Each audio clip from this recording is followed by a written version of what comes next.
which was simply an unbroken block of text, 150 pages or whatever, and it was extremely difficult. The language of kinos is very difficult, and if you don't have a sense of it being broken up, it gets even more difficult. So if it's shayach, people should always get a kinos with numbers, because we're going to refer to them.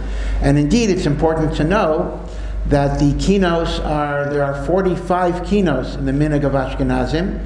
There's actually 46, but one is a repetition. There's one kina that is said both at night and in the day. And of these 45 kinos, 19, or some say 20, because one of them is a machlokes, are written by a single person. And that single person is a very, very famous person, a very famous paitan, the most famous of the religious poets, and that is Rabbi Elazar HaKalir. There's a huge, huge machlokes who Rabbi Elazar HaKalir was and when he lived. Again, it's Elazar HaKalir, not Eliezer. Elazar, he often spells his name in the Kina.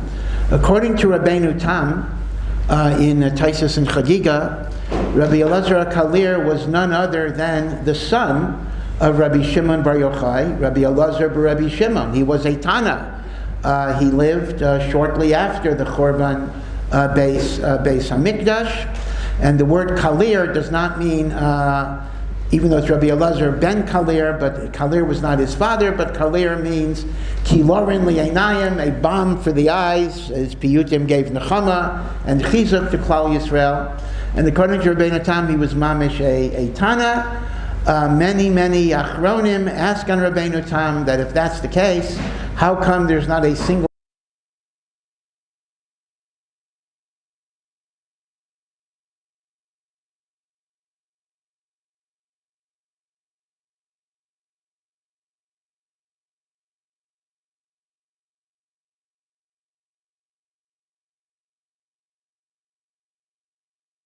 or even 900s, around then, still very early.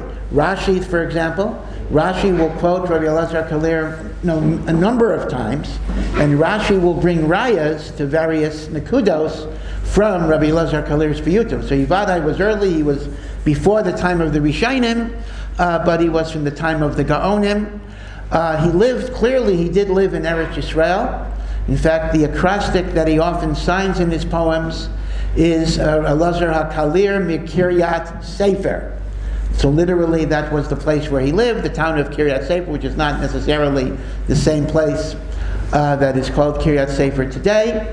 And one has to understand that he lived at a time, assuming that he lived in the 700s or the 800s, he lived in a time of extreme persecution. At the time, Eretz Yisrael was ruled by the Romans, but in particular by the Byzantines. They had already converted the Roman Empire to Christianity, and the persecution against Yidden was so extreme that the Yishuv of Yidden in Eretz Yisrael was almost totally destroyed. In fact, that is actually one of the reasons why the Talmud Bavli became more definitive in halacha, because the Yerushalmi was written under great conditions of shmad, and as a result, certain things were not able to be developed to the same level. Bavel was not under Christian rule. Bavel was under Sasanian rule. It was more benign. I mean, Yidden were oppressed, but they were able to learn. They were able to have yeshivas and the like. So Rabbi Elazar HaKalir, when he writes about Chorban and destruction and everything else, he is not only connecting to the Chorban Beis Hamikdash as a past event, but he's actually describing the tremendous shemados that Am Yisrael is undergoing. He was very prolific. We have in our kinos, we have 19 or 20 kinos from the Elazar HaKalir. He actually wrote another 40 that in very older Ashkenazic Sidurim, they are there. They're not there in our minhag. And he also wrote piyutim, extra editions for all the Yomim Tovim, the Yotzros for the 4 Parshios, which Rashi actually wrote a Perush on. That's how chashuv it was, although they tend not to be said in the Olam HaYeshivas and Lita. And he also wrote on Yomim Nairan, the extra things in Chazaras Hashatz for Rosh Hashanah Yom Kippur are largely, not exclusively, Rabbi Elazar HaKalir. The Ibn Ezra criticized Rabbi Elazar Kalir's piyutim because he said they're very obscure, they're very difficult. Rabbi Elazar Kalir would invent new words. He would change Rabbim to Yachid, Yachid to Rabbim. He would literally create new words. And most of all, he is often merames to many, many midrashim. But if you didn't know the medrash, you wouldn't know what he's talking about. That's why we have meforshim on the kinos that are merames. That, oh, this line, this word, this lashon, this letter is mechuven keneged a medrash in the Yushalmi or the Medrash Rabbah or the Tanchuma or the Pesikta. But you couldn't know that at all from reading it itself. So the Eben Ezra said that a paitan should ideally put in exactly what he wants to say, and therefore he was mishabeach the piyutim of the Svardim, which are more clear, more explicit. Grammatically, the diktuk is more there. Nevertheless, among Ashkenazim, Rabbi Elazar Kalir's piyutim were very, very makubal, and many Rishonim even point out that he was. They considered him to be a Baal Ruach HaKodesh. The Gra, for example, who was very much against any type of hefsek of piyutim, said all piyutim are usher except Rabbi Elazar Kalir. That he made an exception for.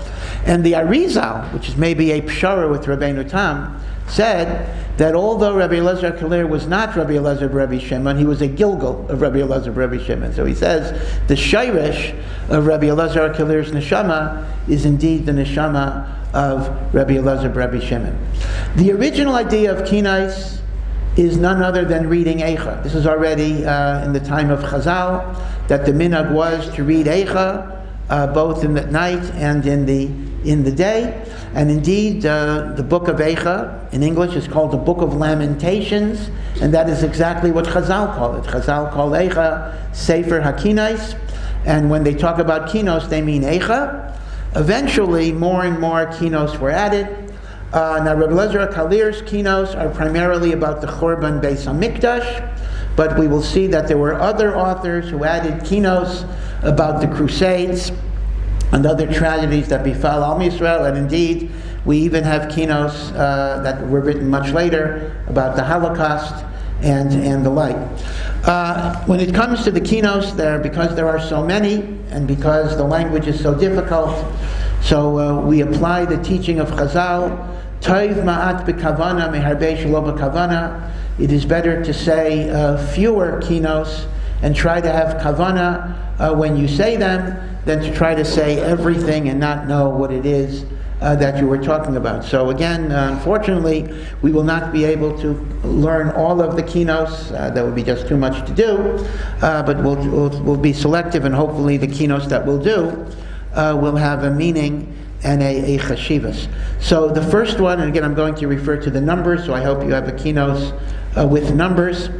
The first is Yud, kina number 10.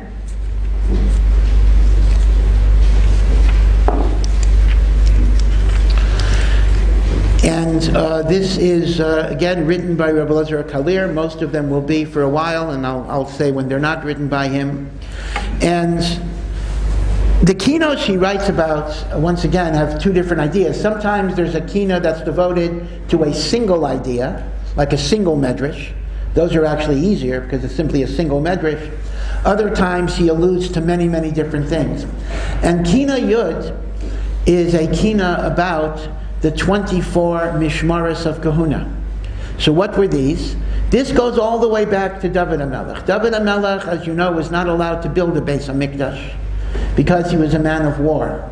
But David HaMelech did everything he could ahead of time to make hachanos and preparations.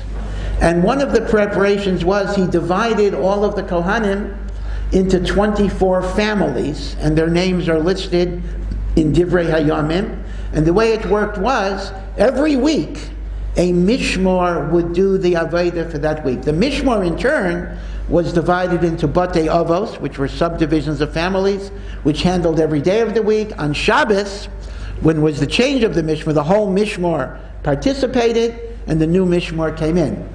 During the Shalosh Regalim, the Mishnah in Sukkah tells us that all of the mishmaros came, and then obviously you had thousands and thousands and thousands of Kohanim, and they had to allocate the service by lotteries and the like. But in a normal situation, it was one mishmor per week, And this is a kina on the fact that each of these mishmaros were exiled. Now you might wonder, why is this of particular importance to Rabbi Elazar HaKalir, who lived hundreds of years, according to most Achreinim, after the Churban. The Churban was in the year 70, and Rabbi Elazar HaKalir was 700, 800, and the like. And you have to understand that there are many, many rayas that even after the Churban Beis HaMikdash, Kohanim were very cognizant of what mishmar they belonged to. The families stayed together. The family of one mishmar, they lived in the same place. They were a large, cohesive point. And indeed, the Gemara talks about the fact that if a Kohen knows his mishmar, he's not allowed to drink wine that week, because maybe the Beis HaMikdash will be rebuilt and he'll be called into service. And one who drunk wine is not allowed to do the Avodah. So there was a real sense, and in fact, the week of a mishmar was celebrated by that mishmar, of course, with an aspect of Avelis as well, because that was the week they would do the Beis HaMikdash. Now, the way it worked was that after the Churban, the Kohanim obviously were no longer doing Avodah, so the mishmaros went and they settled in various places, and most of their places were in the Galil. They settled up north. So you're going to find, again, you have to study it more carefully, that most of the references of the Mishmar in this piyut are not to the names of the Mishmar in Divrei Hayamim, which are the family names, but to the particular city or town where the Mishmar lived. So you'll see, for example, there's a reference to the Mishmar of Tzfat. There's a reference of the Mishmar of Tzipore. Now that is not the name of the Mishmar. The name of the Mishmar is a family name. In fact, in some kinos, not in the one I have, they put in parentheses, just as an editorial note, after they say the Kohanim of Tzfat, it'll say what Mishmar that is, based on Divrei Hayamim. So again, in some ways, this may not resonate with us in such a powerful way, but what we have to think about is, for the Kohanim in particular, that were reading this kina, it really tore at their heart because it represented their avodah, their chelek in the Beis HaMikdash. In fact, I think they say in the Volozhin, Rav Kook, when he was a bacher in Volozhin, a Talmud of the Nitziv, so Rav Kook used to do Tikkun Chatzais, which was not a common minhag among the Litvish B'nai Torah, for sure not, maybe among older people. And when someone asked Rav Kook, why are you doing Tikkun Chatzais? So he said, you don't understand, you're not a Kohen.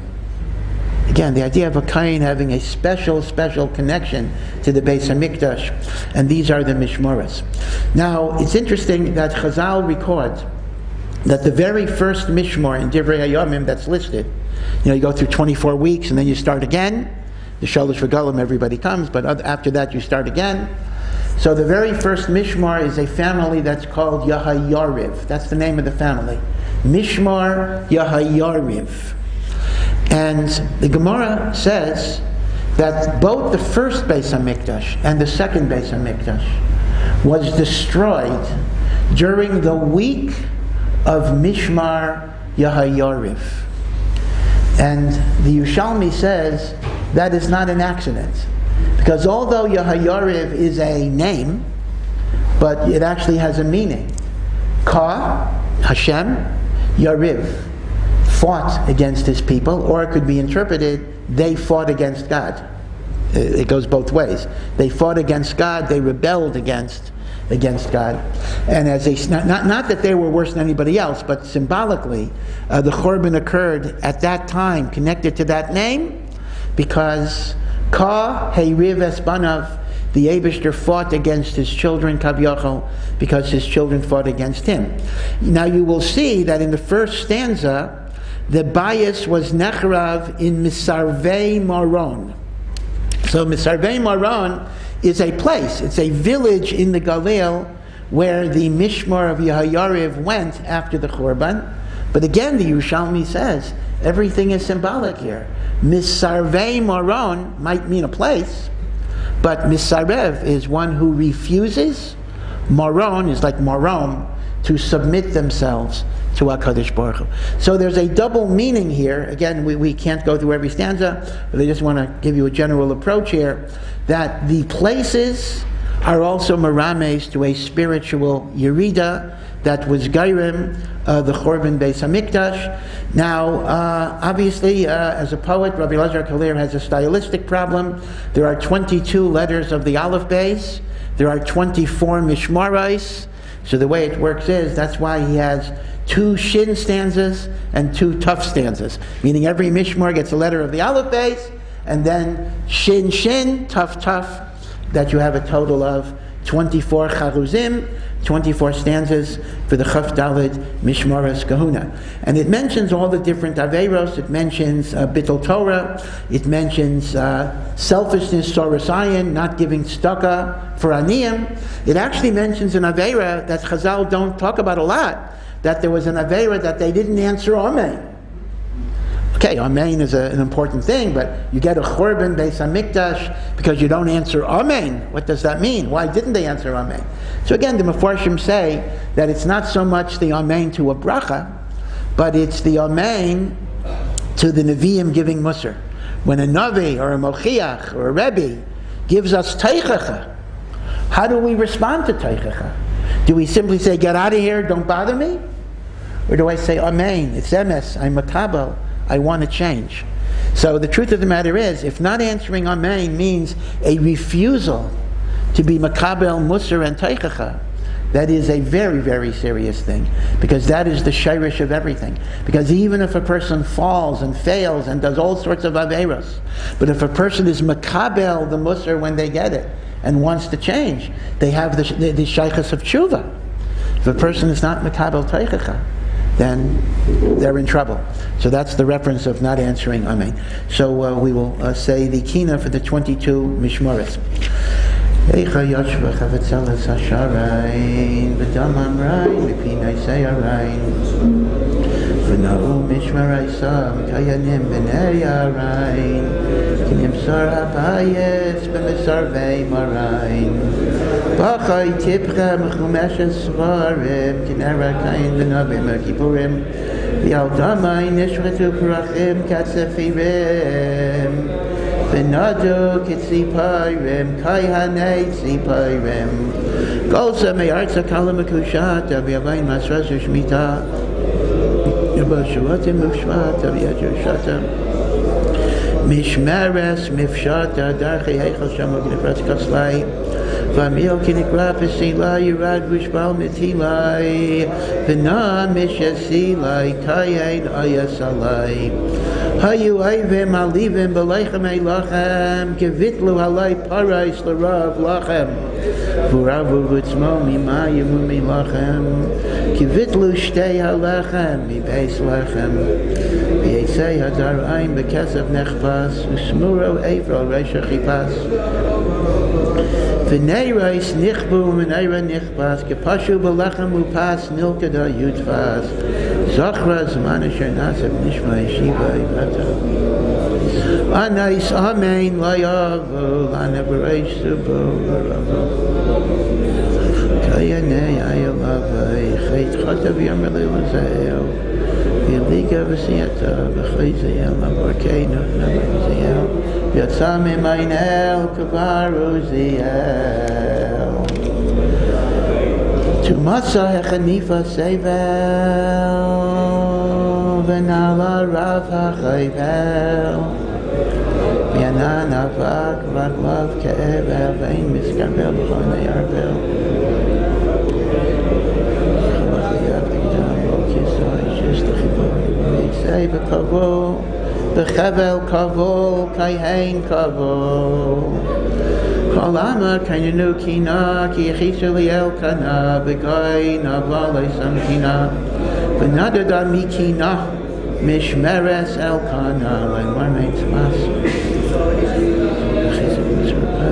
V'naras V'nilpas Kayhein Sfas Nimare Mishmir Neleisitai V'kei V'vav Shnei V'vav V'givai V'vai Mishmeres Beis Kayhein Niskaro V'vai Nechal V'shavti Adonai Nechal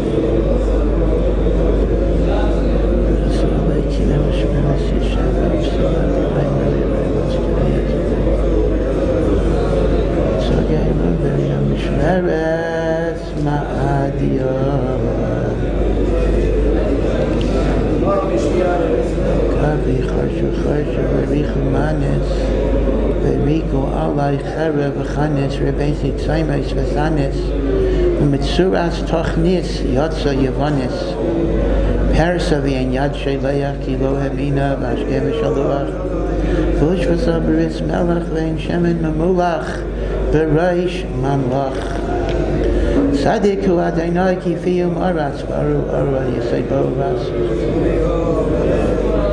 It's me eres ras kamasitz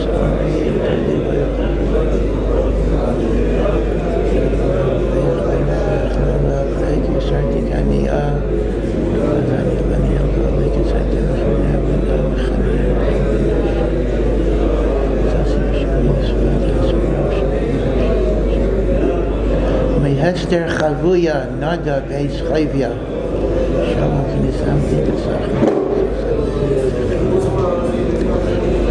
Aschana Nakvar Yechana Tavai Ras Mauni Hadamim Vishasu Sharei Shaimemin Veshivachar Yamin Ubiavain Salamim Na'agin Sain Salmin Tavai Tamriach V'chashki Tazriach V'chadesh Atzmei Seinu Tafriach V'reach Nichaychenu Kekedem Tariach U'mishulchancha Tariach Shulei Chamas Ariach. After the last keynote we just read, which is the 24 Mishmaras, we're going to do the next one, which is also Elazar Kalir, and this is going back to the Churban Bayis Rishon. This is something that is before, all the way back to Churban Bayis Rishon, and before that, and this is the story of Yoshio. So let me just say a few words about Eicha. We just heard Eicha, we heard it last night. Eicha has 5 prakim, and as you know, Perek Aleph, Beis, Gimel and Dalet are in the form of an Aleph Beis. Aleph, Beis, and Dalet are a single Aleph Beis acrostic. The only peculiarity is that Aleph is in order. Ayin is before Pei. In Beis and Dalet, the Pei is before the Ayin. I'll get to that. Gimel is also Aleph Beis, where the Pei is before the Ayin. But you'll recall that the Pesukim are very short, and it is a threefold Aleph Beis rather than a single Aleph Beis. Right? So the only one that's a pure single Aleph Beis with the Ayin before the Pei is Perek Aleph. Beis and Dalet are a single Aleph Beis with the Pei before the Ayin, and Perek Gimel is a threefold Aleph Beis with very short verses, and again the Pei is before the Ayin. In terms of why is the Pei before the Ayin, Chazal have a drasha that the Navi with Nevuah, with Ruach HaKodesh, is Merames, that because we were makdim bepeh, what we didn't see with our eyes, meaning we worshipped idols with our mouths, we worshipped them even though we didn't see anything they did for us. We did our mouth before we had anything we saw with our eyes. That is why we were punished.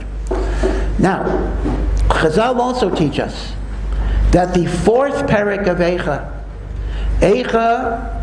Yuam Zahav, how has the gold become tarnished, is not about the Beis HaMikdash at all. It was an earlier eulogy that Yirmiyahu had composed upon the death of Yoshio HaMelech, and only after the Churban did he incorporate it in the book of Eicha. And therefore, Eicha Yuam Zahav is about Yoshio HaMelech. He is the gold. He was the gold that was tarnished. Who was Yoshio HaMelech? So we have to know that obviously if you look at the book of Melachim, you see good kings and bad kings. You see kings that are Oved Avodah Zarah. And then you have kings who are very righteous. If you remember, Chizkiyahu HaMelech was a very, very righteous king, ad kedei kach that he could have been Mashiach had the generation been worthy. And the Gemara in Brachas tells us Chizkiyahu HaMelech didn't want to have children because he saw with Ruach HaKodesh that his child would be a Rasha, and because of this he was sick and he almost died because he had no right to make cheshbonus. And the Navi Yeshayahu told him, "You're chayav misa." And Yeshayahu gave him his own daughter to marry. Perhaps that would be better. But indeed, Chizkiyahu's premonition turned out to be true. And as righteous as Chizkiyahu was, his son, who became king at the age of 12 and ruled for 55 years, he had the longest reign of any melech, was none other than Menashe. And Menashe was a great Rasha. Menashe not only himself was an Oved Avodah Zarah, but he was Machdias Harabim. Chazal say Menashe does not have a chelik in Olam Haba. It's not the time to talk about this. There's actually a big stira in the book of Malachim. Menashe dies as a Rasha. In the book of Divrei Hayamim, Menashe himself does tshuva. It's one of the famous stiras pashat in whether Menashe died as a Baal Tshuva or not. But the Meforshim explain that even if Menashe did tshuva, he could not undo the ripple effects of the rishus that he spread in Klal Yisrael. So mitzad being Machdias Harabim, he couldn't do tshuva. He did tshuva as a yochid, that's Divrei Hayamim, but he's Machdias Harabim. And Menashe's son was Amain. Amain was just as bad.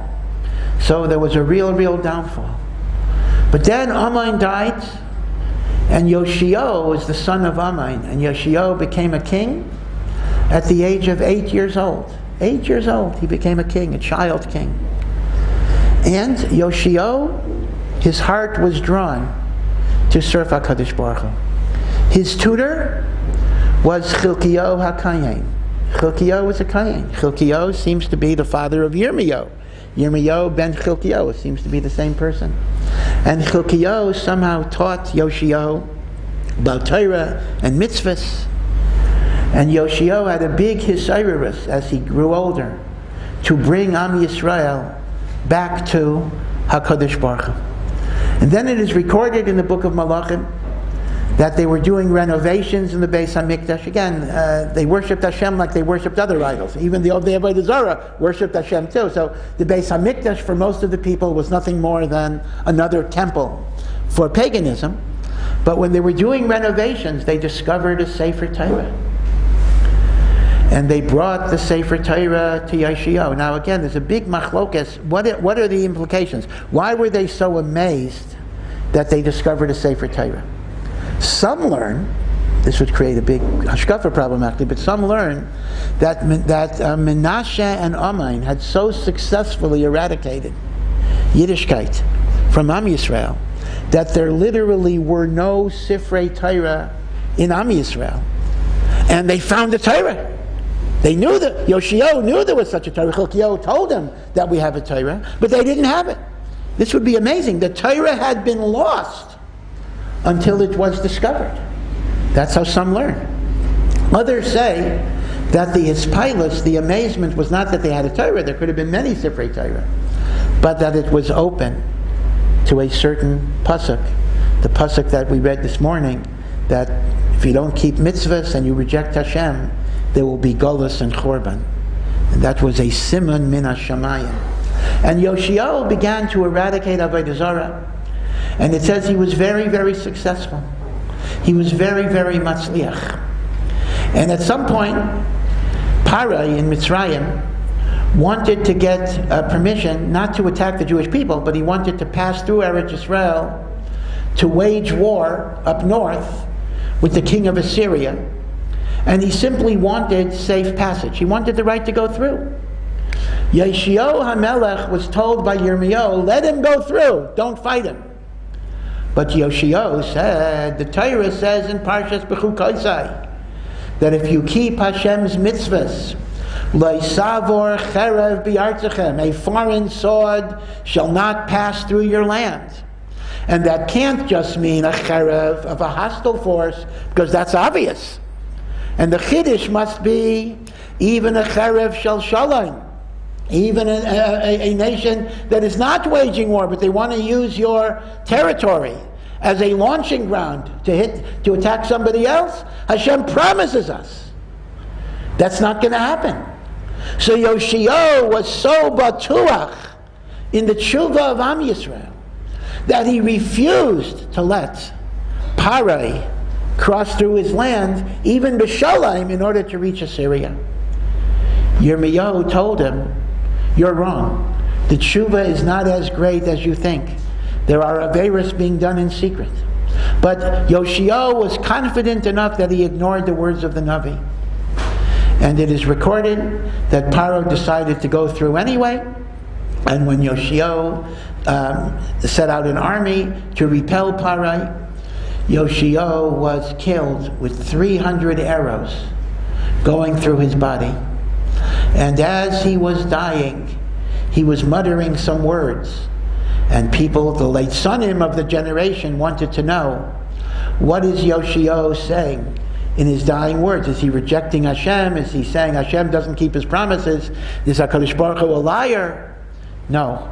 The words that Yoshio said were the words that Yirmiyahu incorporated, Necha, although interestingly enough, not in the perek of the Hesped of Yoshio. Tzadik hu Hashem, ki piu marisi. Hashem is righteous, for I have rebelled against his words. So Yoshio's death was tragic. Chazal tell us that what people would do was, he would send guards to go into houses, look for idols, but people would paint Avodah Zarah on the backs of their doors. So when you open the door, and the door's against the wall, so the guards don't see the Avodah Zarah. And then they would close the door, and they would be able to worship. So, although in Chitzonius there seemed to be tshuva, in Panemius there was not. Okay, so the death of Yoshio was the death of a tzaddik. It was the death of a tshuva movement in Am Yisrael. But also, it was the beginning of the end.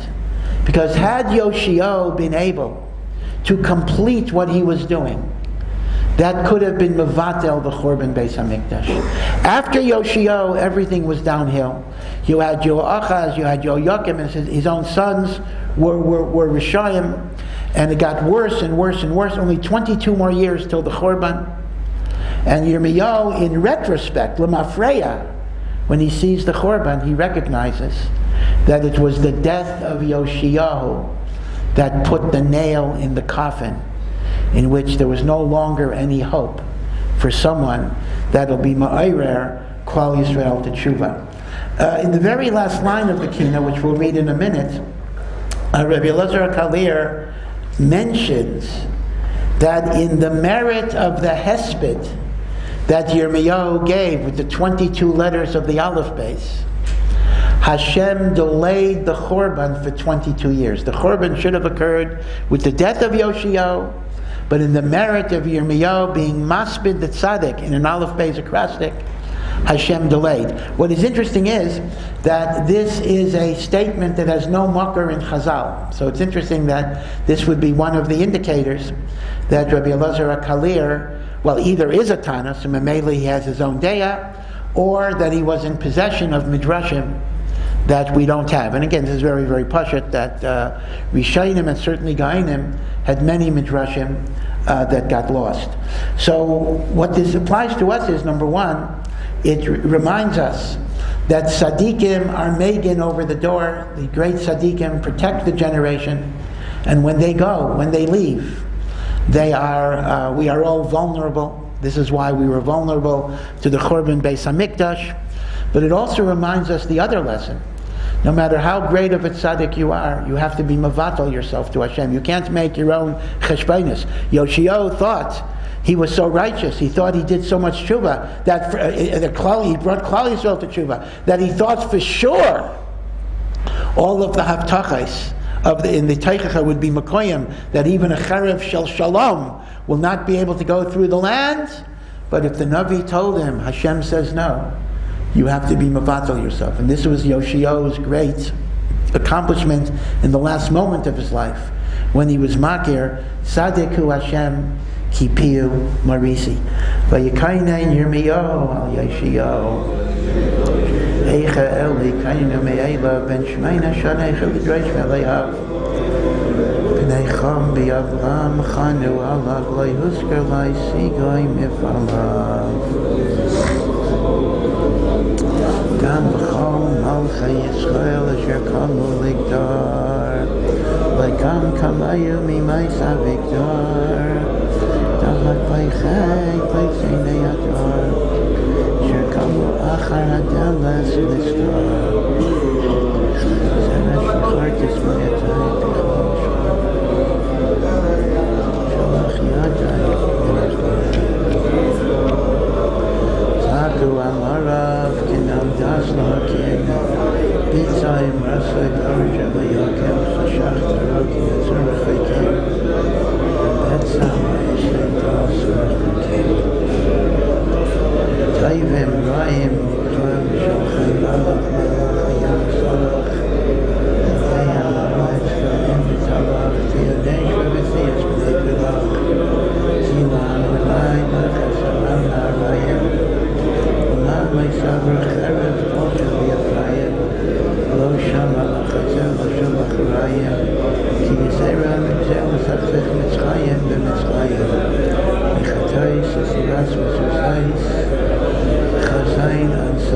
Tam b'mikrei echad kais megidai l'shtayis Tala b'yasru m'shtayim meharai shasais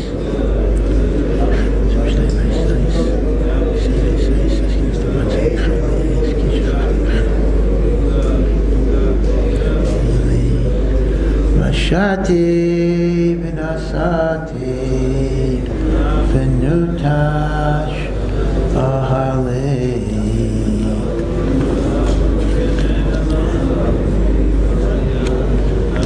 Okay, we will go to Yud Gimel. And again, Yud Gimel is again Rav Kalir, and it is based on a medrash that we know Eicha. Right, Eicha is the beginning, the first word of Perek Aleph, and Perek Beis, and Perek Daled, Eicha. And the Chaitch of Eicha is, of course, how. How can it be? But the Medrash gives us another interpretation of Eicha, that you can split Eicha into two words, Ko. Where is the Ko? We find, and Rav Lezer Kalir will list them for us, that many, many divine promises of bracha begin with Ko Yamar Hashem. So says Hashem, there will be this bracha and this hatzlacha and that's hatzlacha. And the Ko is, as it were, we're complaining or praying or crying to God, where are all the Kos that you promised that we would have? Of course, keep in mind, this is a rhetorical question. Obviously, the reason is our averos, etc., but it's a cry of anguish. I wouldn't call it a question with a question mark, but it's a cry that, please Hashem, remember all of the Kos that you have given. And that's Lashon Avecha. So based on that medrash, Rabbi Lezer Kalir enumerates a number of the Kos that are good. Now, some of them are a bit obscure. I just want to give you a listing of what he mentions. The first is, he mentions when Hashem made the covenant with Avraham Avinu in the Bris Ben Absarim. So he said, Ko Yiel Zaracha, your children will be like the stars of the heaven. Right? So where is that Ko? We will be like the stars of the heaven, which is not just numerical, but also in terms of chashivos and the like. So that's the one Ko. The other Ko is interesting, is not what Hashem said, but when Avraham said, Ani v'hanar neilcha ad Ko, by the Akedah, I and Yitzchak will go Ko to that place. So again, that's not a promise of God, but the concept is, Hashem, remember the merit of the Akedah, which Avram described with the Lashon, Ani v'hanar neilcha ad kos. You see, some of the codes are not Hashem's promises, but they are zechuyos of Klal Yisrael, such as the zechus of the Akedah. Now, the next one, the third one, right, so that's Avraham, right? There's a ko of Avraham, a ko of Yitzchak, a ko of Yaakov. Is a little more difficult to understand.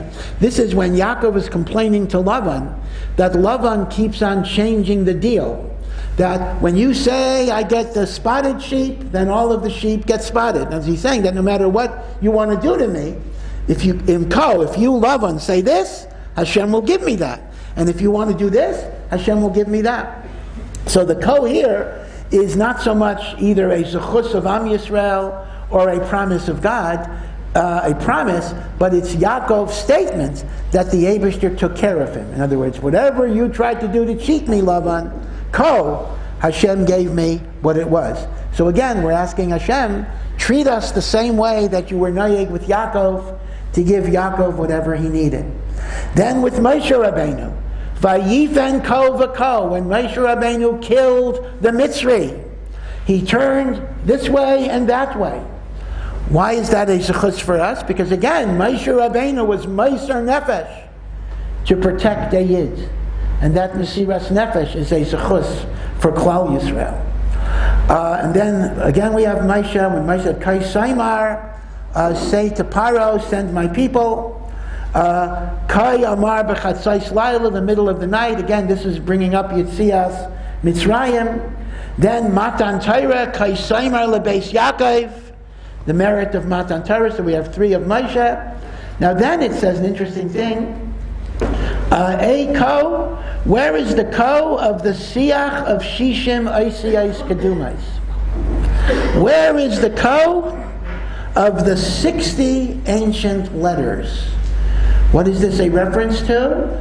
Birchas Kaihanim, Duchanim. So shall you bless Bnei Yisrael. Kohanim, Yevarechacha Hashem v'yishmerecha. There are 60 letters. Remember, there's a pasuk in Shira Shirim where it says the Mita of Shloimeh HaMelech is surrounded by 60 Giborim, mi Giborei Yisrael, 60 powerful heroes.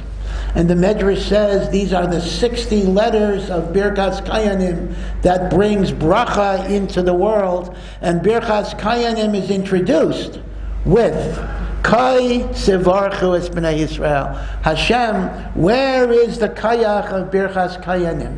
Of course, it's not without accident that the minhag is that in the morning of Tisha B'Av L'chol HaPachas, even if you duchen every day, like we do in Eretz Yisrael, Yerushalayim, we do not recite Birchas Kayanim. It's a day in a sense that we don't have the kayach of that bracha to be megan, and that's what the Paitan is saying. Where are the Shishim Oisiyos of Kor Savorchu that are compared to the Shishim Giborim? And then it goes on to the merit of Yericho, where Hashem said Yericho would be destroyed with the lashon of Kai. So all of these inyanim are simply saying, Hashem, you gave us so many promises with Kai. We ourselves did zechuyos with the lashon of Kai. Why can't you remember the Kai and bring us a Yeshua? So we'll say it. Kai Aimer Kai Reis Liab Pesach Bebris Bein Absarim Ko Yiyel Netzach. Ata bulu at samai beretzach im sanach davet netzach ekai gosh tiseli alaretzach echad kai titu be'netzach elach vayasach vayashan achar v'tzai ha'mitzach ekai avtachas akudim nekudim b'masu ais im kai yaimar Kayu Chashais Hashem Aleyah Teshuais V'yitoneka L'mashuais Tezamarak Mitzri V'gano V'kaidesh Vayifen Kai V'kai Plutam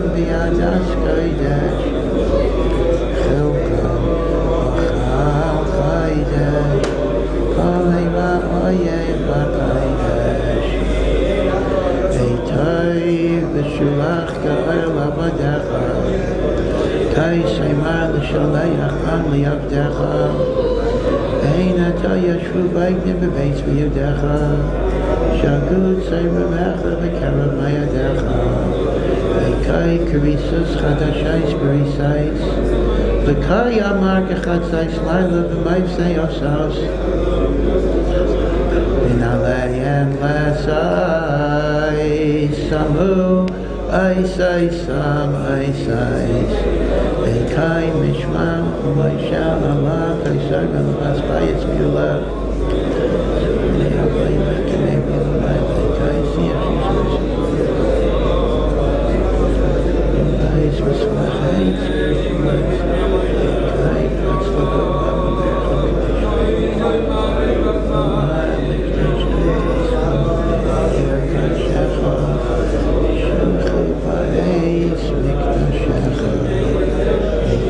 Ki chas leviyim shalaymecha Kai taseh lahem l'taharam L'peisu lamecha Veinata rasha shamecha Chila l'mishkan shamecha Ei kai shiva shayfarais aretz Kai sasa sheshamim la'agel Chaim al-aretz Ve'hein ata shiarim tavu bi'aretz Sarfu kamadei bi'aretz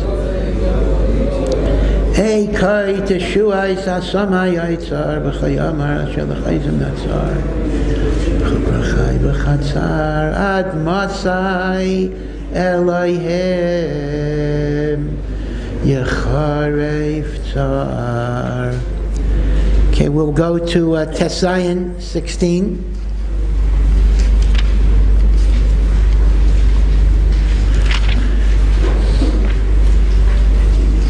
And if the story of Yoshio is from the Chorban Bayis Rishain, this Kina is the Chorban Bayis Sheni, and this is based primarily on the Gemara in Gittin that we learn on Tisha B'Av, which talks about the events of the Chorban Bayis Sheni as well as the Medrash Eicha. And we know that the general who was leading the siege against Yerushalayim was Aspasianus, Vespasian, and Vespasian eventually became emperor, so he was called back to Rome, and the campaign against Yerushalayim was taken over by his son Titus. Titus eventually became emperor as well, but he was the actual general who engineered the destruction of the Beis HaMikdash. We call him Titus HaRasha. As you know, when he destroyed the Beis HaMikdash, he had a very famous triumphal arch erected in Rome. This is the Arch of Titus. And on top of the arch, there's actually engraved the Jewish people carrying the menorah in chains with a Latin inscription that Judea is captive, Judea captiva. Whether you can use the Arch of Titus as a raya for how the menorah actually looked, that's going to be a separate question. You can't necessarily be samech on the Roman depiction. Who knows? There's a machlekes how the menorah actually looked. But nevertheless, it is brought down that there's an old minhag Yisrael, it's not a halacha necessarily, that to this very day, a Jew in Rome does not walk under the Arch of Titus, not to kind of glorify the Chorban Beis HaMikdash and the person, the Rasha, that was machriv the Chorban Beis HaMikdash. Josephus, who was a Jew, but Josephus was a little bit of a traitor, he went over to the Romans, tries to paint Titus in a bit of a benign light, but of course he was living in Titus's house, so he didn't have much of a choice. He actually says that Titus didn't want to destroy the temple, but his soldiers made him do it, or they started a fire without his reshus. Okay, a little bit of a whitewash. That we can simply say, Chazal say clearly that was not emes. But there's another thing Josephus says that I suspect might be emes. And that is, Titus noticed how all the different Jewish factions were fighting with each other, and not just arguing, they were literally shooting weapons. Different groups who wanted control of the city against the Romans. There was a war party and a peace party, and Chazal had Shitas, and there were people who rejected Chazal. So Titus is quoted as saying to one of his soldiers that if we just wait long enough the Jews will destroy their own Beis HaMikdash. We don't really have to do it. And that, I think, has the ring of truth, because that's exactly what Chazal said, that the second Beis HaMikdash was Necharav because of Sinas Chinam. And in one of the incidents that is related in the Gemara and Gittin itself, Titos actually went into the Kodesh HaKadoshim. He went into the Kodesh HaKadoshim, the holiest place in the universe, in the world, a place that only the Kohen Gadol could enter on Yom Kippur. Now remember, during the Bayis Sheni, there was no Aron HaKodesh in the Kodesh HaKadoshim, because Yoshio HaMelech, knowing that there would be a Chorban at some point, put the Aron HaKodesh away, and it was never restored for the Bayis Sheni. So in the Bayis Sheni, you have the Evan Shasiya, you had the foundation stone, there was no Aron HaKodesh. But Titos went into the Kodesh HaKadoshim. He spread a Sefer Torah on the ground, and he was mezaneh with a zayna, with a prostitute, in the Kodesh HaKadoshim. And not only that, but when he stuck his sword in the pareiches, blood came out, blood gushed out of the pareiches. And Titos thought he was the victor. He defeated the God of Israel. He took over his house. He went into the holiest place. He did unspeakable desecration in the Kodesh HaKadoshim. And then, when he was sailing back to Rome with 3 ships filled with the plundered wealth of the Beis HaMikdash and Yerushalayim, there was a great storm, and the boat was about to sink. And Titos defiantly said to HaKadosh Baruch Hu, yeah, you're very powerful in the water. You defeated the Egyptians in the water. When you get to my territory, when you get to my trip, when you get to land, let's see what you can do. And the HaKadosh Baruch Hu said, I don't need to fight you. I can take the most insignificant creature, a little gnat, a little flea, and that flea can destroy you. And it mentions that when Titos got back to Rome, there was a parasite, an insect, a flea, whatever it was, entered through his nose, and it started growing bigger and bigger and knocking at his brain, whether we would call this a cancer or whatever it would be, but it came through that parasite. And it mentions that for a while there was unbearable pain in his head, and whenever he would go by a blacksmith and the blacksmith would make a noise, that would somehow silence the activity of this insect. And it says if it was a Goyish blacksmith, he would pay him some money. If it was a Jewish blacksmith, he said, it's enough that you see me suffer, you don't get any money for this. And it went on and on. Eventually Titos died. The Gemara records when they did an autopsy on him and they cut open his head, they saw something the size of a bird with iron claws against his brain. And this was Titos HaRasha, the one who defied HaKadosh Baruch Hu. And HaKadosh Baruch Hu showed him that even the most insignificant creature in Hashem's Bria can defeat the most powerful thing in the world, if that is the Ratzon Hashem. In addition, it alludes to another story, which is part of the same thing, in which there were young women and young men who were taken to Rome, again, probably as part of Titus's trip, and they were going to be employed for immoral purposes. There would have been homosexual abuse, and there would have been abuse of the women as well. And it is recorded, very, very interesting, Shaila Lahalacha, that the women first jumped into the sea and they committed suicide. They died rather than submit to this kalon, to this humiliation and shameful avera. And then the boys made a kal v'chomer, that if heterosexual, which is not quite as bad, then kal v'chomer for mishkav zachor. Tisha B'Av is not a time where we could be ma'ayin in the sugyas. It's a very halachically, it's a very, very difficult shaila. Suicide, of course, is a general, very, very chomer avera. One is not allowed to commit suicide. The question is one allowed or even chayav to commit suicide in order not to have the avera of gilei arayos? If God forbid there's going to be a gilei arayos or a mishkav zachor, So the halacha is you give your life. If the Roman says, I'll kill you unless you submit, so that's clear, you have to give your life. But the question is, are you allowed to take your life? Bekum v'yaseh, that's a huge, huge machlokes and question. We're going to actually come across it later in the kinos as well. But suffice it to say that it does say that 300 men and 300 women did give their lives al Kiddush Hashem, and a bas kol came out that talked about the fact, Ki Alecha haragnu kol hayom, a pasuk in Tehillim, we are willing to give our lives for you day after day.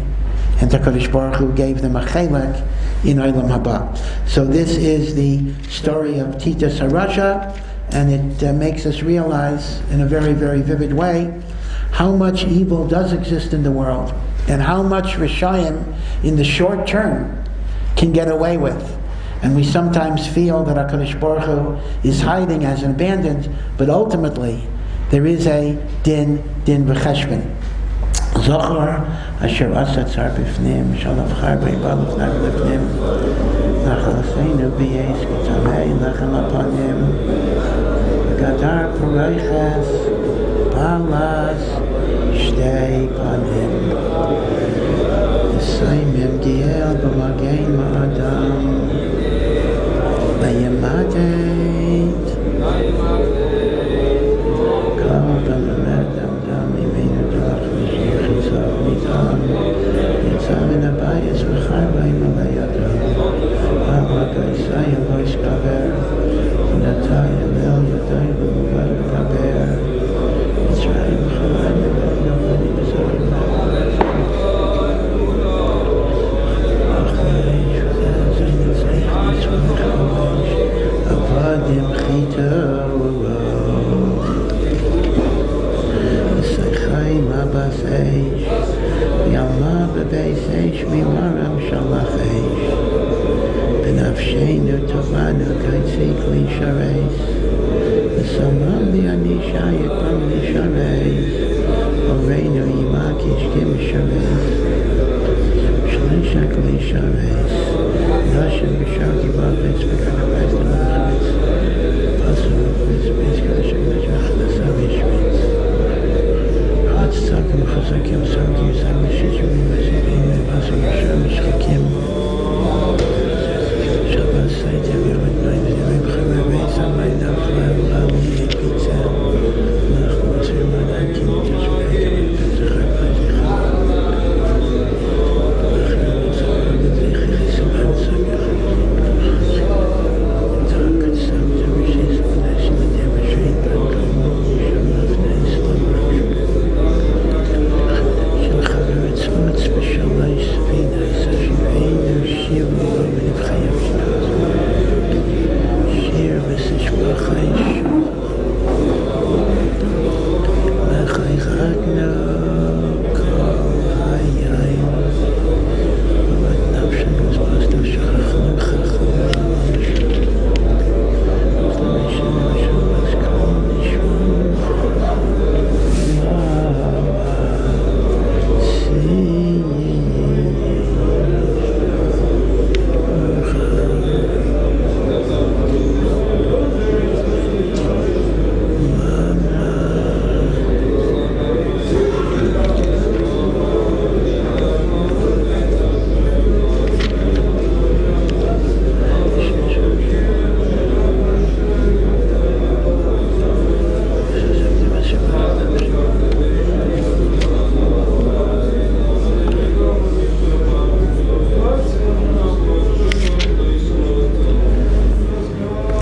Just want to go back for a moment. In one of the stanzas here, it mentions that Al Pesach Harabayas Heichil Lavo, that when Titos came to the Harabayas, Biad Arba Rashi Tafsarav Lahacharivo, he appointed 4 generals to destroy each wall, as it were.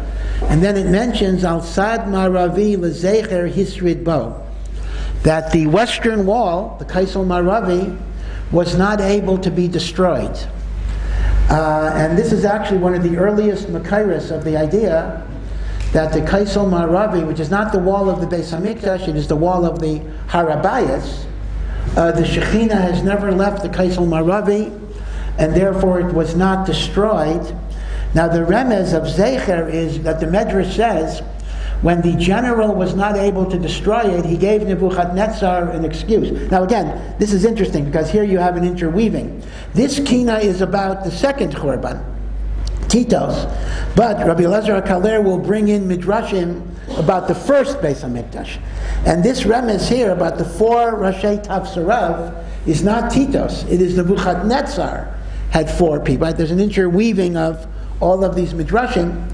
And it mentions that the one who failed in his job gave a good excuse. He said, listen, I left the Kaisel so there should be a remembrance of what there was here, so people will appreciate your accomplishment. If I get rid of everything, no one's going to know there ever was anything here. So Nebuchadnezzar basically said, Yasher Kayach, but I'm going to kill you anyway. And that officer did get killed, and indeed the Mefarshim say this is one of the earliest Makairis of the idea that the Kaisel Maravi will never be destroyed, because that is the last Makayim of the Ashras HaShekhinah. Okay, our next is Yud Tes.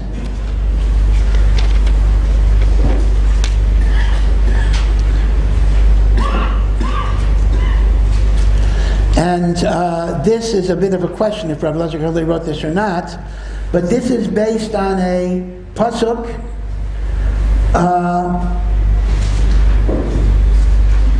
in Daniel that we say in V'hu Racham, Monday and Thursday, and also the beginning of all Selichos.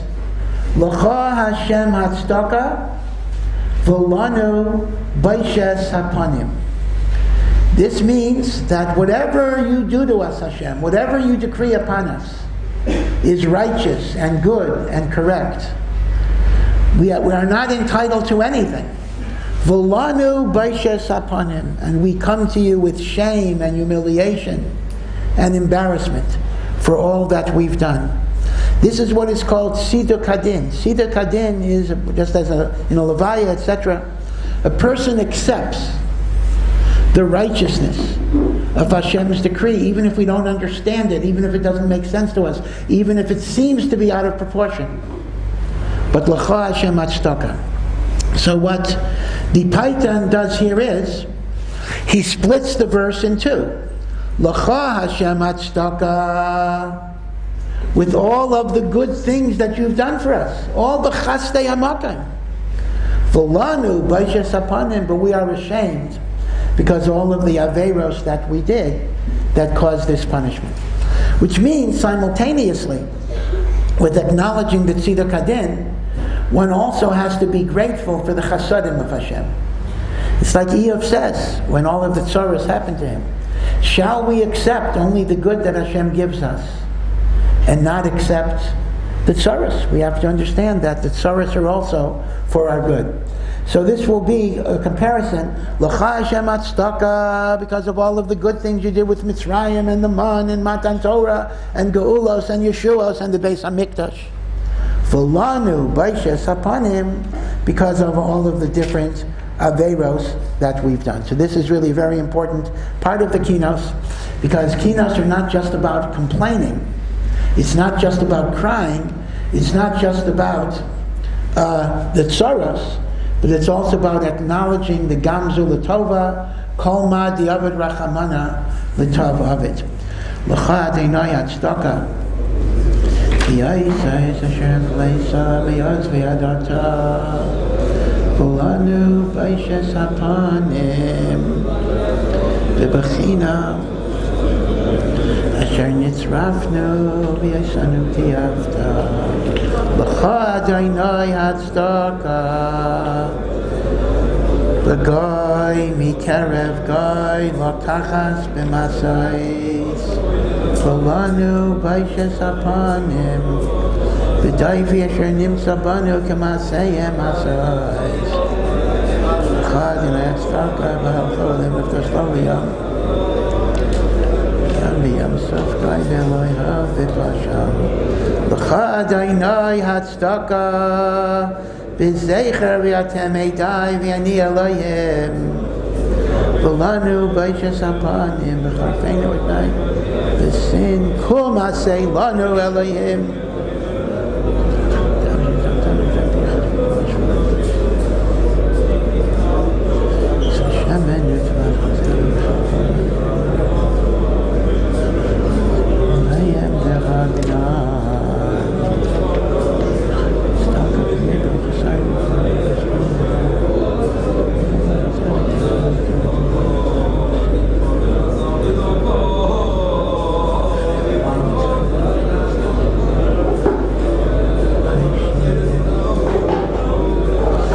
Selem micha kivay anachnu paishem v'chad inayastaka kivay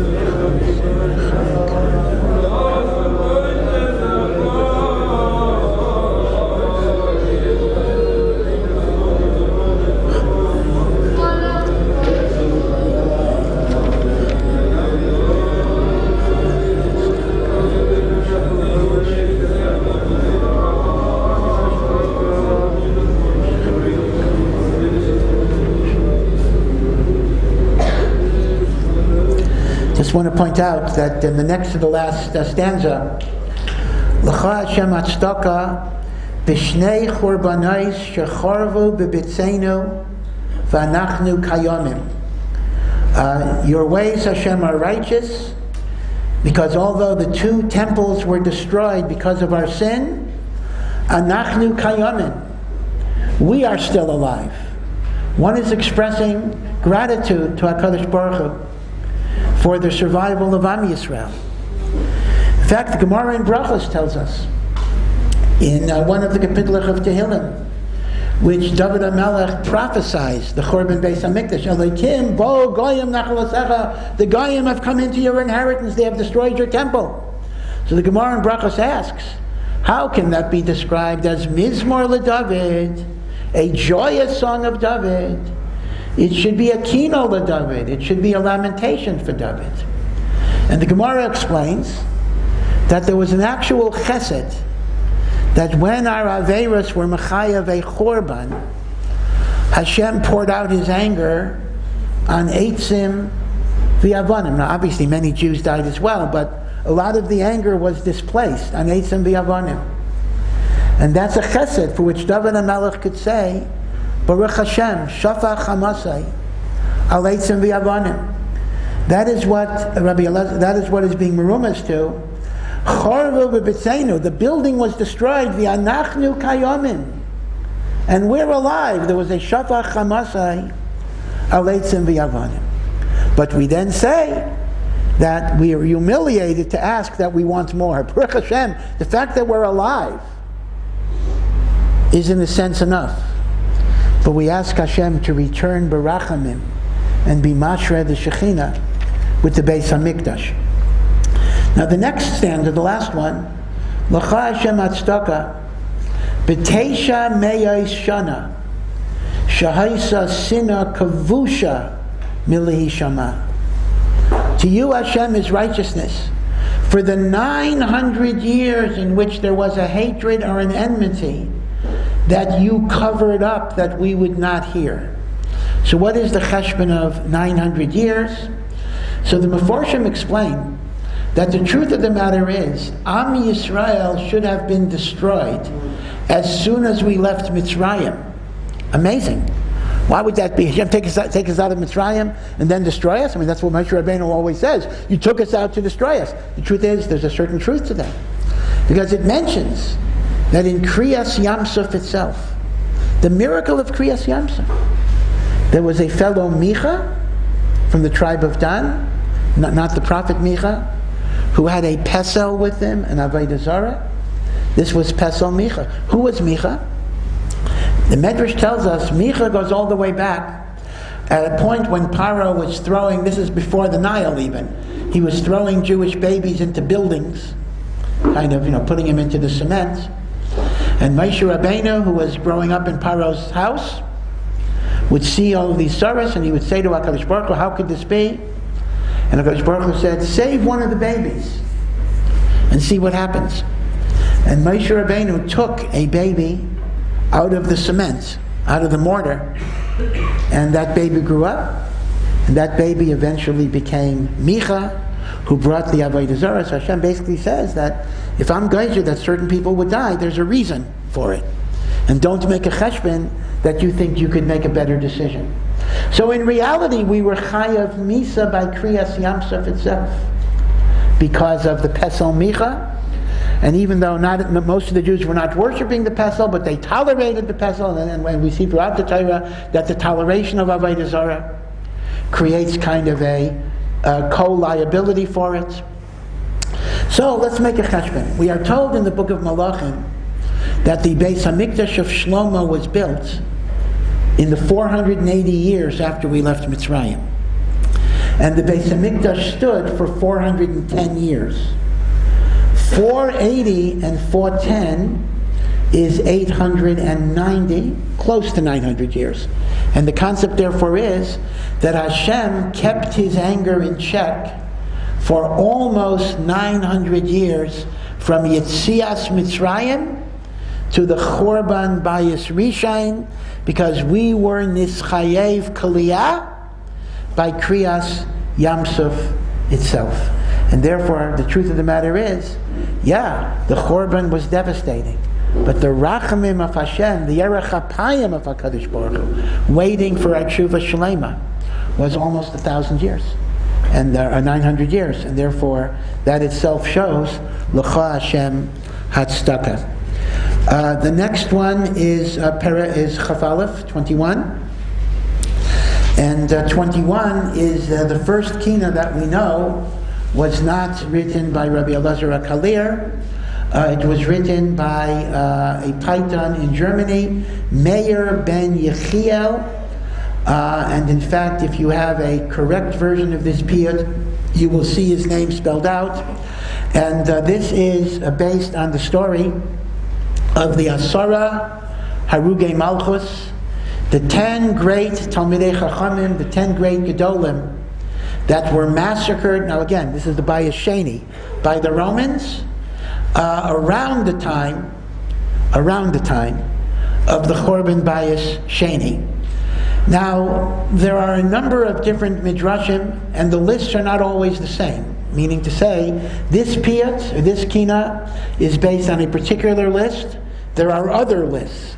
And there are a few things that you need to know. First of all, if you have a good liturgical memory, you might recall that there's another time of the year that we recite a kina, or a prayer, remembering the Asara Harugei Malchus, and this is on Yom Kippur.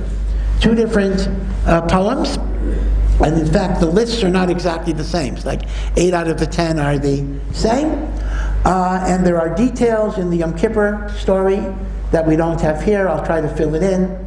So that's one thing to keep in mind.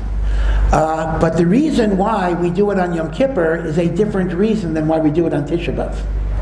On Yom Kippur, we read about the Asara Harugei Malchus, not because we're mourning, but because we want to teach the idea that the death of tzaddikim brings a kapara on Am Yisrael. And therefore, when we contemplate the deaths of the tzaddikim, it should bring us to tshuva so we can connect to the kayach of kapara. Again, because it's very important. The idea that the death of a tzaddik brings kapara is only if we also do tshuva. If we simply ignore it and don't respond, then nothing happens. So the tachlis of Yom Kippur is to know that Misas Tzadikim brings kapara, and that will be a hisayrus for tshuva.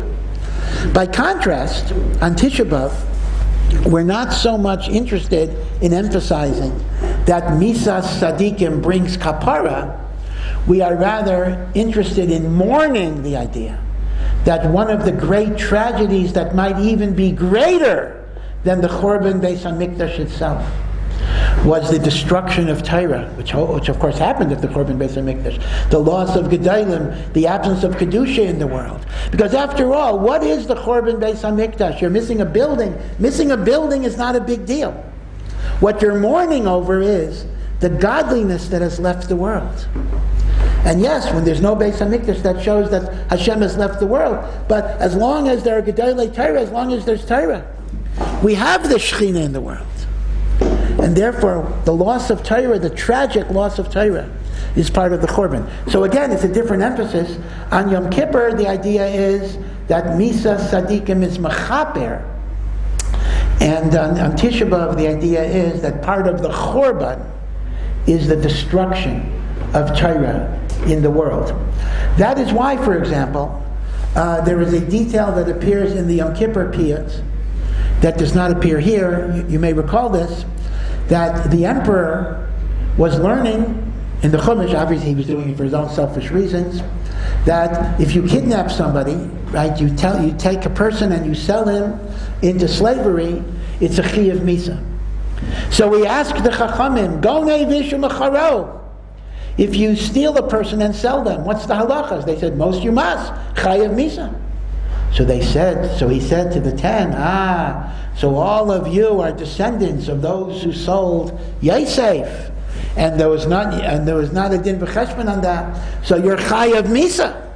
So if you see in the Yom Kippur Piyut, it emphasizes that the Asara Harugei Malchus is a kapara for Mechiras Yosef. Now halachically that doesn't hold true, because a descendant is not going to be liable for what an ancestor did, but in Ruchnius such a thing can exist.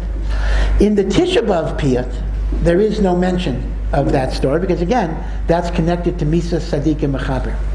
Now another thing you need to know is that although both on Yom Kippur and on Tisha B'Av, the story of the Asara Harugei Malchus seems to be that all 10 people are killed at the same time. Because it seems to be, the emperor says, you're Chayav Misa from Mechiras Yosef. In reality, historically, that is not the case. These people were killed over a period of 50 years, meaning to say, spiritually, we look at it like one event, because in Shemayim, it was one Gezerah. But in point of fact, this was protracted over a very long period of time. Some were killed before the Korban Beis HaMikdash, shortly before. Others were killed after the Korban Beis HaMikdash. And others were killed after the Bar Kokhba revolt, Rabbi Akiva. The Bar Kokhba revolt finished in 135. The Mikdash was destroyed in 70. The Bar Kokhba revolt was 65 years later. So if you talk about when Rabbi Yishmael Kohen Gadol was killed, which was before the Churban, and when Rabbi Akiva was killed, they're separated by 65 years. Okay, so one has to understand that the Paitan and the Kina is representing things from the spiritual perspective of the Almighty, where this was one Gezerah of Hashem, that there would be such a Churban. So it's portrayed as if it's all happening the same time. In fact, it happens over a very, very long period of time. Now, just to follow the list that we have here, you'll notice, first of all, if you have an old Kinos, and you pay attention, you will only count 8. There are only 8 Chachamim in the standard Nusach, because over 2 of them are missing. You're not going to have 10. And that is a Tos HaTfus. Over many, many years, different lines were taken out. If you have a newer Kinos, they're going to put 2 back in. So there should be 10, but I want to warn you that you may only find 8 in them. And part of that is because some of the Chachamim, there's a very long story that's given, and some of the Chachamim is literally just one little phrase, this rabbi died.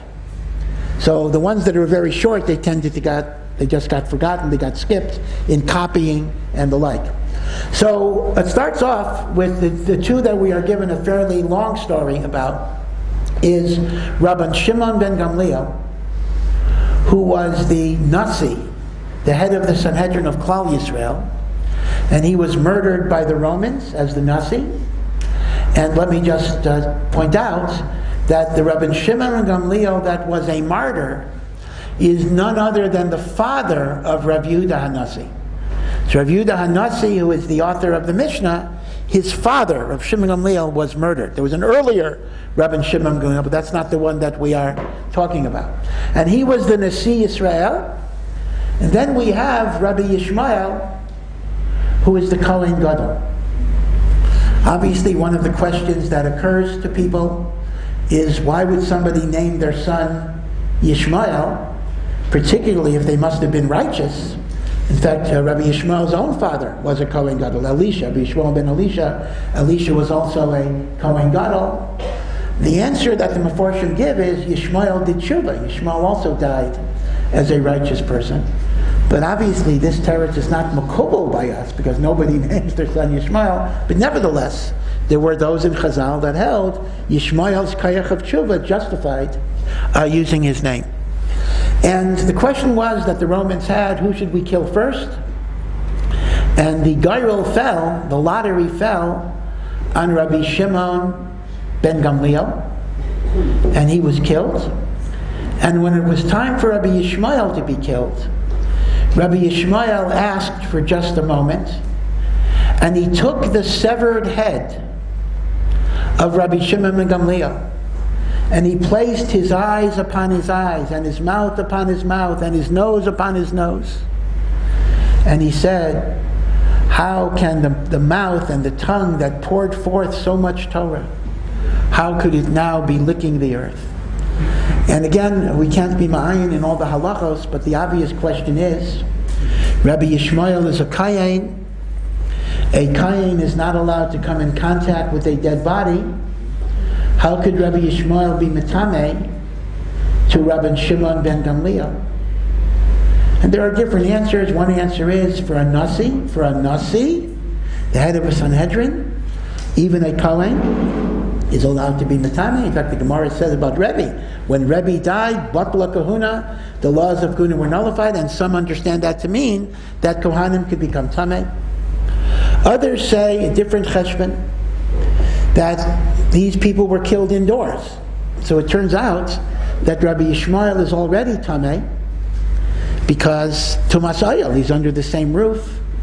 So for the Kohen to be nogeya in a mace, when he already is in an Oyel HaMace, some say that's mutter, because he's not doing anything worse, so to speak, than the Tumas Oyel, than he already has. But there's one other prat that it mentions about Rabbi Yishmael. After he kissed Rabbi Shimon ben Gamliel's face, his head, the daughter of the emperor, or the governor, or the general, it's not always said. The word Caesar in Chazal does not always mean Caesar, it could mean the governor, saw that Rabbi Yishmael was extraordinarily beautiful. And she asked her father to spare him, because she wanted to be with him.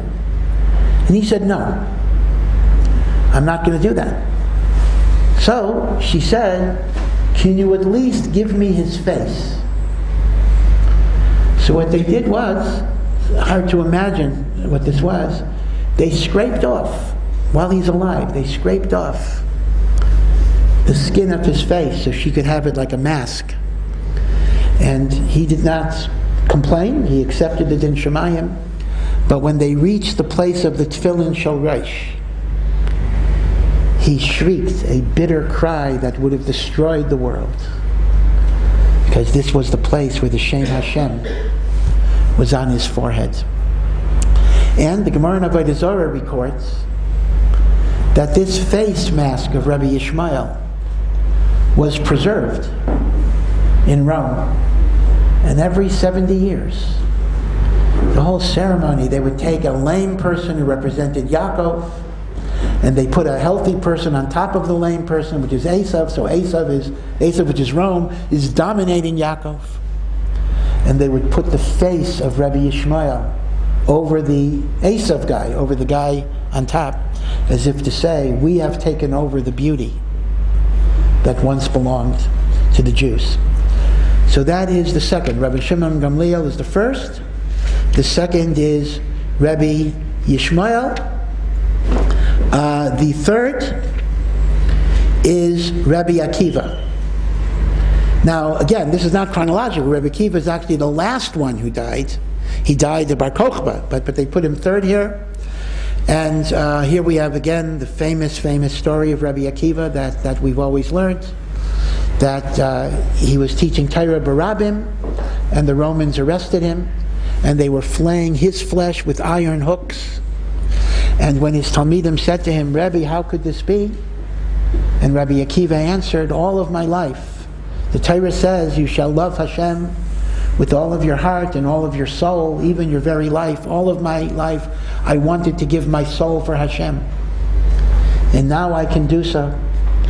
And his soul left the world with the word Echad, Shema Yisrael, Hashem Elokeinu Hashem Echad. And a bas kol said, Rabbi Akiva, Ashrecha, happy are you, Gufach tahor b'chol minei tahara. Your body is pure with all levels of purity. So that's the third one. Then we have Rav Yehuda ben Bava, who was a person who was, again, here we have the details are sparse, but it says he was a Yeshe B'Tainus. He was a person who constantly fasted to purify himself. And he was a Naki v'Chassid. He was pure in all ways. He was a Chassid in all ways. And then we have Hananiah ben Terajan, and here we are given a little more detail.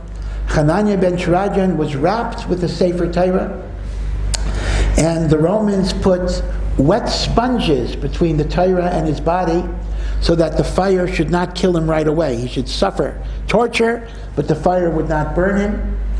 And at some point his Talmidim asked him, perhaps you should open your mouth and let the fire enter so you'll die quickly.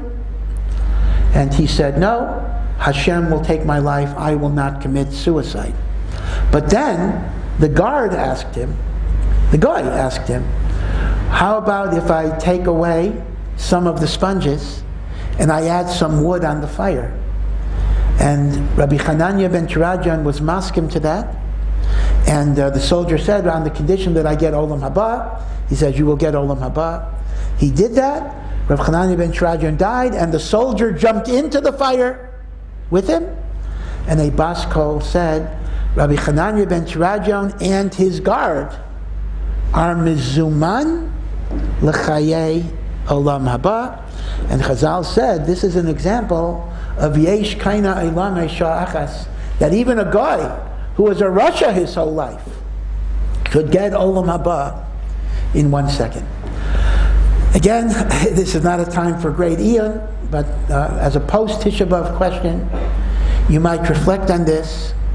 He's not allowed to open his mouth because that's considered suicide, but he's allowed and even encourages the guard to take away the sponges and even add fuel to the fire, and that was considered mutter, and that was considered good, and that was considered mezuman le'olam haba.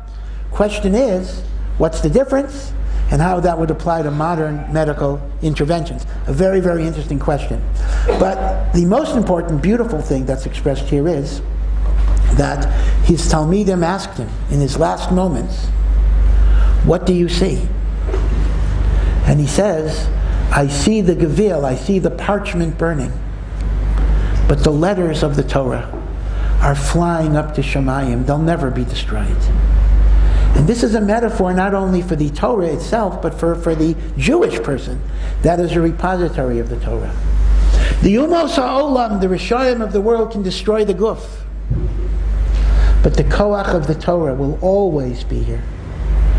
Right? Gevilin Nisrafin, Osios, Porchos, Ba'avir. The next few are mentioned very, very quickly, and that's why they're skipped in some mistaken editions. Rabbi Yeshevav, the Sofer, and there's a bas kol that said there was nothing in Hashem's Torah that he did not keep, which is high praise. Rabbi Elazar ben Doma, who died wearing his tefillin. Rabbi Chanina ben Achinoi, Rav Chutzpis, who when a bird would fly over him, the bird would get burnt with the intensity of his Torah. And the last one that is mentioned is Rabbi Elazar ben Shamua. and he was making Kiddush Friday night. And they came to murder him Friday night, and he was reciting the paragraph of Vayachulu Hashamayim V'Haaretz, and he said, Asher bara Elokim Lasos, that's the end of the pasuk. He was killed with Asher bara Elokim. Elokim was the last word he said. He didn't say Lasos. Again, the Mefarshim say there's a certain remes here, because the meaning of the pasuk, Asher bara Elokim Lasos, Hashem created us to do in the world. Lasos. He was no longer able to do in the world. Asher bara Elokim, the Bria belongs to God. My ability to do is no longer here. Lasos. These are the Asar Arugei Malchus. We mourn over them. Misa Sadikim is Mechaper, that's the Yom Kippur idea. And for us on Tisha B'Av, we think about the Chorban of the Torah. These were great, great, great, unbelievable leaders. But even in our Tekufa, in the Holocaust, Gedolim were destroyed. And in later years, in recent years, we've also lost the Gedolei Torah. And we have to be margish, what a chisaron that is in our world. So we'll say it, Arzei Levanan, Adirei HaTorah, Ba'alei Tris, Mishnah V'Gemara, Givarei Kaya, Chamala B'Tahara, Tamam Lishbach, V'Adavura,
Just one final point. I had mentioned that on Tisha B'Av, we don't talk so much about the Misa Tzadikim being a kapara.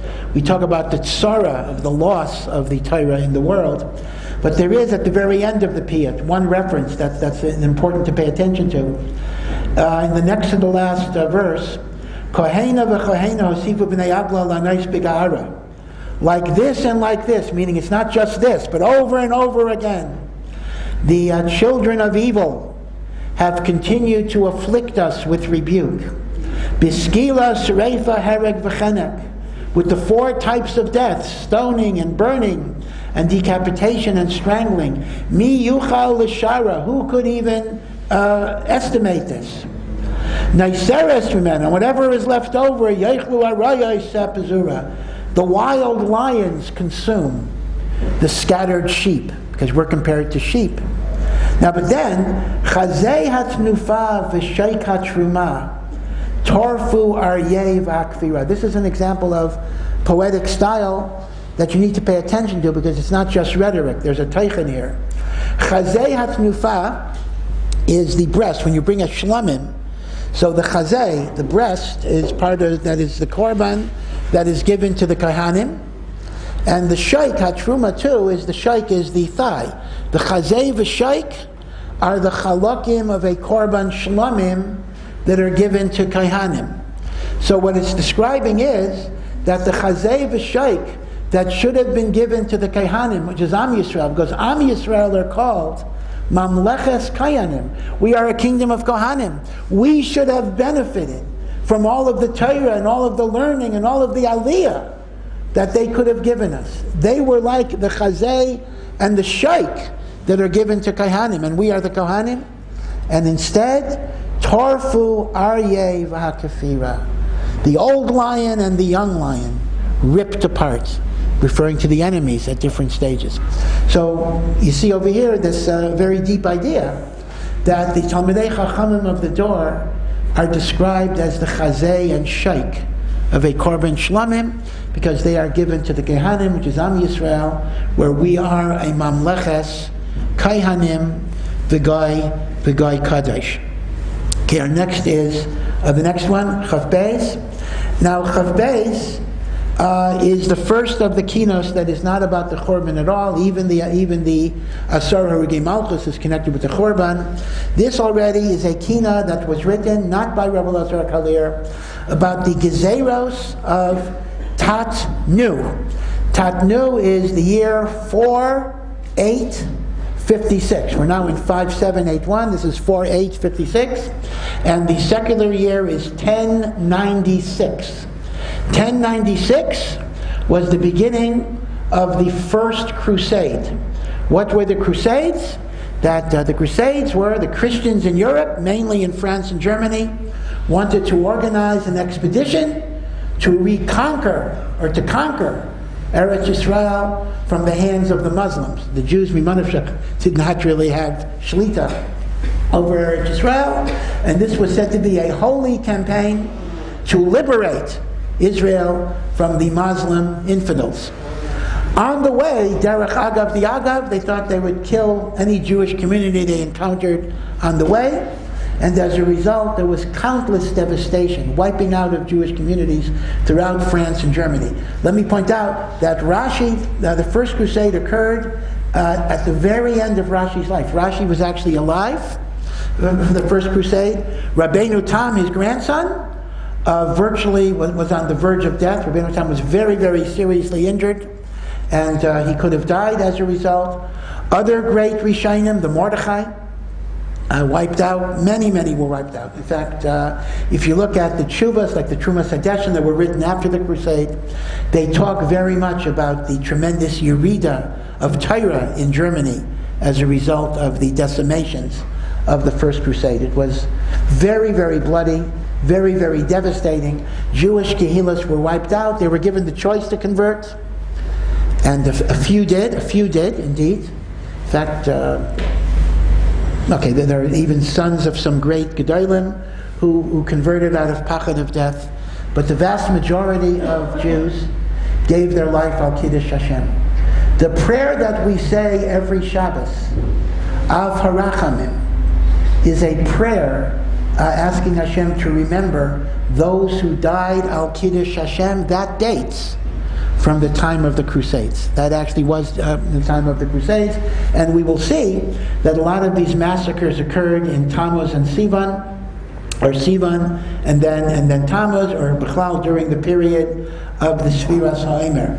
So this is a kina that describes the decimation of the First Crusade. Now, there is a Messiah in Klal Yisrael that Rashi's own city in France, Troyes, was not destroyed. Or Troy, how you pronounce Troy, I think, was not destroyed. And the story goes that it goes back to something that when Rashi was a young man, there was a Catholic studying to be a priest who was in the street and didn't have a roof over his head and didn't have food. And Rashi was Gomel Chesed, even to this Christian. And he gave him food and lodging and shelter. And 60 years later, this impoverished theological student was the main archbishop of that whole area. And he decreed that the city where this rabbi lives shall be safe and cannot be attacked. So the Rishonim, the Rishonim bring such a story, and the Rishonim point out that you see from here that you never know the effect of the chesed and the kindness that you show to people, even if you think they're not worthy, even if they're not Jewish, that somehow this was the thing that was matzil the whole city from the devastation of the Crusades. One thing I'll point out here, again, it's a kina about the destruction of communities, but one thing that notes, this gets back to the issue I raised before, about in the time of Titus, the boys and the girls jumping off the ship in order not to be nichshal in Gilui Arayos. We seem to have a description here of a community which was told by the Christians, convert or we will kill you. That there seems to be a remez that the community killed themselves. They committed suicide because they were afraid that they would be tortured, and in the midst of torture they would do things that they wouldn't want to do, and they took their own lives rather than face the torture which would cause them to be Maida and Avodah Zarah. Now, it's a little ambiguous. That seems to be what the Kina says, but I can tell you, whether the Kina says it or not, historically this was known to be the case. There were Jewish communities in which people committed suicide rather than be nichshal, and not only committed suicide, but they actually killed their own children, which is a little different than suicide. That's actually murder. And again, this raises a huge halachic question. In the Das Sekenim Mibalei HaTaisvus, and this was the period of Taisvus, they actually discussed this issue, and it's not a theoretical issue, halacha l'maisa, in which a certain Rav told the community that if you feel that if you're going to be tortured, you're going to acknowledge Christianity, it is better to kill yourself and kill your family. And the Rav said he was very proud of that psak because that was the halacha. And another Rav told him, you will go to Gehenna as a Reitzayach, as a murderer. So this was not an Ivy League discussion. This was, or an Ivy Tower discussion. This was a discussion that was very, very relevant lahalacha, and you actually see it in the Kina. Another thing that comes out, not in this Kina, but in Kina Chavdalad, we're not going to read because they both deal with the same thing, is something that the Brisker Rav was asked. Again, the Brisker Rav, all of us knew that the Brisker Rav knew Kol HaTorah Kula. He knew Bavli, Yerushalmi. But one would not know that he also knew Kinos by heart, which he did, by the way. The Brisker Rav knew Slichos and Kinos, Baal Peh. And the Brisker Rav was asked, why don't we have a tainus for the Holocaust, the Shoah? 6 million Jews died. Thousands of Gedolei Torah were killed. Torah was virtually destroyed. The Brisker Rav himself lost his Rebbetzin and several children. How could there not be a Kina, or a special day of Tainus, for the Holocaust? So the Brisker Rav pointed out that in one of the Kinas for the First Crusade, written about them, it says, Ein lahaisef shever, we don't add days of mourning. Tisha B'Av is the day of Avelis for all of the tsarais of Klal Yisrael. And that is why people say, oh, isn't it a distraction? If Tisha B'Av is about the Chorban Beis HaMikdash, why am I bringing in Asar Harugei Malchus? Okay, at least that happened around the Beis HaMikdash. Why am I bringing in the Crusades? Why am I bringing in the Holocaust? Isn't that taking me away from the main focus? The Brisker Rav says no, because all of these tsarais come because of the Hester Panim of the Chorban. So when I think about the Holocaust, I think, oy vey, all of this happens because we're not Davuk B'Hashem. When I think about the Crusades, all of it happened because of the Chorban Beis HaMikdash. So these tsaros are not a distraction. They're not taking you away from the Chorban Beis HaMikdash. They make you realize the lingering effect of a world without a Beis HaMikdash. And the Brisker Rav said, based on the Kina, Ein Lahaisif, you don't add additional days of mourning. That is why the Brisker Rav said we don't make a separate tainus. Again, in the secular Israeli calendar, there's a Yom HaShoah, but again, whatever. But it's not, the Gedalim themselves have not designated a special day. But the Gedalim have said we bring it into the Avelos of Tisha B'Av itself. So we'll read Hacharisha Mimenu Batabeira V'Yavra Laima Chamas Ezak V'Shayd L'Chashachet Shamayma V'Zini Ruchi V'Yucha L'Doyma V'Yolideh V'Shafa Shayma Mispeh V'Shavah V'Nevima V'Kiyama Sifti Ala Tasmi V'Shama Arid B'Sichi V'Yahim V'Onahi Yorima Eich Shavas Masais V'Vas Simcha Kol Panim Pogrom Kol Reish Korcha Kol Zekan Gidua V'Al Kol Mei V'Anacha V'Yaz Nisarer Koi Az Dereish Lecha Sila Tivaya Kei Aiz Niftacha Sulasai V'Achlu Hai Nasach V'Nisicha Some to Sucha and Lai to find that you get some tips on the Lai outside.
Mi yafli nezichos mi yarech nedarim mi yishaded mamakayich v'chata v'karim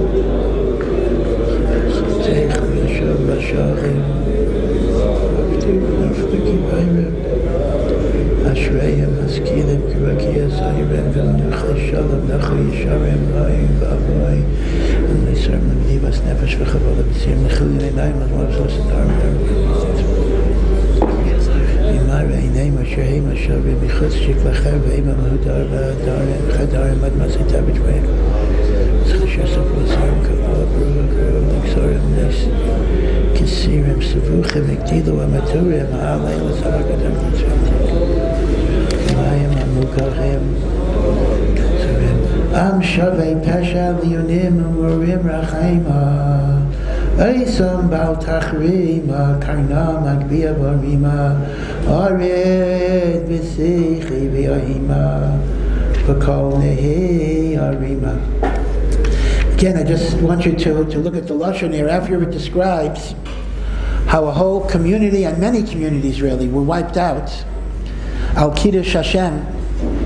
And parents would hug their children and say, we were not zocheh to raise you to Torah, but we will give you as a korban to Hashem. At the end it says, Torah, Torah, chigri sak. The Torah itself should wear sackcloth. His palshi bi'afarim, the Torah itself should roll around in the dirt, as it were, or the ashes. Evel yachid asilach, it should mourn, mispei tamrurin, with a bitter hesped. Al tovsei mishaitayach, those who grabbed your oars, because again, the picture here is that the Gemara, the Talmud, is called the sea. And those who take us through that sea are those who are the sailors, who have the oars that can navigate. Porsei michmarim, they throw in the nets to catch the fish, to catch the precious things that are in the sea. Malachayach v'hevlayach, your sailors and your leaders in the mighty waters of the Gemara, they're not here anymore. Those who would reveal your secrets. Who will climb the mountains? Who will answer the questions?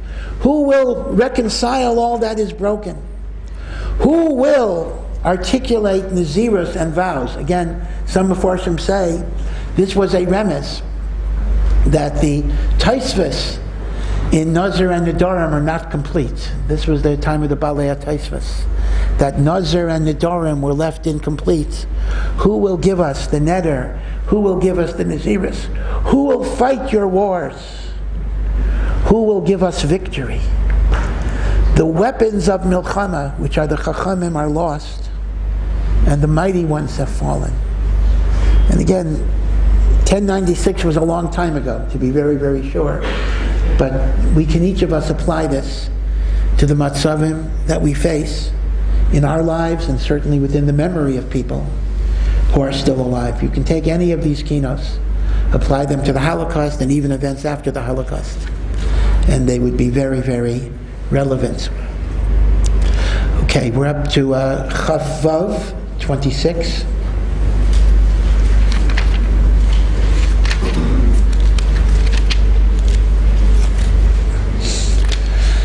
And here we are back to Rabbi Elazar HaKalir, and this is a kina that is based on a medrash.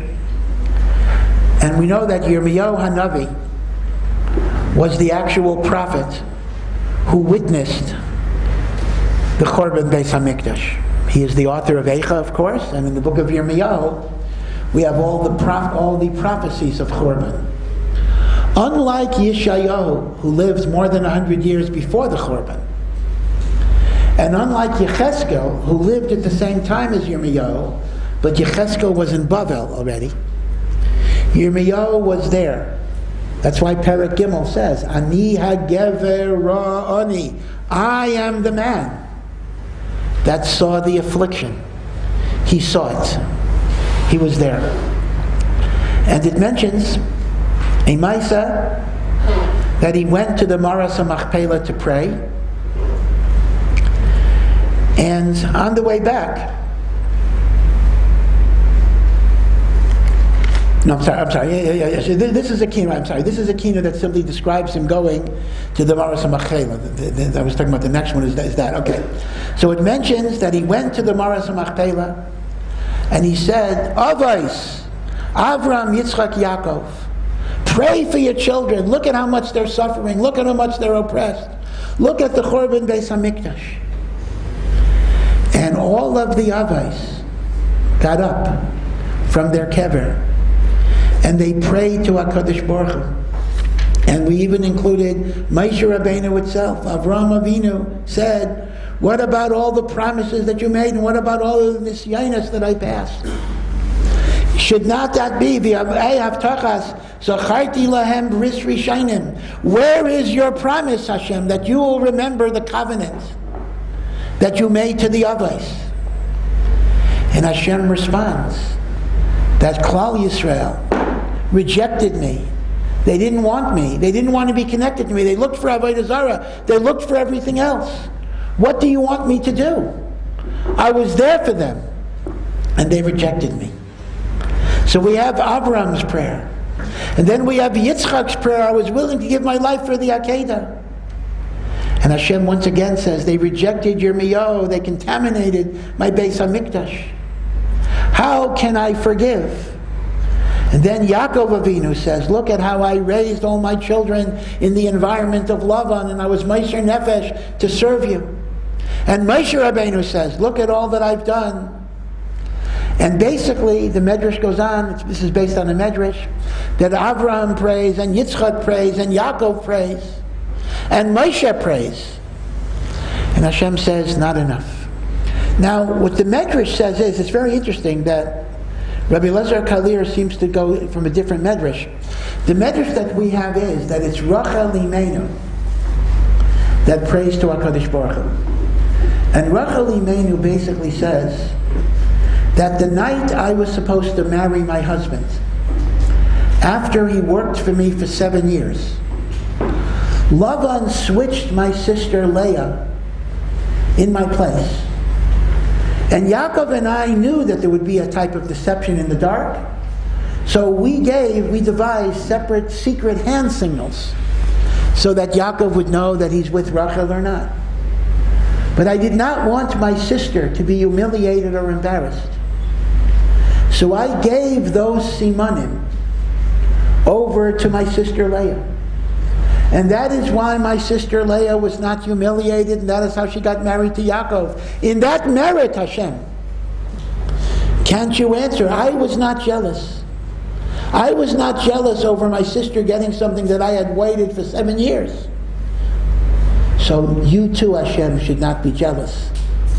And the Pasuk says, the Medrash concludes, that in the merit of Rachel Imenu, HaKadosh Baruch Hu will bring the Geula to Am Yisrael. And this is what the Pasuk says in Yirmiyahu. Mini kolech mi bechi. Withhold your voice from crying, ve'inayich midima, and your eyes from tears. Yesh sachar lepulaseich, there is reward for what you're doing. V'shavu banim ligvulam, your children shall return. So the Medrash says beferish, it was in the merit of Rachel Imenu's rachmanus on her sister that Hashem brings the Geula. And people ask a kasha. I mean, listen, Avram Avinu has the schus of the Akedah, and Yitzchak was willing to give his life, and Yaakov and Moshe Rabbeinu, all of their zechuyos are not enough. And Rachel giving up her turn to her sister. And after all, remember, Rachel only had to wait a week. Rachel did not have to wait 7 years. After a week, she married Yaakov after Sheva Brachos. So what is so great about what Rachel did? That is the key. And again, what you see is, you see the concept of rachamim, vatranas, giving up your entitlement. You know, all of us live in the world and we're entitled. We think we're entitled to different things. And if we don't get what we're entitled to, we have tinus on our fellow Yid, tinus on HaKadosh Baruch Hu. Why don't I get what belongs to me? If your fence is a half an inch over my boundary, I'll take you to Beis Din. Vatranas is the opposite of it. Vatranas is the understanding that in the interest of rachamim, in the interest of shalom, in the interest of kindness, I'm not going to demand everything that I'm entitled to. And that is a midah keneged midah, because HaKadosh Baruch Hu says, you're not demanding what you're entitled to. So I'm not going to demand what I'm entitled to. Klal Yisrael has so many averos, they're not entitled to anything. Elamai, you give people what they're not entitled to. In the interest of rachamim and chesed, I'll do the same thing. And that's the gewaldige zechus of Rachel, to be mevater, rachamim, not to embarrass, not to push your claims to the final end. But what's interesting is that the first part of this kina follows exactly the medrash, that Avraham was mispalel, Yitzchak was mispalel, Yaakov was mispalel, Moshe was mispalel. And Hashem said, no, Klal Yisrael is not worthy. But at the very end, it's very, very unusual. Instead of emphasizing Rachel, he just emphasizes the imahis. Leah cries, Rachel cries, and very rarely it even mentions Bilhah and Zilpah. So it does not mention Sarah and Rivka. It mentions Yaakov's 4 wives, Rachel, Leah, Bilhah, Zilpah. And in the merit of these imahis, Hashem brings Geula. Very, very unusual. It's very unusual, number one, that he does not mention Rachel as miyuchedet. There's nothing unique about Rachel. Number two, the 4 imahis are usually Sarah, Rivka, Rachel, and Leah. In this kina, it is Rachel, Leah, Bilhah, and Zilpah. So it's a whole different interpretation of the 4 imahis. Whether there was another medrash here that we're not aware of, I don't know. There is no medrash that we have that specifically makes this point, but Reb Elazar Kalir did have other midrashim that we don't have. But if you don't emphasize Rachel as being unique, then the lesson here would be that the Geula Acharayna will be the same way as the Geula Rishayna. The same way that the Geula Rishayna is in the merit of righteous women, this kina is telling me that the Geula Acharayna will be in the merit of the imahos and those women who follow the mahalach of the imahs. And again, the idea is that the final Geula will be similar to Yetzias Mitzrayim itself. So that is this kina. Now the next kina is right afterwards, and it should have been before. The correct seed, you'll see why, it really belongs before it. But it's also Rabbi Elazar HaKalir, and this is based on a medrash that when Yirmiyahu was leaving the destroyed temple, he met a beautiful woman who was dressed in rags and was very disheveled. And she did not look as if she was human. She looked otherworldly.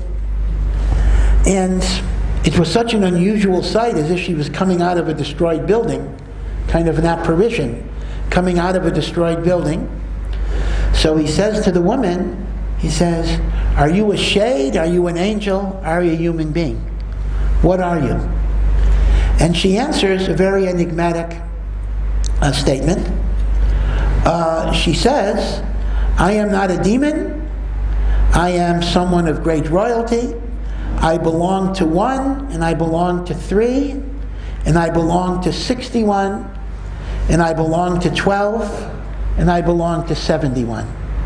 I am a person who is connected to all of these different numbers. I belong to 1. It doesn't mean Hashem here. It means I am connected to Avraham Avinu, who is miyuchad. He was the only one in the world who was able to proclaim Hashem to others. I belong to 3. That's all of the 3 of us. So Avraham is considered to be the first because he is the first. I belong to the 3 of us. 12 are the Shiftei Ka. The 61 are the 601,000. 61 myriads, in other words, 61 10,000s. And the 71 is the Sanhedrin. In other words, this woman, this apparition, is a representation of Am Yisrael itself. That is, if she is a grieving widow who has been cut off. And of course, that's what Eicha is, right? What is Eicha about? Eicha writes about Haisa ka'almana. She is like a widow waiting for the reunification with her husband. So, as Rabbi Yishmael says in the Gemara, there is a great, great beauty in every Jew, every Jewish woman, but every Jew. That beauty can be covered up with rags and with filth and with sorrows. But take away the sorrows underneath. There's a tremendous, tremendous beauty. And Yirmiyahu, and this is signified by the beautiful woman that is disheveled and dressed in rags. That even with the rags, the beauty of the Jewish soul is still pure and still good. It reminds me a little bit of a medrash that the Chafetz Chaim brings about a man who all of his life he was devoted to studying one Masechta till he knew it so well. Maseches Chagiga, over and over and over and over and over again. Chagiga is actually not an easy Masechta. And he died, and there were no children. I think his wife had even predeceased him. There was literally nobody to be Misavel. But people noticed that every day a woman dressed in black would go to his kever and cry and sob over his kever. And nobody knew who the woman was. His wife was not alive. And finally somebody asked who the woman was. And she said she was Maseches Chagiga. Very similar to this mashal, in which somehow, we don't know the process obviously, but somehow the Maseches embodied itself in a tangible form. To be misabel over the person who had so much connection to that Maseches. So too Am Yisrael is the spouse of HaKadosh Baruch Hu, the beautiful woman dressed in rags. And at the end, the woman tells Yirmiyahu, go to the Avos and pray. That's why in the original Seder of Kinos, this was before the last one, because the one we just read before talked about Yirmiyahu going to the Avos. So logically, this one would be before that one, but I don't have a teretz myself why in the order of the Kinos they put it this way. But again, the lesson we take from this is, once again, is what is called the Pintel Yid. In every Jew, there is an underlying holiness, no matter how far a Jew is from Torah, no matter how ugly it looks on the outside, no matter how disheveled, no matter how raggedy. Inside, there is preciousness, there is beauty, there is goodness. As the Baal HaTanya says, Tshuva does not really mean changing yourself. It means connecting to what is already in you. You're not becoming something new. You're removing all of the bad layers so you uncover what it is you really are. And that's why the word tshuva means to return. You are returning to what you really are inside. And that is the idea of the woman dressed in rags, but in her panemius there is only a beauty. Okay, now our next one is Lamed Aleph.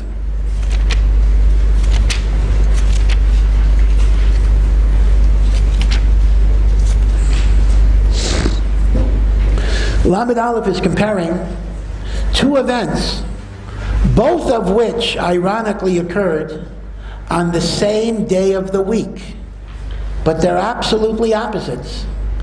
Yitzias Mitzrayim, an event that occurred with miracles, revelation, divine love, amazing plagues that changed the laws of nature, in which we achieved freedom and liberation and redemption. And then the 9th of Av, which was the destruction of the Beis HaMikdash, both the first Beis HaMikdash and the second Beis HaMikdash.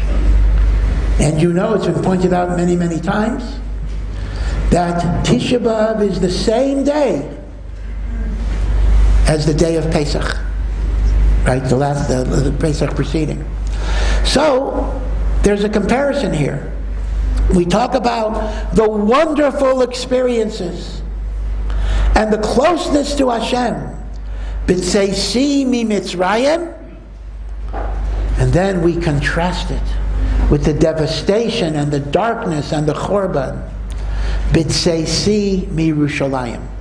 A before, right, the original one, and after. Rav Soloveitchik explains that there's another reason why we want to compare it. Because by Yetzias Mitzrayim, there actually is a halacha. Chayav Adam liros es atzmo, ki'ilu hu yatsa miMitzrayim.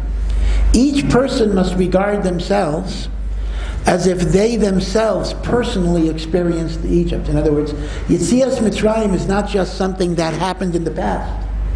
It's something that I have to feel happened to me. So Rav Soloveitchik wants to say, Chorban Beis HaMikdash is the same thing. Each person must feel as if they themselves personally experience the Chorban Beis HaMikdash. That's the dimyan to Yetzias Mitzrayim. And indeed, this is actually a Beferish Yerushalmi. The Yerushalmi says that every generation in which the Beis HaMikdash is not rebuilt must feel as if it is the generation of the destruction itself. It's not the pshat, the Chorban happened. If it's not rebuilt, we're machriv it right now. It's as if we are machriv the Beis HaMikdash because of our averos. So that's the comparison to Yetzias Mitzrayim. In both, you have to individualize it. I've mentioned before, someone asked the Sfas Emes, what do I do if I can't cry over the Chorban Beis HaMikdash?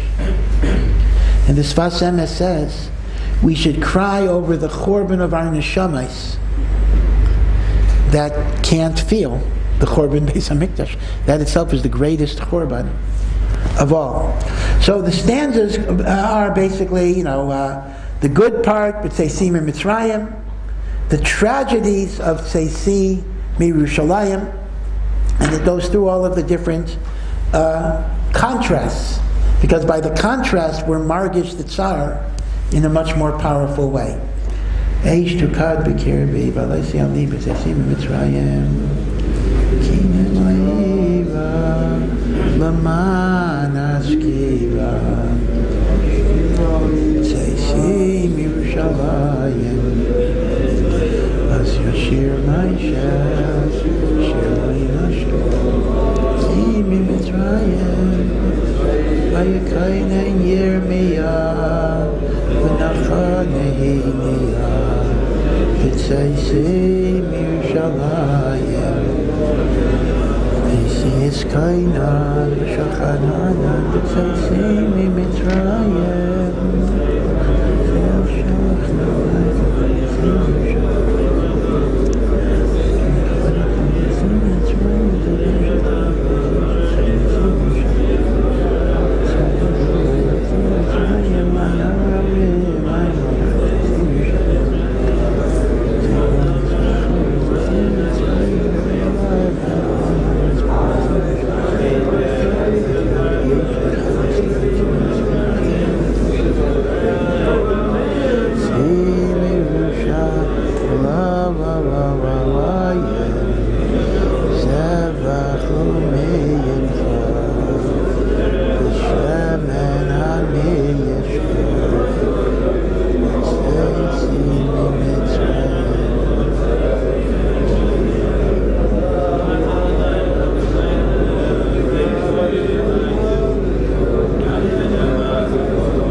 Zakas Ailal v'nakas Cholol v'tzeisim Yerushalayim Shochanu Menayra v'chalel u'ktayra v'tzeisim Mitzrayim Elil v'sayeva v'pesel v'matzayva v'tzeisim Yerushalayim Tayra u'ta'uda v'chayachemda v'tzeisim Yerushalayim. If you notice the very, very last verse, you'll notice a little bit of a shift. Every stanza talked about good things, b'tzeisim mitzrayim, bad things, b'tzeisi mirushalayim. Right? Tzeisi. But in the very last verse, it talks about the Torah and all of the wonderful things Hashem gave us when we left Mitzrayim. And then it says, joy and rejoicing and sadness shall flee, beshuvi Yerushalayim, when we return to Yerushalayim. So the very last stanza ends on a sense of hope and optimism that the Geula will come. Tisha B'Av is indeed called a moed, a holiday in some ways, and we are told on Tisha B'Av Mashiach is born. I'm sorry, I wanted to go back. If you go back, go out of order a little bit. I wanted us to say Chaf Gimel, which is a short one, but it's kedai to look at. Go back to Chaf Gimel 23. And 23, again, is anonymous. It's not Rabbi Elazar Kalir. And it's based on a story in the Gemara about Rabbi Yishmael's own children. We already learned that Rabbi Yishmael Kohen Gadol was one of the Asar Harugei Malchus. He was murdered and tortured before his death. And this is a story, again, he was extraordinarily beautiful. And his children, he had a son and a daughter who were also very, very beautiful. And they were taken by the Romans as slaves.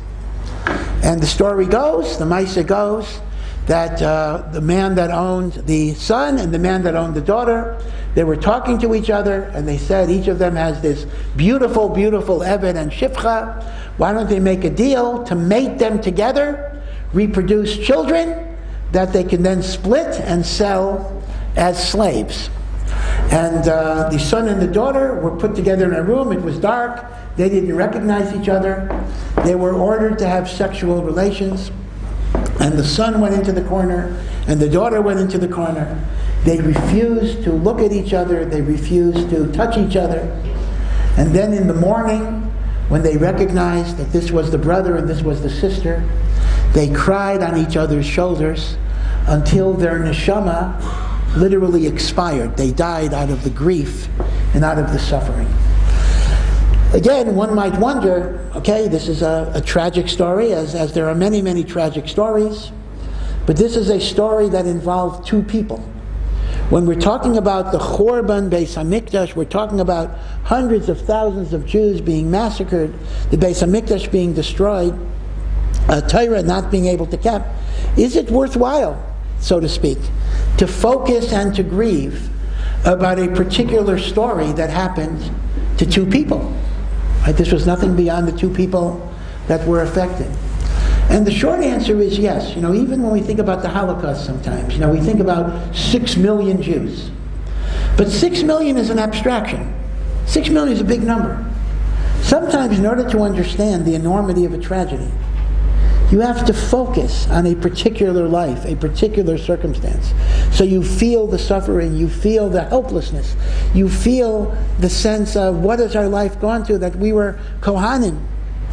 And look at what we've become, and look what Klal Yisrael has become.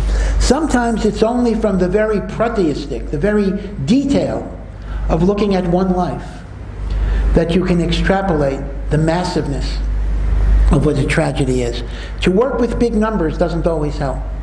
And of course, Chazal also teach us, the Mishnah says, Kol makayim nefesh achas miYisrael ke'ilu kiyam olam maleh. If you keep one person alive, Machlekes, is it Yisrael or not Yisrael, but certainly Yisrael, it is a whole world that you've kept alive. We don't say things don't matter as much because there are fewer people involved. The tzara even of a yachid is a tzara of unimaginable proportions. And Memela, even on the day of Tisha B'Av, we will think about the tzaras of individuals, and in particular, the tzaras of the son and daughter of Rabbi Yishmael, that it was worthwhile to write a kina about, so we should not neglect the individual when we think about the collectivity.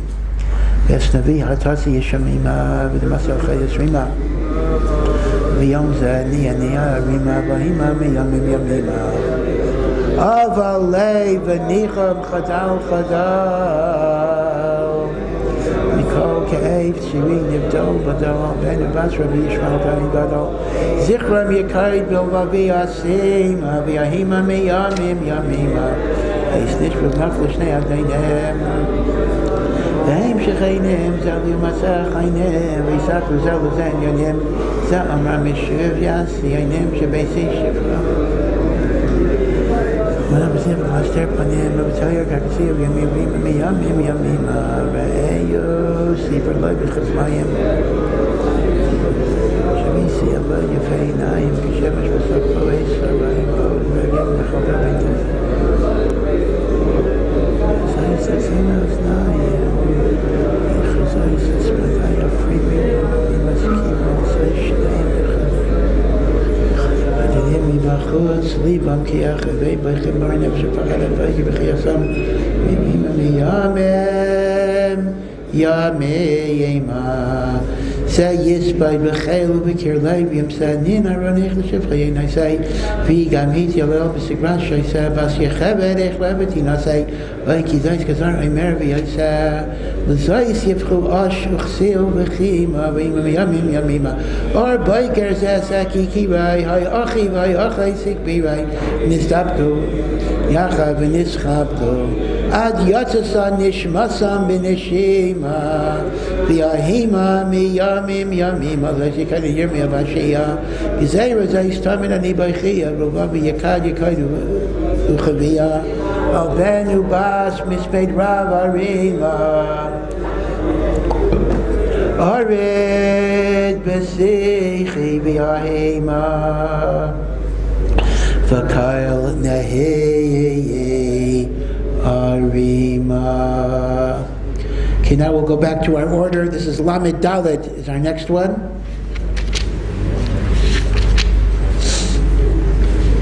The author of Lamed Dalet is very, very famous. This is none other than Rav Yehuda Halevi, and indeed the stanzas spell out his name, Yehuda, Yud, Hey, Vav, Dalet, Hey. Yehuda Halevi, we know, of course, as the author of the Kuzari, a great, great work on Jewish philosophy and this defending Yiddishkeit, defending Yadus against the various arguments that other religions can make. Kuzari, of course, is still learned to this very day. He was also a great poet. The Zemer, Yom Shabbos on Ein Lishkolach, is written by Yehuda Halevi. Again, it spells out his name. Yehuda Halevi was born in Spain, and this is during the golden age of Spain, around the 1000s, way before the Inquisition is the 1400s. We're talking about the 1000s, time of Ibn Ezra. In fact, some say the Ibn Ezra was his son-in-law, not entirely clear, but they certainly knew each other. And this was a time in which Jews were very, very well accepted. They had high positions in government, in finance, in politics, in business. They were doing very, very well. Of course, that didn't last, but that was called the Golden Age of Spain. And Yehuda Halevi was born into a very, very wealthy family.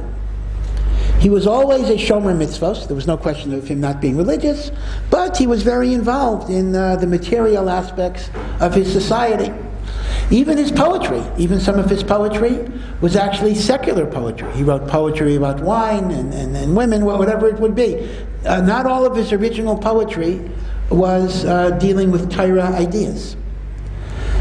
At some point in his life, towards middle age, he had what you might call almost a crisis of faith.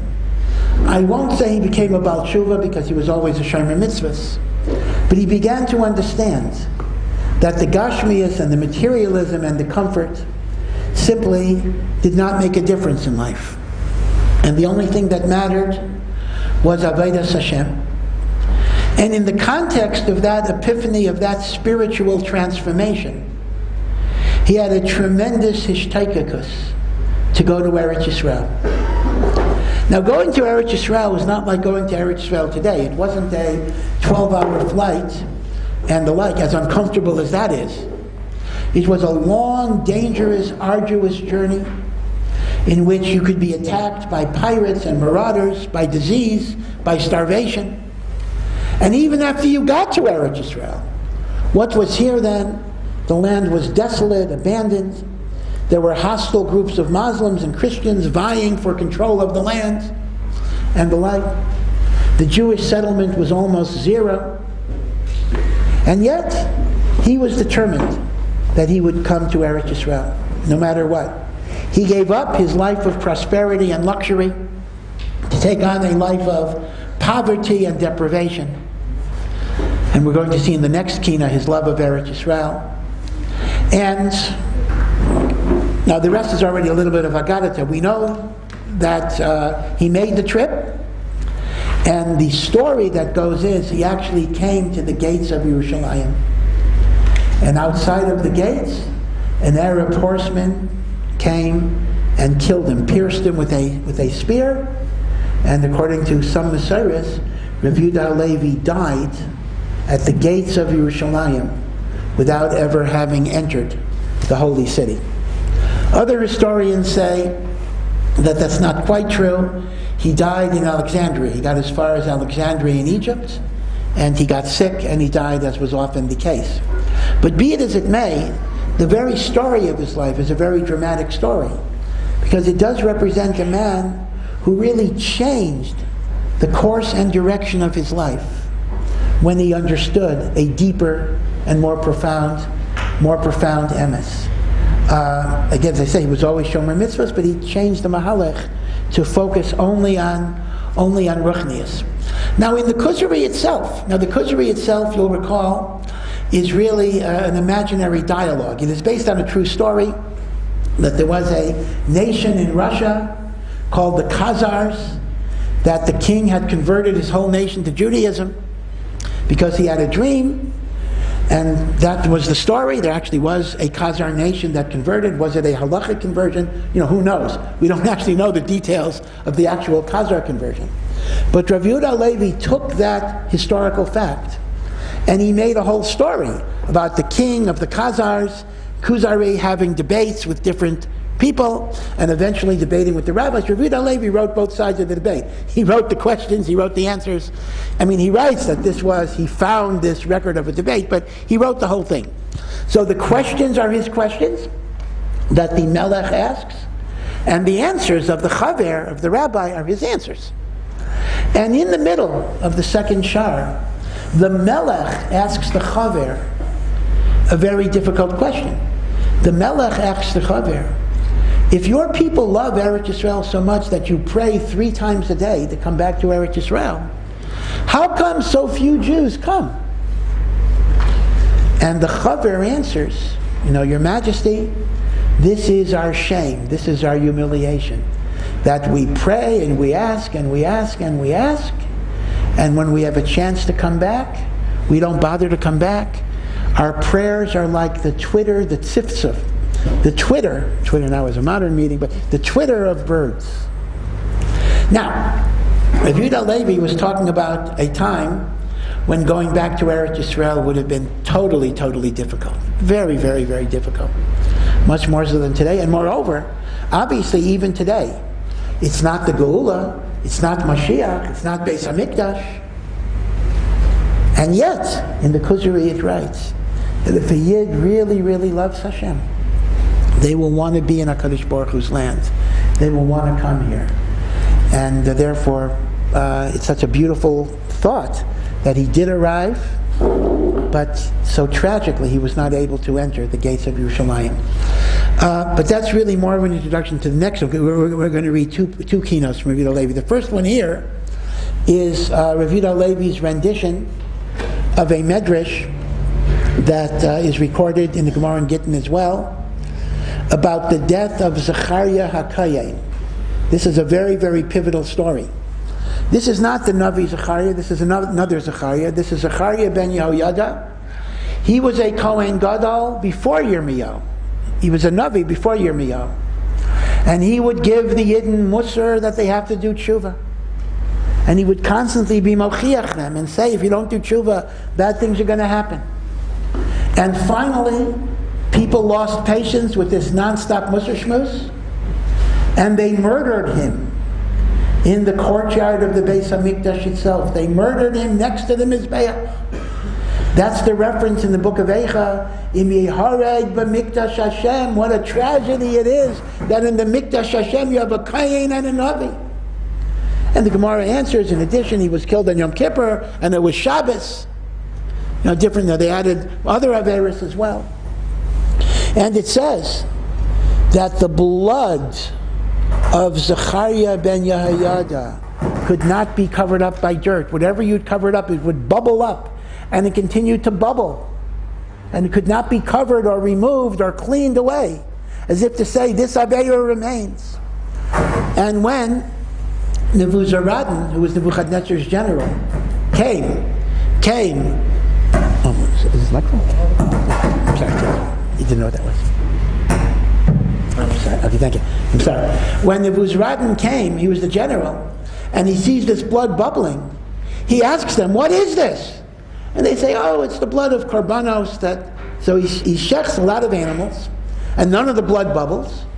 And finally he demands, he says, you tell me what this is, or I'm going to kill everybody. And they tell him, there was a Navi, he was giving us Musar, we killed him. So Nebuzaradan was determined in his rishus to appease the blood, so to speak. So he started killing thousands and thousands of Jews. He killed Tinaika Shal Beis Rabban, he killed children. And the blood didn't stop. And finally Nebuzaradan said, do you want me to destroy everybody? Do you want me to destroy all of Am Yisrael? And the blood stopped, and it was covered up. The Gemara says, Nebuzaradan then made a kal v'chomer. If HaKadosh Baruch Hu was exacting such nekama for killing one person, what's going to be with me, with all the people that I killed? It's actually recorded that he left Nebuchadnezzar's army, he became a ger, and he had descendants who were teachers of Torah, etc. So this is the story of the death of Zechariah. Now, this is a very deep idea that somehow it was makubal, that if a Kain and a Navi is killed on the same day in a Makam Kadesh, that's a tremendous, tremendous prosecution against Am Yisrael. In fact, the Medrash even says this is why Aaron, Aaron built the Egel, or he let them build the Egel, because Aaron was afraid they would kill him, because Hur had already been killed, and Hur was a Navi, that's Miriam's son, and Aaron is a Kohen. So if a Kohen and a Navi get killed at Har Sinai, which is a Makam Kadesh, there'll be a tremendous devastation. So Aaron could not allow himself to be killed based on Im Yehareg b'Mikdash Hashem Kain Menavi. So Rav Yehuda Levi is telling us over the story of Zechariah HaNavi. And again, it reminds us of the tremendous tragedies that sins have ripple effects. Actions have consequences. Sins are not just isolated things that are done, but they can reverberate through the generations in cosmic tragedies that continue to happen. Lo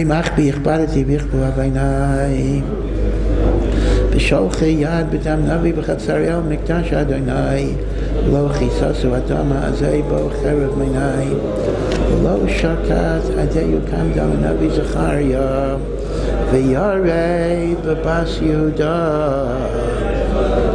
Tanya Haya holech mesoret bo rabbat habachim Uva el mikdash adnai matzah dibim reischem V'yishal bavor zeh k'inem asayfchem Yanu kizehu dam korban atzvachim V'yanasei b'dam porim b'dam eilem b'dam meichem b'dam zevach zevacham nachram haya V'nem chazos t'shakar b'dam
The next is Lamed Vav, and this is also Rav Yehuda Halevi, and this is a very, very well-known kina. This expresses, perhaps it's maybe the greatest poem we have, expressing a love for Eretz Yisrael, tying in with what I said before. He talks about the idea of walking on the dirt that the Avos walked on, entering the place that even Moshe Rabbeinu was not able to come. The idea that the very air of Eretz Yisrael is filled with Kedusha, that every country has its own natural crops, and in Eretz Yisrael, Ruach HaKodesh and Nevuah is the natural crop of this land. And he says that he's happy to be barefoot, he's happy to be poverty-stricken, he is happy not to have a roof over his head, as long as he can be in the place of the Shekhinah. So, people talk about Zionism or whatever it would be. If you want to read and understand what Zionism is in the most Toradic sense, the most emes sense of the love of Eretz Yisrael, by seeing the Kedusha, by seeing the Ruchnius, by feeling the presence of HaKadosh Baruch Hu. This is the kina that we read about, Rav Yehuda Halevi, who indeed gave up a life of comfort because of his chivas haaretz, and according to some, actually died at the gates of Yerushalayim. It begins with the famous words, it's also been set to song, Tzion, Halo tishali l'shlom hasirayach, doshe shlomech ve'in yeser adarayach. He's turning to Tzion, to Yerushalayim, to Eretz Yisrael, as if it's a person. Please seek the welfare of the prisoners. All of us are imprisoned, waiting for you to flourish. Dorshe shalomech. We are seeking your welfare, your shalom. Ve'im yeser adarayach, and this is the remnant of your flock that is still alive, seeking you, wanting you. Mida keneged mida, as we want you, can you also want us? And so to speak, intercede to HaKadosh Baruch Hu that there should be a geula. Tzion halay tishali l'shlem hasirayach, Parshay shalayimech, ve'im yeser adarayach, miyam mimizrach mitzafan mitzimad, shalom rachad v'karetz mikal amarayach.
Mama Shahaya Levirayach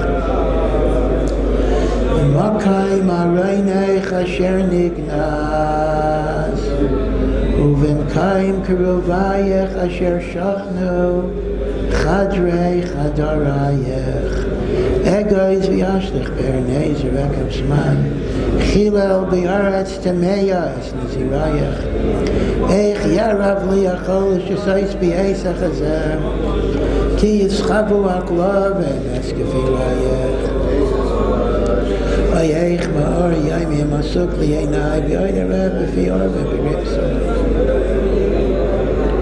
Kikvar Malu Tislam Yishlim B'Marayach Eisas Yarav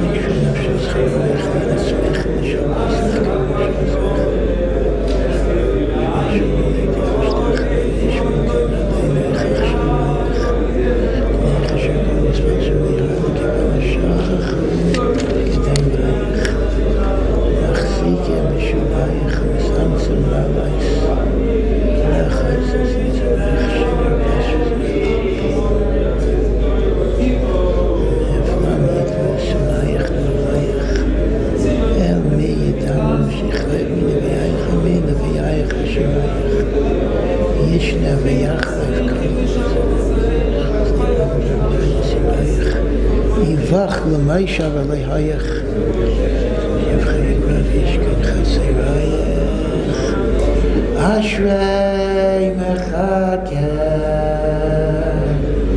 V'yagiya v'yira v'yisayreich V'yibaku alav shacharayach Nirais b'tay vas b'chirayach Malais b'siyim chasei B'shuvei chaylei Kadmos na'arayech.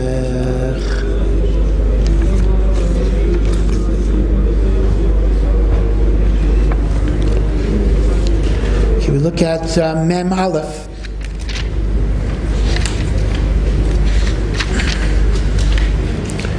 So we have some famous people who pop up in the keynotes. We just had Rav Yehuda Halevi, and Mem Aleph was written by one of the greatest of the Rishonim, Maharam Rottenburg, Rav Meir Barbarach from the city of Rottenburg. Rottenburg is in Germany.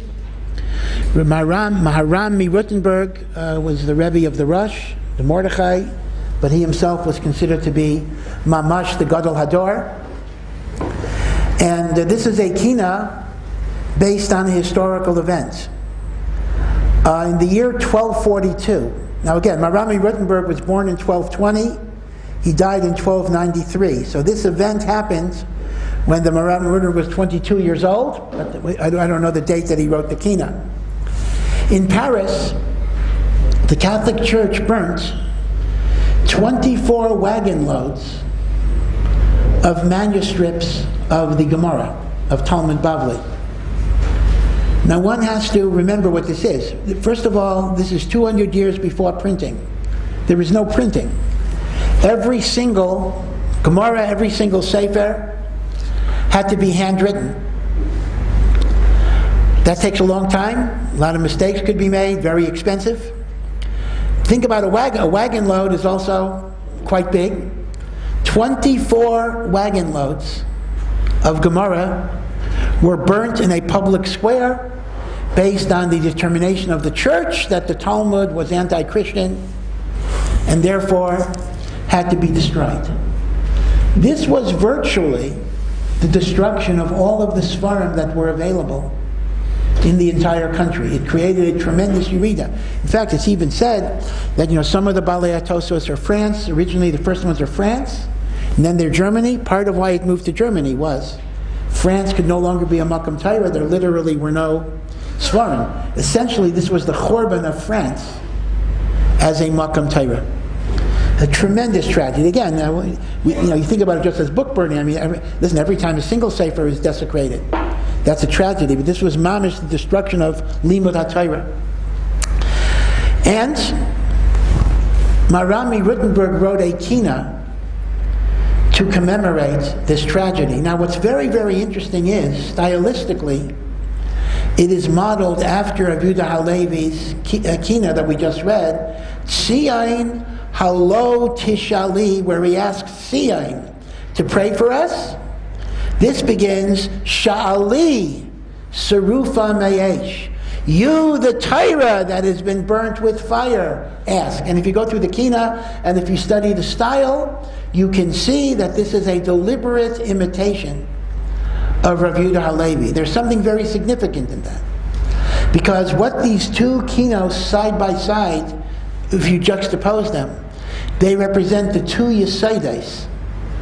There is the Chashivas of Eretz Yisrael, but there's the Chashivas of Torah. Eretz Yisrael without Torah is just a land, just a country. And therefore, Marami Rittenberg wanted to underscore that as important and as beautiful as Chivas HaOretz is, you have to couple it with Chivas HaTorah. And therefore he wrote a poem almost exactly like Rav Yehuda Halevi's poem about Eretz Yisrael. He wrote it about the Torah. Now, it's recorded in the Svarim that the Catholic Church went through a trial. Maybe it was a mock trial. No, defending the Talmud. The Jews were given the opportunity to defend the Talmud, although it was a preordained conclusion. And the defenders of the Talmud were some very, very great Gedolim. Rabbi Yechiel Miparis, one of the Balei HaTosfos, the Smag, Rav Moshe of Kusi, the Sefer Mitzvahs Gadol, Rav Yitzchak Mikorbayel, the Sefer Mitzvahs Katan. These were great, great, great Rishonim, Balei HaTosfos. They were chosen to be the defenders. Klal Yisrael, we gave it our best shot. We gave the best people we could to defend the Gemara.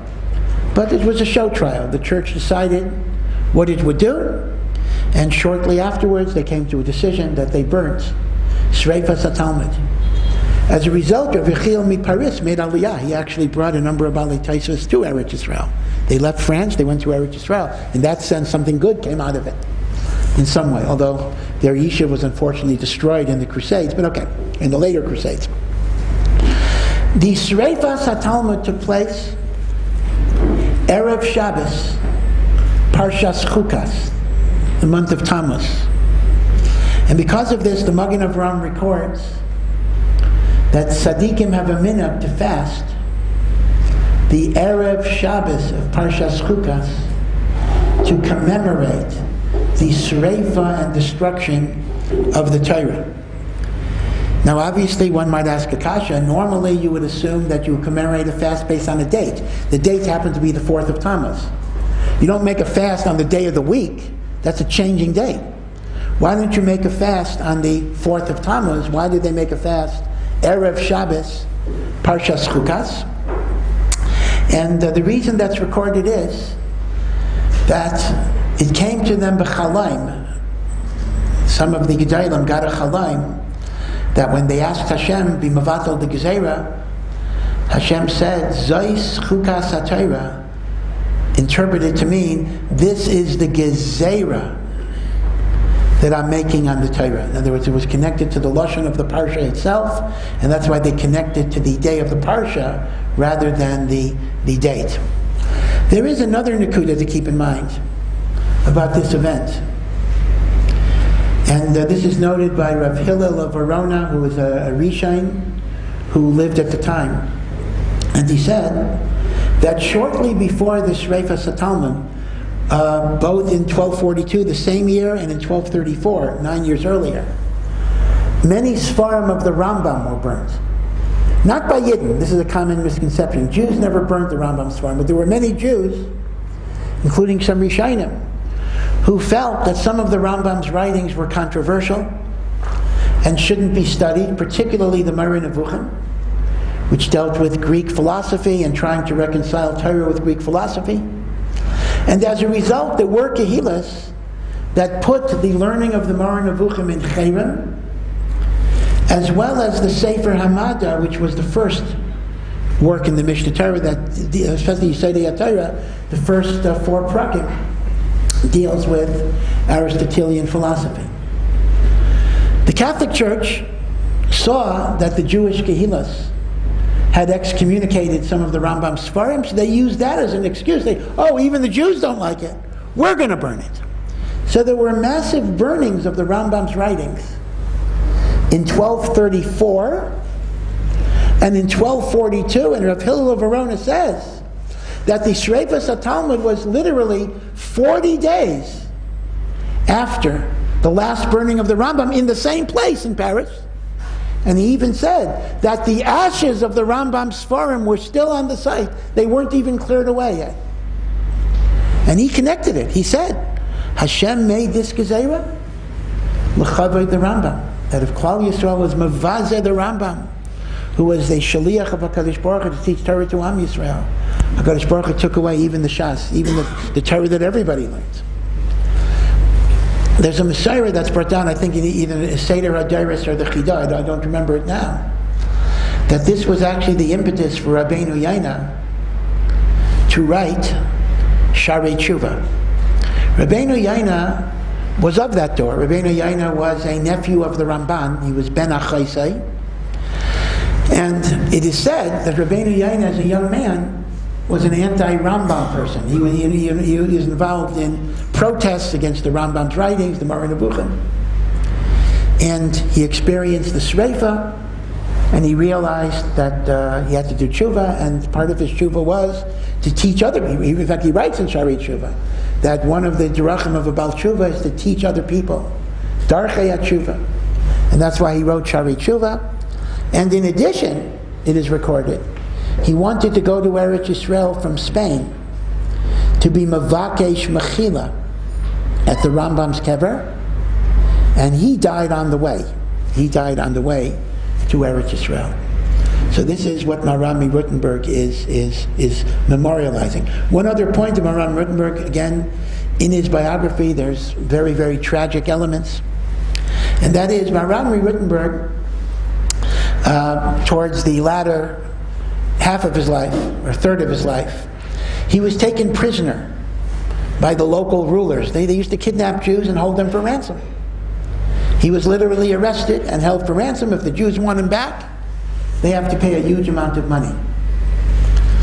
The Rosh, his Talmud, said, we're going to raise the money, we'll get him out. Maharam Rothenberg paskins that he's not allowed to be ransomed, based on a Mishnah in Gittin that says, we don't redeem captives for excessive money because that encourages hostage taking. The Rosh held, and he writes, Tisha Rosh writes in Gittin, but now you understand, it's not just the Lumdus, he's the Lamaisa stuff. He says, that doesn't apply to the Gadol Hador. Problem is, the Gadol Hador was Chaylek. The Gadol Hador held it did apply to the Gadol Hador, or whatever. And Maharam Rothenberg did not allow himself to be ransomed. So the last 7 years of his life he spent imprisoned, and then he died. He died in the castle that he was held in prison, and then the nobility, the aristocracy, didn't want to release the body until eventually somebody paid from their private money a huge amount of money on the condition they would be buried next to the Maharam Rothenberg.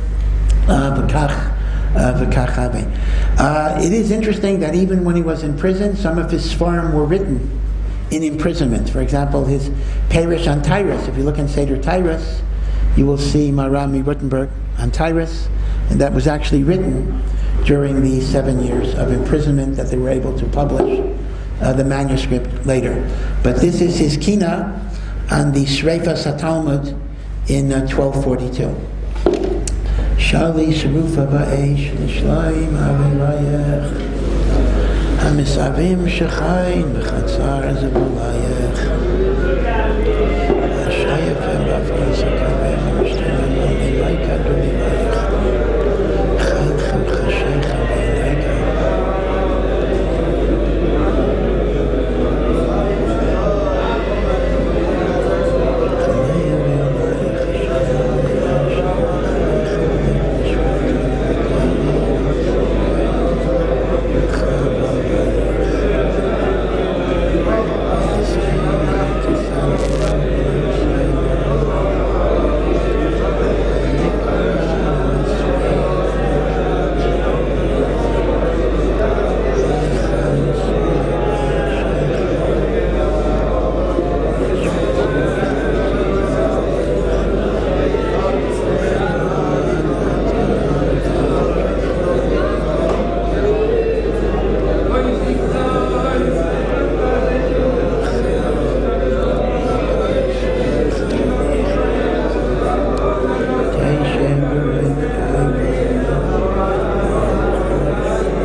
Liyos l'noifesh l'das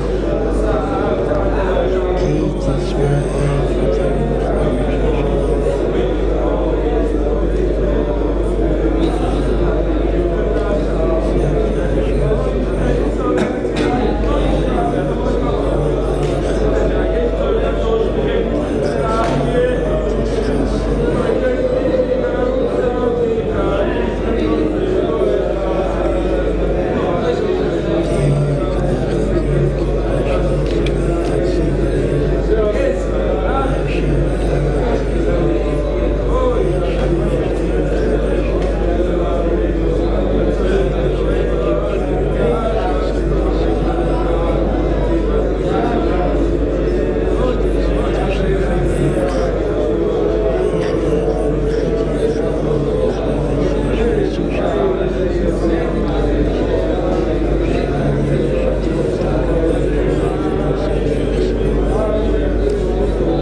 Again, just to bring out some of the images that Maharami Rothenberg uses, he describes the burning of the Torah, not the Sefer Torah, but the burning of the Gemara, but he calls it the burning of the Torah, as Ir Anidachas.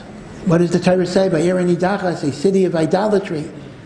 All of the shalal of the city is gathered into the square, and it must be destroyed.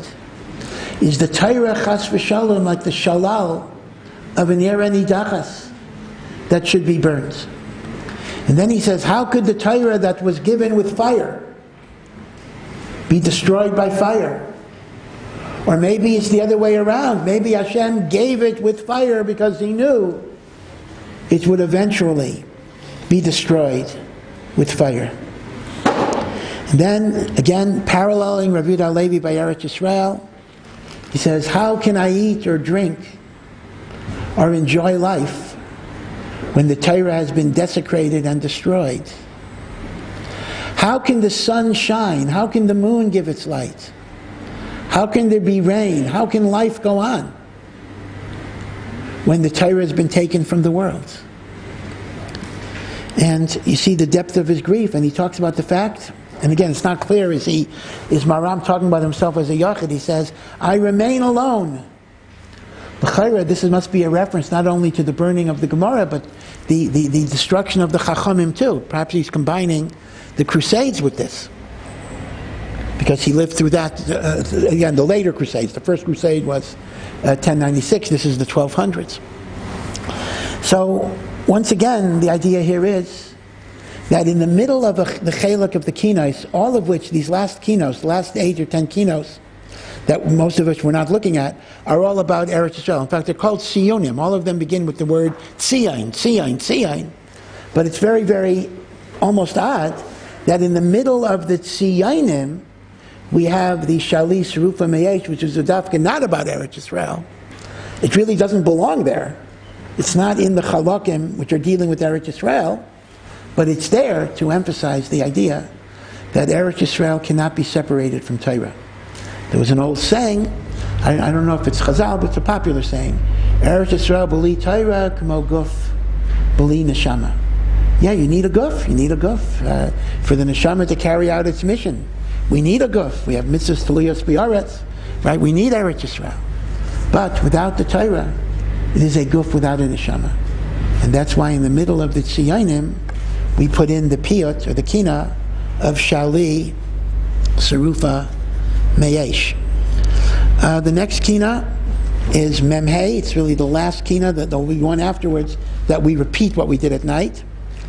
But Memhei is the only kina that we say standing up, and we actually sing it together to a very, very beautiful, heart-rending nigun.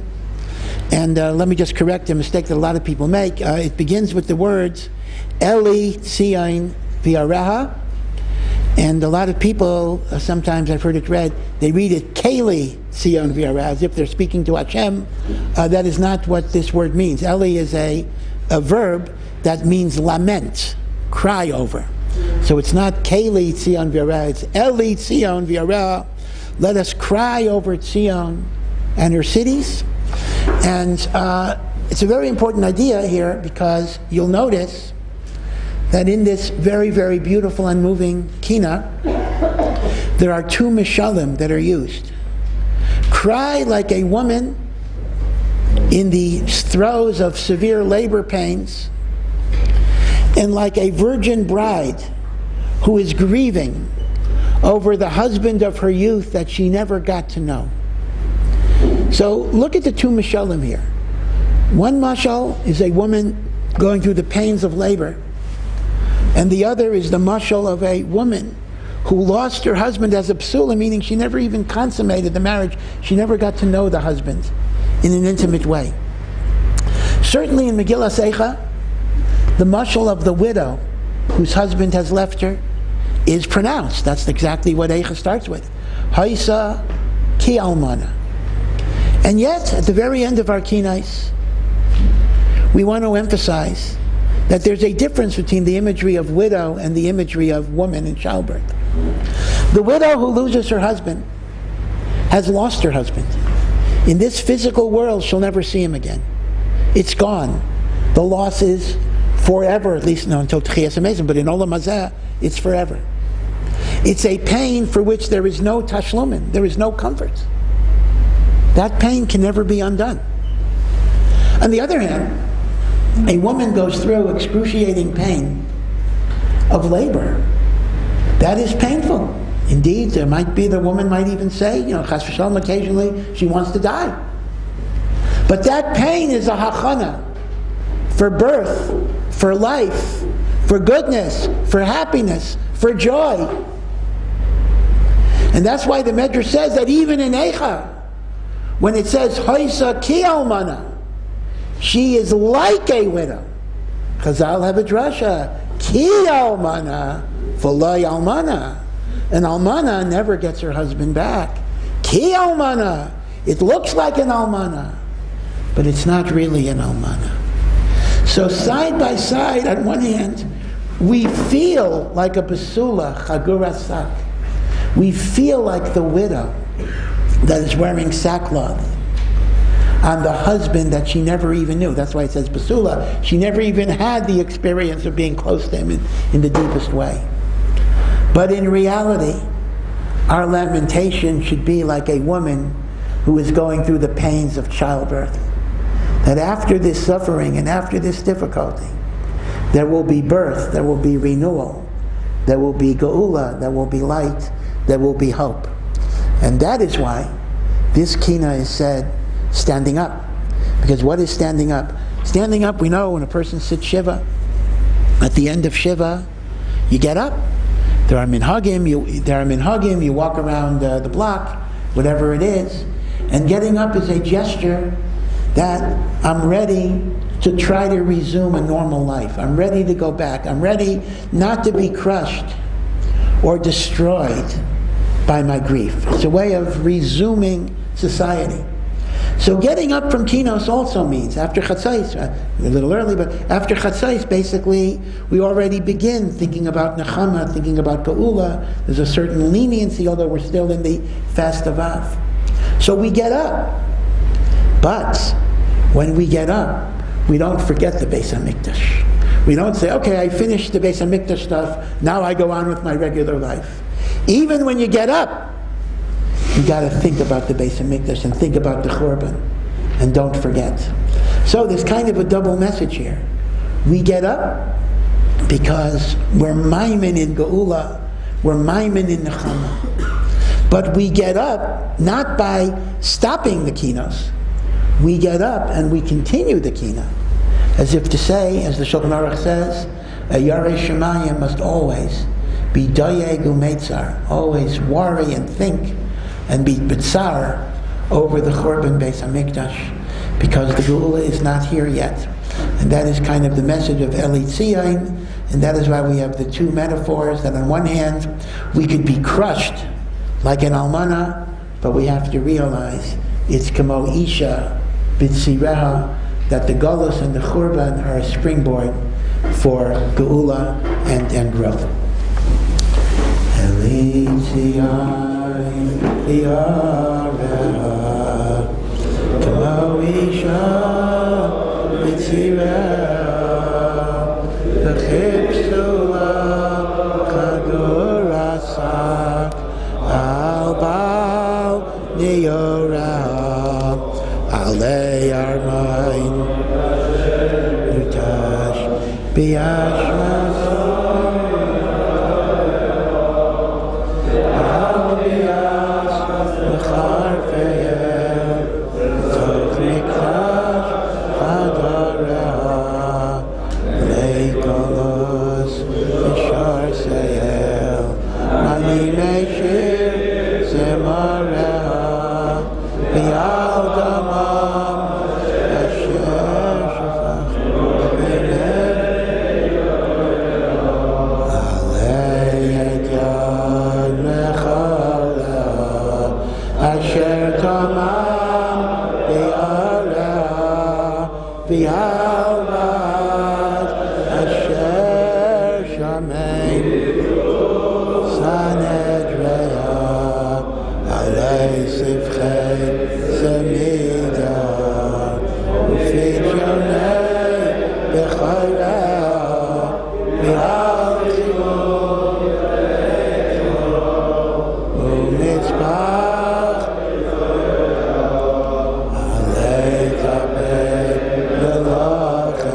in the Eritrea goes through all the physical sufferings, the humiliations, the degradations, the shame, the destruction, the exiles.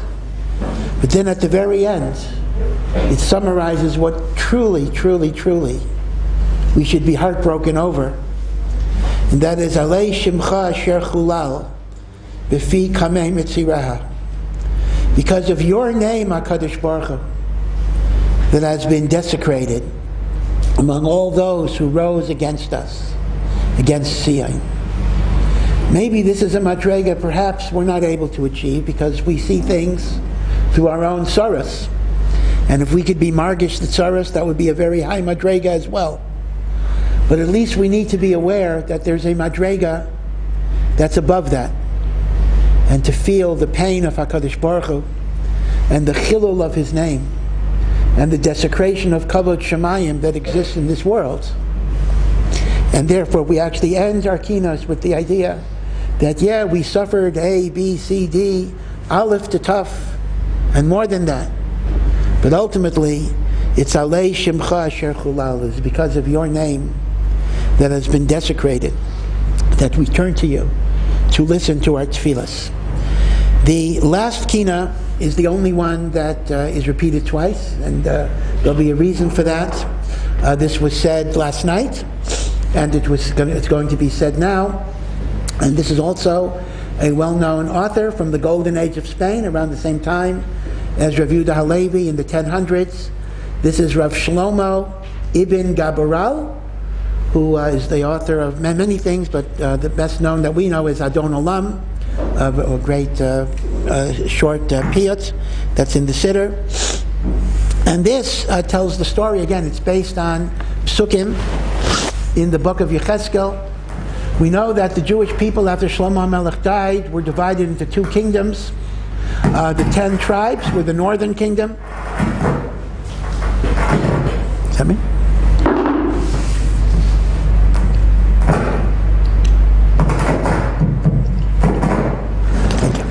The 10 tribes were the northern kingdom, and they were known as Malchus Yisrael. And the southern kingdom, Yehuda and Binyamin, had the Beis HaMikdash. They were known as Malchus Yehuda. In the Navi Yecheskel, the 10 tribes' kingdom is called Ohala, the tent, because they had the Mishkan of Shiloh until there was a Beis HaMikdash. It was located in their territory, the territory of Ephraim. And Malchus Yehuda went by the name Ohaliva. Again, if you have a good memory, you may have noticed Ola and Oliva was mentioned several times in the Kinais. Ohaliva just means Ohaliva, my tent, is permanently there. That's Yerushalayim. That's the Beis HaMikdash. And in Yecheskel's mashal, Yecheskel gives a mashal about a man that had two wives, two evil wives, two bad wives, and he banished them. One was Ola, one was Ohaliva. That, of course, is a remez to the 10 tribes and Am Yisrael. So based on that idea, Ohala is the nickname for the Aseret HaShvatim, and Ohaliva is the nickname for Malchus Yehuda. So we have a curious debate. Which one suffers for worse? Which one had a worse time of it? Ohala says to Ohaliva, don't complain, Ohaliva. You had more than 100 years, more than me. The 10 tribes were exiled more than 100 years before the Churban. And we were never reunited. We never came back.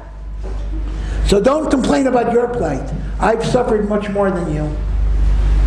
And Ohaliva says, no, we went through a Churban twice. You went through a Churban once. We went through a Churban twice. And the fact that we're brought back and then we lose it, right? The first Mikdash was destroyed with 70 years of Galus. Then we rebuilt the second one, and that was destroyed. Suffering Galus over and over again might be worse than one Galus that never got undone. So they're debating who has it worse. And the poem ends with Hashem, who has mercy on everybody, right? The pasuk says, Hashem, that is Chomel al Dal, who has compassion for the impoverished, Chamol al Dalusam, have compassion for them. So again, it's a bit of an odd choice to end everything with this. And especially, we said it last night, why say it again? What is unique about this kina? And the truth of the matter is In this kina is embedded the vital message of what Chazal tell us, that the second Beis HaMikdash was destroyed because of sinas china, hatred, polarization, disunity. Each one looking at themselves and thinking that they are the ikr, they are the most important. Even when it comes to tragedy, we have a machlokas. Each one is arguing who suffered more. I don't care about your suffering, I had it worse. No, I had it worse. I don't care about you. And the ultimate resolution is, if we have that attitude where each person is looking at their own matzav, and they're saying, my matzav is so important. Right? There's an old joke they say, maybe Tisha B'Av is not a time for joke, but they say, what's the nafkamina between tragedy and comedy? Tragedy is when I hurt my finger, comedy is when you break your leg. Meaning when it happens to somebody else, it's mabakach, not a big deal. When it happens to me, every little thing becomes a tragedy. So what this is saying is, if we could even fight over who suffered more, then we're not going to be royal geula. The ultimate geula is when HaKadosh Baruch Hu brings together, and indeed in Yecheskel's nevuah, there's a beautiful nevuah that eventually Yosef is Malchus Ephraim. The 10 tribes were ruled by Shevet Ephraim from Yosef. And Yehuda is, of course, Malchus Beis David, which is Malchus Yehuda. That Yecheskel has a vision that Liyasid Lavai, the Aseres Hashvatim, are also going to be reunited with the rest of Klal Yisrael. And Yosef and Yehuda shall become one Malchus. This is part of why we have Mashiach ben Yosef. And then we have Mashiach ben David. That is the unification of the 10 tribes with the rest of Klal Yisrael. So the keynote ends both in the evening and in the day with the hope and the prayer that instead of each group focusing on what is bothering them, we come together as a unit and we overcome these sinas chinam.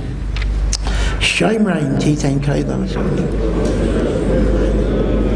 suni banai v'tizak it's refuah manai it's in the funny like lai lacha haliva chashay v'nyech v'anyeh shishli v'nyech v'shubir chayim ati b'kashi v'kala like achshi v'nyeh v'nyeh shalom to Mashiach Tosh B'lasser B'lasser v'shabit v'lasser jim v'chal v'chal v'shubim Daimi ahaliva v'al tivchei v'vchiyesh v'sechach v'olach v'shalayim Shiva liva ani kein akashti v'alef v'ray ba'ala b'kala ani zacharti nadati atach hashvabas nadati hinei b'yad akastim v'mayim v'kladati v'shavia aniya l'bavel yaradati v'nisraf ha'heichel asher b'ayim nechpadati Yeshiv Hashem Tziyayin ay meichal yasadati Amhat lamati Ad kachani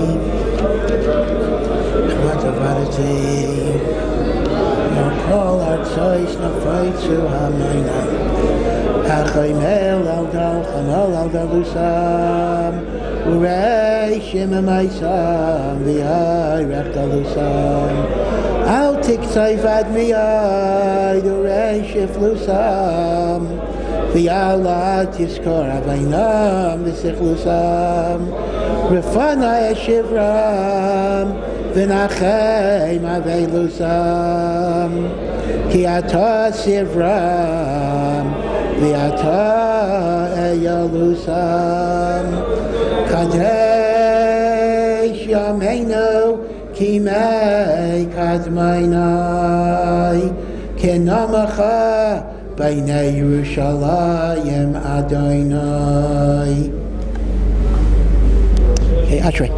Ashrei, Yashrei, V'Sacha, Jodel Chesed.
first of the talks of the seminar will be taking place.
Okay.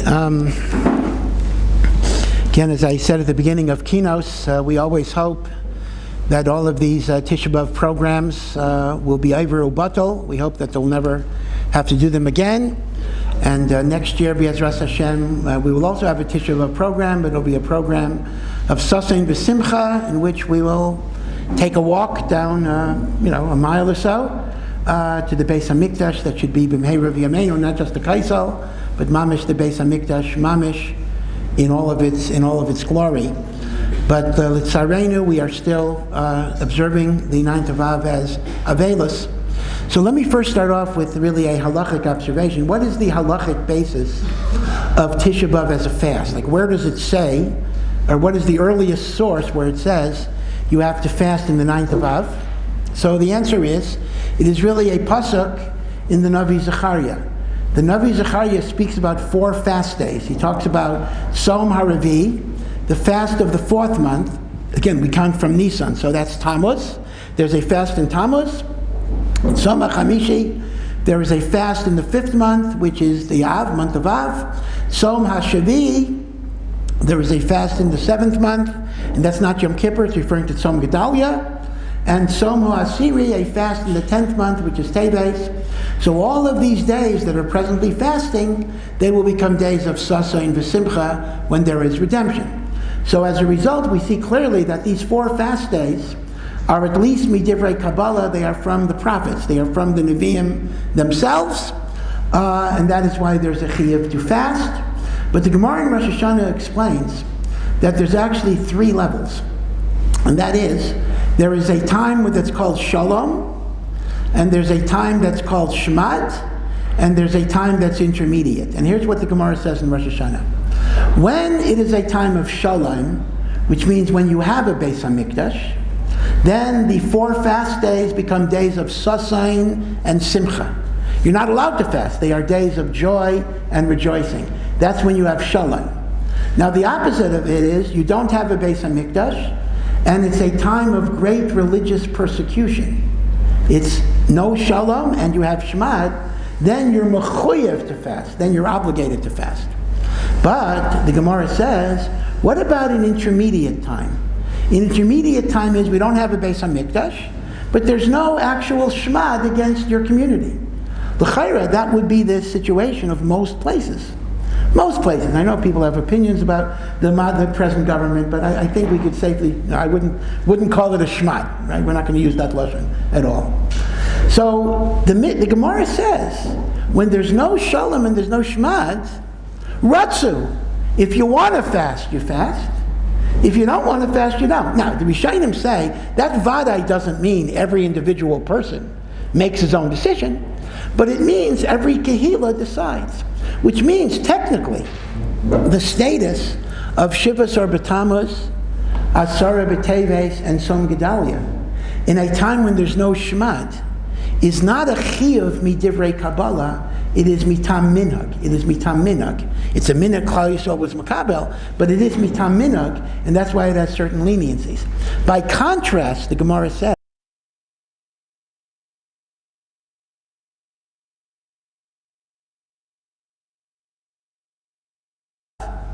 it is a chiyuv even if there's no shmad.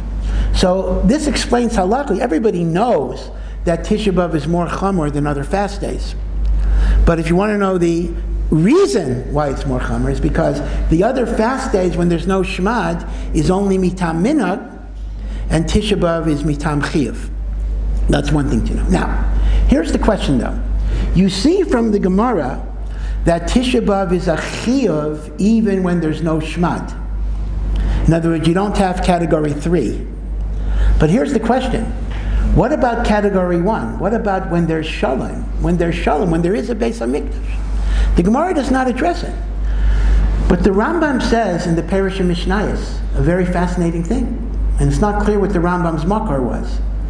The Rambam says that they actually fasted the fast of Tisha B'Av even when there was a second Beis HaMikdash. For the 420 years of the second Beis HaMikdash, they were misana on Tisha B'Av. Now, the Rambam is not clear, was that because of minhag or was that because of chiyuv? That we don't know sure clear. But at l'chol hapachos, there was a minhag to fast on the 9th of Av during the Bayis Sheni. And the question is, what logic could that possibly have? If the Yikar fast of Tisha B'Av is over the Chorban Beis HaMikdash, so when you have a Beis HaMikdash, you're fasting? What are you fasting over? So there are 2 possible understandings of why you would fast on the 9th of Av, even during the second Beis HaMikdash. Understanding 1 is, it's an avelis over the first Korban. Because there were things that we lost in the first Korban that we never regained with the second Beis HaMikdash. We didn't have Nevuah. We didn't have the Aron HaKodesh with the Luchais. We didn't have the Kohen Gadol's ability to Urim v'Tumim. Now again, he did have the choshen. People sometimes misunderstand that. The Kohen Gadol did have the breastplate and did have the jewels. That's pashut. But the Urim v'Tumim, which was kind of the kayach of the choshen to communicate from HaKadosh Baruch Hu, various prophetic messages, that we didn't have. In fact, the Gemara even has a lashon that in the Bayis Sheni you didn't have the Shechina, whatever that means b'diuk. So memela, it's entirely yitachen that even when we have a Bayis Sheni, we are misabel over the Hester Panim, over the banishment of the divine presence that we never regained when we lost it. Meaning it was still an Avelis. Baruch Hashem, having a Bayis Sheni was a wonderful, wonderful thing, but there's an Avelis that we didn't get what we had in the Bayis Rishon, the Kirvas Elikim. That's one pshat. But Rav Soloveitchik suggests another pshat, which is very, very interesting. He says like this. He says, it was Yadua to Klal Yisrael that the Bayis Sheni was going to be Nechrav. They knew this was not the binyan that would stay forever and ever. Why? Because we know that the Geula has to be like Yitzias Mitzrayim. Kimei Seischa Me'eretz Mitzrayim Arena Niflois. But the Bayis Sheni was not built by any type of miraculous redemption. The Bayis Sheni was built with the permission of the Persian government. We were not autonomous. We had Shibud Goliath. So it was known that this was a temporary thing. In fact, the Rambam even writes, this is why the Bayis Sheni does not follow the directives of Yecheskel. In the book of Yecheskel, there are a number of prakim about how the Beis HaMikdash is going to be constructed. Now everybody always says, oh, that's the third temple. But wait a second. Yecheskel doesn't talk about a third temple. Yecheskel lived during the Churban. He was in Bavel. And he gave us instructions how the next temple is supposed to be rebuilt. You don't know it's the third one. Maybe the second one should have been rebuilt that way. So the Rambam says, why didn't they build the second temple in accordance with the instructions that Yecheskel gave for the Beis HaMikdash? He gave us a nevuah. The Rambam says, because Yecheskel's nevuah, B'dafka, pertains to the temple that will never be destroyed. And the Yidden knew ahead of time that the Bayis Sheni was going to be Nechrav. Memela, they knew they were not supposed to follow the instructions of Yecheskel. This is what the Rambam writes. So they knew the second Mikdash was going to be destroyed. And not only that, they knew it was going to be destroyed on Tisha B'Av. Because that was the Kabbalah, that the Mikdash Sheni will be Nechrav the same day. So Memela, they didn't know what year. So imagine if somebody was told, you are going to die a certain date, but I'm not telling you what year. Every time that date comes, there's going to be a tremendous, tremendous pachad. So Rav Soloveitchik says the following. He says, Tisha B'Av in the Bayis Sheni was not an avelus over a chorban.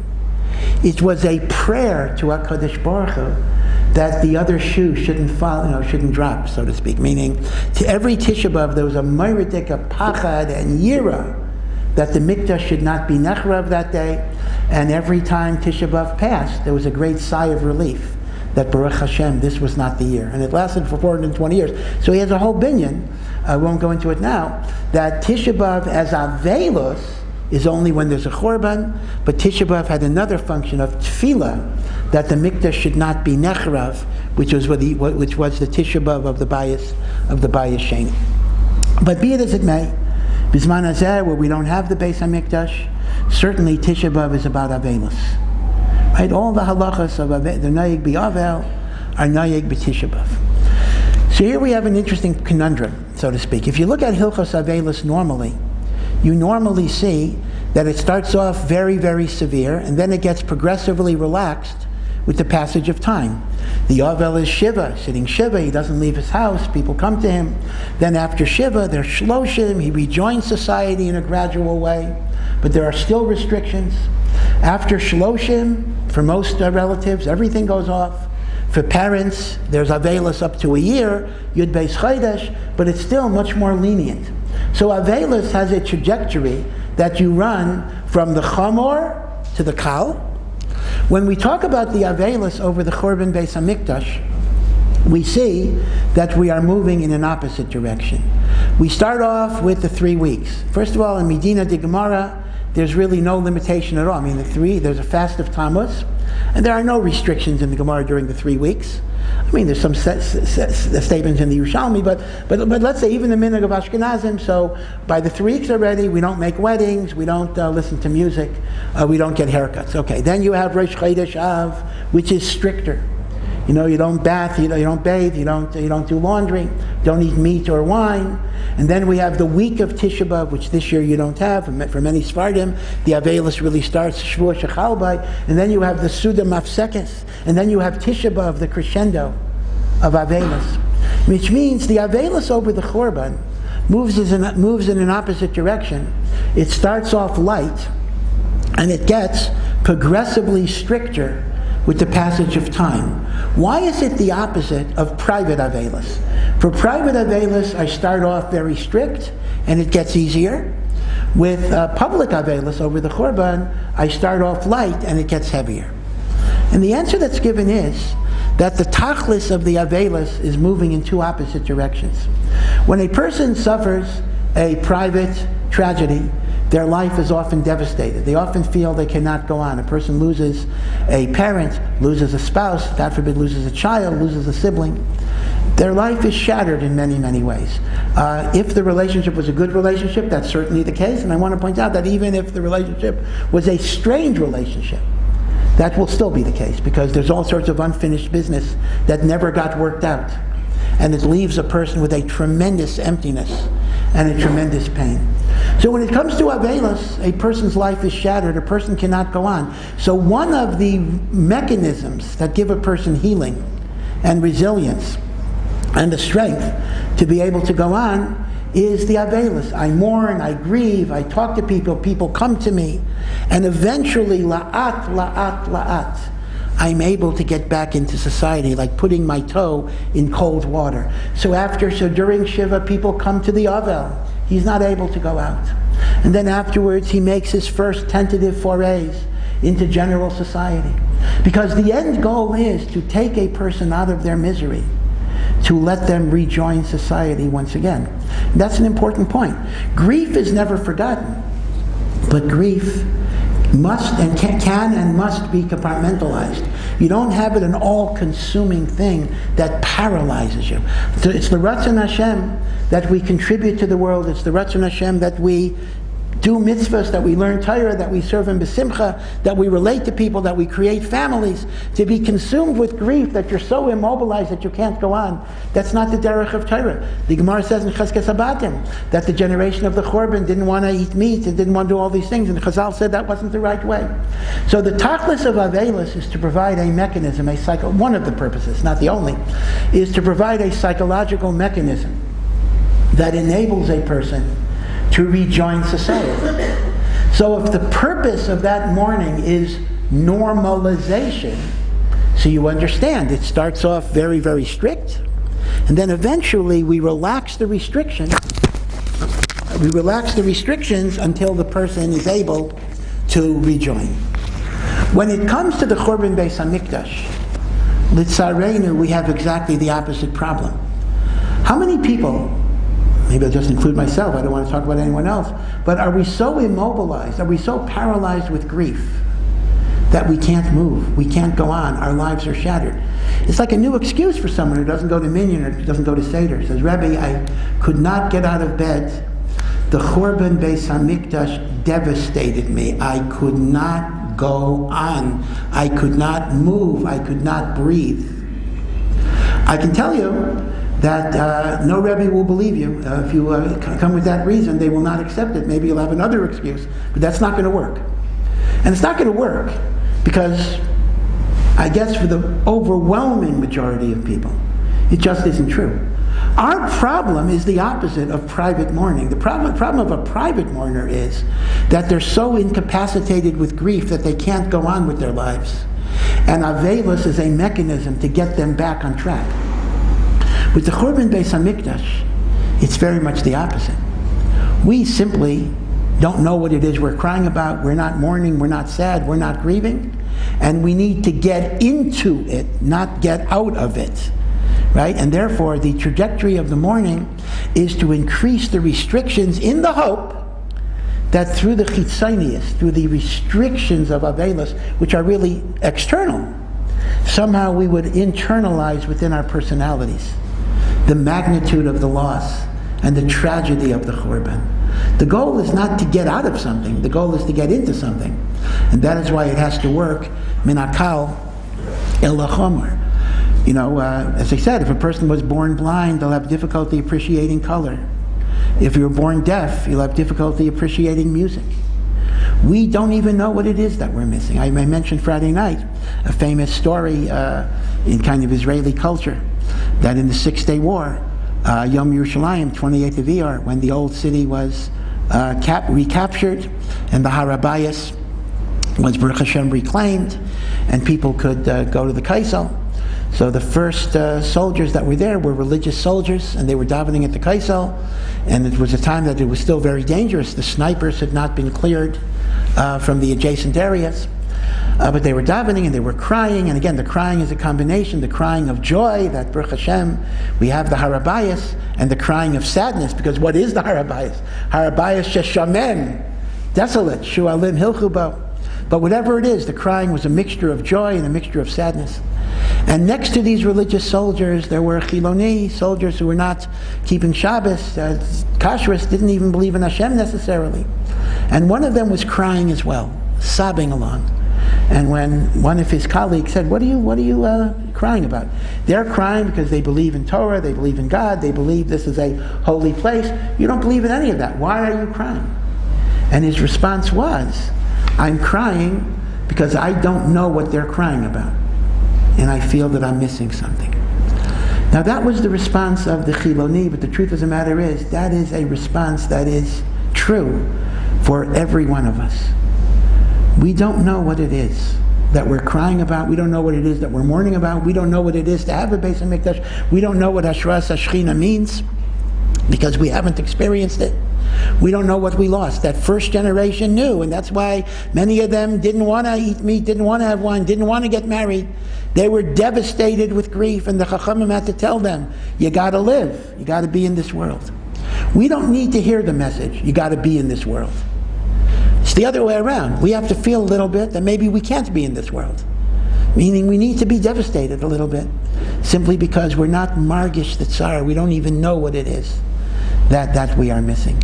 And this is why the Avelis has to go from the Kal to the more Chomor, to give us a sense of the devastation over the Churban Beis HaMikdash. In some ways, maybe Hashem made Tisha B'Av a little easier for us to comprehend this year. This past year and a half has been a very, very difficult year in many, many ways. We had COVID, and of course, COVID, number one, people who died, people who were sick, people who lost family members. That itself was, of course, a very direct tragedy. But COVID has had all sorts of ripple effects, even for people who, Baruch Hashem, are healthy, and their families and friends are healthy, besides the tragedy of the death, the shutdown of businesses, the devastation of an economy, the isolation, parents not being able to be with their children, and grandparents not seeing their children, even medical conditions that were not treated because of various issues. And one has to know, I don't want to get into politics in this, that some of this had real casualties. There were mortalities. There are many COVID deaths that are not connected to people who got the virus. There's deaths due to depression, deaths due to loneliness, deaths due to poverty. It's not a, lockdowns are not a cost-free proposition, even in terms of life. And then we have other tragedies. The tragedy of Meron, the tzaddikim of Meron, and in Pisgat Zev, and more recently in Surfside in Miami, a building collapses. When do buildings collapse, after all? I mean, this is not North Korea. This is, an affluent part of the United States. Buildings just don't behave that way. They don't do it. There are things in our life that we think are set, that we think are fixed, that we think are secure. And part of what this whole year and a half has shown us is that a lot of our securities are really illusions. I should also add the breakdown of law and order in the United States, particularly last summer. Defunding the police, mishigas, things like, whatever it would be. These are midas adin. This is Hester Panim, midas adin. Difficulties. Hashem is sending us some message. It's hard to know what the message is. other than do tshuva, which is a very generic message, but each person has to make a cheshbon hanefesh when they look at what's going on in the world in a crazy way. That shaloi kederech hateva. But if there is a silver lining in all of this confusion, it is that we're margish what the world is like when we are separated from HaKadosh Baruch Hu. We're margish the pain of not knowing what's going on. We're margish the pain of being confused. We're margish the pain of not knowing where to go and not knowing what's going to happen the next day.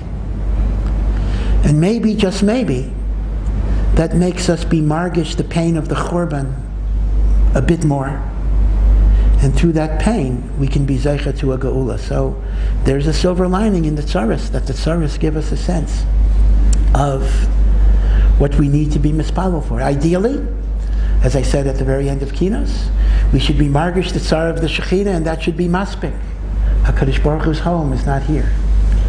We're not on that madrega. So we have to kind of personalize it. We often are margish galus through the perspective of the individual sufferings and dislocations that we go through. That is an egotistical perspective, but that's a human perspective, and that is the way most of us do function. So based on that, the silver lining of the difficult time that we had, and unfortunately it hasn't necessarily gone away, we hope of course that it will, is that we could be margish Tisha B'Av, maybe in a more meaningful way than we would normally be margish it. So that's one idea of the pattern of mourning. But then it gets more complicated. Because on one hand, the idea is we intensify the mourning because we want to feel the pain of the Churban more. Okay. On the other hand, on Tisha B'Av itself, you see a relaxation of mourning. Tisha B'Av itself is a bit of a contradiction. Number one, we don't say Tachanun on Tisha B'Av. And the reason that's given is because Yirmiyahu described Tisha B'Av as a moed, a holiday, so to speak. It has an aspect of Yom Tov. We don't say Tachanun. Chazal tell us Mashiach is born on Tisha B'Av. We'll go over what that might mean, but that's a festive thing. Certainly after Chatzos, we have certain leniencies in the halachas, right? We don't have to sit on a low bench.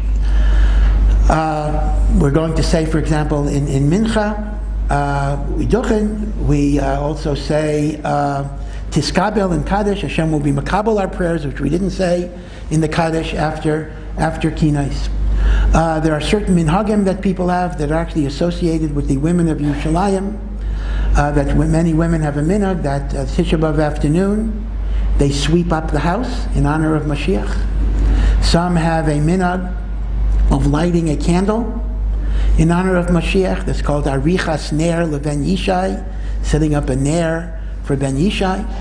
There's even a third minhag that's brought in the Paiskim who say you shouldn't follow it. But apparently there was a minhag that women, Tisha B'Av afternoon, would wear shoes and they would wash their hair in honor of Mashiach. So the Paiskim say that's a little too much because L'maisa, the laws of the Tainus do apply the whole day, so you can't wear shoes and you can't wash. But nevertheless, it just shows you what a tzipiyah, what a yearning for Mashiach, for Geula came in the afternoon. Historically, I should say, we read Kinos, and I mentioned that of the 45 Kinos, 19 or 20 of them are from Rabbi Elazar HaKalir, and in fact he wrote a lot more. He wrote around 40 or 50 Kinos, but as the other Kinos were written, they crowded out some of Rav Kalir's Kinos. But people don't know that there's something else he wrote. He also wrote, side by side with Kinos, he wrote what are called Pirkei Nechama. He wrote piyutim of comfort and geula. And his original plan was the Kinos would be recited until Chatzos, and then there would be, not Kinos, which means Lamentations, but there would be piyutim that you recite in the afternoon, which were called piyutim of Nechama. And if you go back to an Ashkenazi machzor 500 years ago, you will actually find that after Mincha, it was miyuchad for Pirkei Nechama. For various reasons, that custom fell out of practice. So I'm not aware of anyone that's, in fact I can't even find, I'm looking for them myself, I can't even find the nusach of the Pirkei Nechama, but he wrote an equal number of Pirkei Nechama equal to the kinos that he wrote, as if to say, Zel Yom Aseh, the morning you have kinos, the afternoon you have Pirkei Nechama and Geula. So it's a bit schizophrenic, so to speak, that on the day of mourning itself, we have so many inyanim of Geula that are connected to that mourning. In some ways, it's a kasha really. Besides the paradox, it's especially a kasha because the question is, Chazal tell us that the Beis HaMikdash was necharav towards the afternoon of the 9th of Av, and most of the Mikdash was burnt on the 10th of Av. That's why we have the minhag of the 9-day restrictions of not eating meat until a chatzais of tomorrow. And Rav Yochanan even said if he would have been in the generation of the Chorban, he would have been misakein that the fast should be on the 10th of Av because that is when most of the Beis HaMikdash was burnt. But we say no because we say Aschalta de Paranusa, the beginning of the tragedy, is most heartrending. So the question is this: why are we mekel after Chatzais? If anything, you might almost say the opposite. Before Chatzais, let's be mekel. After Chatzais, that's the Zman of the Chorban. You should be machmer after Chatzais. That's mamish the Zman of the Chorban. So the Gra says, the Bir HaGra says, that the aside of being mekel, b'dafka during the time that the Beis HaMikdash is burning, is based on the Gemara in Brachos that I mentioned this, that and in Kapitel Ayin Daled where it says Mizmor LeDavid, a song of David, Elokim, Bo Goyim Nachal Asachar, the Goyim have come to your temple and have destroyed your temple. This was a nevuah about the Chorban. So the Gemara asks the Kasha, how could it be called Mizmor, a joyous song? It should be a Kina LeDavid. It's a Kina. He's talking about Chorban. And the Gemara says, because when Klal Yisrael sinned, they deserve to be destroyed. Totally. But HaKadosh Baruch Hu pour out his anger on Eitzim v'Avanim, and therefore B'dafka, until the temple was destroyed, we didn't know. Maybe we would be the recipients of the Chema. Once we see the Beis HaMikdash burning, as tragic and devastating as that is, we now have the assurance of Shafach Chamaso al Eitzim v'Avanim. This is what the Gra says. This is the inyan of why after Chatzais one could be mekel. But still, overall, it's still paradoxical that on a day of mourning you have all these ideas of Geula. So, just one thought is that in a way this Mahalach can be seen from the book of Eicha itself. You know, the book of Eicha is written 4 prakim are Aleph Beis prakim. Perek Hey is not Aleph Beis. And Aleph, Perek Beis are straight Aleph Beises with the Pei and the Ayin reversed. Perek Gimel is the longest Perek in Psukim, and that's a 3 Aleph Beis. You have 3 Psukim for Aleph, 3 Psukim of Beis, etc. So if you look in Perek Gimel, there's something really extraordinarily both unusual and moving. And again, you have to pay attention. And that is, Yirmiyahu is talking about suffering, destruction, darkness, despondency. And at some point he says, I have lost my hope. There is no hope. There is nothing to look forward to. There is nothing that will ever get better. And then all of a sudden, there's a radical change of tone. Chaste Hashem ki lo samnu. The loving kindness of Hashem never ends. Ki lo chalu rachamav. His mercy is never exhausted. And then it goes on for quite a few psukim, in which it talks about Chadashim Labkarim. Every morning He returns our soul. Rabba Emunasecha, your faithfulness is great. That's where the Modani gets it from. And in the depths of his darkness, he sees a hope, he sees a resilience, he sees a tikva. He sees the kindness of Hashem. In a sense, it could be that our minhagim of Tisha B'Av are mirroring that idea, that out of the deepest experience of darkness emerges a light and a hope that things can get better, they will get better. Because even the Chorban of Hashem is a Chorban that comes from love and not from hate. It comes from a desire that we should do tshuva, not a rejection that we're not worthy of God. And therefore, from those Yisurim, we can derive nechama, we can derive chizuk. Chasdei Hashem ki leisamnu. And again, it goes on with different psukim to see the hope of God, to see the optimism even in the Churban. This is, of course, the famous Gemara in Maseches Makos that many of you learned, where Rabbi Akiva, this is way after the Churban, this is after Bar Kochba, or maybe during Bar Kochba. He's walking by with the Chachamim and they see a shuel, they see a fox coming out of the Kodesh HaKadoshim, and the Chachamim start crying. And Rabbi Akiva's laughing. And the Chachamim say, why are you laughing? And he says, why are you crying? And they say, we're crying because Al Har Tzion Sheshamim, this is the desolation of Mount Zion, Shuel and Hilchabo, there are foxes running wild. Golus, destruction. And Rabbi Akiva says, this is why I am laughing. And he quotes different psukim that link destruction with redemption. And until I saw the destruction in a literal way, I wasn't sure that the redemption would be literal. Maybe it's all figurative. But now that I know the Churban happened as it happened, I know the Geula will happen as Hashem describes it to happen. Not a mashal, it will happen. Rabbi Akiva was able to see the potential of redemption even in the Churban itself. This is what Yirmiyahu does in Eicha, and on some level, our minhagim after Chatzos are reflective of that same behavior, that from the tsar of the Churban we come to a nechama. But let me address it in maybe a bit of a different way. And this is a ha'ara from Rav Tzadok. Rav Tzadok points out about the 3 weeks and Tisha B'Av. He says we know that Shiva Asar B'Tammuz and Tisha B'Av, same day of the week, are the same day of the week as the Pesach, the preceding Pesach. It's all the same day of the week. And in a sense, though, you'd think it's very opposite. Yetzias Mitzrayim took place with 4 Lashonos of Geula. 4 stages of redemption. Each stage of redemption is a kirvas elokim. It brings you closer and closer and closer and closer. That's why the 4th lesson of redemption, v'lakachti eschem li li'am, is Matan Torah, where we achieve the highest kirvas elokim, Adam Harishain, before the Chet, immortality. So, when we think about Pesach, we think about a process of getting closer and closer and closer to Hashem.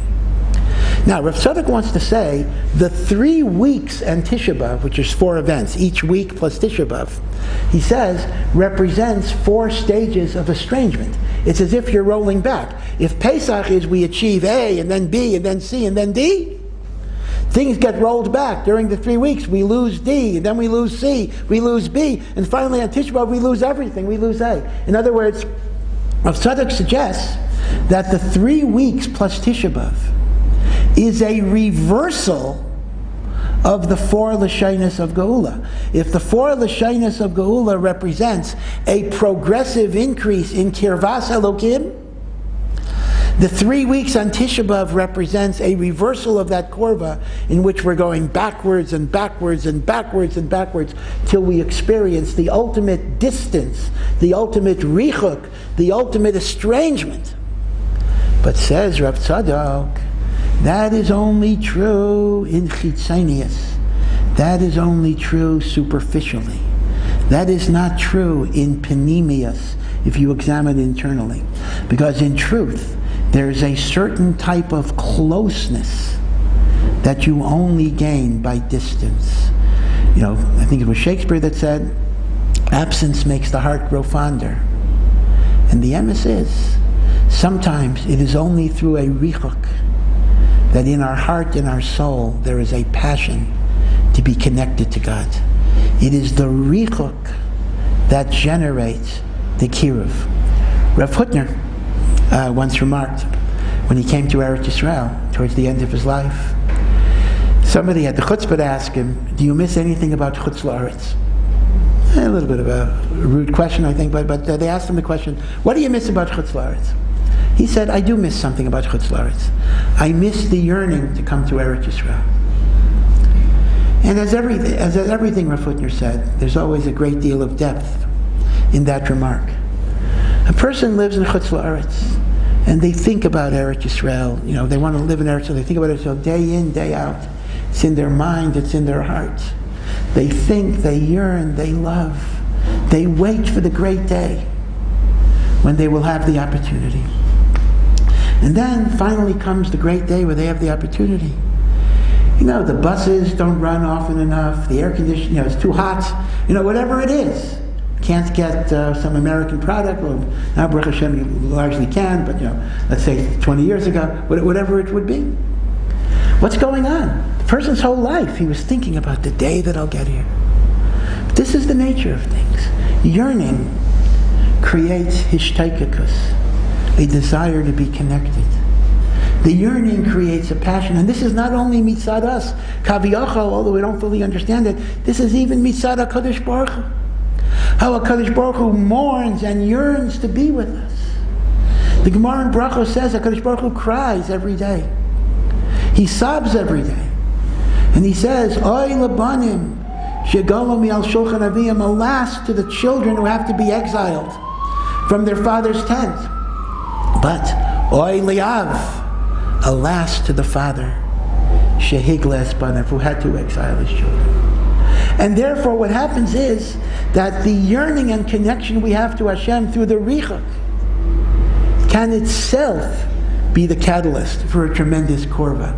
So it's not simply sequential. It's not simply after Golus will come Geula.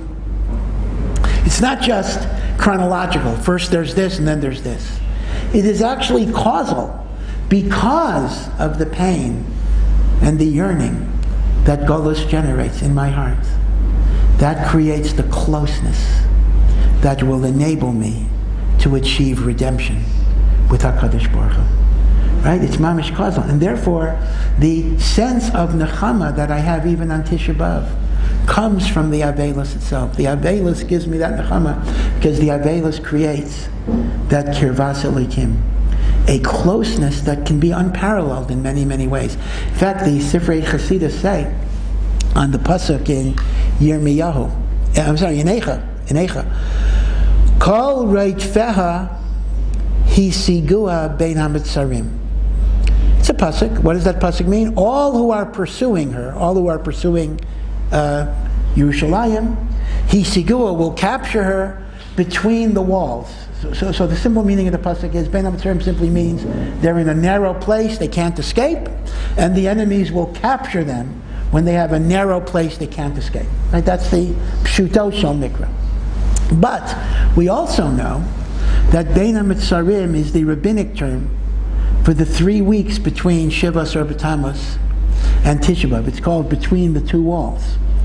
Rot feha, again it's a drush, can be read Rot fe ka, those who seek a relationship with God. So again, al pi Chasidus, the pshat is given, Kol Reit fe ka, all those who want to connect to God, hisigua, you will be able to do so bein hamitzarim, b'dafka, in the period of the 3 weeks, which of course culminates with Tisha B'Av. Because there is a korva that comes from korva, a closeness that comes from closeness, and there's a korva haba merichuk, and there's a closeness that comes from distance. And the closeness that comes from distance can have an intensity and a depth that sometimes even the closeness you take for granted. And the kuda would be that by sensing the distance and how painful, in fact, this goes back to a lot of things. I mean, Tisha B'Av, we're not supposed to talk about everything, but this is part of why the makam shabali tshuva aimdim. This is why, in some ways, the level of a Baal Tshuva might be greater than the level of a tzaddik, because the Baal Tshuva knows the pain of being separated from God. And because of that pain, their connection to Hashem is much more intense than the person who never had the pain of separation. It's exactly the same process. That's the same idea of why the Golus is a hachana. The Golus is a preparation for the Geula. It makes us feel the pain of separation. And the pain of separation creates yearning, it creates closeness, it creates passion. Again, imagine the person who is yearning to come to Eretz Yisrael is not able to do so. Their feelings might be stronger than the person who's actually here, who may be complaining about all of those inyanim. Okay, so now let me just share with you a related machshava of the Chassam Sofer. And that is The Gemara says, not the Gemara, the Mishnah, the last Mishnah of Tainus, there's a famous Maimer Chazal, and the famous Maimer Chazal is, Kol misabel al Yerushalayim, anyone that mourns over Yerushalayim, Zaycha v'raya b'simchasa. So the way this is always translated, and I'm sure if you looked in the art scroll, they'll translate it this way, anyone that mourns over Yerushalayim will merit and experience its joy. Right? That's how it's always translated. But the Chassam Sofer points out that grammatically that is not correct, because the words zoche v'roeh are not future tense, they are present tense. If it would have said Kol misabel al Yerushalayim yizke v'yira b'simchasa, that would mean exactly that if you're misabel over Yerushalayim, you will merit eventually to see redemption. That's Hashem's promise. But Zaycha is a Lashon Haiva. It is not a Lashon Osid. It is a present. It is not a future. So what does the sentence mean? Anyone that's misabel over Yerushalayim merits right now in the Avelis itself to see Simcha. How could that be so? How could that be so? How could you see the Simcha in the Avelis itself? Part of it might be the Mahalach of Rav Tzadok, that you feel the yearning and you know that's a good thing. But the Chassam Sofer says slightly different. The Chassam Sofer is like this. If you remember by Yosef, when the brothers sold Yosef and they had to tell Yaakov that Yosef is not coming home, so they had to make a ruse. They slaughtered an animal, they dipped his coat in blood, they brought Yaakov the coat, and they said, this is Yosef's blood, and a wild animal killed him. Right? That's what they told Yaakov. So the pasuk says Yaakov could not be comforted. No matter what. Yaakov could not be makabel nechama. Rashi says that Yaakov could not be makabel nechama. He gets it from the Medrash, because ein makabelin tanchumin alachai. You can only be makabel nechama from someone, on someone that died. You can't be makabel nechama from someone that's alive. And since Yosef was alive, Yaakov could not be makabel nechama. Now again, l'chayre, that doesn't make sense. I mean, Yaakov didn't know Yosef was alive. So you're not dealing with an informational issue, you're dealing with a spiritual issue. And the issue is this. HaKadosh Baruch Hu put into the world a great bracha called shichacha. Shichacha means that when a person is confronted with a devastating tragedy, eventually the intensity of the tragedy lessens so they can go on. If a person would be living with the same grief they had as when somebody died, they could never move on. So the Eibusher created this idea that the passage of time heals wounds. Again, compartmentalizes at least. So when did Hashem create that chiddush? It's a chiddush, really. The chiddush applies when somebody's dead. But when somebody's alive, even if you think they're dead, you don't have that chiddush. Now, why couldn't Yaakov figure out that Yosef was alive? Okay, I don't know, that's another kasha. But the point is, the chiddush, the kayach of shichacha, does not apply when there's chayim. It only applies when there's misa. So says the Chassam Sofer, it's been almost 2,000 years since the Chorban Beis HaMikdash. And we can add to the Chassam Sofer almost 250 years since then. So why don't we get over it? Why are we still bothered? Why do we still mourn? Why are we still misabel? If the idea of Gula Chorban is dead, then we would be Makabel Tanchumin. If we're not Makabel Tanchumin, it's because Ein Makabelin Tanchumin Alachai. Because the Mikdash is here, the Mikdash is alive, the Geula is ready. Memela, the Chassam Sofer says, Kol Misabel al Yerushalayim, Zaycha v'raya. Zaycha, not only you will see the redemption, I see the redemption and the simcha in the fact that I am Misabel. Because if the idea of Geula is it's not going to happen, if there would be Yish on the Geula, I would have the Tanchumin that you're Makabel on a mace. And therefore, Kol Misabel Yerushalayim, Zaycha v'raya b'simchasa. Again, the Talmud Yerushalmi tells us, Kol dor shaloi nivne b'yamav, ki'ilu nechra b'yamav.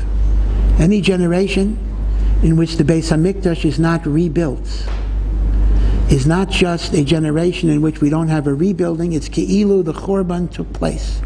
So when Chazal say the Mikdash was destroyed because of Kama v'Kama Averos, It doesn't just mean that generation had the Averis. It means we have it. We are being machriv the mikdash every moment it's not built. So it's a very powerful thing to think about.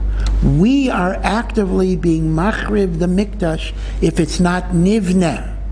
It's not simply they destroyed it and we don't have the zechus to get it back.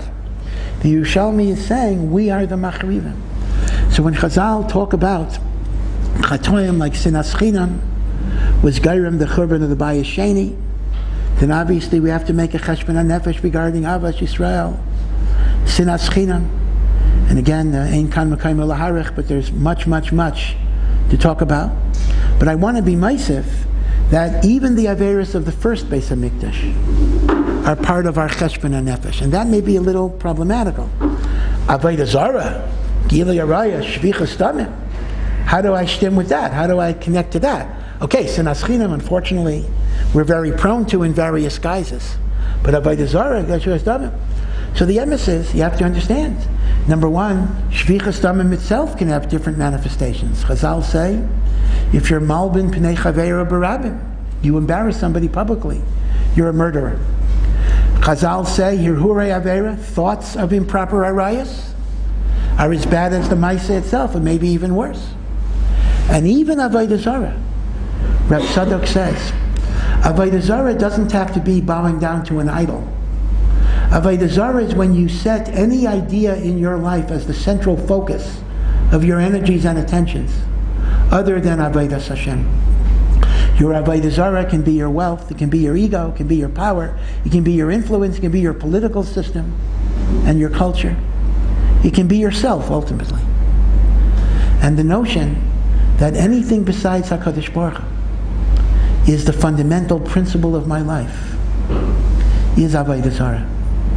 And if the Talmud Yerushalmi tells us that every generation that doesn't have the Beis Hamikdash is as guilty as the generation of the Churban, that reminds us we need to be misaken ourselves in Avodah Zarah, Gilui Araya, Shvichas Damim, Sinas Chinam, and I might as well mention the other Avera the Gemara Nedarim says about the Churban Bayis Rishon. Again, everything deserves a shmuz on its own, and I'm sure you'll hear things over the course of the day. Lo berchu b'Torah techila. The failure to make Birchas HaTorah, which the Ran explains very clearly, is not the technical violation of making a bracha before a mitzvah, which is a sin, but it wouldn't be that great sin, but it's an attitudinal problem. Lo haisa HaTorah chashuva beinayim lahatzrich bracha. The Torah was not choshev enough, it was not dear enough, it was not precious enough to be mechayev a bracha. And these are all the things that we think about. This is how we rebuild the Beis Hamikdash. Our job is not to bulldoze the Har HaBayis. That'll be left to Mashiach to do. Our job is to make a place in our heart and our soul for the Shekhinah to be in. And when enough of us make our own hearts a makom for Hashras HaShekhinah, then the third Mikdash will be Yared Min HaShamayim and confirm that the Shekhinah has returned to Am Yisrael. May all of us be zeicha to do this avodah. May we be zeicha to experience it b'mheira v'yameinu.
read this morning in the Megillah, in Eicha, the description of the state of mourning, the suffering, the loss.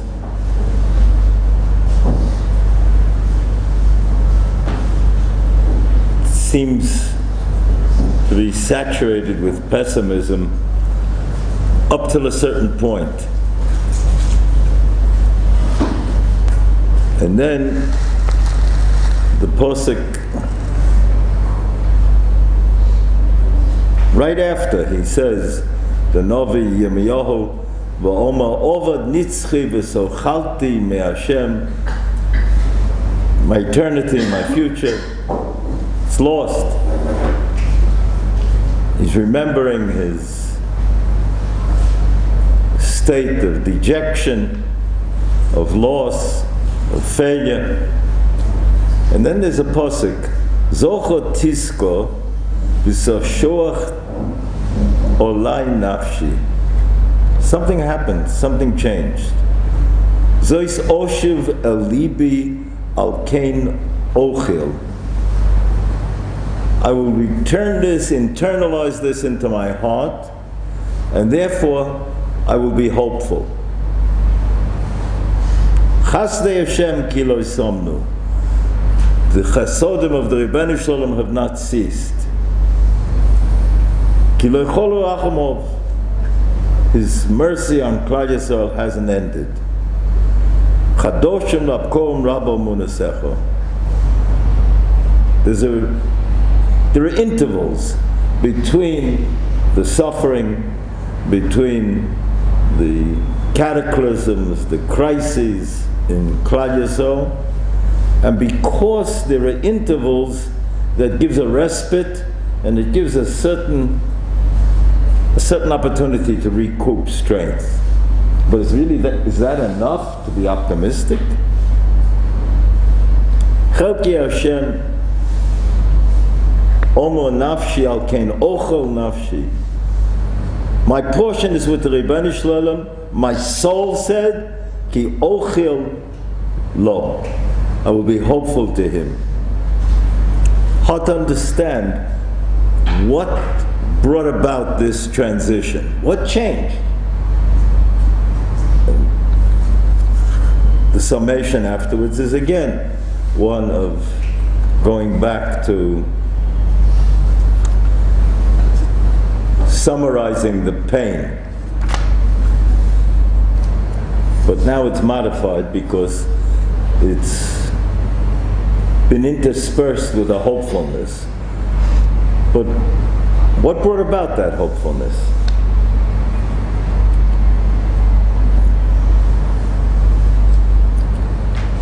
Posuk that we read in Dvorim,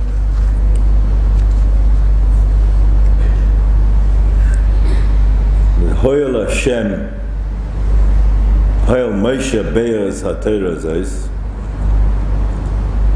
The Balaturim correlates with 3 times that the term Hoyel is used. Hoyel is used here, in this context, that with our Kriya, that on Shabbos, that Moshe Rabbeinu began explaining the Torah, teaching the Torah, Be'er, to clarify.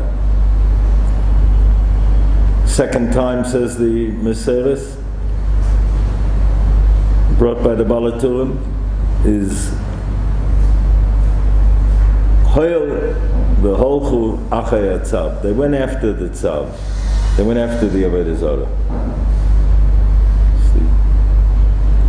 In a sense, the opposite, the diametric opposite, 2 ends of the continuum. But then there's another Hoyel that the Rebbeinu Shalom, Hoyel Lasos, the Rebbeinu Shalom continues to choose us as his people. We're his bonim. So says the Balaturim that there is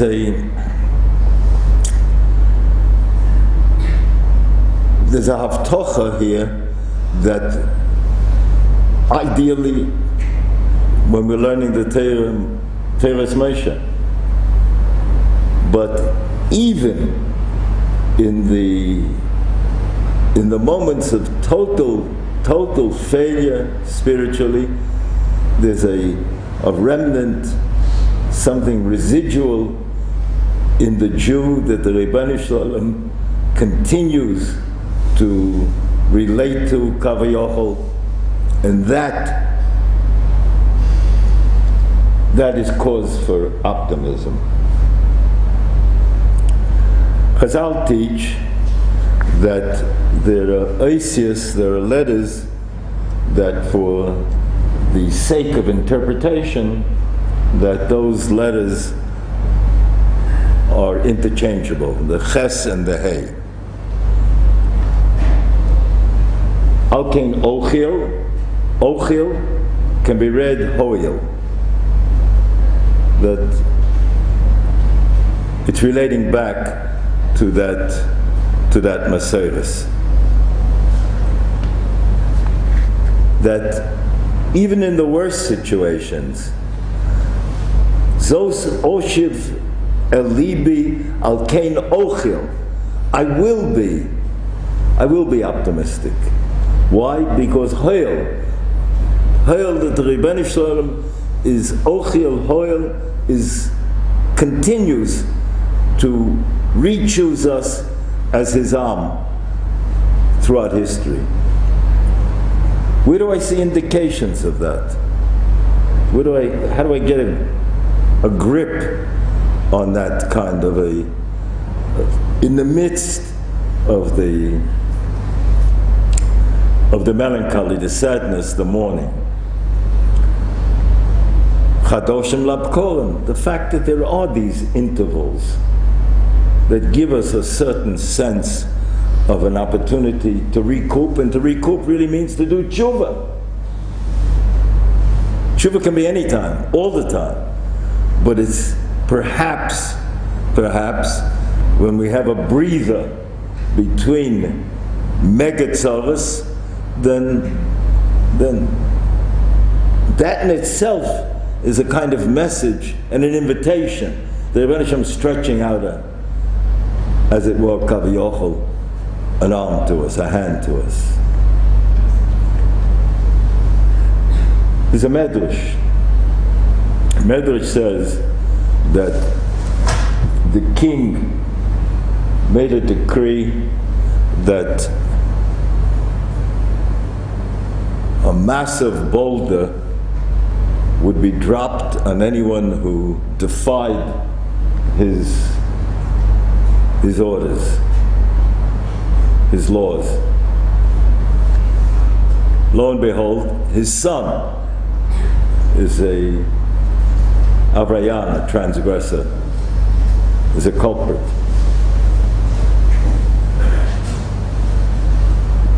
What does he do?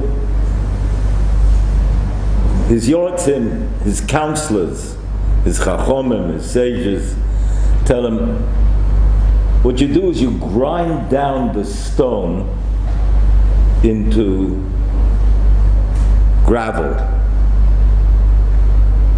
And then you can sprinkle the gravel in bits and pieces over a period of time, an extended period of time, on your son.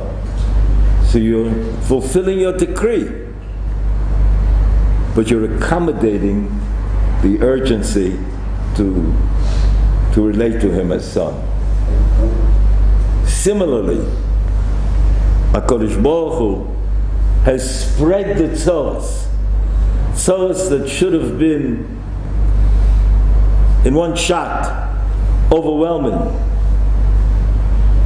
totally annihilating. Instead, it spread. Perhaps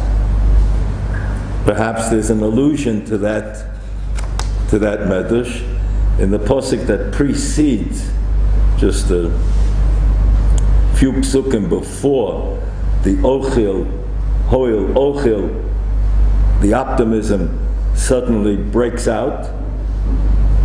there's a posik, Vayagreis b'chatzotz shinei ichbishani be'efa. I am chewing on the gravel. Yes, that gravel, the spreading it out, and chadoshim lapkorim. It's been spread out over an extended period of time. And therefore, there is cause, there's reason, there's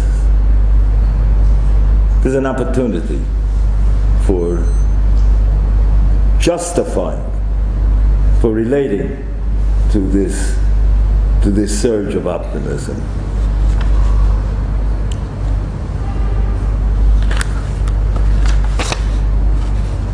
We read in the Parsha today that Klal Yisrael serves over the Zohar, no Tzisrael. They're sent out to Golus, and Ubikashtem Mishom, and you're going to, from there, from that situation, Mishom, as Hashem Elokecha, Umatzrosa, Ki Sidoshenu Bechol U'Bovecho. Again, it doesn't describe what changed. They were serving Avodah Zorah in Eretz Yisrael, and therefore it required the cleansing of Golus, the Onish, the Kapor, the atonement.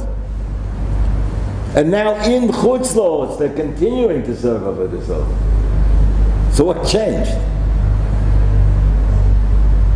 Question number one. Meforshim HaMedayek that the Umatzosa is Loshen Yochid, it's singular, and Ubikashtem is Rabim. Why the change? So it's interesting. Some of the Meforshim in fact indicate that many will search, but only Yechidim will find. I believe the Nachlash Yaakov says that.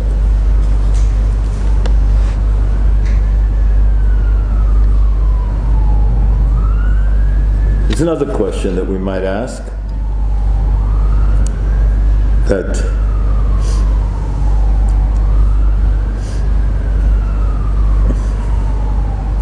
Ponevezh Yerov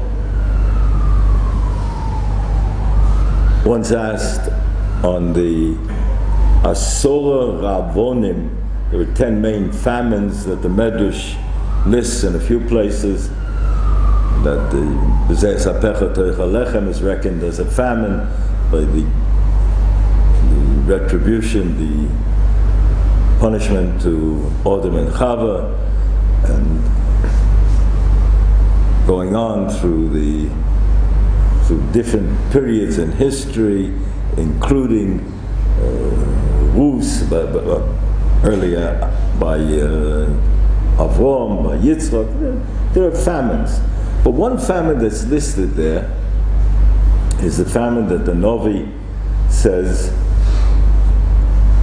that the day will come when you're going to be hungry not for lechem, not for bread, thirsty not for water, but for the Dvar Hashem. So that day is going to come. Somewhere on the horizon. It's out there. Ask the Ponevezh Yerov, why should that be listed with the other famines that are purely negative? That's a positive thing. The hunger for ruchnius, for spirituality. Now it does say afterwards, it does say, the Navi says, Yeshotu va'oretz v'lo yimtzu. They're going to drift in the land and not find. So that's another question we have to try and understand.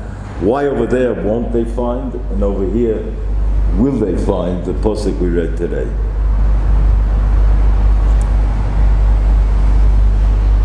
But I imagine the Ponevezh Rav understood and related to that, just that the etzem thirst and hunger for spirituality is a positive thing, even if they won't find. Our question is, why won't they find there, and why did they find here?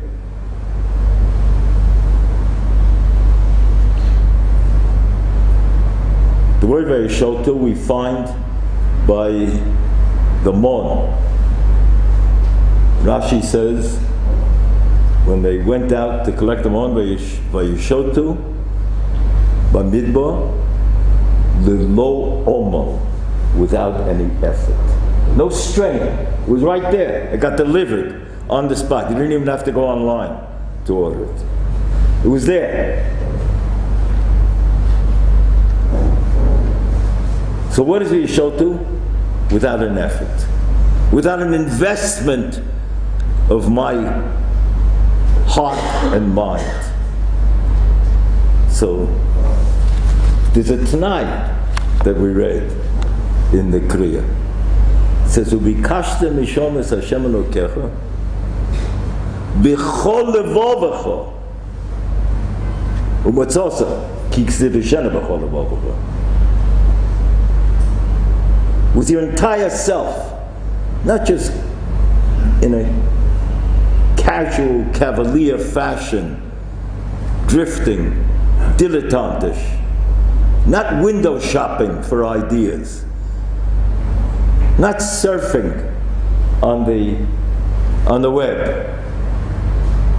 You're looking at the idea, relating to the idea, and willing to go with it where it will take me, because it's emes.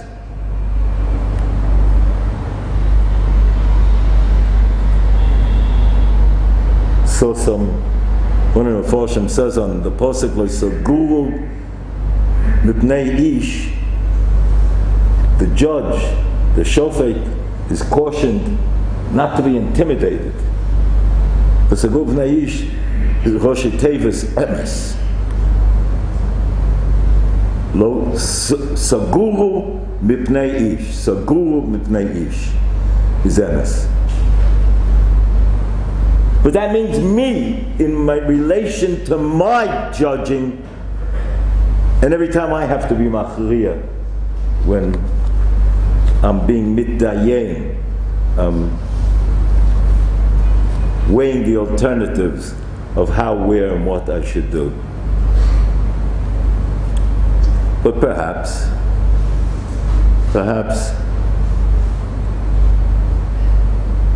we have noted in the past that Mishon in Gematria is Mitzrayim. What was the state of affairs in Mitzrayim?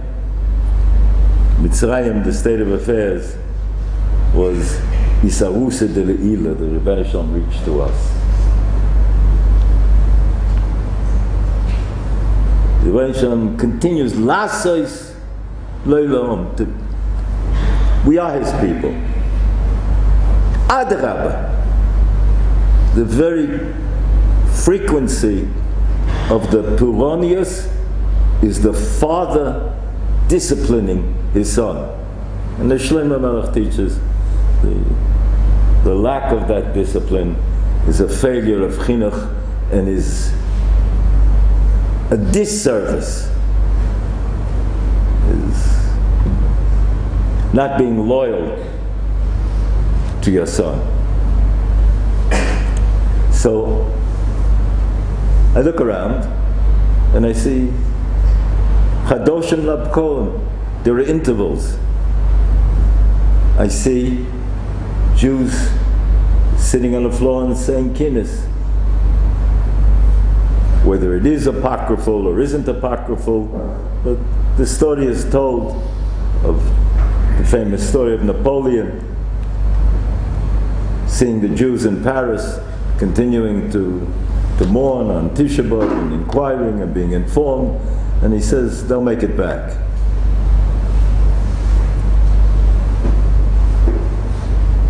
Of course, that same Napoleon tried to organize a Sanhedrin to be subordinate to his empire and its requirements and its political urgencies, to bring the Jews into the fold of being like everybody else so that they could innovate. But he was clever enough to try and do it from within rather than impose it from without.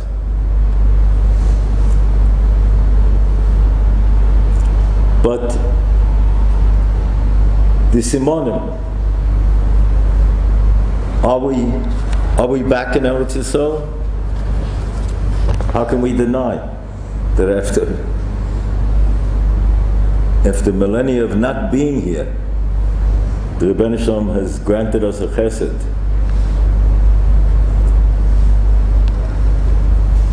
And how can we deny that we owe the establishment that has done so many good things, and I can't ignore those good things. On the other hand,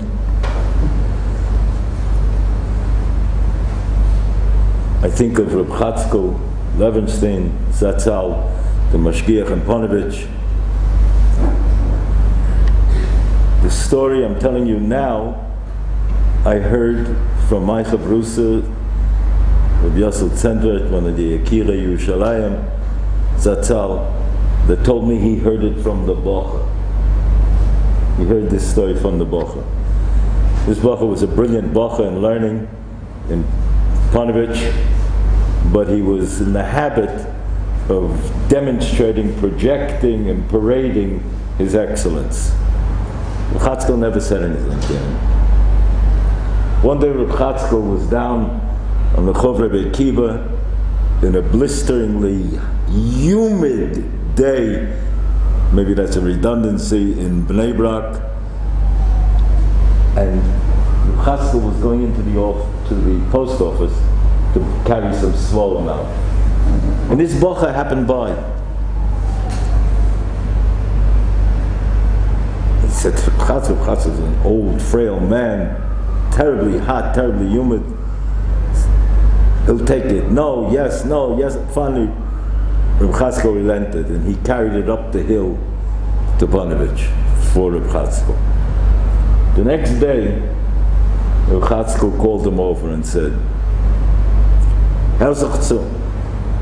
listen, till now I didn't have any hakos hatoiv to you. I didn't owe you anything. I didn't owe you any gratitude. Now I do.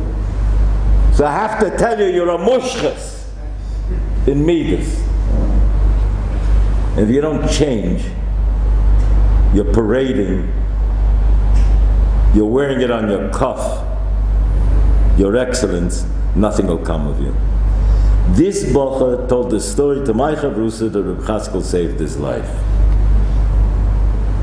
And so I want to save the lives of the Zionist establishment that I owe so much. They have it all wrong. This is not a country like other countries. It isn't a country that should be reeking with manipulation,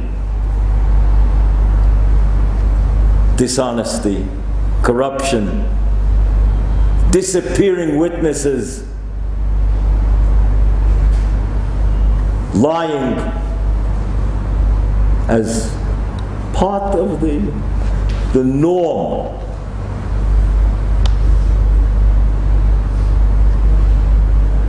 Am Yisrael, to be Am Yisrael, needs this land ultimately, essentially. And only we can make this land work. That's why we read in the Teichacha, Vashimosi Aniyas Ahos, Lefnei Avechem, Ayoshim Bo. Those of us who were here right after the 6-day war, it was so evident, so clear what had been in Jewish hands and what had not been in Jewish hands. What had been not in Jewish hands was completely desolate, untended. the greenery was where the Jews were.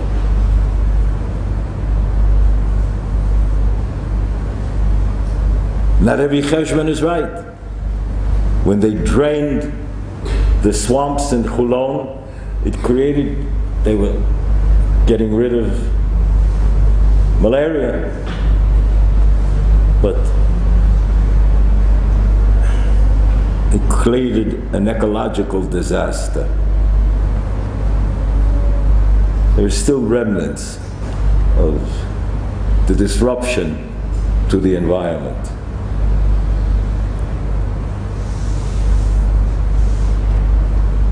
We say in Shemona Esrei, the Rebbeinu Shalom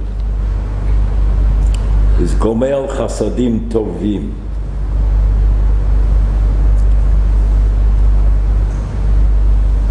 Zoche Chasdei Ovo is Gomel Chasadim Tovim, and he's the Kaina HaKol. So only his Chasodim can be Chasodim Tovim. If it's Chesed, it's good already. Shen good. Why Chasodim Tovim? Because when a human being does Chesed, there are side effects. He can't anticipate all of the ramifications of what are going to be the extensions of this event. Partially, but not completely. Only the Rebbeinu Shalom can Gomer Chasadim Tovim. Why? Because he's Kaina HaKol. It's all his. The past, the present, the future, everything that is, all of the resources. So he can calculate and prioritize accordingly.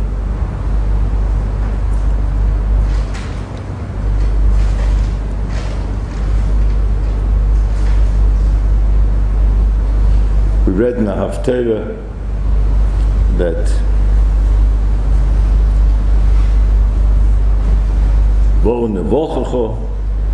that if your chatoim will be like shoni, like that dye on the silk, externally created that dye and applied from without, then kasheleg, it can be like snow, white with the brilliance of snow. The tshuva, the corrective, because the averos were on the outside. But when in chataichem, if your sins will be like the tola, like that worm, where the dye is created from within, when the averos are internal, they're averos of feeling, of attitude, of idea, in your relationships, then it'll only be kitsema. It'll only be like wool, which is an off-white. It isn't white, like sheleg.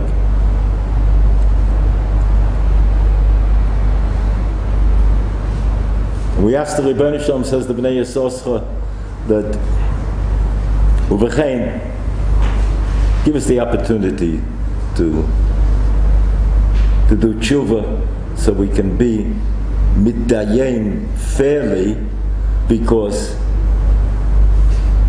if we come in, Bayis Rishon was more like was in fact, says the Meshech Chochmah and others, like the die from without. And that's why it was only 70 years between Bayis Rishon and Bayis Sheni. Had to be the corrective of the Shemitas, and even though it's staggering, the Averos were the cardinal sins, but it was external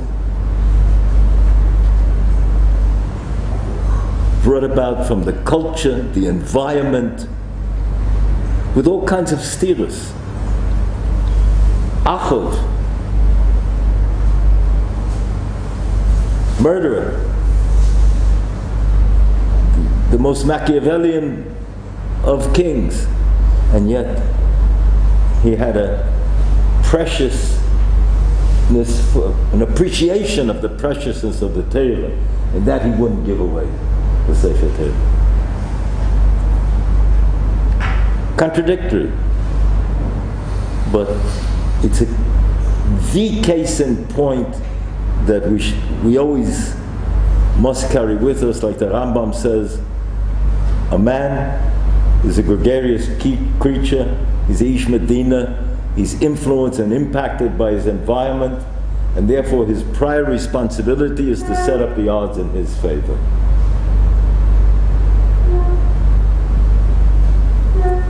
Situate yourself where there's a greater likelihood that you'll succeed in your ruchnius. Bayis Sheni was sinas chinam.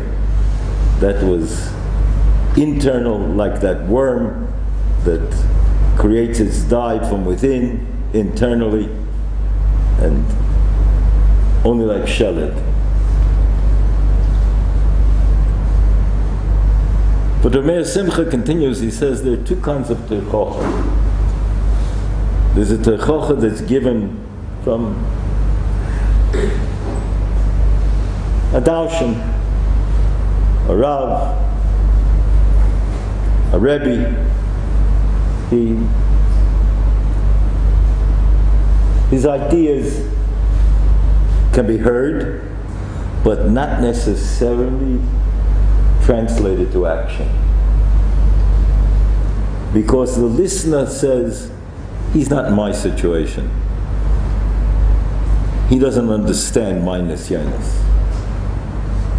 And then there's peer group. That's why I have the response. Peer group will have the effect. Shelo hochichu zeh es zeh. Meir Simcha is medayek. It doesn't say zeh li zeh, lo zeh. It says zeh es zeh. On the peer level. That's what might bring it to bring the idea to action. Yeah, he's my age. He knows what it is to be in this situation. He's Ben Gili, he has similar kinds of experiences, challenges. But the ideas of the Darshan, in a door where they're not mechabed those ideas, in the door when they're mezalzel and Talmidei Chachomim, Chazal say, that makes the churban imminent, because it begins the churban, a lack of relating to the essence of Torah. On Shabbos we read in the Haftarah,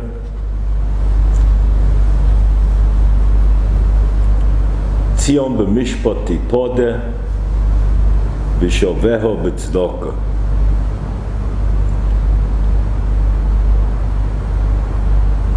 Rabbi Yosef Chaim Sonnenfeld Zatzal,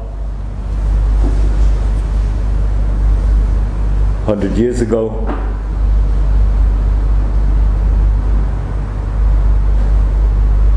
without a calculator or computer, made the gematria. Tzion b'mishpat tipodeh is Talmud Yerushalmi in gematria. Vishoveho b'tzedakah is Talmud Babli in gematria.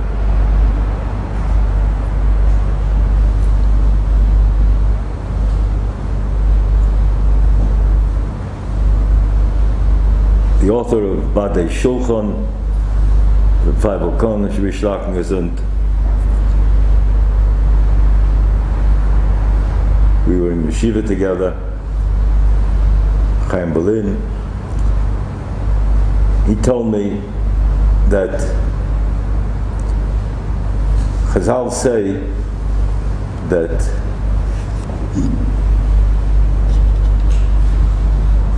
Adam Rishon was created, his mind, moch from Eretz Yisrael, and the Leiv from Bovel v'Shar HaRotzes. Bovel is Leiv Vov.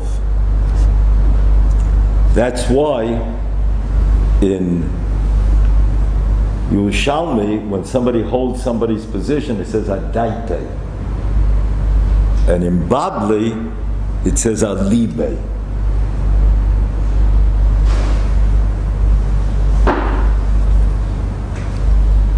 We're not awarding kudos to this Talmud or that Talmud. It's not in our domain. But the Rebbe of Klal Yisrael, b'Machashakim, we just read in Eicha, Hoshivani is Talmud Babli. Through the lack of clarity, the darkness of the pathways, the circumlocutions, the twisting turns of Golus, I needed Talmud Babli and its methodology, which is what? Shakla Vitalia, question and answer. Engagement, the Asik in Torah. Because only when I'm invested, I have skin and heart and mind in the game. When I'm invested, then I have credibility if I'm trying to encourage another investor. Who's the other investor? First me. Me is another. Then my son and all of Klal Yisrael. B'Machashakim Hoshivani, the Asik in Torah. It comes from that, the enterprise of Amelus. Odom, the Mishnah says, Odom la'omol yulad. La'omol has been noted, I think the Mashal brings it, Almanas lumod, Almanas lelamed, Almanas lasois. If you're not taking the idea to internalize it, integrate it into your person, then it's not going to bring about a different you. It's not going to connect you with that transcendence beyond the limitations of the moment. You have to get beyond being circumscribed with the boundaries of what seem to be the limitations.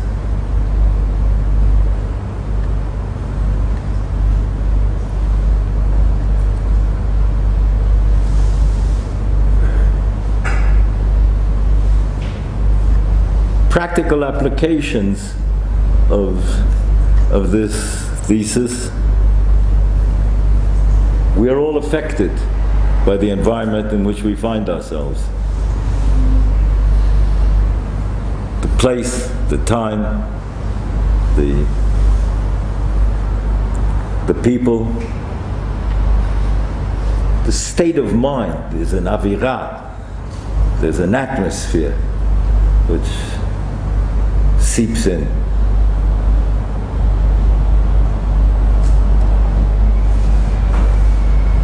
The world has changed, the world is changing, but as one guy once said, the more things change, the more they remain the same. It's changing, but we've been there before, historically, and we developed our immunity, Meishom, in Mitzrayim, because we know that it's Hoyel, that the Rebbeinu Shalom is continuing to reconnect to us as His Am, as His Bonim. It's Chadoshim Labkorim, Rabbo Amunasecha. And we turn to the Rebbeinu Shalom and say,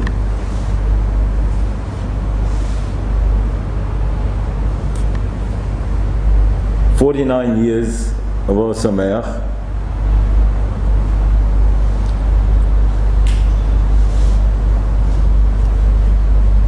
One last word to Yedidim of Ohr Somayach out there.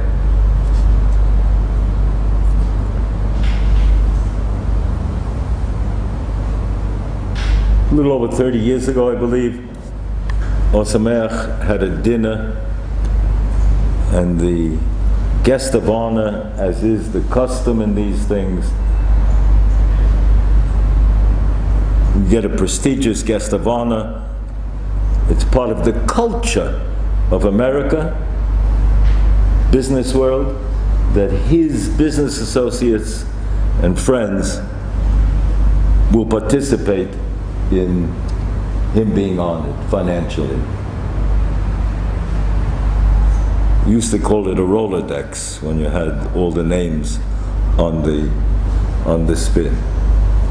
So we had one of the most prestigious lawyers in the United States, Wachtel, Lipton, Rosen and Katz. Leonard Rosen learned with us.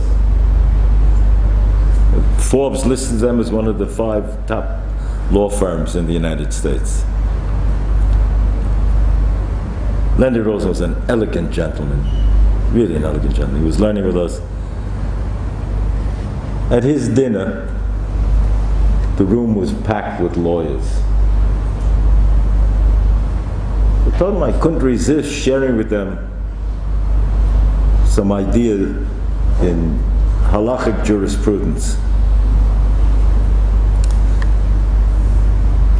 Poor man and a rich man come to be middayen. They come for a judgment. So there could be a bias either way, either being excessively the bleeding heart liberal syndrome of being to those seda, don't beautify the poor man just because he's poor. If he's a murderer and a thief, you have to reckon with that. You have to deal with that. Don't ignore that. The other maybe is more obvious frequently, is that the rich man, there's a deference. Lo seguru mipnei ish.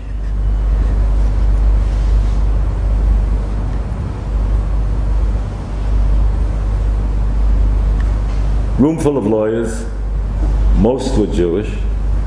I told them, you gentlemen are every day adjudicating between Western culture, its norms, and classical, traditional Judaism. We differ on many things. Certain things we agree, but we differ on many things. As long as you continue to dress the yeshivas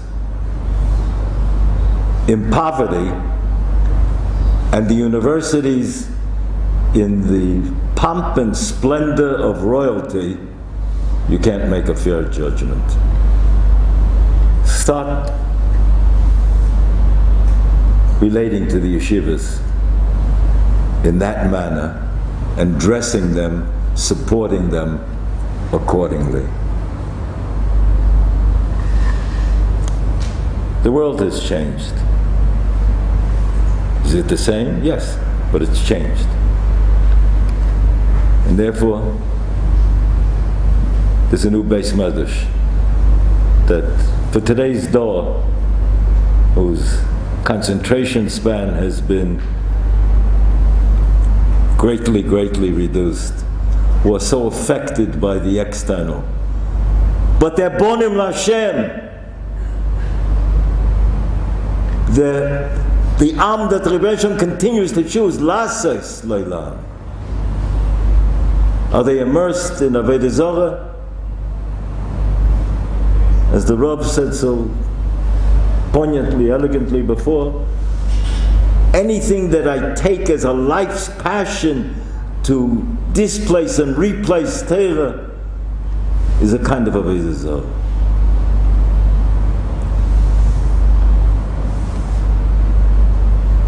And so,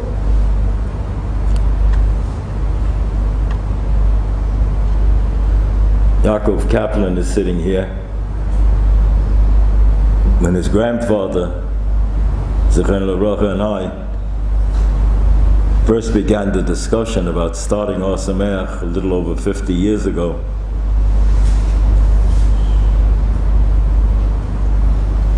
he listened. And then I said the magic term. I said, everybody says it cannot be done. You cannot make a yeshiva for people who have no background. So they say it cannot be done? Let's do it. The rest is the last 49 years of history, experimentation, and continuing experimentation.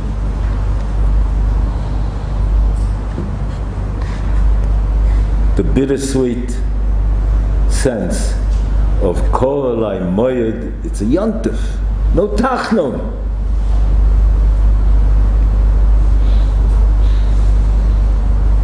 Kishem shememayitim b'simcha in Ov, Yomar b'im simcha in order. What's the kishem? What's the connection between the two? Two phenomena, separate, discrete, independent. But in order, as long as the Beis Mikdash isn't built, there has to be a corner of your heart and mind reserved for the Avelis. Simcha, Malvin b'simcha. Yeah, what's dominant? The dominant theme is simcha, but there has to be a corner of Avelis. Conversely, in a mirror image, on Tisha B'Av,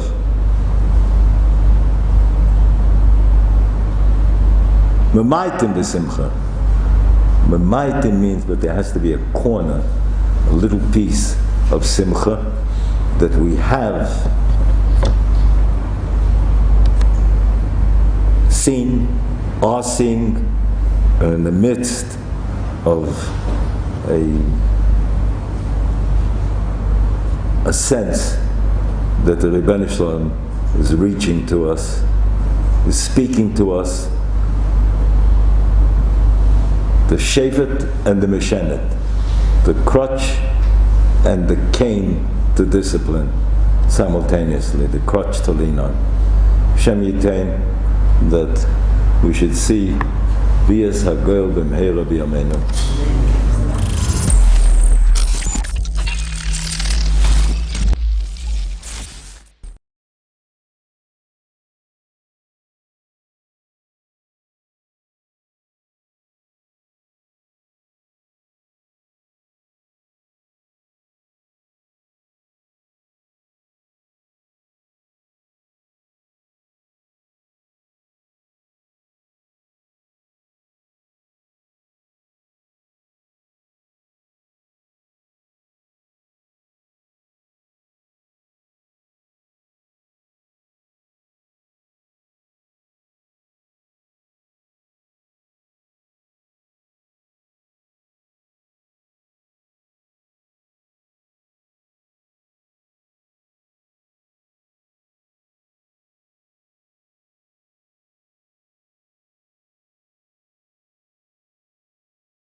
Medrash says that Kol Mashe Ira La'Adam, whatever happened to Adam Harishon, Ira Yisrael happened to the Jewish people. Adam Harishon HaKadosh Baruch Hu Chnisa LaGan Eden. Adam Harishon HaKadosh Baruch Hu put him into Gan Eden. And he commanded him how he was supposed to, what he shouldn't do. The Ovar, he transgressed. V'dano b'te shiluchin v'gerushin. Adam Harishon transgressed, and HaKadosh Baruch Hu sentenced him to be chased away. The Konein Olav, and then HaKadosh Baruch Hu lamented over Adam Harishon, Eicha. Said Eicha. Where do we find Eicha? V'yomer lo Ayeka. Because the Torah says the word Ayeka, which is the same letters as Eicha. The Medrash mentions this concept, this idea, a couple of times. The parallel between Adam Harishon and Klal Yisrael, the parallel between Ayeka, where are you, and Eicha. The Medrash mentions it a few times. So we have over here the very first Musar Shvuz in history. The one word Musar Shvuz. Because Baruch Hu says, Adam Harishon Ayeka, where are you? We understand that Ayeka, at the basic level, Ayeka means physically, where are you? Where are you hiding? Because Adam Harishon was trying to hide. But obviously at a somewhat more level that applies to us, was asking him, Ayeka, where are you? Where are you holding? Where are you holding? You were told not to. You did it. Ayeka, where are you holding? Where are you holding in life? So the concept of Musar Shvuz, first of all, Musar Shvuz is often something that can be one or two words. One or two words. And one of the most famous Musar Shvuzim in history backfired. Where do we find that? It's Gemara in Tainus. Gemara says that Rabbi Elazar, Rabbi Shimon, was coming back. Ma'asav Rabbi Elazar, Ma'asav Shabar Rabbi Elazar, Rabbi Shimon, Migdol Gedor. He's coming back from a place called Migdol Gedor. Mi Beis Rabba, from his Rebbe's house. Yerachov al Chamar is riding the donkey, and he was riding V'samach Simcha Gedola. He was very happy. He learned a lot of Torah. He was thrilled. He had that Torah high, the high you get when you learn Torah, when you're learning good. You get that, you're pumped up. You have that high. You don't even know why you're so happy, but he's happy. Samach Simcha Gedola. His mind was floating because he learned so much Torah. A man came over, for lack of a better translation, this man was incredibly unattractive, what we would call downright ugly. Amar lo shalom alecha Rebbe. Said shalom alecha. V'lo echzer lo. Rabbi Elazar didn't respond. He didn't return his greeting. Amar lo, rather, Rabbi Elazar said to him, Reika, you empty person. Kama mechor osoish. How ugly you are. Shema kol b'nei yircha mechorim krasar. Is everybody in your town as ugly as you? So, Kevan, the man said to him, I mean, can you imagine this exchange? The guy who is, anyway, attractively challenged, and he says to him, Shalom Aleichem Rebbe. He says, boy, are you ugly. Is everybody in your town as ugly as you? So the man said to him, Eini yodea, I don't know. Elolech ve'emor le'uman she'asa'ani, go tell the craftsman who formed me, Kama mechor kli zeh she'asisa, how ugly is that kli that you've made? So then the Gemara says the most puzzling line of all. Kevan sheyoda be'atzmon shechota. When he realized that he did wrong, he offended the guy.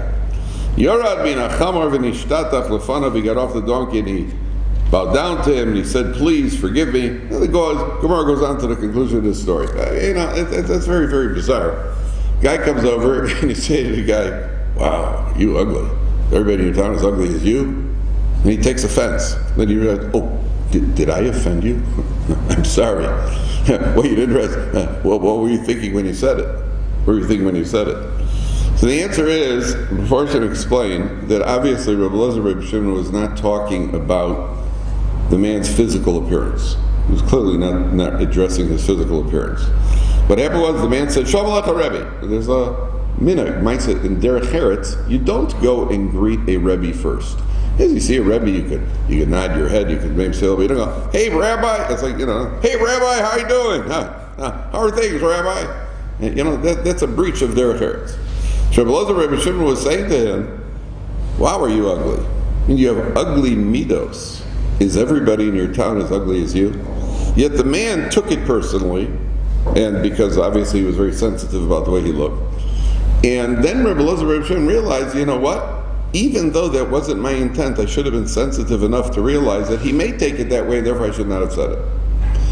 So a person wants to, and he's trying to give him a piece of musar. That's what he's trying to do. So musar is it's a double-edged sword. Musar could work positive, can have a positive effect. And musar, if one is not careful, musar could be given, delivered inappropriately. Musar may have a boomerang effect and not bring about the desired results. To the contrary, it may bring about very, very negative results. What is musar? What is when you want to rebuke somebody? What's the best way to rebuke? So first of all, when you hear the word tochacha, you have to rebuke your fellow man. So the word tochacha, which we sometimes picture tochacha as the strict, stern headmaster principal, really letting somebody have it, telling him where he is, what he's done wrong. You picture somebody really letting somebody have it. There's a famous story of the Chofetz Chaim, where the Chofetz Chaim, one of these traveling preacher, came to the Chofetz Chaim and he said, I go around from town to town and I give people musar, and I don't know if I'm being effective. So the Chofetz Chaim said to him, can I ask you a question? When you give musar, do you yell? This guy said, do I yell? Do I ever yell? I mean, it's fire and brimstone. So Chofetz Chaim said to him, can I ask you a question? Did you put on tefillin this morning? So the man looked at him, of course I put on tefillin. Why wouldn't I put on tefillin? What's the shayla? So Chofetz Chaim said, when you put on tefillin this morning, did you yell? So he said, no, why would I yell when I put on tefillin? So Chofetz Chaim said, why would you yell when you give people musar and tochacha? The idea of tochacha, that you got to really come on harsh, be strong. The word tochacha, I heard from Shem Rebbe Uzziel Malevsky, Zichrono Livracha. He writes, he said, tochacha is related to the Hebrew word nochach, as in the pasuk Shifchi Kamayim Libech Nochach B'nei Hashem. Tochacha means taking a person and placing the person in front of himself. It means you take a person and you show a person who he is and what he really could be. Put the person in front of themselves. That's what they always say when you give a child, when you want to rebuke a child, don't tell the child you just did something wrong. What you say to a child is, a boy like you doesn't do that. So you built him up. Then he realizes we didn't specify what kind of boy he is, but he hears that there's something more that's expected of him. For you, this is pasnish. For you, this is inappropriate. The proper tochacha is to show somebody who he is, like it says, Shifchi kamayim libech nochach b'nei Hashem, in front of a God. It's related to the word nochach. Tochacha is nochach. Place the person in front of himself. So, Adam Rishon HaKadosh Baruch Hu says, Ayeka, where are you? Ayeka, where are you? And that's ultimately what HaKadosh Baruch Hu is saying to Klal Yisrael and Eicha. Where are we? Where are we holding compared to who we are and what we should be? Where are we holding? Are we where we're supposed to be? So, I heard once I read once, this guy is at the airport, and he's at the check-in counter, and things are moving kind of slow. And he wants a specific seat. I'm sure anybody who's traveled has had these frustrating experiences. And finally, he loses patience, and he goes up to the counter and says to the lady, I asked for a certain type of seat, but I wasn't happy with the seat, whatever this guy's story was, starts giving her a hard time. So she says, sir, sit down, and I will call you when it's your turn. Now please sit down. I've seen ladies get very aggressive at the counter. I heard one lady said to the guy, sir, if you don't sit down, I will put you in the middle seat for the entire flight. And the guy sat down. He sat down fast. So sometimes people get very aggressive. So this guy says, hey, I want my seat. And she says, sir, sit down, and I'll call you when it's your time. Says the lady, do you know who I am?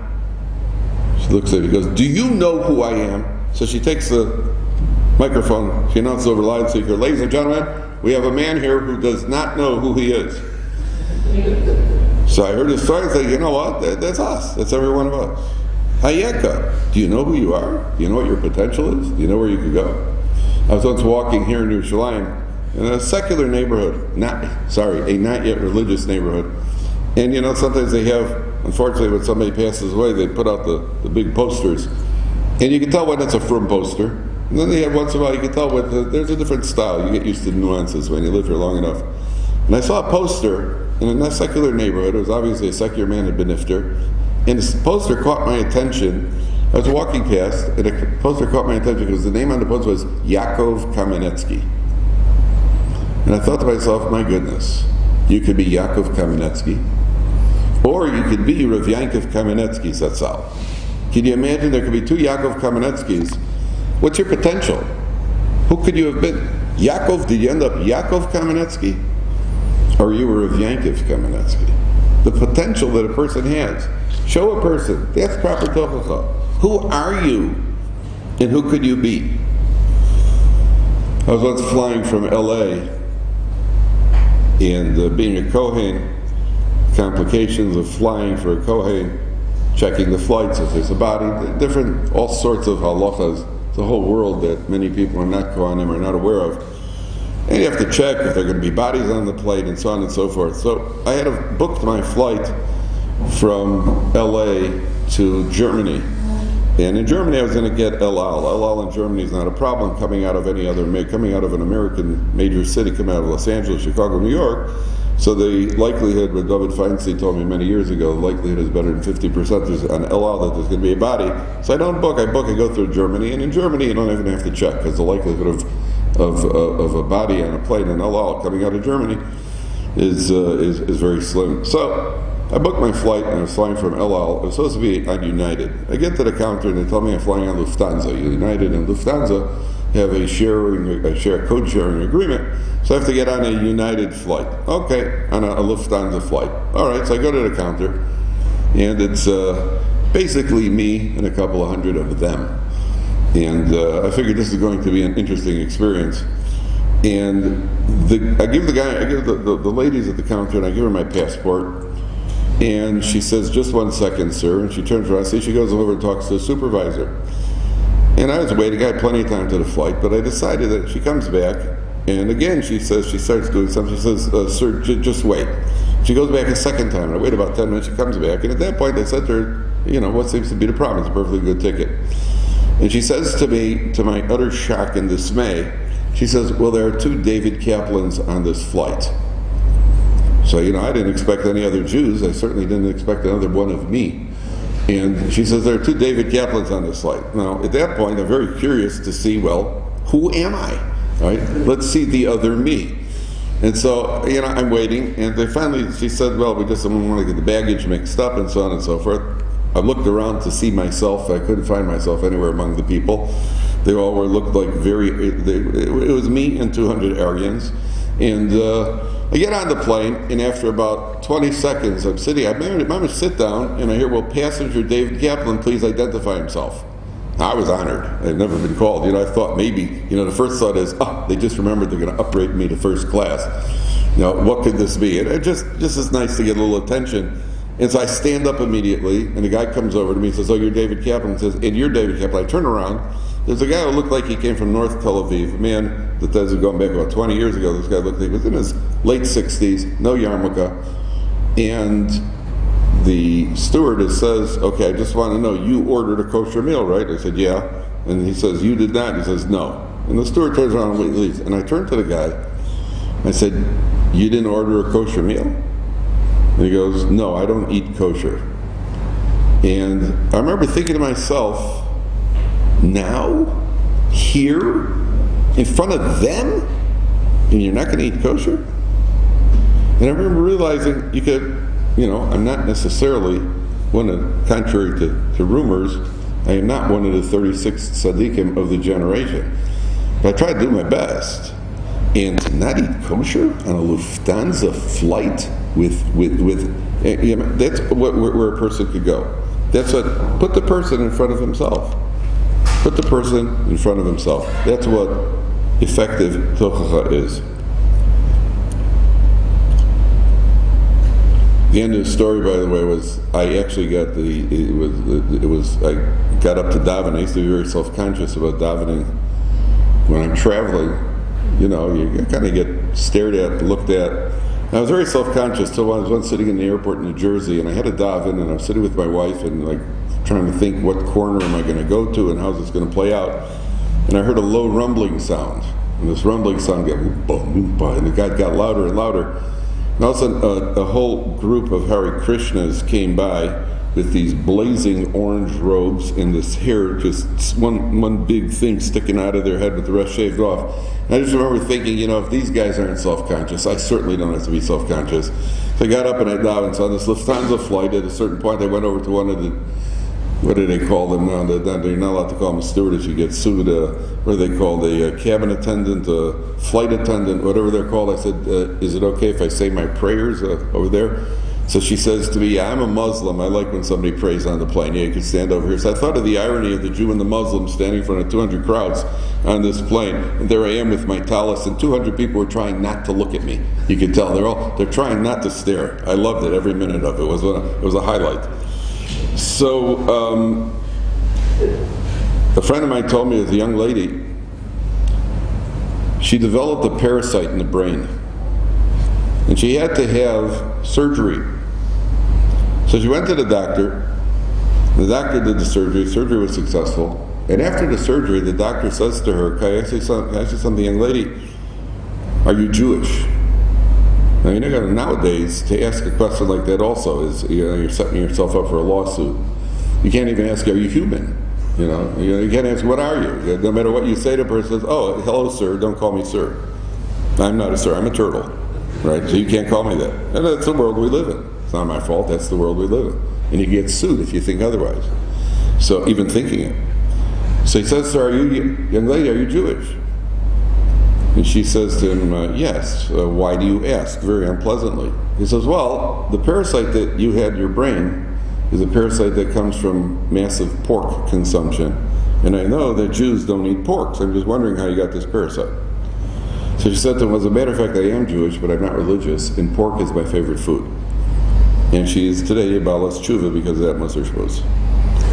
So you never know when the right word at the right time, when it's going to have an effect. That's the first message to Adam Rishon, and that's the message to Klal Yisrael with Eicha. Eicha Ayeka. Where are we? Where are we holding? Where are we standing compared to where we could be? The first communication between HaKadosh Baruch Hu and the first Jew in history, which is Avram Avinu. The first words, HaKadosh Baruch Hu says to Avram Avinu, Lech Lecha. 4 letters, 2 words, 4 letters. Lech Lecha. And that Lech Lecha that HaKadosh Baruch Hu says, the first communication, that encompasses the entire future and destiny of Klal Yisrael. 2 words, 4 letters, and all the next few thousand years of Klal Yisrael is covered in that one expression. What does Lech Lecha mean? So on a basic level, Lech Lecha means that we're going to be on a move. We're going to be in Galus, the wandering Jew. And Avraham Avinu is told, Lech Lecha. That's going to be the future of your offspring. They are always going to be in motion. Klal Yisrael is always going to be moving. We're going to be moving from place to place. Rav Yankov Kamenetsky Zatzal, the Rav Yankov Kamenetsky, he once said, the dome right over here, 15 minutes away, the dome that's sitting right on the Mokom HaMikdash, Rav Yankov Kamenetsky, believe it or not, he said, you know what, that dome is not such a bad thing. Because that dome is a reminder to us that we're still in Golus. That dome is a reminder that we're still wandering.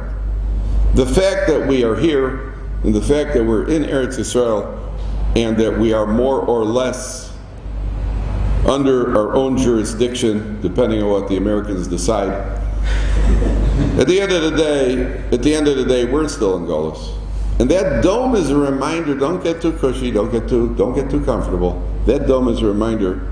Rav Weinbach Zatzal said that when we, unfortunately, the Frum, who are always criticized, and we are the object of ridicule by many in the country who look at us and point to us. We're parasites, we're leeches. And the irony is that this is, and Rav Weinbach said, we learn in kollel, and therefore we're parasites. This entire country is the biggest kollel in the world, because all they do is get money from America. So we're being criticized from taking from the takers. Right? So I don't understand. First degree taking is okay, second degree taking is not okay. I'm not sure where that line is.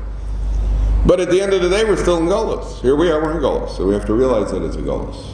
That's the first Lechacha. And Rav Gifter Zatzal, Rav Shivav tells, Rav Gifter once said, there's an interesting phenomenon.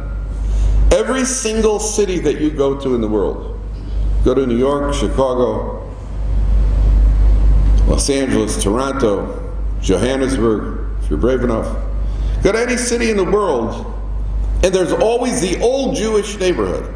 Isn't that true? That's where the Jews used to live. They used to live on the south side till they moved up to the north side. They used to live on the west side till they moved off to the east side. Every single Jewish neighborhood. There's always the old, those are the old Jewish shuls, and that was the old Jewish butcher shop, and there are still a few diehards who live there. Why is that? In every city there's an old Jewish neighborhood. Why not just stay where you are?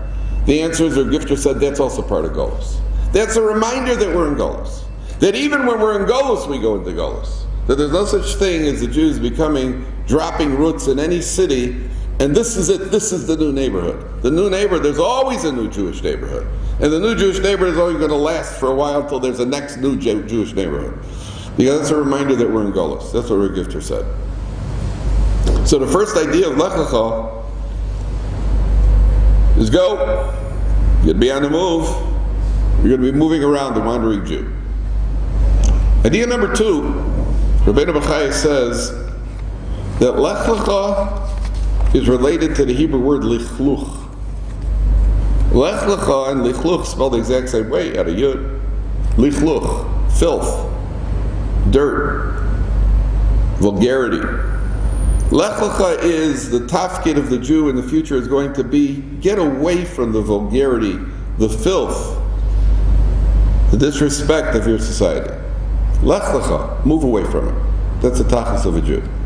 The problem we face nowadays is that a Jew can usually, to fulfill Lech Lecha, you went from the outside into the inside of your home to get protected from the lichluch. Now a person can go from the outside into his home and be exposed to more lichluch. That's a challenge, it's a difficulty. But that's the goal of the Jew. The goal of the Jew is Lech Lecha, get away from it.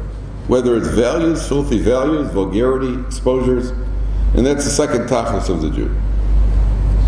Third tachlis of a Jew is to, Lech Lecha means not the physical movement of a Jew. Lech Lecha means move, grow, achieve, accomplish. Lech Lecha is your tachlis in life. We weren't put here to stagnate. We weren't put here to run in place. We were put here to grow, to move, to Lech Lecha. And the growth of Lech Lecha, I was once sitting next to Rav Moshe Carlebach, Shenev Refuah Shlema, one of the fabulous rebbeim we had here at Ohr Somayach. Moshe Carlebach, a massive Talmid Chacham, he wrote a parish on Rabbi Kiva Eger, wrote Svarim on Rabbi Kiva Eger. And he was once talking to somebody, and he had his notebook. In the old days, people actually used notebooks with pens, the kind of what they call loose leaf notebooks. And he was talking to somebody, so I happened to pick up his notebook, his loose leaf notebook, and his notes on Rabbi Kiva Eger, and I was leafing through it. And I got to the back page, and on the back page, there's a picture. It was a picture of a California redwood, a sequoia tree, that somebody had taken a picture from the bottom up. So you got a bottom angle, you're looking up this tree. This tree goes up, it disappears somewhere in the sky. And he's got this picture in his notebook. And I asked him, I said, what are you doing? You got notes on Rabbi Kiva, where did you do this picture here? He said, it's a reminder. It's a reminder, always have to grow. Always have to grow. The Aron Kodesh is made out of wood. It's coated by gold on the inside and gold on the outside. The Aron is the middle box. Contrary to popular belief, people, when they think of the Aron Kodesh, they think of the golden ark. The gold is only the coating. of the Aron Kodesh. Okay, it's not put on like regular coatings, it's actually a box within a box. The box on the inside, a box on the outside, but the middle box is made out of wood, and Rav Hirsch says that that's a message to us that wood comes from something that is alive, something that grows. And the message to us is that the container for the Sefer Torah, the box that holds the Torah, the Luchos, is a reminder to us always that we're supposed to grow, the same way that the wood grows.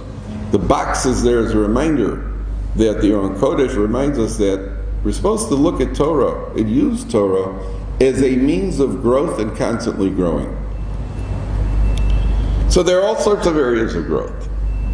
A person could grow in Beinonim L'Makom, a little more focus on tefillah, a little more conscientiousness to learning, a little more dikduk in halacha. There are many areas. Everybody knows Lev Yadayim Moras Nafsho. Everybody knows where their area of growth, where it is that perhaps there's room for a little bit more effort, a little bit more focus. There's also Beinonim L'Chavero. It's a very interesting thing when you get to Beinonim L'Chavero. How do we begin? Where do we begin in Beinonim L'Chavero? Here we are. The first Beis Hamikdash was destroyed because of a Zorgilur Shvichas Damim. Second Beis Hamikdash, the Roman exile, the one we're in right now, Gemara says openly because Siddur Chinam. Obviously, something in the interpersonal relationships requires an upgrade. So, in this week's Parshas Dvarim, we read, HaKlal Yisrael are compared to stars. I don't have the pasuk in front of me, but the pasuk says that you'll be like stars. Right? We're compared to other things as well. The pasuk this week says, I think it's pasuk Tes, pasuk Yud, right in the beginning of Parsha, and that we're going to be like stars. What does it mean? Why is it that Klal Yisrael are compared to stars? What's the idea of being compared to Kochavim? So, idea number one is there are millions and billions of stars, and obviously anything involving astrology, astronomy, any of that, we understand if HaKadosh Baruch Hu created the stars, although they look like it's just a mass, every single star has a tachlis. Every single star in the world has a purpose. Obviously, it wasn't created there by accident. And whatever the hashpah is, once you get into these various chachmas of how the world works, and the mazolos, and the kochavim mazolos, every one of them is there, and it serves a function, it serves a purpose, it has a purpose. And the first message of being compared to stars is that every single Jew has a purpose. Every single one of us has a tachlis. The life circumstances that we have, and it may be the positive things in our life, it may be the challenges in our lives. HaKadosh Baruch Hu rolls out the life circumstances for each individual so that each individual could fulfill his tachlis perfectly. The Gemara says Rav Chizda lived to 92 years, and he had celebrations constantly, and Rabbah lived to 40, and he had constant tragedies. And yet, each one was given the exact life circumstances. Rabbah and Rav Chizda were given the life circumstances necessary for each one of them to fulfill their tachlis. Nothing was random or haphazard. I was once in Gateshead, and I had the privilege of eating with the Gateshead Rav, Shraga Feivel Zimmerman. And he told me that he got a phone call. The guy calls him up from Scotland. A goy from Scotland calls him up. He says, "Hello, is this the chief rabbi of the Jews?" He says, "Well, I'm the chief rabbi of the Gateshead community, which is about 300 families." So he says, "Well, I have a confession to make." He says, "Well, we don't do that sort of thing. Maybe you want to go to a priest." He goes, No, it involves the Jews." He says, "Yeah." He says, "Okay, come down and speak to me." The guy walks in. He says, "Last month I went to one of the concentration camps, and I went into a crematorium, and I decided to take a souvenir. So I pulled this stone out of the wall, and I took the stone home as a souvenir from the crematorium. And then when I got home, my conscience started getting to me, and I figured, maybe that wasn't a very sensitive thing to do. and I don't know what to do with this stone. You're the chief rabbi of the Jews. I guess you'll take care of it. He puts down the stone and he walks out. So Zimmerman told me the first thing he did is he looked at the stone to see if there's any human residue on the stone. If there would be, then the din is it has to be buried. It needs kfura. Looked it over, he said there's nothing on the stone at all. At that point, there's no halacha. At that point, you can take the stone and throw it in the river if you want. It may have sentimental meaning, but it has zero halachic obligation attached to it. So he didn't know what to do with the stone. So he called his Rebbe, Reb David Soloveitchik Zatzal. He told me, he asked Reb David what to do with the stone. He said Reb David was silent for 10 minutes. And after 10 minutes, he said to him, you know, the pasuk says, Even mikir tizak. The stone cries out from the wall.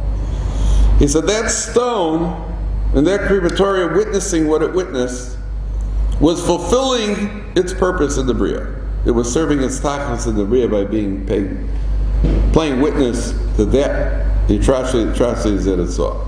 Therefore, I want you on your next trip, I want you to try to find the place where it came from, try to replace the stone. So he told me, he went a few months later, went back, he looked around, he found the place, and he replaced the stone. So every single stone in the Bria has a tachlis. The same way that every stone has a tachlis, every Jew has a tachlis. There's nobody who could do, no two Jews could do the same job. And the Sefer HaChinuch says that that's why, in the mitzvah, the first mitzvah of the Torah is pruvu, to be fruitful and multiply. Because the more Jews there are in the world, the more diverse ways there are that HaKadosh Baruch Hu is being served. And each person who serves HaKadosh Baruch Hu is being Mekadesh Shem Shemayim in his way. And therefore, the first lesson from the stars is that the same way that every star clearly has a tachlis and a purpose, every Jew has a tachlis and a purpose, number one. Number two, stars are huge. When we look up in the sky, what do we see? We see a dot. We see a little dot. If we could get closer to the stars, and I'm sure that Mr. Musk and Branson and all these people are working on it already, you know, first they'll get to Mars, send somebody for 3 years traveling to Mars. They've got a list of volunteers. They can't even, they got so many people are willing to leave and go traveling for 3 years just to get to Mars. And they'll figure out a way how to feed them and everything else. I guess their shalom bayis ain't great. So, you know, they'll go traveling 3 years to get to Mars. Because that'll really help us down here. Because they got everything on Earth is worked out already. Everything down here is just everybody's happy as a lark. Now we can worry about getting to Mars. Stars are farther. What's the nearest star? 3 million light years, something like that, 5 million light years away. Not that much. You could do it Ben Hazdar. So, when you get, theoretically, if you got closer to a star, what would you see? The closer you get to the star, the bigger it would become. They're huge, right? They're many times bigger than Earth. And the closer we get to the star, the bigger the star would become. When you look at another Jew, we're sitting in a basement, somebody sitting here, somebody sitting here. Yeah, oh, Nochayid, make a song out of it. Nochayid. And then what we could do is, any 10 of us could make a minyan. We got a 10 minyan of Jews. Okay, you're a Jew and I'm a Jew, we're all Jews. Unfortunately, and you know as well as I do, when do we find out what people are really all about, unfortunately? At a Levaya, at a Beisa Ovel, when people start telling stories about them. And all of a sudden you start hearing things. Wow, I didn't know that he hasn't missed the Daf Yomi Shir in 35 years. I didn't know that he secretly supports 20 families. I didn't know that he makes a Seal Mishnayos every 2 months. I didn't know that he volunteers at an old age. So many things, so many stories that we hear. I never knew that. And the lesson is, the closer we get to the Jew, the more we find out about him, the bigger he becomes. That's a comparison to a star. The closer you get to a star, the bigger the star becomes. The closer you get to a Jew, and all of a sudden you find out. And the lesson to us is to not take each other for granted. To realize that there's another person in the room, and no matter how much my dveikus is during davening, the other person's davening also. And his davening may be worth a lot more than my davening. His davening may be valued by HaKadosh Baruch Hu because I don't know anything about him. And if I knew really about him, I'd have a tremendous amount, much more respect for him in my heart than I do right now. And that's the second lesson of being compared to stars. To realize that there are people, and we don't know their challenges, we don't know what they've overcome, we don't know how Kodesh Baruch Hu measures these things. We only know that there's somebody over there who, if I could get a really good exposure towards of him, up close exposure, he'd be much bigger than what I see when I see him sitting in a base medrash or sitting in a shul or on a bus or anywhere else in the community. And number 3, and possibly the one that we have to work on most on a Tisha B'Av that we should take to heart. Rav Shimon Schwab in a Sefer, Mayan Beis HaShoeva, he says, when did the stars come into existence? So everybody knows the famous medrash. The moon came to the Ribbon Shalom and said, how can you have 2 kings with 1 crown? 2 malachim b'keser echad. You can't have such a thing. The king said to the moon, you're absolutely right. L'chi umati es atzvech. Go and reduce yourself. And I'm sure that wasn't what the moon wanted to hear. And, the moon was probably thinking, no, that's not where I was going with this. And HaKadosh Baruch Hu says, L'chi umati es atzvech. Go and reduce yourself. And the moon was depressed. The moon was downtrodden. So what does HaKadosh Baruch Hu do to appease the moon, to pick the moon up, to make the moon feel better? He creates the stars, creates a kochavim. That means the stars from the very inception were there to relieve the moon, to help the moon feel better. Says Rav Shimon Schwab, that's the job of every Jew. The job of every Jew is every other Jew that we interact with, they should feel better for that interaction. Our job in life is to pick people up, to lift people. Somebody who's down in the dumps, pick them up. And always ask ourselves after any interaction, whether in person or on the phone, did that person walk away from me feeling, I'm glad I had the experience of interacting with him, or I would be willing to pass on that experience from now ad mea ve'esrim. How does the person feel when he walks away from us? In Ponovich, Rav Shach Zatzal, Rav Shiva Ponovich, so once walked into the base medrash, and he said, does anybody know where Ruvain is? I'm looking for Ruvain Ploni. I need Ruvain. So the Bacher went to look for this Ruvain, and they finally bring Ruvain over to Rav Shach. And Rav Shach says to him, you know what, I'm learning Baba Kama. Where is that? There's a certain Rabbi Akiva Eger I'm looking for, I can't find it. And when he looks, he goes to the shelf, brings over to Rabbi Akiva Eger, brings it back to Rav Shach, says, thank you very much. Ruvain leaves, and the Bachrim are wondering. Rav Shach knew the locations of Rabbi Akiva Eger's like we know the location of Kriya Shema. He knew Rabbi Akiva Eger like we know Ashrei. I hope he's not insulted by my saying that. But he knew the Rabbi Akiva Eger, knew it well. He couldn't figure out what was going on. Shach said, well, 2 weeks ago, this Bacher was in a shidduch, and unfortunately the shidduch broke up. He'd been very down. I decided that, make him feel good, I'll ask him in front of everybody where the Rebbe Akiva Eger is.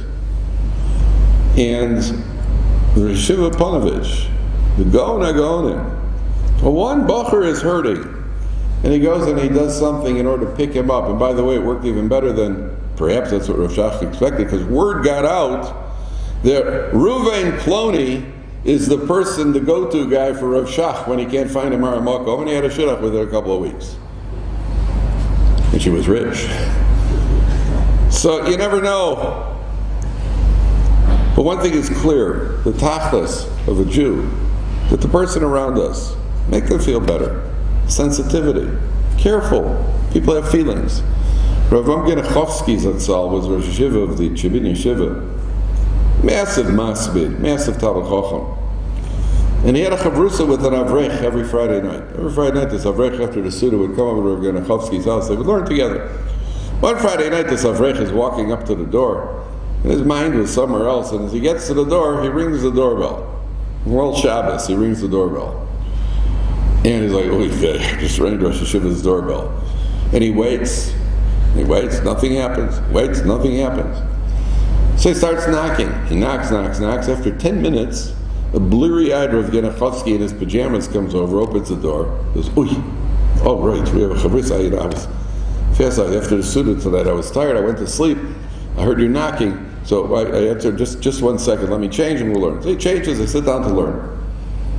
And after Rav Genachowski was nifter, family said that's not what happened. Rav Genachowski did not forget a chavrusa. He may have forgotten to eat. He didn't forget a chavrusa. Rav Genachowski heard the doorbell ring. And he realized that if he answers the door on the ring, this Avrech is never going to live it down that the Rosh Yeshiva saw that he was B'chal Shabbos hearing the doorbell. So Genachowski got into his pajamas, he got into bed.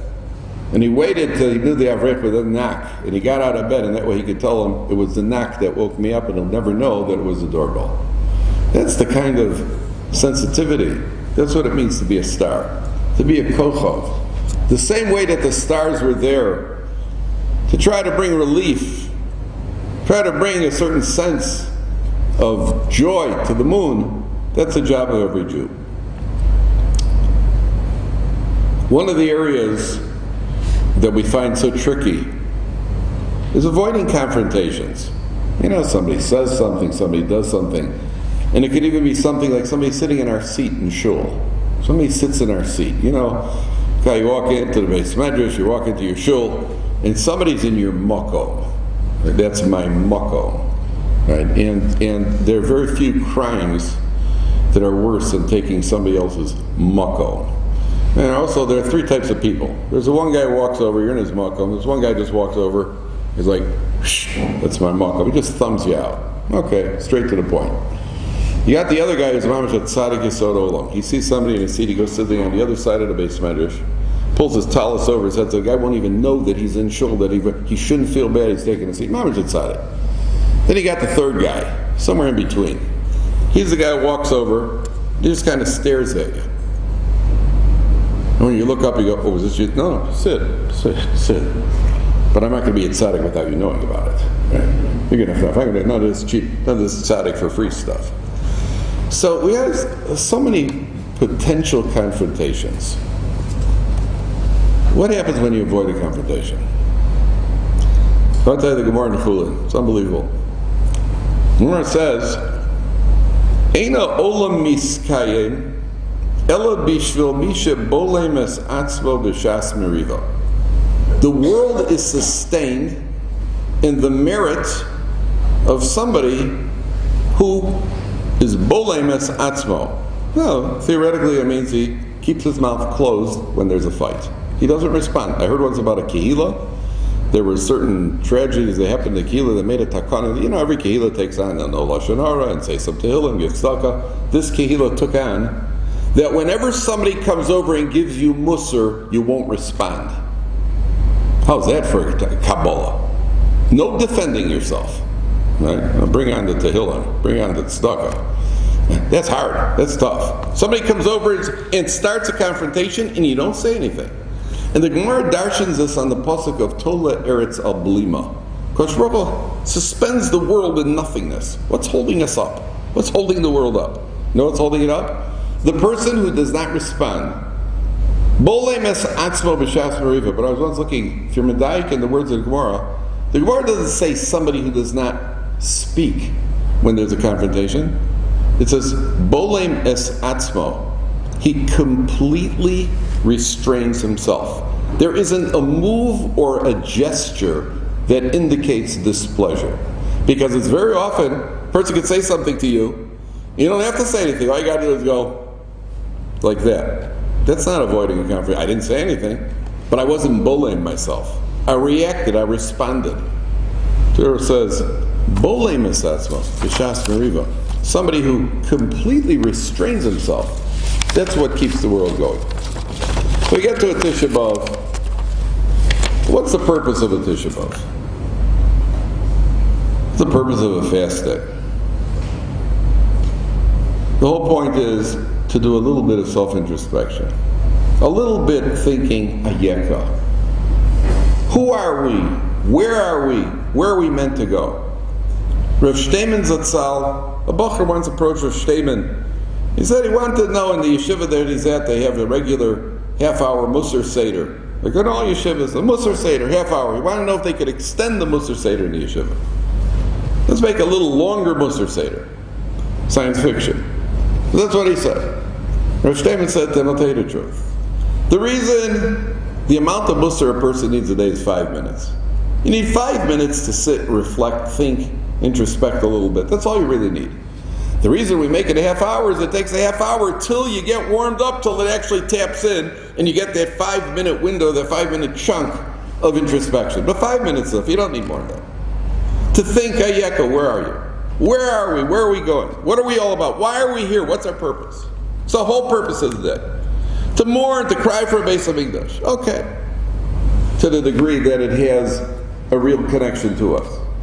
But at the end of the day, to tap in a little bit, what's my purpose here? What am I doing here? What's my purpose? What's the reason I'm alive?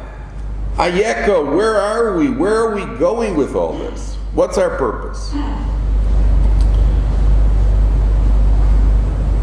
Rabbi Chana Wasserman Zatzal came to the United States. He was fundraising for his yeshiva. They were starving in the Branovich yeshiva. He was away from the yeshiva for about a year and a half. Eventually he went back and he was killed with the Bachrim. He was killed with his whole yeshiva during the war. Came to the United States on a fundraising trip. There was a man living somewhere in New York, originally had left Baranovich when he was a little boy, and he owned a big clothing garment factory. Very wealthy man. So Rabbi Chana made an appointment to come speak to this man. Rabbi Chana comes, meets this man, and the man, they schmooze around a little bit about Baranovich, the old days, this, that, and the other. And then at a certain point he says, now Rabbi Wasserman, tell me, why have you come here? Rabbi Chana turns around, he picks up the back of his frock, and he shows him he's missing a button on his frock. He said, I came to have a button sewed onto my frock. You have a fabric factory, I want a button sewed on my frock. So the man starts laughing, and he says, Rabbi Wasserman, come with me.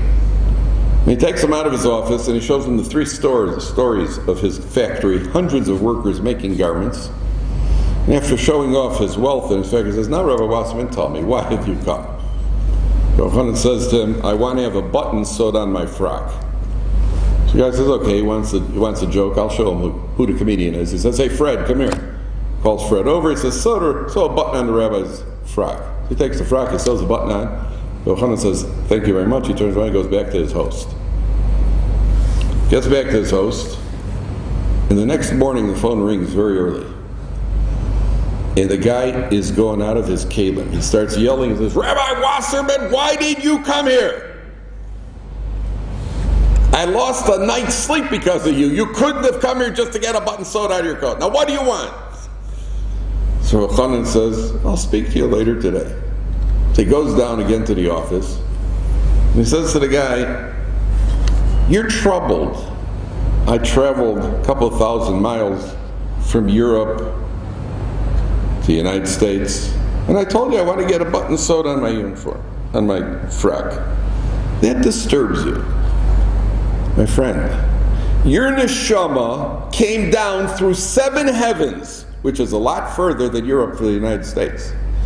And you're telling me your neshama came all the way down here just to sew buttons on people's coats?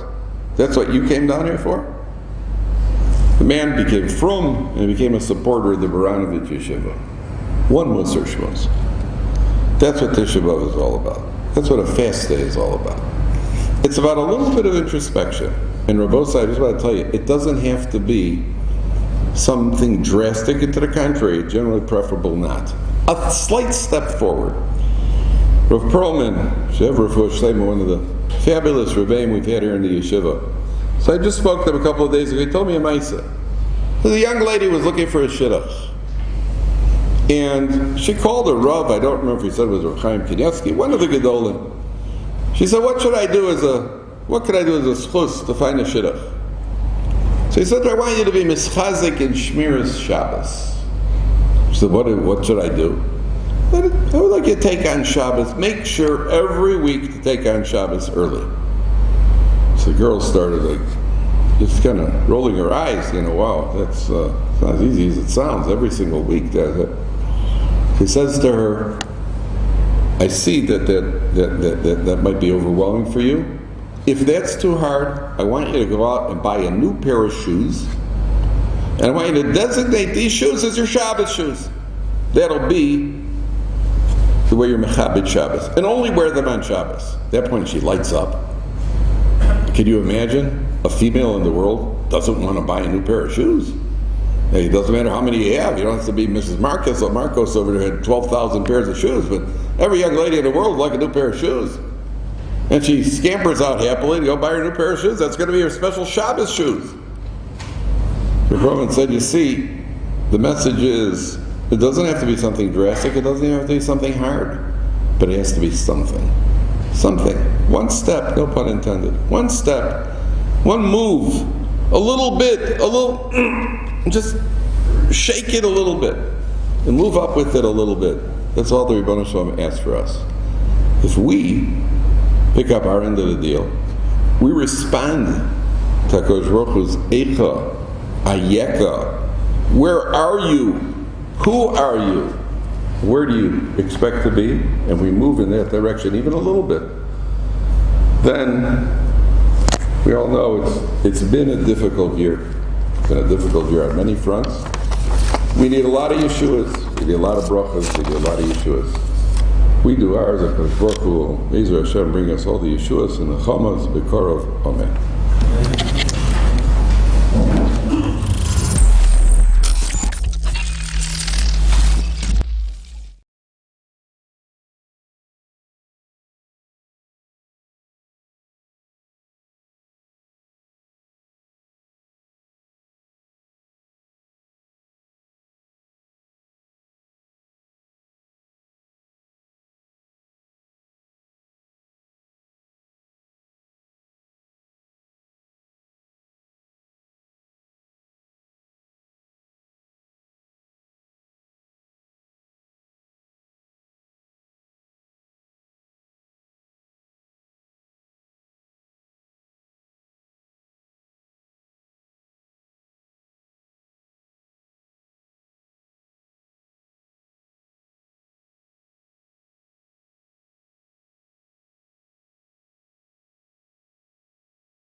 First, I'd like to Tisha B'Av gathering, and we do this every year, but I think we have to thank the Rebbeinu Shalom. Last year we couldn't meet in person, and shouldn't forget that even the ability to get together to discuss the Divrei Torah was something which was denied to us, and therefore we have to appreciate it. It's a big schus. It's just being able to sit together and learn and talk. Unfortunately, it's for Tisha B'Av, but it's the principle is the same. The dinim of Tisha B'Av, the truth is, the 3 weeks culminates with Tisha B'Av. It's a time of avelut, of avelus, of mourning, and we start with first we don't wash. First we don't have music. Then we don't have haircuts. In the last 9 days, then we don't wash, and we limit the usage of our clothing until on Tisha B'Av itself we sit on the floor, no washing at all. It says the Rambam, "Kemeso mutal lefanav," like a dead person in front of one. These are like the dinim of Avelis. Just like, God forbid, we should have to be novel for one of our Krovim. We're on Avol. We're mourning the Beis Hamikdash. And it's interesting. Rabbi Yitzchak Zachav says that the loss of the Beis Hamikdash is similar to the death of a person. He says, first the Ruach left the Beis Hamikdash. As we know, when Titus came into the Beis Hamikdash, he was already ground. Chazal call it, he was coming in and it was ground up already. Chazal say it's because we had sinned. But it was ground up. The Ruach had left already. And then he came and destroyed the physical structure. So too, Lo Aleinu, Admei Vesrim, a person passes away, first his Ruach leaves, and then the body decays. And interestingly enough, he makes the following point. We all know there's a thing called the loose bone. The loose bone is a bone which we say, even after a person passes away and he's in the kever, never disintegrates. And it's from that loose bone that a person will be Zochet to Tchias HaMeisim, God willing. The goof will be able to reconnect, Mikayach the loose bone, and he will be Zochet to a new goof in Tchias HaMeisim, in the revival of the dead. Says, similarly, we believe, we understand that the Beis Hamikdash unfortunately is gone, but it will be rebuilt. That's part and parcel of why we're here today. Why do we do this every year? Every year we review the same thing. Every year. Why don't we give up? Why don't we say, we've had it? Enough of this not doing laundry. Although for Bachram, not by me a pleasure. I mean, you got to know what people call pleasure in this world. Okay? Maybe for the Bachram, they're looking forward to this period. For most of us, not doing laundry is inui. Not wearing fresh clothes is inui. Sitting on the floor is Meisel Mutal Afanav. Who's Teretz says, we're not Makabal Tanchumi, we're not Makabal that somebody can tell us it's going to be good. You know why Yaakov Avinu did not accept Tanchumim on Yosef? Because Yosef is still alive. The Beis Hamikdash is Chai v'Kayam, but it's hidden. It's hidden. It's underneath. It's buried. It's buried. It's not Begilui, it's Bekoyach. It's going to be built in its glory, and we have a full faith that's going to happen, just like Tchias HaMeisim. But there's something about the Avelis today which is different perhaps than the Avelis we have for our loved ones. Because Chazal say, his famous Chazal, we all know, Kol Dor, Shlo Nivda Beis HaMikdash B'yamav, Malav Akasav Kilu Hu Chirivo. If the Beis HaMikdash was not rebuilt, it's as if we destroyed it. That means it's our responsibility. The Meforshim say that the second Beis Hamikdash, the people of the second Beis Hamikdash were more culpable than the first. The first people, the Gemara says in Yuma, they had bitachon. They were samech on their bitachon that the Beis Hamikdash would not be destroyed. They were wrong. The second Beis Hamikdash, the people of the second Beis Hamikdash should have understood it's a possibility, and they could have done tshuva. So when we know that it's gone and we need to rebuild it, it puts a very, very heavy burden on who we are and what we need to do. We are achrayim. We're achrayim. And I heard an unbelievable word from a Rav that my wife heard this year. I don't know his name. We say one of the Pizmonim, not Pizmonim, the Eichel, in the Kinos. In the Kinos we say, Ketzeitze mi Mitzrayim, Kein Tzeitze mi Yerushalayim. When we compare the going out of Mitzrayim and the going out of Yerushalayim. That's one of the chinas that we said this morning. So he said as follows. He said a more indicavod. They're very similar. First of all, the first day of Pesach always falls out the same day as Tisha B'Av. You come in a Pesach Seder, you have to know that you're leaving Mitzrayim. He said the following vort. We have to understand that the Beis Hamikdash, Rahman al-Zayim, is being destroyed today. We have to picture with our minds. Down the street, the fire engines, people running, people screaming, hordes of non-Jews destroying the Beis Hamikdash, flames. Right now, this very moment. Right now, it's happening again. Kitzetzim in Mitzrayim. We're reliving it. We're reliving it. We have to understand it's happening right now. When we say Kilu Charav, it's being Nechrav. How would we react then? Would we sit so solemnly back and just quietly sit? Or how much of a Bahala will we be in? And how much would we want to cry for our loss? But that's all ki'ilu. We have to work on ourselves. We have to work on ourselves to somehow relate to that madrega. We have to come to that madrega. So, as the Rambam says, in Hilchos Tainis, that all the Tainios, particularly Tisha B'Av, we are sinning, he says, the same way our forefathers sinned, and that's the cause of the Tainus, and that's why we have to have a Tainus, and that's why it's necessary for us to do tshuva and reflect on who we are and what we're doing. So it behooves us, and I'm sure others have spoken and others will, to go back to the sources on the simple points. But I think this year I'd like to point out something which I think we have to hear very strongly. We know that there are two sets of klolos, there are two sets of curses in the Torah. B'chukosai telechu is the first base of Mikdash. First base of Mikdash, as the Ramban learns, it's going on the first Golus, and the klolos in Mishnah Torah are going on the second Golus. And I'd like to point out to you, and we're going to go through this carefully, that these psukim do not just speak about a particular avera. Chazal tell us particular averas. We know the first Pesach Mikdash was destroyed because of the three cardinal averas. And we know Ama'av Da'aretz B'chot Shelo Barucha B'Torah Techila. And we know the second Pesach Mikdash is seen as Chinam. But if you look at the psukim, we have to understand there's much more at stake here. It's called a mindset. It's called an attitude. It's called a lifestyle. It's called our lives. It's not just a question of this avera, that avera, this avera. B'chukosai telechu. The first klolos atali on b'chukosai, you shall walk in my ways. Chazal say it means amelas b'Torah, but that's not how it's phrased. It's phrased b'chukosai, you should go in my ways. Chazal tights up. They understand that to mean amelas b'Torah. But that's the way we're meant to go. That's supposed to be where we're going, what we're doing, what our lives are about. And if we don't, in lo tishmu li, the consequences. Amelas b'Torah. Rabbi Yerucham makes a very interesting point.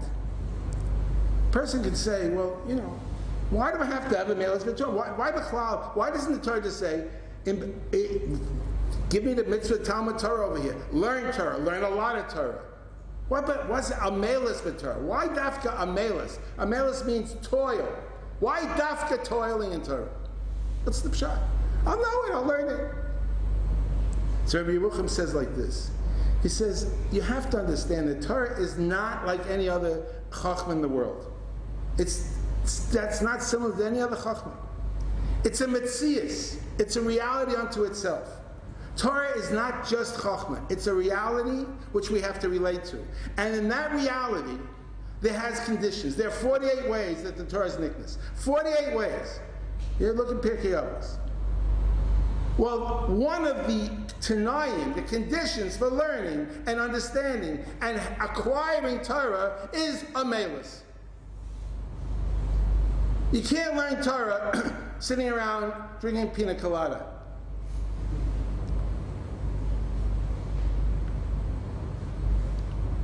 I found a kosher in the store, but it's not the real deal, if anybody wants to know. But that's not how to learn. You're not going to learn that way. Amelas b'Torah is a tanai. It's a condition.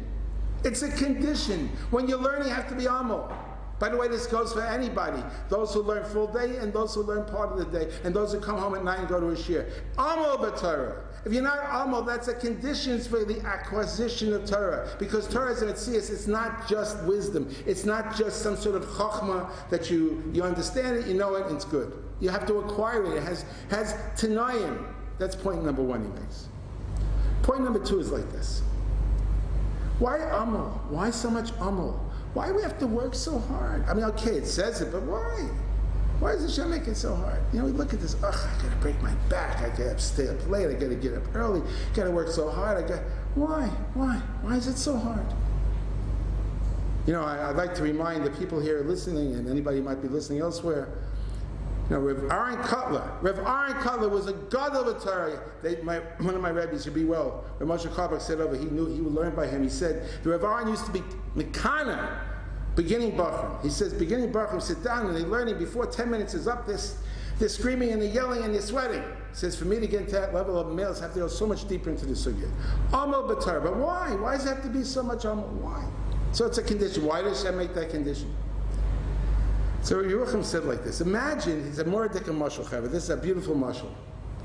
You know, you're going along, you know, his mashal is with a wagon, with a car. You're going along, you see a wagon, and it's upside down. The wheels are pointing up, the carriage is pointing down, the whole thing's in the mud. You say, what's going on over here? What is this? What is this mess? Then, somebody, the tow truck comes along, flips it up, and then it's got wheels on the bottom, it's got a carriage, and you can run with it, you go with it. When you first looked at it, you didn't know what you're looking at. It was upside down. When you see the thing the way it's meant to be, it makes a lot of sense. The goof is created to carry the burden of the neshama. That is what the goof is for. The goof is here. Our bodies are here not to have a good time. I'm sorry, Chevra. Maybe you didn't want to come to the shmuz. If I would have said that, you would have, you didn't have to hear it. Sorry. Little secret. The goof is not here to serve the neshama. That is its purpose. It houses the neshama. That is its purpose. It has to carry the burden of the neshama. That's what it's here for. Adam la'amal yulad. A man was created to work. So the ultimate work, the ultimate burden is the burden of Torah. The Gemara says you can have the burden of malacha, working, physical working, the burden of sicha, which can be speaking or tefillah. But Adam la'amal yulad, that's the purpose of the goof. The goof is here for that reason. So if we have to be amal with our bodies, say, oh, it's so shver, that's what it's about. You look at a chair, and it's carrying it. You're sitting on chairs now. Yeah, the chair's holding you. Why is it so difficult for the chair? What's with the chair? That's what it's here for. That was the person who built the chair. We bought the chairs for you to sit on. That's what they're here for. That's what they're here for. The goof is here to serve the neshama. That's what its purpose is. So if we have Adam la'amal yulad, that's what our lives are about. Work. We have to know what the right work is. And the right work is either amal malacha, amal sicha, or amal Torah. Amal malacha, by the way, doesn't mean stam working for working's sake. It says the Chavetz Chaim, mishkach hasavan.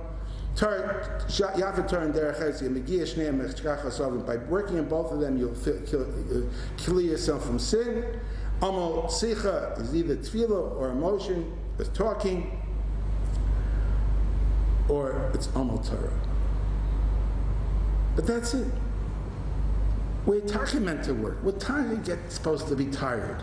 We're supposed to make effort to serve the Bnei Shalom. That's what it's all about. And we look at B'chol Chasi Telech, where you say, wow, if you learn Torah and you do my mitzvahs, you're going to get Geshamim Be'ita. You're going to get rain in its time. And if you don't, God forbid, the opposite will be true. I don't know. Chevra, I skipped 8th grade. But I know, they didn't teach this in my 8th grade either. I don't know, it wasn't mentioned. I did learn about the cycle of the rain, Chevra. I mean, you learned it or you were skipping class when they were teaching it. But there's this cycle with the rain, Doesn't mention anything about B'chol Kosai Telechu. I'm sorry, it doesn't mention it. Teretz says, Rabbi Yochanan says as follows. That is the teva of the world. Really? It's supposed to be very simple. B'chol Kosai Telechu, bracha. What gets in the way? Averis, Chatoyim. Asor Shaba'isa, it's interesting. The Sor Shaba'isa, what's the Yetzer Hara called? The leavening in the bread. It's the thing that makes it rise. It makes it take time. Before the sin of Adam Rishon, everything blew and it blossomed immediately. Everything happened immediately. The world is here. It's supposed to give us its Paris immediate. But Chet got in the way. But that's the Teva of the world. There is the Teva. The Teva is. The real Teva is, if we do the Ratzon of Hashem, we keep the mitzvahs the way we're meant to, we'll have bracha. Now, along this line, we know that the first golus, Ma Avda Aretz, which really falls into line with this, Ma Avda Aretz, Shelo Baruch B'Torah Techila. They didn't make a blessing in Torah Techila, which is difficult to understand. It says all the Nevi'im, the Chachamim were looking, they didn't understand what was going wrong, and they said, but they weren't making a blessing in Torah Techila. They skipped the blessing. So there's a famous Rabbeinu Yonah over there. He says that the Torah wasn't chashiv in their eyes. They learned it for the wrong reasons. I just like to emphasize, we make a bracha every morning. I'd like to think so. What do we speak about? La'asok b'divrei Torah. We have to be Isaac in divrei Torah. Isaac. What does Isaac mean? Involvement. Spoken it out before. We have to remind ourselves. A person gets up in the morning, goes to shul, goes to daven, wherever he goes. He goes to the shir, he doesn't go to the shir, he goes out, he goes to business, he goes to work, he does whatever he's doing. He davens 7 o'clock in the morning, 8 o'clock he's finished, 9 o'clock he's finished, he goes out, he's busy, 4 o'clock in the afternoon, he sits down, and goes to the shir. 5 o'clock he sits. That night he goes to the shir. Does he make a new brechas of Torah? No. Why not? The it should be like a Suda. You have a Hesach Hadas. Says the famous Rosh, Chaim Volozhin brings down the Rosh says, that a person, a Yid, is always thinking about how he's going to come back to learn. It's on his mind. So when he has a free moment, he's going to come back to learn. So even though he's left and he's doing other things, but he's coming back, he's on his way back. That's what our mind, that's what it means, if I ask you, what's going on in your life? What's going on? For us in the yeshiva, it's Baba Basra. The next month will be Baba Kam. That's what's going on. And for the man who's learning Daf Yomi, he should quote for me from Yuma or Sukkah. That's what's happening. That's what's happening. That's all that's happening. That's what's on his head. That's what he's waiting to do. I goes to business. I has a lot of things to take care of, for sure. But his mind is just waiting. He's in the top of his head is roaming the idea, I'm going back to my Seder. I'm going back to the Sukkah. I'm going back to my Rebbe who's going to teach me something. That's what it means, la'asok b'divrei Torah. And what's the other part of bracha? Then you say, "B'asher bacha b'anu mikol minasim lanas Torah." So He gave it. He chose us. The Torah is a gift. It's a gift. You know, today's world, I don't think it's so difficult to understand how lucky we are to have the Torah. Just read what goes on. The absurdity of it's beyond. He chose us among all the nations. We have a life. We have what to do with ourselves. We have where to go. We have a guide.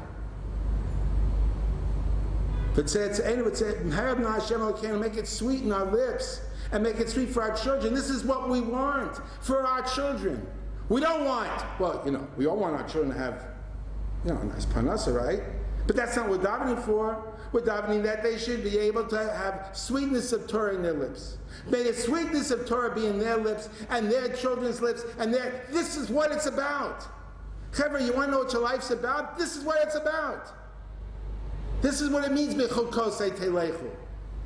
Having Torah is the way we perform it, but it means, in English, what are we on about? Where's our head at? What's important to us? What do we really care about?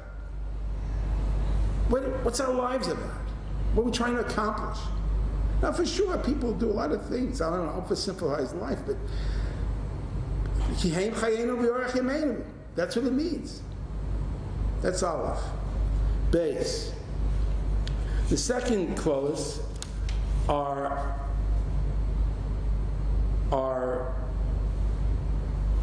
in Sefer Devarim, and the Ikar pasuk is Tachas asher lo avarata Hashem Elokecha, Tachas asher lo avarata Hashem Elokecha mituv lev mirov kol. B'simcha b'tuv lev mirov kol. You didn't serve a Kodesh Baruch Hu b'simcha, b'tuv lev, with a good heart, mirov kol. Now it's been bothering me. Now this is the second base of Mikdash. Remember, Chazal say the second base of Mikdash was seen as chinam. Let's understand this for me. I want you to think with me. Imagine. Now this doesn't say in the pasuk here that this person doesn't believe in Torah. This person's a religious man. Doesn't say he's not religious. It means kofar, God forbidding the Kodesh Baruch Hu. Doesn't mean he doesn't go to shul. Doesn't mean he doesn't keep the mitzvahs. That's not what it says here. It says one thing. Asher lo avaratas Hashem Elokecha b'simcha, with joy, b'tuv leva, with a good heart, mirov kol. Rov kol means abundance. You had what you needed. You had what you needed. You were good. The Gashmiya situation was good. Mirov kol. So I'm asking myself, think with me. Now this is a really rhetorical question, but I want us to ponder. If a person has everything he needs, he has all the food he needs, he has all the clothing, he has a roof, he has a house, he has a place to live, he has a transportation, what we call life. He has everything. Rov kol. So why would a person not serve a Kadosh Baruch Hu b'simcha? What's missing? What's the problem? Givaldik. And that's what happened. And that's the second base of Mikdash, and that is closest to us, and that's what we need to be misachim. What's missing? What's missing, Chevra? I'll tell you what's missing. Think about it. The teretz is, he has Rav Kol, he feels he is a chaser. He's lacking. He's got everything. No. Rabbi Rachmel, you're living in the past. You're a dinosaur. You live with those ideals. Come on, man. You don't know what the world's about. Sure I have, but I want this, and I need that. I want this, and I want that. The Vilna Gaon says that Chemda is the shorish of all Averis. And Chemda is the shorish, is the last of the Leseres of Dibros, and it's a source of all Sinas Chinam. So, Pashit Chemda, if a person has Chemda, you have one, you want two, you're not happy. And let's remind ourselves. I live in what I would like to say is a very religious area. Why did they let me in? It was a mistake. I live in a very religious area. I get at least 10 leaflets a week about how to buy and spend my money. 10! And it may be 12, maybe 15. And they're all thick. Advertisement. Clothing, collection, this, new, buy, this, buy. And I have nothing against people trying to make a living. I have nothing against the stores. And I have nothing against the people advertising. But what's it saying to me? You're missing something. You don't have this. You don't have that. When a person gets that in his mind, that he thinks that these things are going to satisfy him, so what happens? He goes and he gets them, and he feels he's just as unhappy he was before. And this goes for all the, you have your computer, right? So it has Windows 2009, 2012, 2018, 2000, and then he changes every, and if you don't have it, you're not with it. Now, I'm not saying these new things don't make our lives a little easier, perhaps, more convenient, but happiness it won't be. And real simcha zachayim it doesn't bring. If it's convenient, if you need it, you use it. But that's not going to bring simcha zachayim, and it won't bring simcha zachayim to go on a trip to Alaska to see the polar bears. I have nothing against polar bears. I think it might be even fascinating. But I don't think that's where you find simcha zachayim. And if you do, it becomes very frustrating because you go and then you feel the same. I made it out to the Grand Canyon once. It's beautiful. Okay, after 10 minutes I was ready to leave. It is awesome. Okay, next. If a person feels like he's a chaser, then he's never satisfied. And Memela, even if he has everything, he's not going to be besimcha. Simcha comes, Ezu Asher Asameach Bechelko. Ezu Asher Asameach Bechelko. These words are extremely important. Who is the rich man? The man who is happy with his lot. Now, we all understand that's talking about money, but it goes far beyond money. How is it, this individual I was speaking before, he's missing, he wants to get a new car, he wants to get a new house, he wants to get, the new gadgets, the new technology, he needs everything.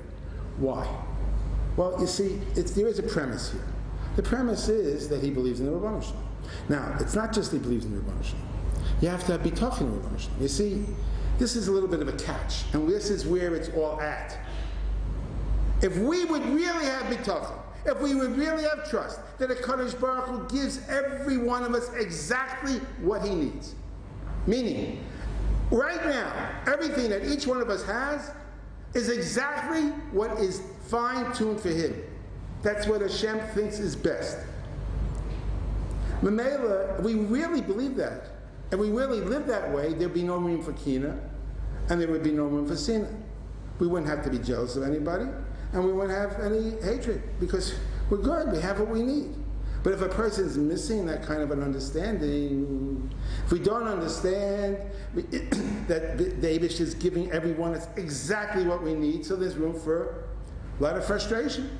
And we seek, and we think we're going to fill ourselves up in a way which will not satiate at all. It starts with a very simple, but a very basic level of bitachon. Bitachon doesn't just mean that, on bitachon, what's going to happen, Shem takes care of us. That's true. But everything we have, everything that's happening, right now this gathering, think here, who's ever sitting here, who's ever listening online, whoever will listen, it's all the Eibushter's got this all worked out. It's true, we use our free will. But then what happens, Lamais, in this world? The fact that the mic is working. 2 years ago, 3 years ago, it didn't work. It's all Mina Shemayim. But this is all planned out. HaKadosh Baruch Hu knows what each one of us needs. If we have that ingrained, that bitachon would be in our minds, there wouldn't be any room for Sina, no room for Kina. We'd be happy. We would have that Simchas Achayim. We need that Simchas Achayim.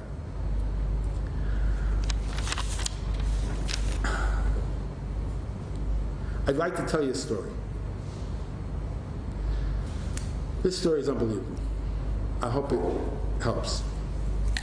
This story is about the Brisker Rav. It's brought down in a sefer from Rav Shlomo Lawrence Itzal, about the Brisker Rav Itzal. Brisker Rav was it's set in a certain context, which is really not our point, but I will tell you afterwards.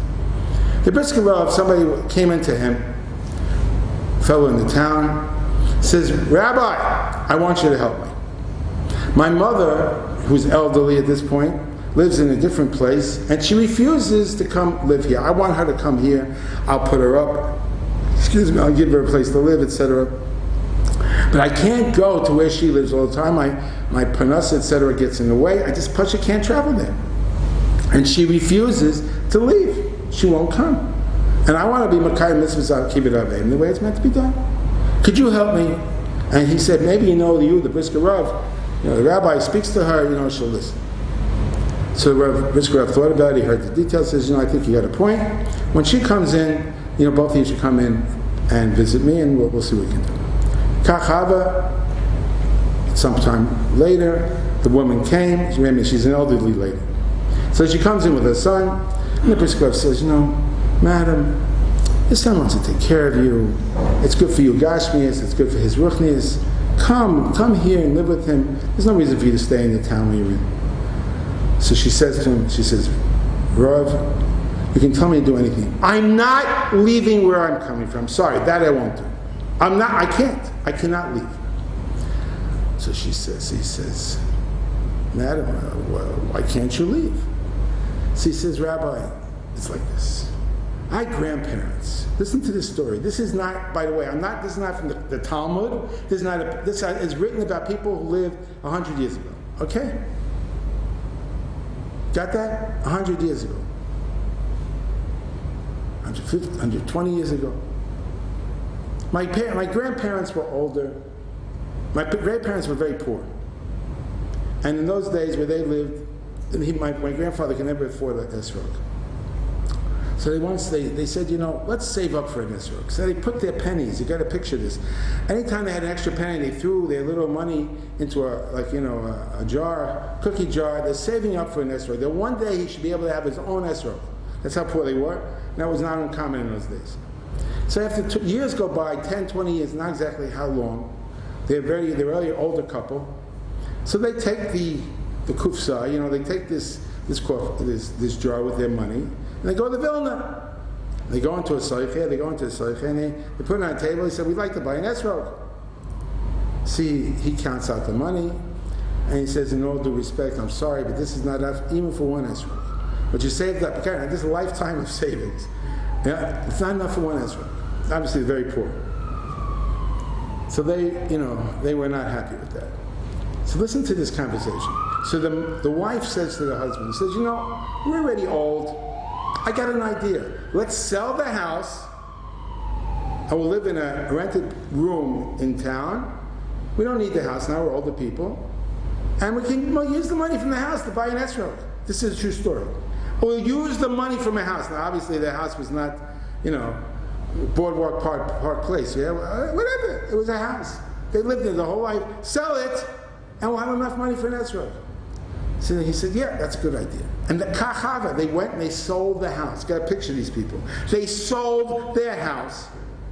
Now they have money. Now, again, how much money they got from the house is not clear from the story. But obviously it was a sum of money. And they go back to the Soicher, and this time they have a lot of money with them. The Soicher goes, oh, this kind of money. Not only can I buy you an esrog, I can get you the best esrog that ever was. I'm going to get you the best. The best from the best. And he goes and he shops, he goes on his, whatever he used to buy his esrogim, and he comes back with the most mahuda dikkan esrog, which cost a fortune, right? And they gave him the money. So they go back to the rented flat. So the whole town heard that he's got this beautiful esrog. This is a true story. Everyone heard, they're all excited about this beautiful esrog. So everyone's coming in there to see the esrog. And he's sitting in another room, and his wife is showing the esrog. Lo and behold, bam! It falls on the floor. And the pitum fell off. And that makes it possible. The wife fainted. Okay, she gets up. What am I going to do? Again, who possible is not clear, but it's possible. So she can't. She doesn't know how to approach her husband. Finally, she hems in her house. She goes in. She starts telling him stories. The key, to break it to him slow. So he catches on and says, "Wait, Rebbetzin, why are you telling me these stories? What, did someone get hurt? What are you trying to say to me?" So she tells him the esrog is possible. It fell. He gets up. He says two things. One, he said in Yiddish to the effect that if I don't have, I'm potter. And two, the same Hashem who commanded me to take an esrog commanded me not to get angry. That's the story. So she, the granddaughter of these people, said, I have to stay in this town because I walk by that house and I see what my grandparents did for a mitzvah. It gives me a chizuk and keeps me going. I can't leave town. That's the story. Now the Brisker Rav used it for his purposes to show that, when you've done everything you can, there's nothing more you can do, you keep moving. But this was a Yid, we don't even know his name. Right here in this room, it's not even written his name. He's not in the books. This is a Yid, stays up his whole life to buy, cannot buy, sells his house, and then the thing goes puzzle, and does not get angry, number one. Number two, they didn't get divorced. He didn't have a nervous breakdown. He didn't go to his local psychologist and give him parnasa for about 3 years. What happened to my life? My esrog, my money, it's all lost. That's not in the story. Because it didn't happen. He went right.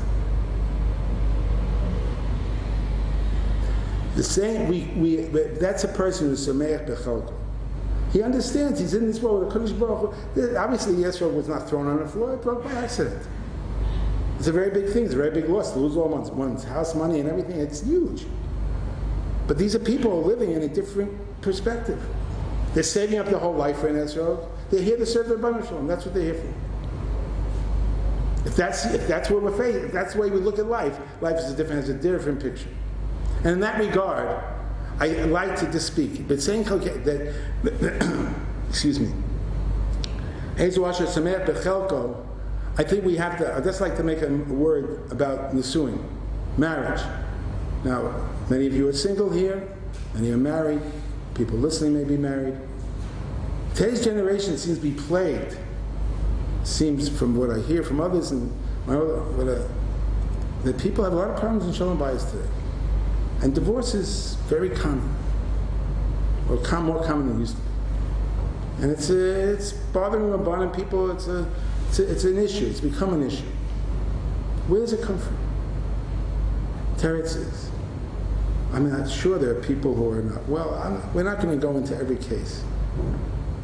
I want to quote to you. I'm going to tell you where I found the Rebbe Yerucham on this. I'm telling you, I can't say it verbatim because I couldn't Xerox it. By the way, Xerox is an old world for people before the flood. Before that, the Xerox. Remember we used to Xerox things? Anyhow, but Kitzah, it says as follows. Rabbi Yerucham says, matzah, it says in the Torah, if a person finds matzah bad erves davar, lo matzah chen beinav, he divorces his wife. Machlekes, Beis Shammai, Beis Hillel. Beis Shammai says matzah erves davar means literal. She was involved in something which is suspicious, that she was some sort of reason that she committed adultery or whatever, something like that. Beis Shammai, Beis Hillel says, well, she just displeased him. She burnt his toast. Says Rabbi Yerucham, then it's not a mitzvah to divorce; it's allowed. A mitzvah, but Beis Hillel would be agreed. If you found matzah, if you found erves davar, then for sure you'd have to divorce her. Says Rabbi Yerucham, the pshat is that it says in the Torah that because he found erves davar, then she shouldn't find favor in your eyes. The Torah is telling you to divorce this woman because if there's erves davar, if she's like a chaver ra, if unfortunately she's become, there's evil, there's ra, there's sin of a very particular nature, don't stay with her. You have to get rid of her. That's what the Torah said. Says Rabbi Yerucham, that's the Welt thinks that the reason why people get divorced is because they argue with one another. I'm telling you what he says. He says if they argue with one another, even 1,000 times they get angry. So what? Work on your midas, he says. I'm telling you what he writes. This is a man who lived, he was nifted in 1933. This is not from who knows where. Work on your midas, he says. That's not a reason to get divorced. Oh boy, the reason to get divorced is, God forbid, there's an erves davar. You shouldn't. He says, dafka, the time the Torah tells you to get divorced is when you're dafka getting along, but the Torah is afraid you're going to like her anyhow, even though there's something wrong halachically. Can you hear this? Who is he writing for? This is like prehistoric. Well, I'll tell you why.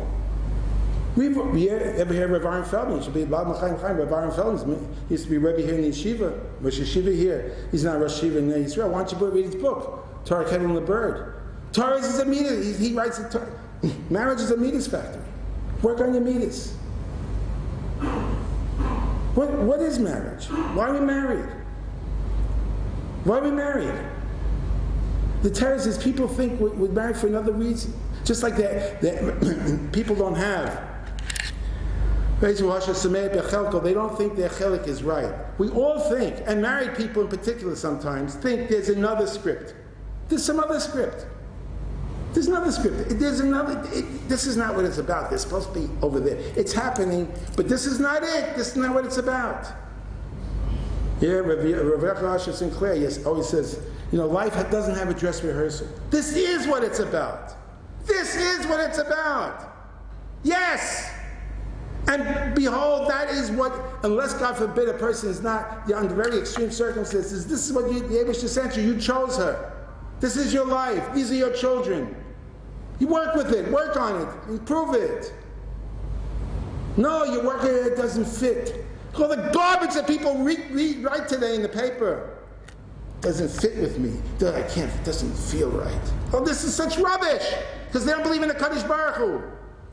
They don't believe in the Kadosh Baruch Hu. We do believe in the Kadosh Baruch Hu. Believe that the Kadosh Baruch Hu sends us on mate. We believe that we're doing a purpose here. We're trying to make generations of God-fearing Yidden. We're producing children in the world. It's an outdated thing, children. You ever hear children? We still believe in children. But we're having children. We believe in having children. Unbelievable. Such a chiddush.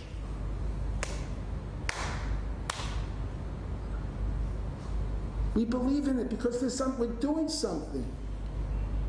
Doesn't fit. One of the richest men in the world now is getting divorced from his wife. It's not working. After 25 years of marriage, what's going on here? Shouldn't talk about him, right? We want some tzedakah, right? It's wrong. Because it's based on me, instead of us and the Kadosh Baruch Hu and what we're doing in this world. And working on our midas. And tolerating and working together with somebody and helping them with their midas. And bringing up children in a healthy way. We need Simchas HaChaim. If there's no Simchas HaChaim, we have nothing. I want to tell you another story. Yeah, Reb Yaakovson who deals with, I think he still should be well, I think he's still alive, deals with students who are having a hard time here in Eretz Yisrael. He once said over the following story. He said there was a couple, I believe they were Russian, but it's immaterial. They were already working, they had parnasa, they were bali tshuva. They gave up their parnasa and they go and he goes to sit to learn Torah. So they were mostly nefesh for Torah. They were, and he sat in a certain town, like down south somewhere, really, really dedicated their lives. The kid, they have a child, he grows up, he's 15 years old, all he can think about is money. So Rabbi Yaakovson got involved, and the upshot was that Rabbi Yaakovson discovered that what happened, and when every time the man came home at night, they used to speak about money, because the kids would hear all the talk about money, because they didn't have any money, and it was topic of discussion in the home. And Mamela, that is something that was ingrained in their son, and the son picked up the chitzonius of the house and didn't pick up the panimis. That's, in short, that's what he said over. Which is, that we have to give to our children. They don't necessarily read the panimis of what's going on. But I'd like to add something. He didn't say it. And chas v'shalom, I don't know the people. But I think that we have to understand, if we're going to live a life of Torah, it's got to have simchas achayim. If there's no simcha, if there's no joy, if there's no respect, if there's no honor for what we're doing, for our partner, if it's just all frustration, where do you expect it to go? Where's it supposed to lead? Where's it meant to lead? I'd like to end off with the following thought. We said in the beginning that we are, every generation the Beis HaMikdash is not built, it's like we have destroyed it, that generation has destroyed it. And the Meforshim explain that the Bach and Shulchan Aruch and Nefesh HaChaim and all, they explain that really inside of a man we have our own heichal, we have our own mikdash, our makshavas, our dibor, our deeds, all act not only in higher worlds but within our own spiritual unit, that we should become like a mikdash, that we should become like a heichal, that we should, our minds should be like the Kodesh HaKadoshim. So to a certain extent, just like the Beis HaMikdash outside, unfortunately is gone, so our own Beis HaMikdash has been submerged also. That, our mikdash, the heichal within us, the ability to be a receptacle for Ravana Shalom is missing. Now I want to ask you a question, rhetorical question. Look, many people serve the Kodesh Baruch Hu, a lot of Torah being learned, people daven 3 times a day, they go, they daven, they learn, they do chesed, believe it in the heart, there's a tremendous amount of chesed being done in the world today. But people are trying. Yet, the Beis HaMikdash is hidden. What's missing?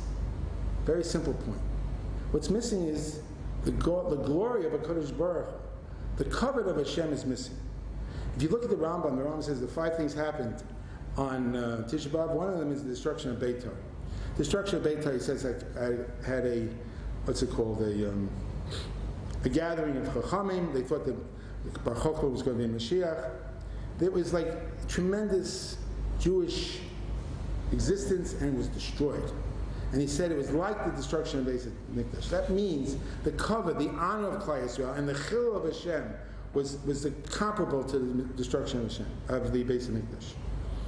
What that means, the glory of Hashem is not being expressed in this world. If we would have a Beis HaMikdash, the world would be shining with the radiance of a Kodesh Baruch Hu. It's missing. It's not begoli. It's all behesta. We do daven. We do learn. But we're in gullus. It's hidden. We're at tachas olam. It's hidden. We're waiting for that to be revealed. I think, in line with what I was saying before, that we have to try to be megala our own little mikdash within us. Now, that means not just to do the mitzvahs and to learn the Torah and to daven. We have to be, I said before, happy. We have to be proud. We have to have a certain sense of honor, glory, that we are able to do those mitzvahs. We make a bracha every morning, Shalom Asani Goy. We make a bracha, Shalom Asani Goy.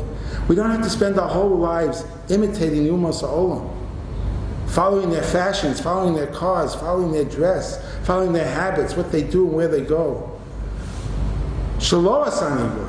I have to be proud and happy.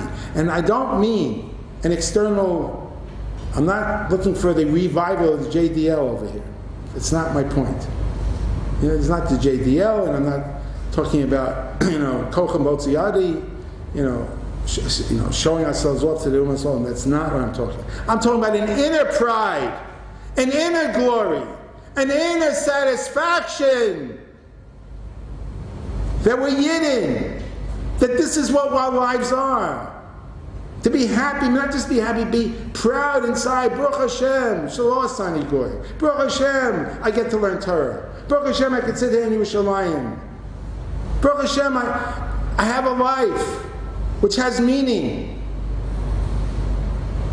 Take that, internalize it, the mitzvahs that you do, and be proud and happy that you're among the Jewish people. You came from somewhere and you're going somewhere. Bez Hashem, I think with that type of a renewal of pride, of inner pride, of inner happiness, of satisfaction in serving the Rebbeinu Shalom, will take a little bit of a step further in rebuilding the base of Mikdash. Amen.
Moshe Avraham ben Shmuel.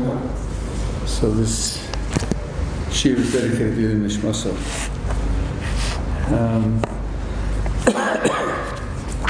I suppose everyone has heard the story from the end of Makos a number of times, but I would like to just pick out a couple of details in it.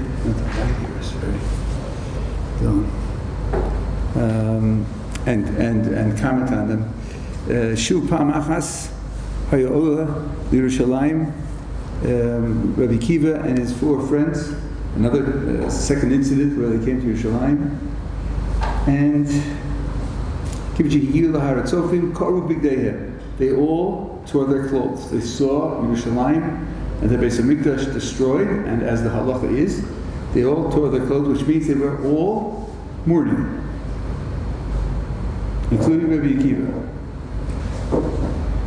They got to the point of where the Beis Hamikdash was. They saw a fox coming out of where the Holy of Holies was. His 3 friends started to cry. Bikiva was laughing. They said, "Why are you laughing?" He said, "Why are you crying?" The place about which it is written that if someone who is unqualified enters into the Holy of Holies will die. And now foxes are strolling there. We see this utter degradation of the holiest place on earth. We shouldn't cry. We shouldn't cry. Therefore, I'm laughing. He's not distracting them by changing the subject. No, I see the same fox you see. But that's why I'm laughing. The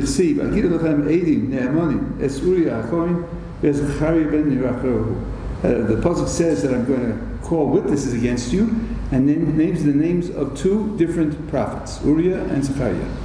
And now Rabbi Kiva asks, what relationship does the prophecy of Uriah have to do with the prophet of Zechariah? They're 2 entirely different prophecies. Why would they be called as 2 witnesses, as if to witness the same fact, the same event? And Uriah was talking about the first temple, and Zechariah was talking about the second temple. Ella. Tala hakaso nevuaso shel Zechariah v'nevuaso shel Uriah. The verse makes the one prophecy dependent upon the other. In Uriah it says the temple is going to be destroyed and it's going to be plowed under like a field. Zechariah is promising, once again, there will come a time when the elderly will sit in the streets of Jerusalem. Now come the hard words to understand. Ad shelo niskayim nevuaso shel Uriah, haisi misyarei shelo tiskayim nevuaso shel Zechariah. Until the prophecy of Uriah took place, I was afraid that the prophecy of Zechariah wouldn't come true. Now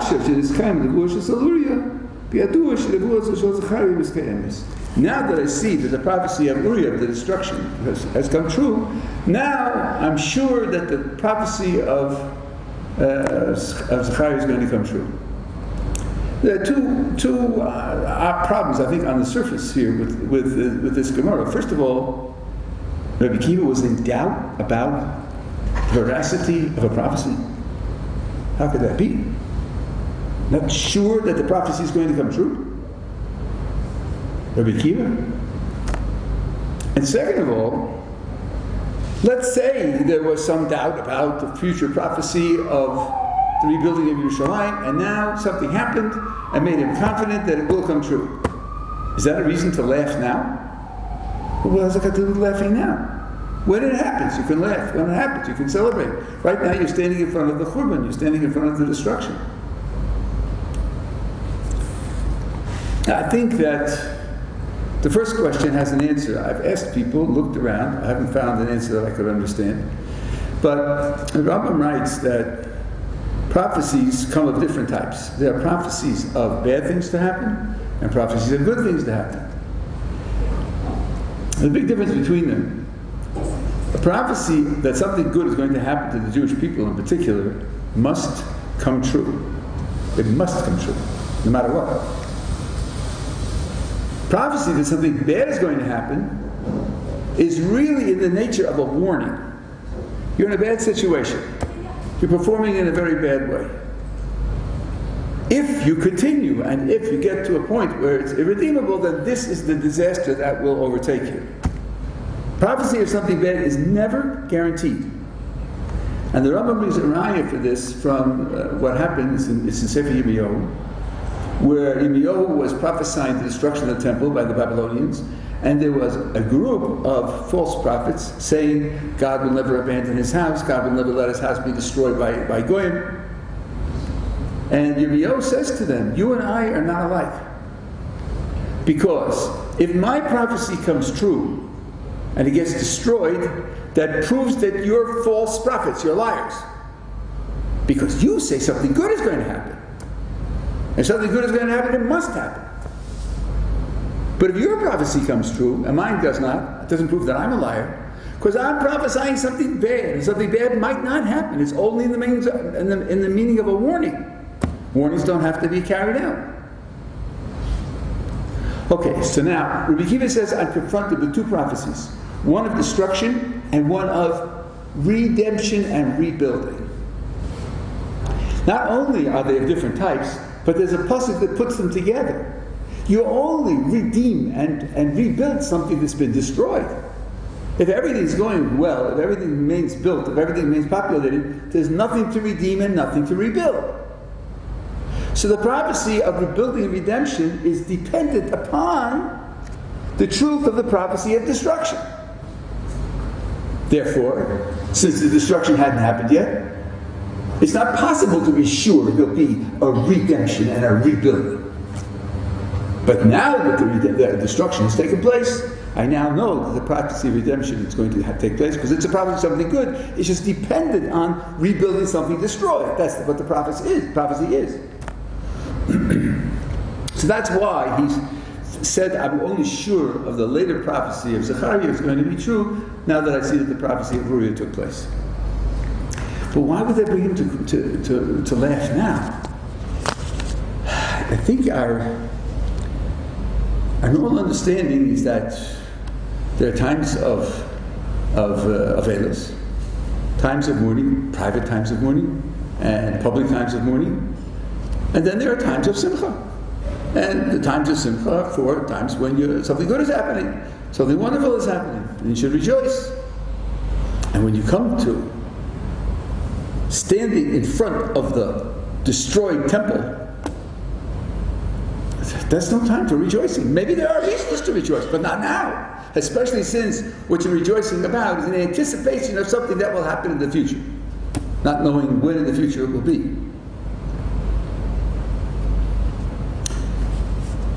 But I think that that's a superficial grasp. I think there's much more depth and much more subtlety to the Torah's treatment of how sadness and mourning are expressed and how joy is expressed. If we look at the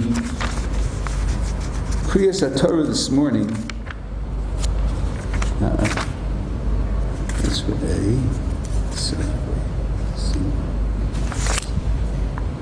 Oh, where did they put it here? Let's see.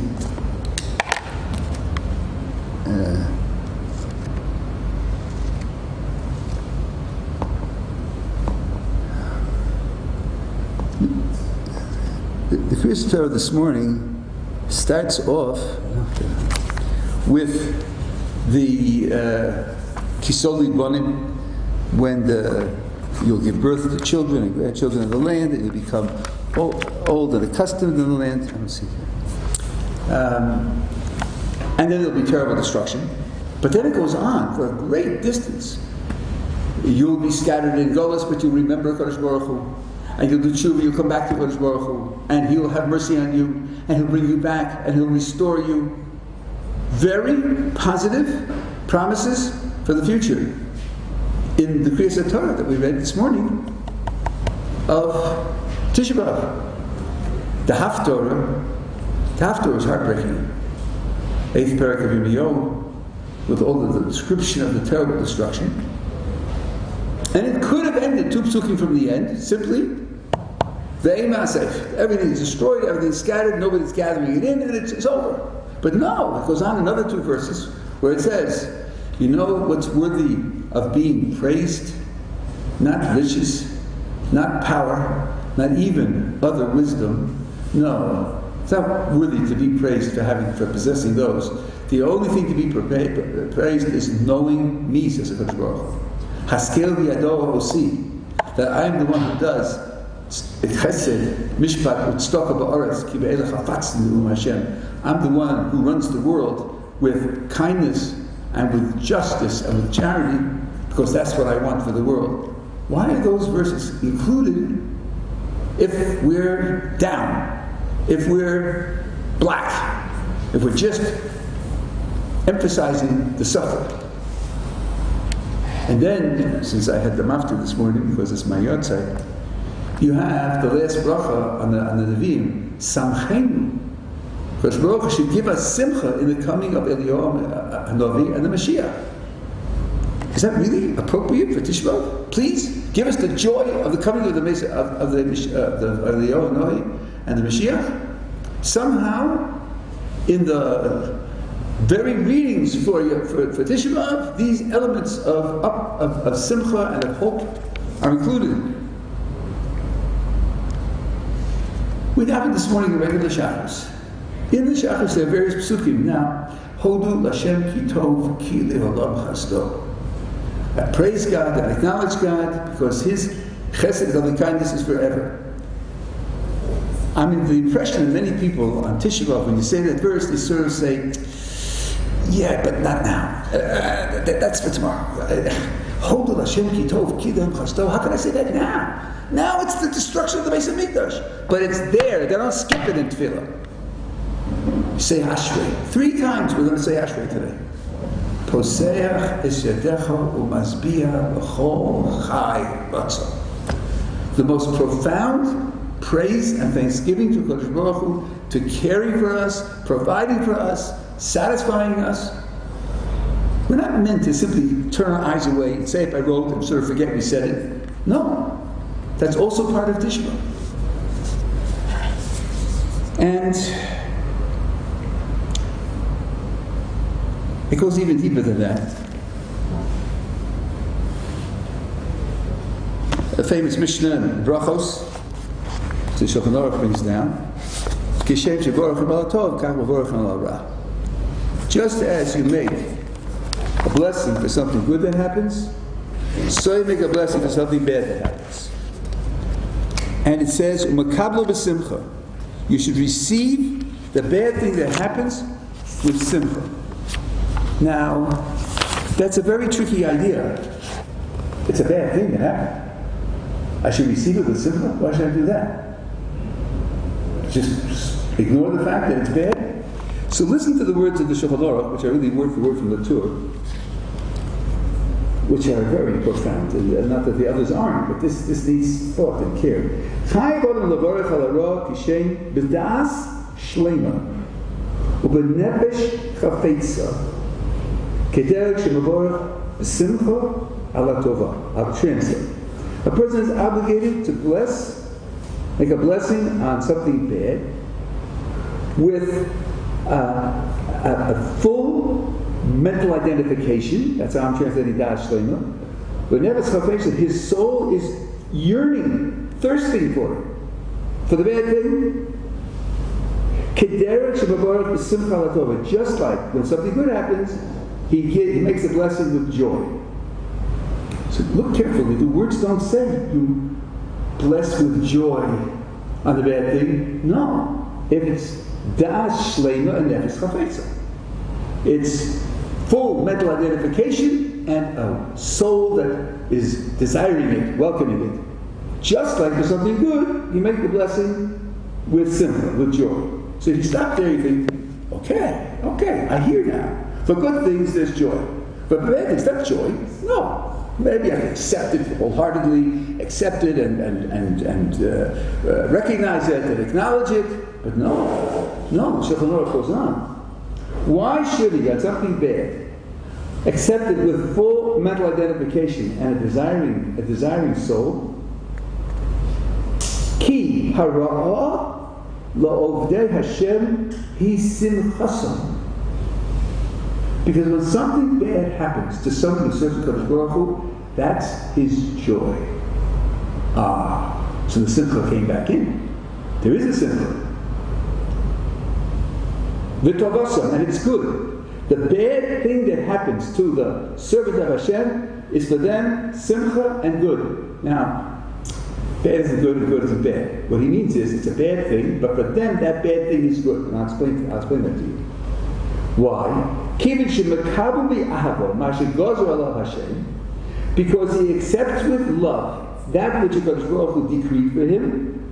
Nitza shekabalas hara zu he oved hu oved es Hashem.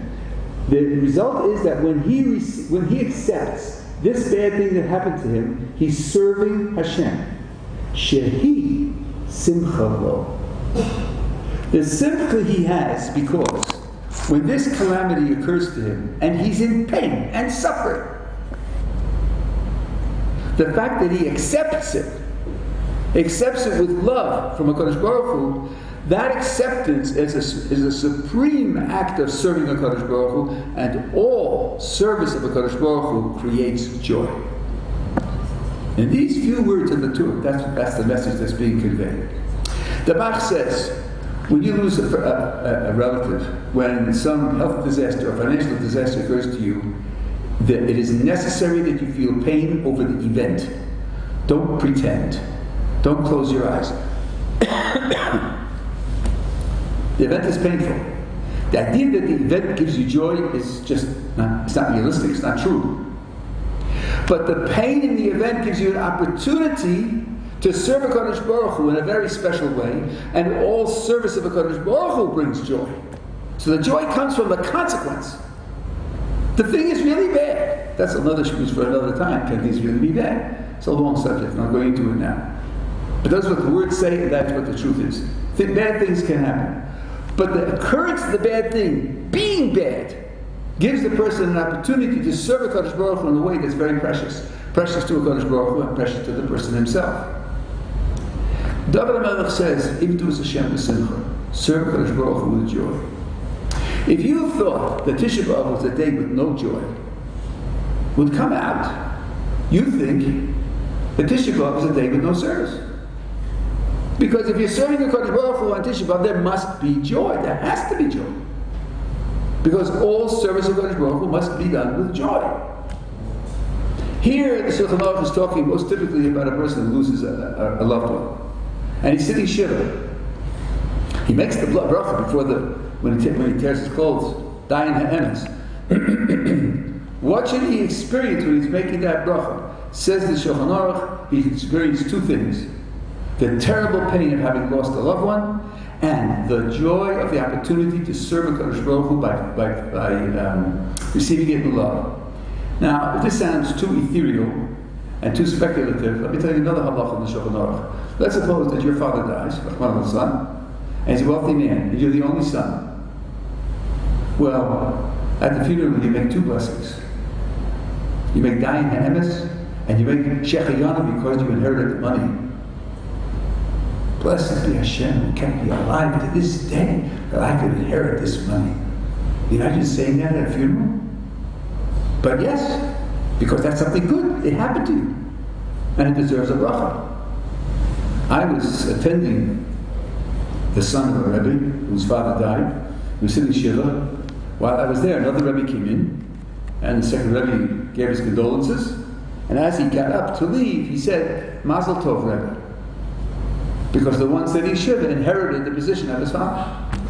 And that's a wonderful thing. And there's no reason why you shouldn't acknowledge it at the same time. There's a deep psychological yesod here. The human heart can hold contradictory emotions at the same time.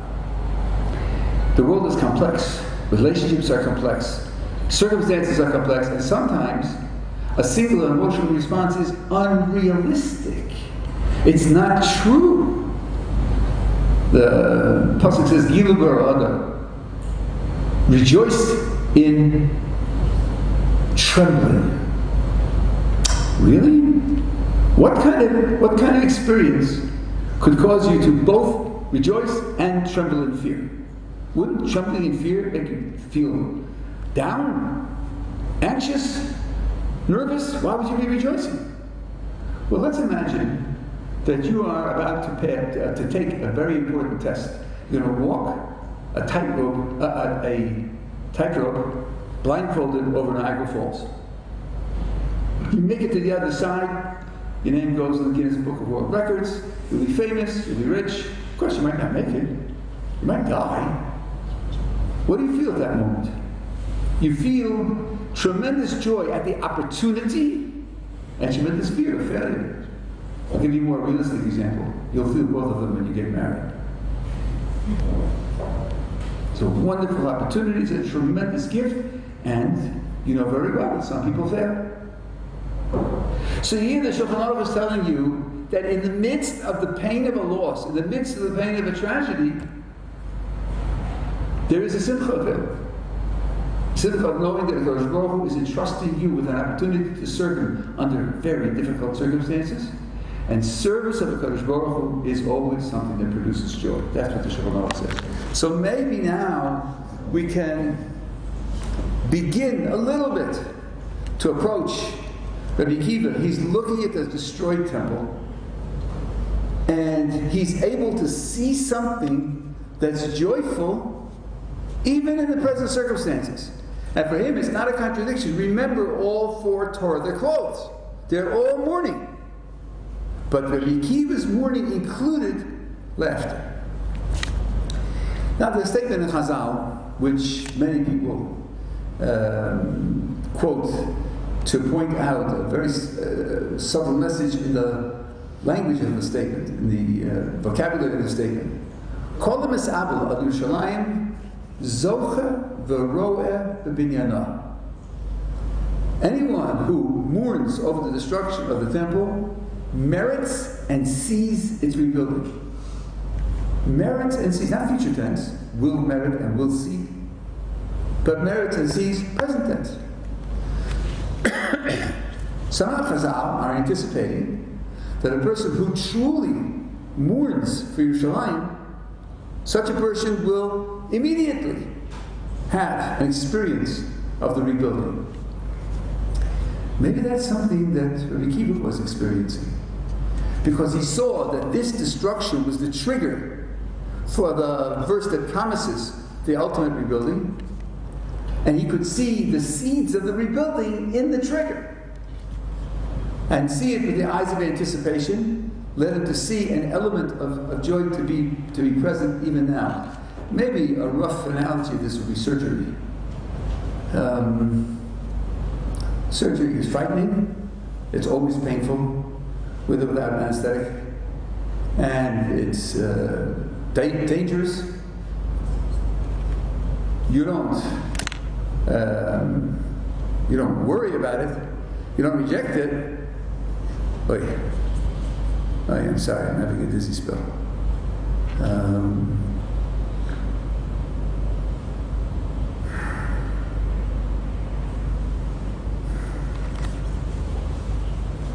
Let me check my blood.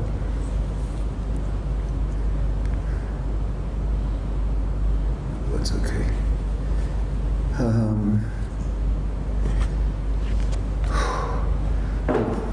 I'm sorry, I better sit down and get me some water or something.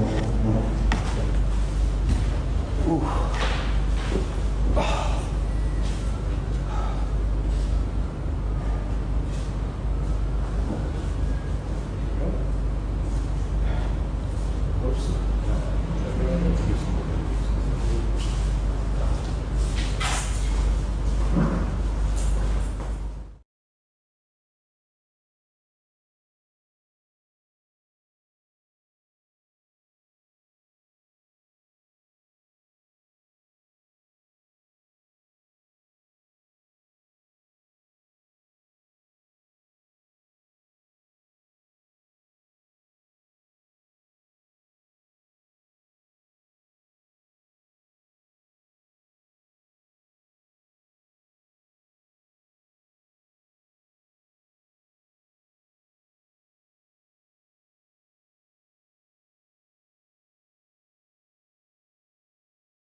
All right, let's see.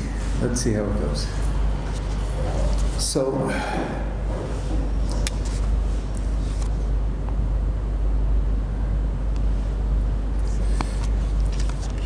the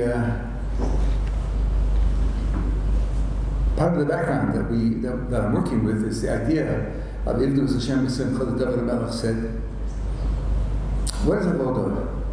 Ivdu." So the Rambam and the Ramchal, Rambam in the Hilchos Deos, and the Ramchal in the Derech Hashem, define avodah as follows. Avodah has two parts. One part is mitzvos, the things that God Baruch Hu told us directly to do, and the other is things you need to do in order to be able to do mitzvos. Both the Rambam and the Ramchal are very liberal about the latter. Sleep is necessary, so sleep is avodah. Eating, drinking, having resources, which may mean working. I'm a little afraid to say that in the yeshiva, but it might mean that you have to work. That would be considered avodas Hashem. Working would be avodas Hashem. And that means that a person whose life is organized ideally is continuous avodas Hashem. What is he doing other than doing mitzvos or doing things that are necessary for mitzvos? Rest and recreation can also be necessary, because without them, then your emotions won't be focused in such a way that you'll be able to serve the Baruch Hu appropriately. The Ramchal in Mesilas Yesharim, in the first parak, is talking about the fact that everybody knows that the goal is Olam Haba.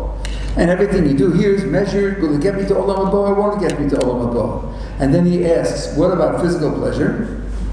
And he says, yes, physical pleasure is a necessity for getting you to Olam Haba. How? Because without a certain measure of physical pleasure, you won't have Yishuv Hadas and Nachas Ruach. Yishuv Hadas means a focused mind, and Nachas Ruach means pleasant, comfortable, satisfied spirit. Both of those, Mesilas Yesharim says, are necessary because they enable you to open up your heart of all other things to direct it to serving the Kodesh Baruch Hu. I see some distrustful faces. Go look it up. I'm quoting it word for word. So that means that physical pleasure from time to time will be avodas Hashem also. That means that the ideal life is avodas Hashem 24/7, 365. And if so, David HaMelech said, if it was Hashem B'Simcha, Simcha must be available on all occasions, especially if there are mitzvos to do. Even an onan who hears that someone died, and you say, well, he doesn't have mitzvahs to do, he's relieved of the mitzvahs. The majority of the poskim say he's relieved of the mitzvahs because his responsibility for the kvura is ha'osek b'mitzvah, patur min ha-mitzvah. But if he doesn't have responsibility for the burial, then he's not relieved of those mitzvahs. When my parents died, my parents, they were in America, I was here, and the Rebbe Zatzal told me, you have nothing to do. Make brachos, put on tefillin, daven, everything.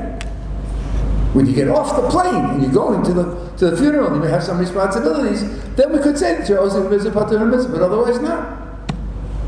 And those mitzvahs, as an onen, is avodas Hashem, and therefore should be accompanied by simcha. Now, there's another halach in Shulchan Aruch, which gives us a very special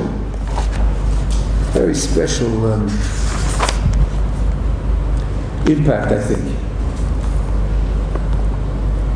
Shulchan Aruch is telling you here, this is in Hilchos Tisha. He says, Im chal Tisha B'Av, Be'achad B'Shabbos or Shabbat Shabbos. In other words, the mitzvahs of Tisha B'Av are going to be done on Sunday.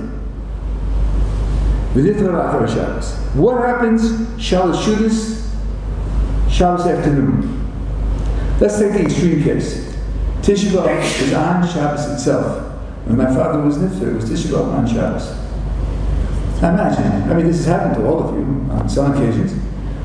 What's your mood? What's your attitude, Shalosh Shudas? In a few minutes, it's going to be Tisha B'Av.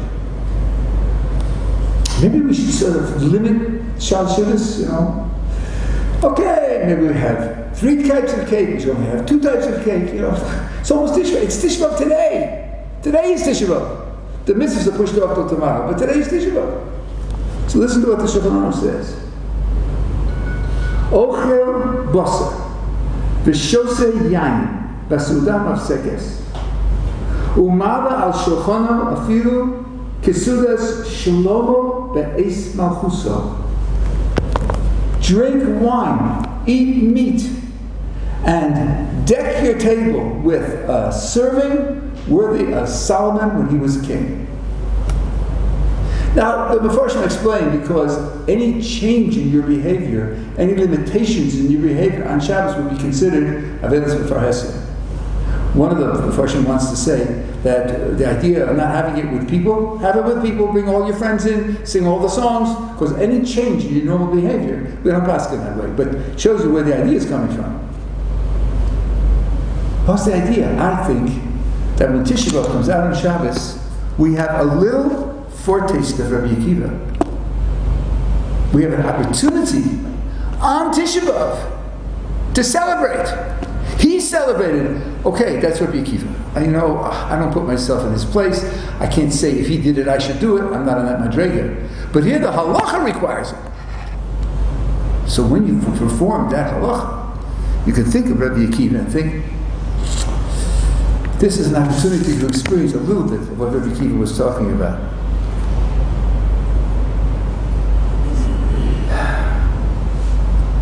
I want to give you a parallel to this idea. He said, "Into Hashem b'simcha." So the question is asked: what about doing tshuva b'simcha? Tshuva, I really made a bad mistake. Bad mistake. Not only that, but it was amazing. I knew it was wrong, and I didn't conquer my taiva, and I did it. I yelled at the person, or I ate something wrong, whatever it is. I did something terrible. When you face that, when you erase your rationalizations, that hurts. And now I have to think how I'm going to avoid it in the future. I'm supposed to do that with simcha, with joy. Where does the joy come into that process? So there's a parable. There's a king who had a vast kingdom. From time to time, he visited his cities one by one. He was a very beloved king. There was one city which was way towards the border, wasn't a very important city, and he didn't get there for a long time. Finally, the notices were put up on the streets, 30 days, the king is coming. Wow, king's coming, let's prepare. Let's prepare the city for the arrival of the king. Well, they set up committees, streets and yards and houses and buildings. Well, the place was a shambles. It had suffered terrible neglect. So they had to set up committees to repair the city. Facing the poor upkeep of the city was painful. Repairing it was also painful. But the repairing it for the arrival of the king, that was joyful.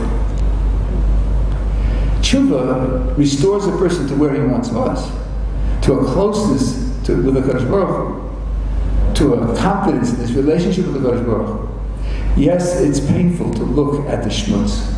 It's painful to acknowledge it. It's painful to admit it. But think of where you're going. Elul is coming. That's the 30 days before Rosh Hashanah. Rosh Hashanah is when the king comes. And we start the tshuva process in Elul. We blow shofar and say the David Hashem Ori in the beginning of Elul.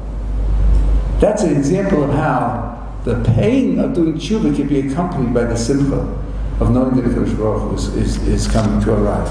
That's an example of how it is in Torah. Very often the feelings of a life of Torah are complex and subtle. My Rebbe Zatzal stressed the feelings and said there's a Torah of Regesh also. There's one final thing that I want to leave you with. Every year, articles are written in the press about why mourning over the destruction of Yerushalayim is out of date. It's out of date, Have you taken a look at the city recently? Put on your glasses and take a look. Look at the streets, the highways, the housing projects. Look at the football stadiums and the concert halls and the art museums. Look at the international conferences that take place here, the Hebrew University. How can you mourn for a destroyed city when the rebuilding of the city surrounds you? It's open and obvious. Isn't there something weird about that? Something out of touch about that? No, there isn't. And I'll show it to you. 3 times a day, on weekdays, we pray for the rebuilding of Yerushalayim. And here's what we said. With Yerushalayim Yercha Barachamim Tashuv. To Jerusalem, your city, with mercy, return. Talking to HaKadosh Baruch Hu, to God. V'sishka Masocha kasher dibarta. Dwell in it. Dwell in the city of Yerushalayim, as you have spoken. And speaking in our days, rebuild it with an eternal building. Rebuilding comes third. First comes the return of the HaKadosh Baruch Hu to Yerushalayim, and second comes the Shechina in Yerushalayim, and third comes building the buildings. Have the first two happened? I don't think so. I don't think it's obvious. Considering the majority of the population and the governmental bodies that regulate it, and the purposes to which the city is put, there's absolutely no reason to think that we are witnessing the rebuilding of Yerushalayim that has been promised. The Gemara reports that when Tisha B'Av was established, there was a dissenting opinion that it really should be the 10th of Av, because the Bavlim set the Beis Hamikdash alight late in the afternoon of the 9th and burned all night of the 10th into the daytime of the 10th. That was his opinion. We don't follow that opinion. The reason is because we are commemorating the exit of the Shekhinah. That took place on the 9th. When the Babylonians burnt the building down, it was only a building. They could not have burnt down the place of God's Shekhinah. The Medrash reports that Nebuchadnezzar gloried himself that I burnt down God's house. God said to him, that's an old address. I used to live there. I don't live there anymore. You didn't burn down my house. We're commemorating the loss of the HaKadosh Baruch Hu's Shekhinah. The rebuilding is the recovering of HaKadosh Baruch Hu's Shekhinah. The physical rebuilding is only to house that Shekhinah. HaKadosh Baruch Hu should give us the rachamim to see the return of the Shekhinah and to merit the real rebuilding of Yerushalayim.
Gemara in Yuma, Daf Nun Daled Amud Beis, says Omar Reish Lakish, B'shah shenichnasu nochim leheichel, when the armies, the non-Jewish armies, came into the heichel, Ro kruvim hama'orin zeh b'zeh. The kruvim that sat on top of the Aron were embracing each other. Everybody tries to understand what's pshat, something which doesn't seem to make a lot of sense. Why doesn't it make any sense? The Gemara in Bava Basra, Tzadik Teh Samad Aleph, says like this: Ketzad ein oimdim. Just talking about the way the kruvim were built. How did they sit on top of the Aron? Rabbi Yochanan and Rabbi Eliezer. Two different opinions. Rabbi Yochanan, Rabbi Eliezer. Chad Omar Pnei Ish el Achiv. One of them said that they were facing each other. Chad Omar Pnei Lebayis. And the other opinion was that they were back to back. Their faces were in opposite directions. So ask the Gemara, Ulamad Omar Pnei Ish el Achiv Haksiv Upnei Lebayis. For the opinion that says that they were facing each other, but there's a pasuk in Divrei Hayomim which says Upnei Lebayis, that they were opposites, in opposite directions to each other. Answers the Gemara Loi Kasha. It's not a question. Why? Kam bezman shisol oisin ritzonim shemakoy. So when the Jews are doing the rotzim of HaKadosh Baruch Hu, then the kruvim face each other. Kam bezman she'en yisol oisin ritzonim shemakoy. But when they're not doing the rotzim of HaKadosh Baruch Hu, so then they're back to back with their faces in opposite directions. That's what the Gemara says. Gemara in Bava Basra. How can it be that the Gemara in Yuma says shenichnasu nochim leichel ro kruvim hama'orin zeh b'zeh, that they were embracing each other? How can that be? The Gemara just said that they only ever embraced each other when they were doing the Ratzon of HaKadosh Baruch Hu. When they weren't doing the Ratzon of HaKadosh Baruch Hu, they didn't embrace each other.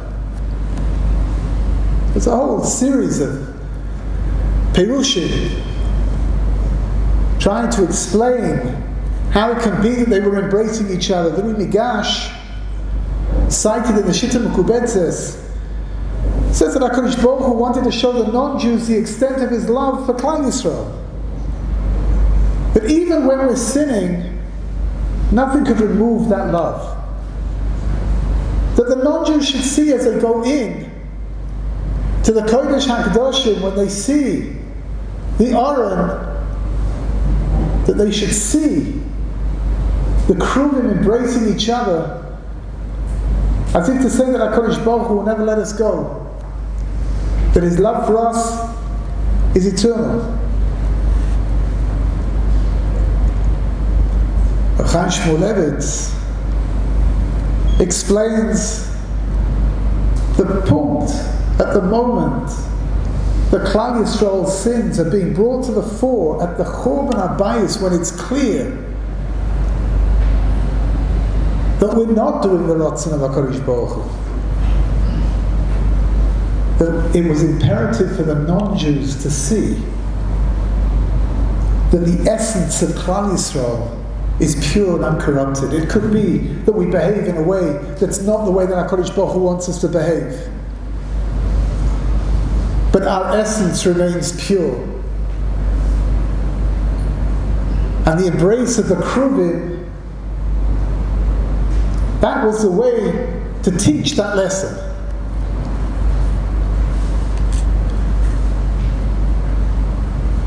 Say the Bnei Yissaschar. V'hinei, very poignant words. V'hinei, nuchal lisboinei be'inyan ava gashmias. We can learn from the concept of love Ba'olam hazeh, in this physical world that we live in, Ki'inyan avas chaverim ve'ish in ishtoi, the love of great friends, the love that exists between a husband and a wife. Bi'oisam yachad lo yitukah kol kach ava. When you see them together, when they spend all of their time together, it's not so apparent, the love that exists between them. It's not so clear to be seen from the outside. Masha ein kein, sherotzim lipared, that when they need to separate from each other, v'larachik nidod lizman, and they need to go away from each other for a period of time, az yispalu hanafosho yisba'ava yisera ava aza migod lagabuim, and then all of a sudden you'll see the extent of the love, the strength of the love, because already those feelings of longings to see each other have been awakened.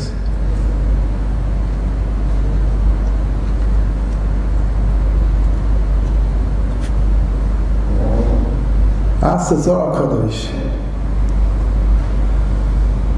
who's greater, Klal Yisrael or the Malachim? Answer to the Zohar Kodesh is something fascinating. Says the Zohar Kodesh, on Shabbos, Klal Yisrael is greater. During the week, the Malachim are greater. Something about Shabbos over here we need to try to understand. Says the Pasuk, Parshas Bechukoisai, Oz tirtzei ha'oretz es Shabbos v'yiseo, Kol yemei hashomo, v'atem be'eretz oiveichem, Oz tishbas ha'oretz, v'hirtzos es Shabbos v'yiseo. What's the Pasuk say? That the land needs to be appeased. Shemitah years that weren't kept, HaKadosh Baruch Hu promises that when we go into exile, when we go into Golus, then the land will be able to be appeased for all of the Shemitahs that weren't kept. Chazal teach, everybody here knows, I'm sure, that in Bayis Rishon there were 70 Shemitah years that were abused. And because there were 70 Shemitah years that were abused, there were 70 years of Golas Bavel. Chad keneged echad.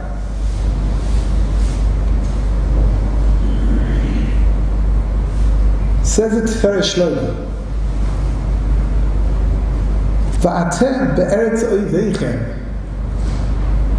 When you're in Golas, as tirtzei ha'oretz Shabbos oseh, then your Shabboses will be desired. Tiferes Shlomo says the most extraordinary thing over here. It says it Tiferes Shlomo that the Shabboses in Golus are even happier than the Shabboses when the Beis Hamikdash stood. How can that be? Explains to Tiferes Shlomo, because that's all we have left. Beis Hamikdash has been taken away. The only thing that gives us a break from Golus is Shabbos. And that means that Shabbos brings with it a delight, a beauty that can only exist when we're in Golus. And he writes, listen, Ki b'zman Beis Hamikdash lo haya Shabbatim tovim ke'ele. In the time of the Beis Hamikdash, they didn't have Shabbos like that. In the time of the Beis Hamikdash, they didn't have Shabbos like we have Shabbos.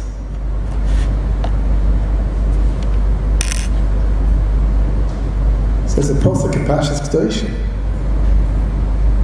Es Shabbos oisai tishmoru umikdashi tiro. The Pasuk juxtapositions Shabbos with the Beis Hamikdash.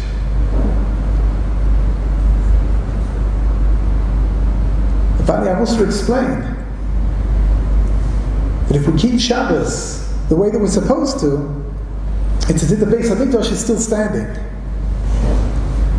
And if the Beis Hamikdash is still standing, then that means that for that Shabbos we're not in Golos.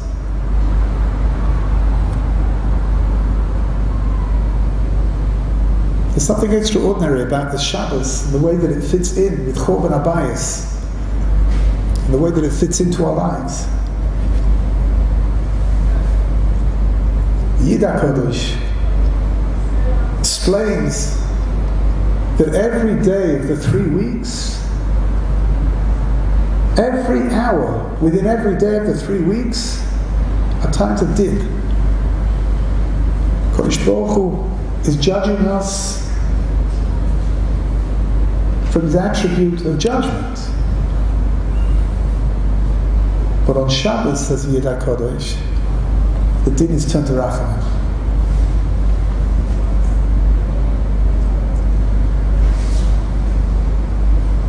Have a look and see.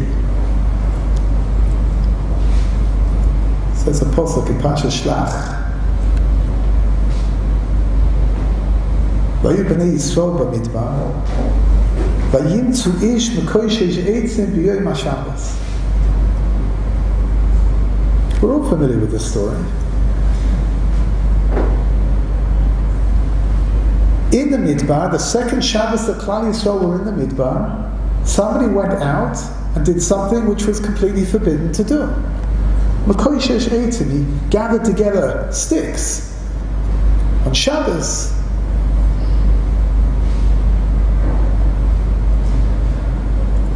There's a diyun in the Gemara in Shabbos on Tzadik Vav. Who was the Mekoishesh eitzim? Rabbi Akiva says that the Mekoishesh eitzim was Tzlovchad. Who is Tzlovchad? We don't know very much about Tzlovchad. Who is he? Tzlovchad, of course, is famous because he had 5 daughters who weren't married. They were the ones who came to Moshe Rabbeinu to ask for a nachla inside of Eretz Yisrael. Moshe Rabbeinu was unsure. He waited for HaKadosh Baruch Hu to tell him what the halacha was. Rabbi Akiva learns all of this out because one of the things that the daughters of Tzlovchad said was that their father wasn't involved in the rebellion of Korach in the Midbar, and yet somehow or other he died in the Midbar.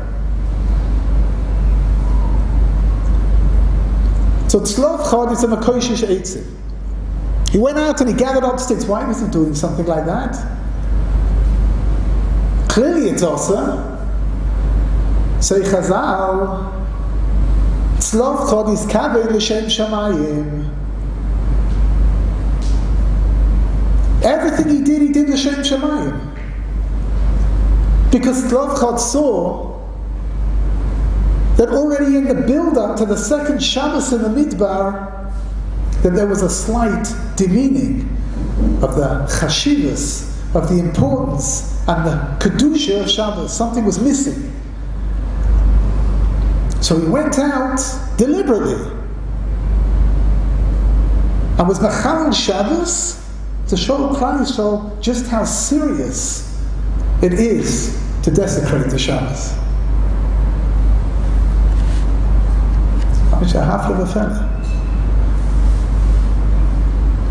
The general assumption in the Gemara, and for sure by Rabbi Akiva, is that Tzlovchad was a tzaddik. Tzlovchad is kaveh l'shem shamayim. His kavanos were good. His kavanos were great. And yet, Tosfos write that if Klal Yisrael would only have kept the second Shabbos in the Midbar, no nation would have been able to rule over us. There wouldn't have been a Churban Bayis Rishon, never mind a Churban Bayis Sheni. There would have been no Goliath, there would have been no exile, no national calamities. The Slavchod was a tzaddik. Everything he did l'shem shamayim. And say Tosfos, but because of him, our future was infinitely worse than it was supposed to be.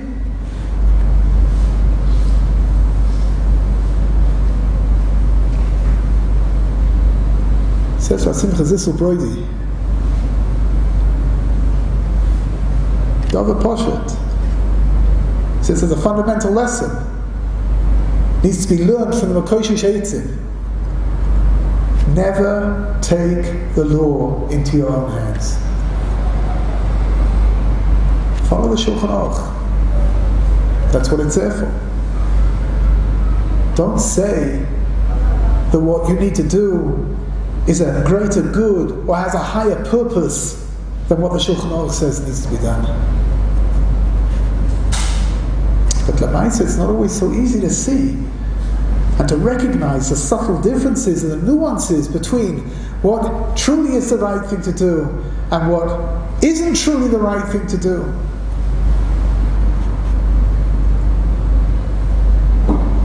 Tell over a story, Maisa Shahoya, a true story in the yeshiva in Volozhin. There was a bocher learning in the yeshiva over there who was known to have the most encyclopedic knowledge in the whole yeshiva. From all the bocher. That's not bad.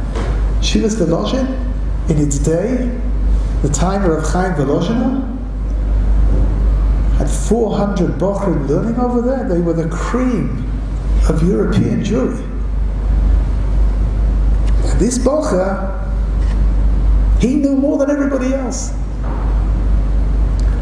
You're probably thinking to yourselves, no, what's the big deal? Yeshivas, how many masechtas are they learning in yeshiva? 6 masechtas, 8 masechtas, then they go back and they repeat the cycle again. No, not in Volozhin, it wasn't like that. In Volozhin they started with brachas and they ended with niddah. They learned everything. And this bocher was the biggest boki from all of the bocher there in the yeshiva. The biggest expert was this bocher over here. This bocher was once eating lunch and somebody came in and asked him a question. Another bocher came and asked him a question. And he didn't know the answer. And then someone else at the table answered, it's a beferish Tosfos. And the bocher was beside himself. He'd forgotten a Tosfos. How could it be? What did he do? Right there in the middle of the meal, he just got up. He didn't finish eating. He didn't bench. He ran to the nearest shul and he made a neder. He made an oath that he was going to learn for 7 years straight. That's what he did. Learned for 7 years straight. Right, there was just one problem, he didn't bench. Now you understand that the Volozhin is a Litvish yeshiva, right? Everyone else in the world is saying this bocher is unbelievable, he went and learned for 7 years straight and he probably knew Kol HaTorah Kula backwards and forwards. And in Volozhin, they're asking the Rosh Yeshiva, hold on a second, did he do the right thing or he didn't do the right thing? So listen to what Rav Chaim Volozhin has said. Says Rav Chaim, he definitely did the wrong thing, there's no doubt. But if he would have stopped to bench, in those intervening minutes, the passion of the moment would have passed. And then he would have never made that neder, and he would never have gone to sit and learn for 7 years straight without interruption.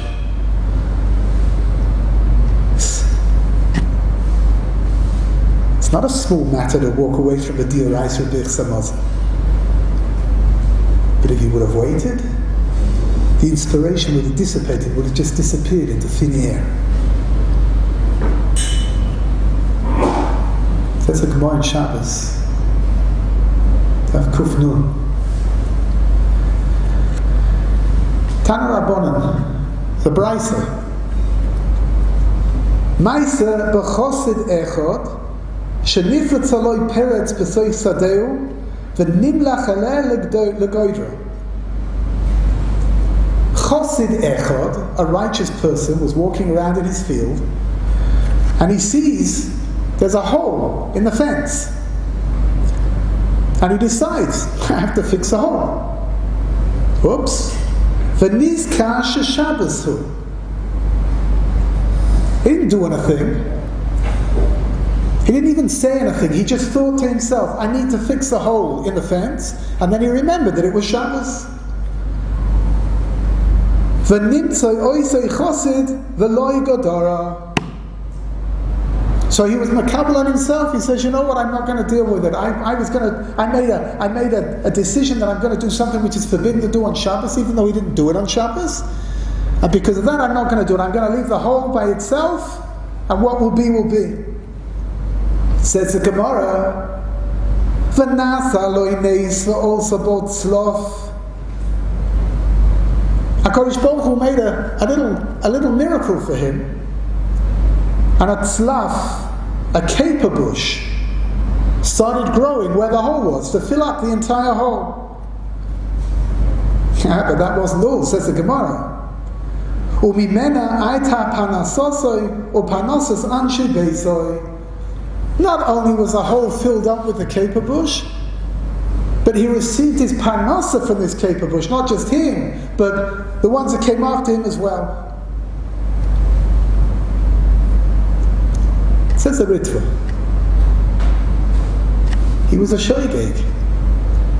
He forgot that it was Shabbos. He wasn't obligated to stop himself from having any hana, any benefit from what he thought about on Shabbos. If he would do it on Motzei Shabbos, he would do it on Sunday. Says the Ritva, that's why the Gemara says that it's talking about a chosid echad. He was a chassid, he was a righteous person, someone who went further than just what's allowed or what's not allowed. He gave himself a self-imposed punishment, and HaKadosh Baruch Hu gave him a reward because of it. It says Ben Ish Chai, Ben Yoyoda, in the name of the Arizal, the most exquisite chiddush over here. That chosid echad was a gilgul of tzlafchad. The neshama of tzlafchad, who made the mistake of being Mechalel Shabbos, was given the opportunity to come back in another body and to make a tikkun, to rectify the mistake that he'd made. Where does this kiddush come from? That he's a gilgul of tzlafcha. Where's it hinted to? Says the Arizal, once he rectified the mistake of not doing something on Shabbos that was forbidden to do, so what did HaKadosh Baruch Hu do? He allowed a caper bush to grow with it. Tzlof chad. One caper bush. Says the Arizal, that's the remez, that's a hint that this chosid echad was tzlof chad from the midbar.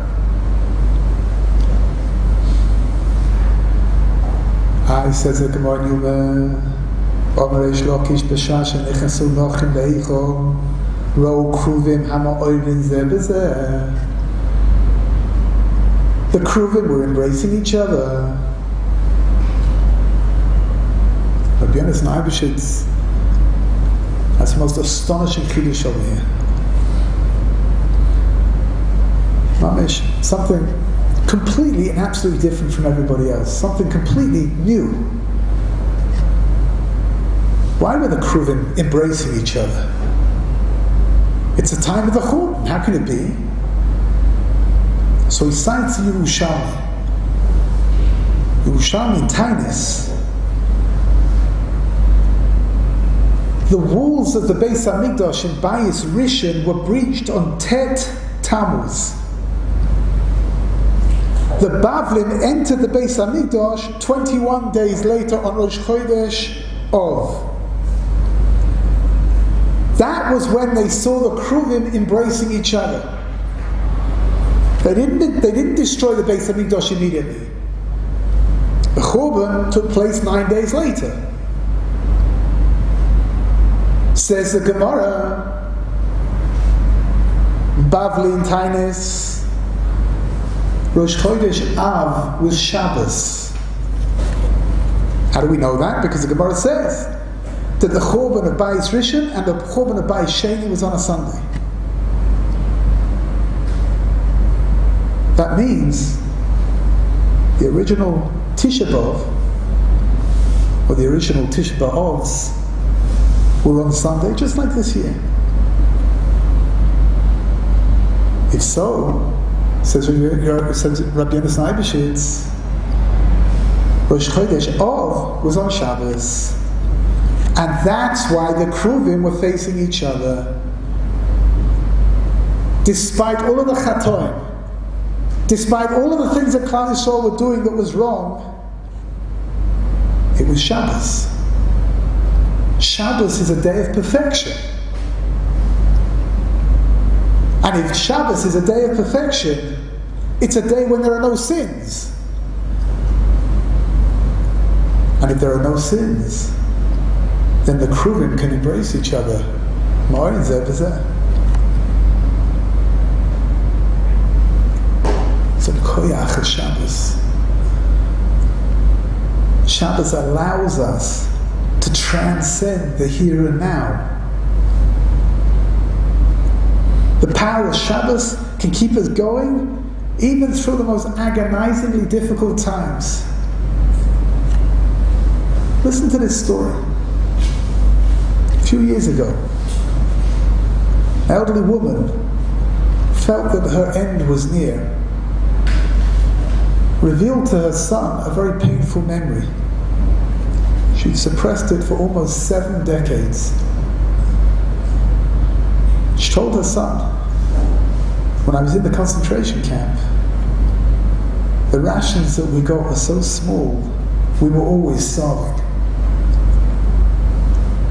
And yet one of the girls in the barracks would put away a little bit of her bread ration every single day in order to eat it l'chavod Shabbos Kodesh.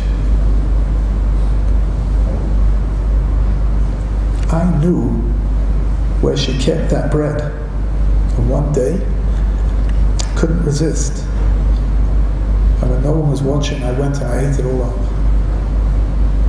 And when Shabbos arrived, the girl discovered that her incredible self-restraint was all for nothing. And she told her son, I know that that girl survived. I don't know where she is today. But please, she begged, please, find her and ask her to forgive me so that I can die in peace. Son was shocked to his core by the story. Started making inquiries. He wanted to do what his mother had told him, hoping desperately that the other girl was still alive. And with true siyata dishmaya, he tracked down the name and the contact information of one of the children of that woman.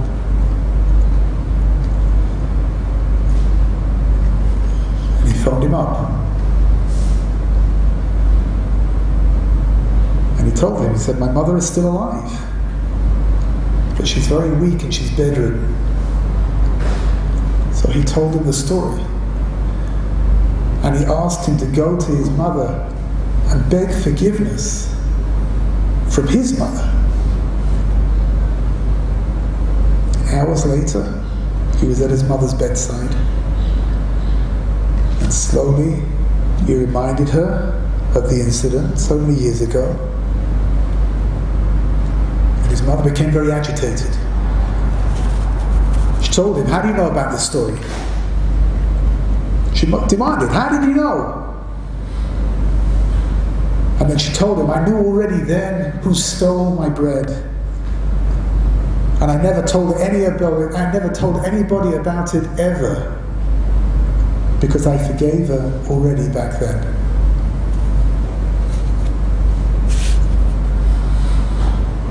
So much Mesiras Nefesh for Shabbos. over the years of Jewish history. People have sacrificed everything in order to be able to keep Shabbos, including their meager rations in the concentration camps. And yet, Shabbos is such a day of tranquility.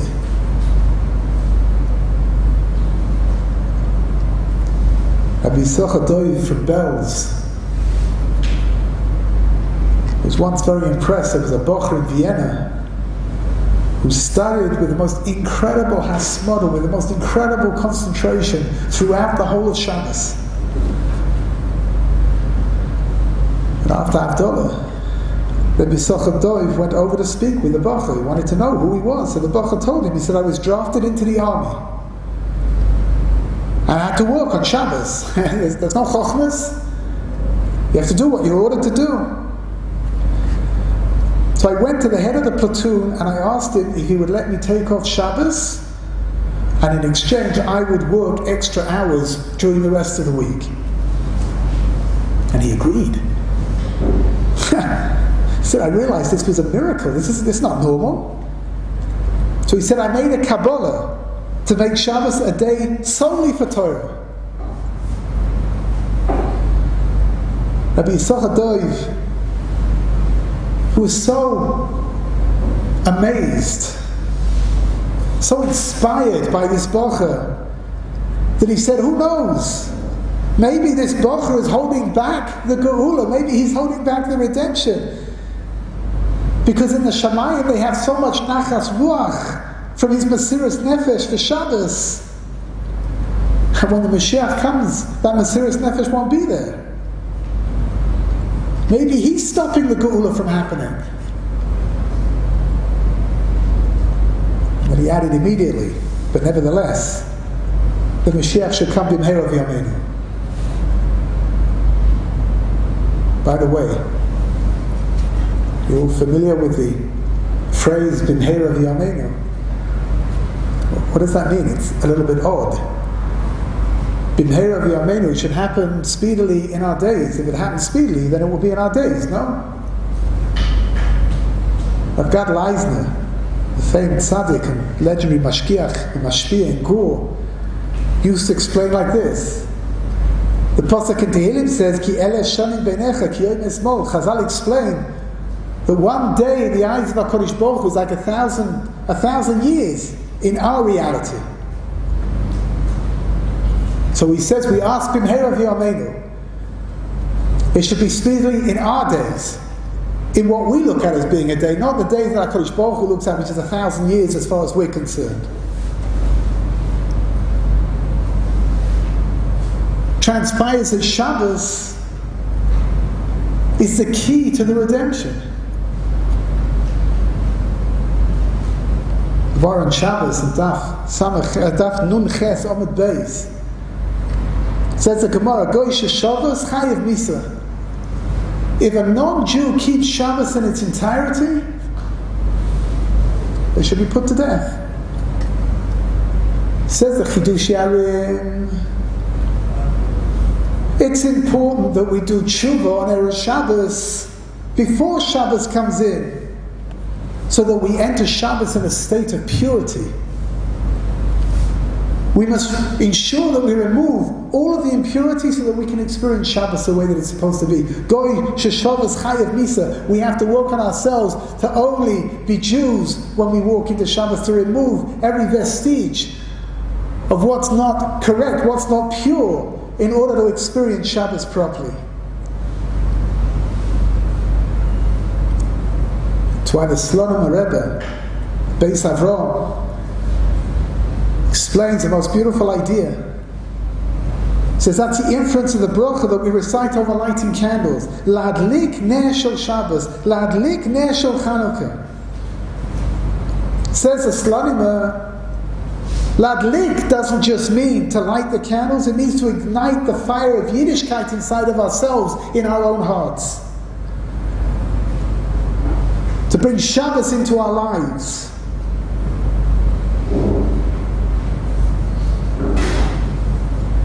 According to that astonishing Chiddush of Rabbi Yonasan Eibeshitz, to bring Shabbos into our lives to the point where the Kruvim embraced each other. Shenichnasu nochim leichol, ro Kruvim ama'orin zeh bezeh.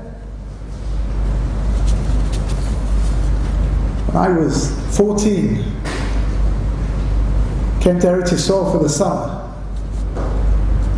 Went to stay with my uncle Shlita. And one Shabbos he decided to send me off to a friend of his who lived in Mattersdorf. And on Friday night we went to daven in Torah Ohr. Rav Chaim Pinchas Scheinberg, Zatzal, it's a Rosh Hashiva. My host warned me that Rav Chaim Pinchas Scheinberg doesn't speak Divrei Chulin on Shabbos. Only Divrei Torah. So after Shabbos, we all lined up to say Good Shabbos.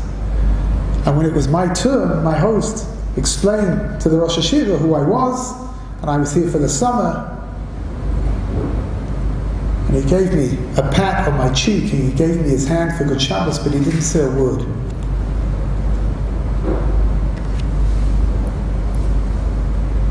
And his face shone with Kedusha.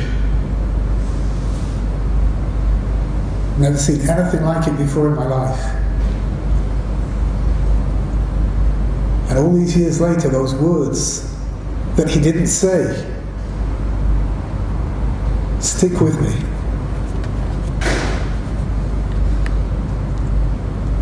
I need to learn how to use Shabbos properly. Listen to this incredible sensitivity. Rabbi Yaakov Bender, Rosh Hashiva in Dachei Torah, New York, says that he has two rules when he phones parents to tell them something they probably don't want to hear about their kid. He says the first thing, he always says, "Hello, this is Rabbi Yaakov Bender, your child is fine." That's the first thing he says. Why? Because you know that when children get phone calls from the principal, so they normally brace themselves to hear the worst thing possible. So he tells them, your child is fine. And the second policy Rav Bender has is that whatever the child has done, however bad it is, he never ever suspends a child on Erev Shabbos. That's all you need to ruin somebody's Shabbos. Kid gets thrown out of school. Kid suspended. Kid is flunked. The kid will sit there at the Shabbos table with this just having happened to him, and it will ruin the entire Shabbos, not just for the kid, but for the whole family as well. Such sensitivity. Because everything is dependent on how we relate to Shabbos. And everything is dependent on what we expect from Shabbos. We're supposed to be keeping Shabbos because Hashem rested on the seventh day when He created the world. If we keep Shabbos in order to rest for the next week, then we just made Shabbos subordinate to the rest of the week. That's a terrible mistake. Hashem didn't rest because He was tired. Hashem rested on Shabbos because He made Shabbos holy. He made it that we should work the entire week to be able to have Shabbos as a day of ruchnius and of kedusha. Rabbi Moshe Levi Sassov used to tell over a moshel. Someone wanted to invite a very important person to his home. So in honor of his guest, he ordered good food, he hired the best musicians, he cleaned his house, he put in more lighting. Everything was perfect. But he forgot one detail. He forgot to invite the guest. Says Rav Moshe Levi Sassov, those are the people, they clean their homes for Shabbos, they cook good food for Shabbos, they light candles for Shabbos, all in honor of Shabbos Kodesh. But they forget to rejoice together with the Shabbos. Everything's ready. They just forgot to invite Shabbos into their homes.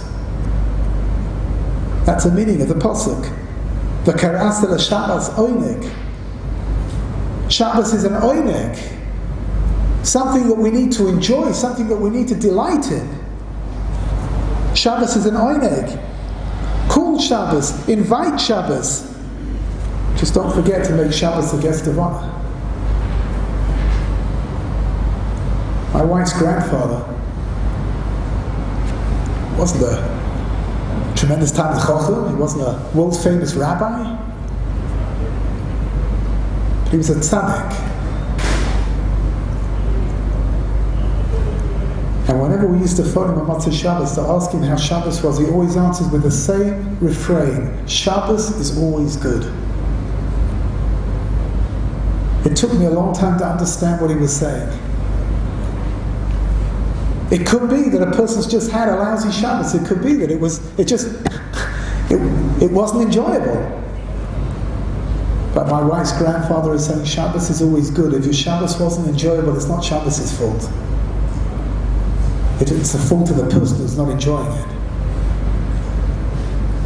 The Sfas Emes says that the word Shabbos comes from the Lashon Lashuv, to return, because on Shabbos we return to the domain of HaKadosh Baruch Hu. During the week we try to allow HaKadosh Baruch Hu into our domain, but on Shabbos we enter into HaKadosh Baruch Hu's domain.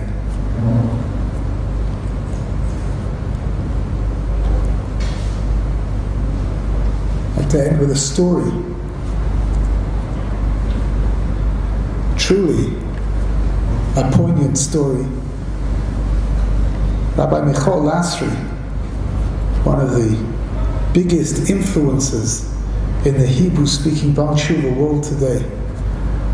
His inspiration is felt throughout the world, on every continent.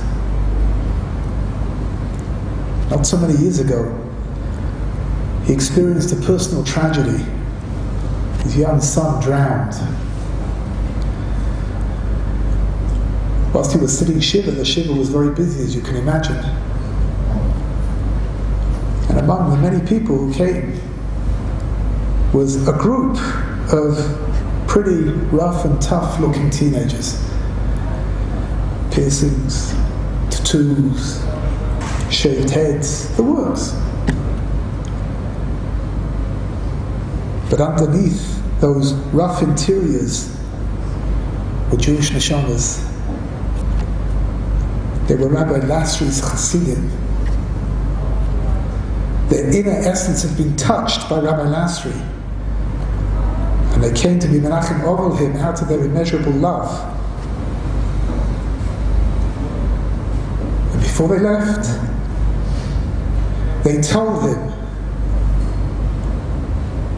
that as a gesture, Le'ilui Nishmas, to elevate the soul of his son, that they'd all committed to keeping one Shabbos. They were going to keep this Shabbos, they were going to keep.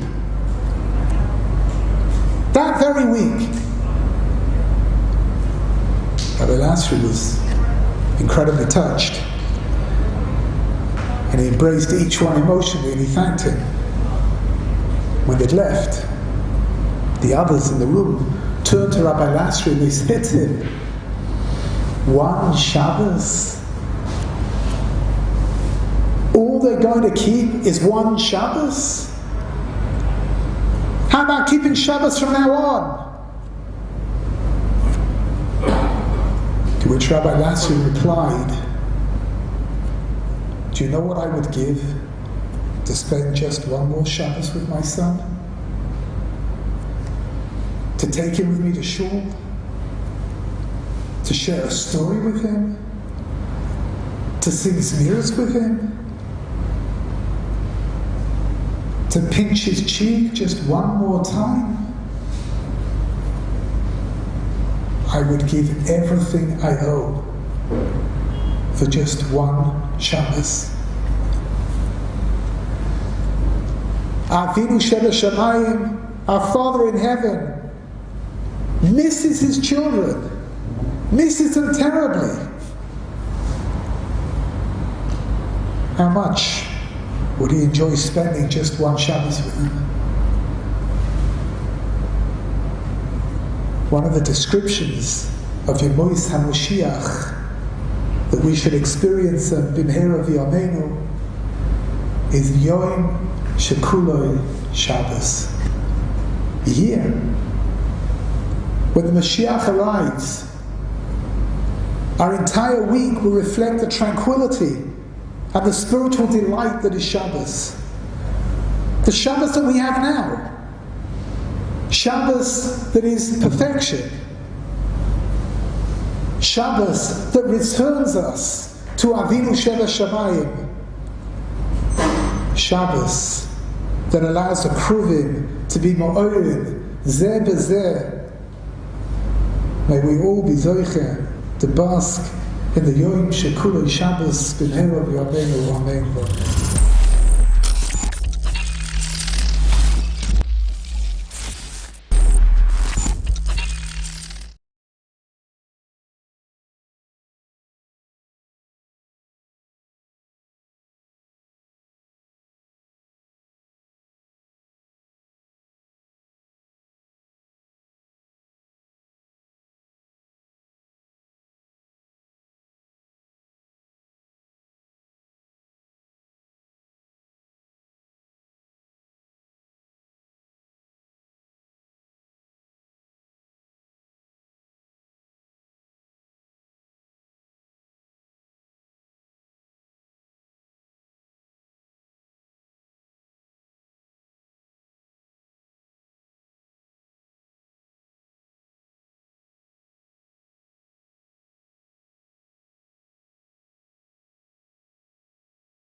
This time last year, it was a very different Tisha B'Av.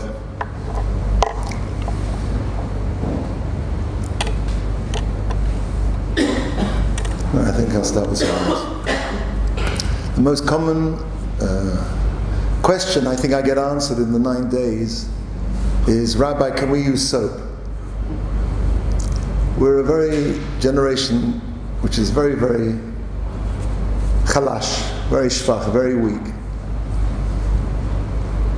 The idea of Avelis for the Beis HaMikdash, what impacts us is, can I use soap?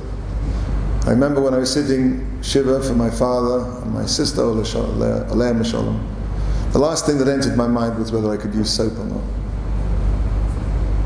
One of the Gedolim of the previous door said about his generation that they were a generation of Yaakov ben Yaakov. In the Ashkenazi tradition, the only time you ever name a son after his father is if the father conceived the child with his wife and then perished, passed away at some point in the 9 months before the baby was born, and then he'd be called Yaakov ben Yaakov. If that was a generation of Yaakov ben Yaakov, Alachas kam v'kama are we, so disconnected. Rav Breitowitz explained this morning, one of the reasons that there's a big difference between the Avelis of Tisha B'Av and Lo Aleinu, the Avelis of a close family member, is that the Avelis of a close family member hits a person with a tremendous clop. And the whole process of Avelis starts from the Chamor to the more Kal. You start of the day itself, Onein, sitting Shiva, Shloshim, and the restrictions, the expressions of the pain of the Tsar become less and less, until finally you get to the end of the year, Shana, and then of course every year, every Yortzeit, there's still the same reawakening. The process of mourning for the Beis HaMikdash is the reverse. Because this is a different kind of mourning, it's a mourning we don't really feel, and so the halacha guides us, our feelings, to feel the Avelis more and more. We start off with the 3 weeks. According to the Ashkenaz custom, we don't hold weddings, we don't shave, and then we don't drink wine in the 9 days or drink meat, and the day of Tisha B'Av itself. It's a different kind of Avelis, but nevertheless, it's very, very difficult for us. I confess, I spend a lot of koyach and energy and mental thought trying to get into it. It's because, as Rabbi Breitowitz said, the whole process of Tisha B'Av, the morning of Tisha B'Av, is to get into it, and Avelis for a lost one, a loved one, Lo Aleinu, is to get out of it. How do you get into it? And I think there are very specific reasons why it's very difficult for us to get into it.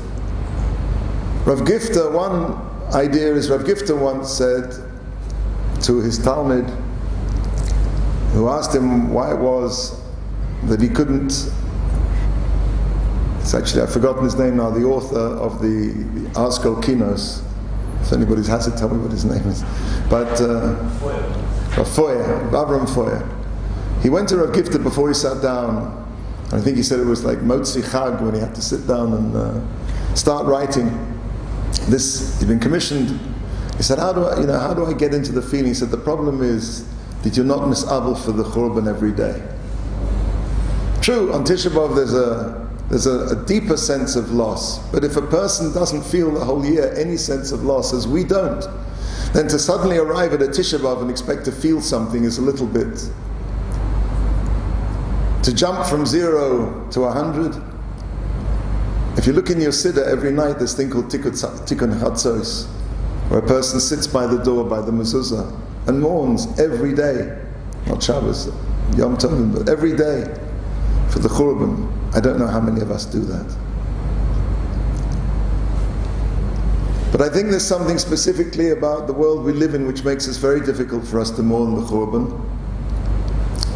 The Rambam says in Hilchas Tainus that on Tisha B'Av we mourn 5 things. 5 things. The first was the Lashon Hara of the spies when they came back and they gave an evil report about Eretz Yisrael. The second was the destruction, the burning of the first Beis HaMikdash. The third was the destruction of the second Beis HaMikdash. The fourth was the destruction of Beitar, not necessarily where Beitar is today. Beitar, a huge populous city where hundreds and thousands of Jews were slaughtered by the Romans. And the carnage was so great there that the Goyim, the non-Jews, fertilized the fields with Jewish blood for 7 years. And there was a miracle that their bodies didn't rot, and after 7 years they were eventually brought to Kever Yisrael. And as a result of that, Chazal put into our Birkas Hamazon, the 4th bracha, the Rabbanan Dika bracha of Hateva Meitiv. And then he says, We should just, by the by, understand why Beitar was such a tremendous loss. In that city, says the Rambam, there was a great king who was known variously as Bar Koziba or Bar Kachba, who the Gedolim and Rabbi Akiva amongst them believed could be the Mashiach. We lost Mashiach in that generation. Now, when you say Rabbi Akiva understood that Bar Kochba or Bar Koziba could have been the Mashiach, it doesn't mean that Rabbi Akiva made a mistake. Rabbi Akiva doesn't make mistakes. It meant that the potential was there in this man for the Gilui of Mashiach, and the generation, the Dor, were not Roy. And then the fifth thing says the Rambam, and on that day he says, which is Muad lepuronos, set aside for punishment. Turnus Rufus mimalchei Romi, Chorav es hahechal v'svivov, lekayim mashekosuv b'posuk Tzion sadeh techaresh.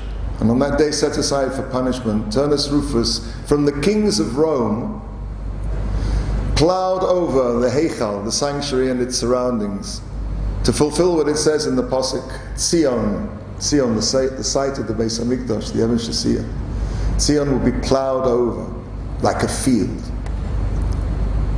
A ruin. Now, we have to understand that this list is not chronological. The first three events, the spies, the two Batei Mikdash, are chronological. That's the order they happened in. But the plowing over the Beis HaMikdash happened many years before the incident of Beitar. So if this is not a chronological list, what is it? Rav Moshe Shapiro Zechet Tzad L'Bracha suggested that what we're seeing here is a descent down and down and down spiritually until you reach the nadir, the lowest point. But it's difficult to understand what was so bad about Turnus Rufus plowing over the Heichal. The Heichal wasn't a building, it was a ruin. It had been in ruins for decades. What is so sad about plowing over something which is destroyed? And the answer is, a ruin is a very sad thing, but a ruin is not just a ruin. A ruin is also a blueprint. A ruin says, this is what was. Don't forget what was. And you know something? What was can be again. When you take away somebody's memories, you take away their future. When you take away a person's sense of where he came from, you take away where he's going to. The Romans were so successful and have been so successful. And gentlemen, we all know, we've come from the world of Rome and we've seen how successful that silent Holocaust, which has destroyed more Yiddish neshamas than Yamach Shemo and all his cohorts managed to do with gas and flames. A silent Holocaust. Because Turnus Rufus was able to take our memories, our identity, and plow it over until it's now a beautiful field. He turned it into a theme park. That's it, that's the world. Go for it, live it. This is it. Forget the past. There's no past and there's no future. It's right now. Go for it, live it. Just do it. These are the slogans of the age. A culture which is dedicated to making people have no sense of conscience, what's going to happen, and no sense of responsibility, the past.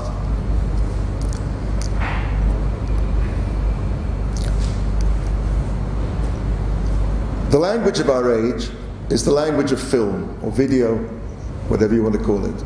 Now they make films with video, but you have to remember that barely 150 years ago, the idea of films as a language, as a means of communication, was something just unthought of and impossible. Well, not impossible, because nobody really thought of it. You see, film started off as a penny arcade entertainment. People would have these booths, you'd go into this booth, and you'd see this horse very primitively jumping and running. And it's all dependent on something called, there's a physical anomaly of the eye called the persistence of motion, which means when you present the eye a series of still pictures which is slightly moving, the eye will stitch them together in the brain and make movement. I mean, we've all had, I'm sure as kids, had these flick books. You remember that's the same principle as the cinema. So basically the cinema started off as a penny arcade entertainment, and then there was a movie about 120 years ago which did something revolutionary. The film was called Grandma's Spying Glass, and it was about a 3-minute film, and the plot was extremely thin.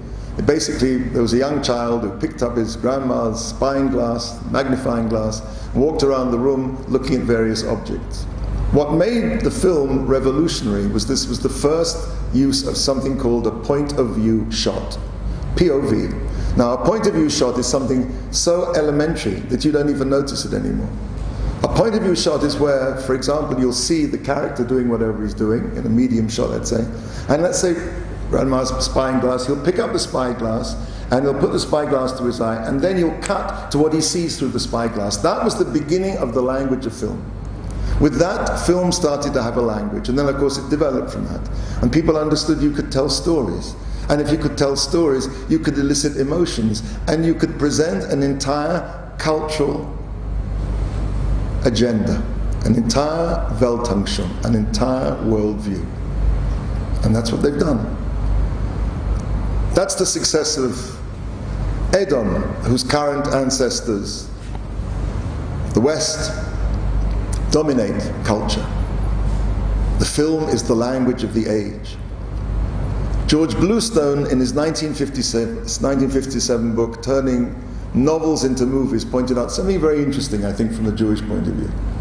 He pointed out that there's no present, that movies only have one tense, the present. Everything in a film exists in a constant stream of is. There's no future and there's no past. You can't say will, you can't say was in a film.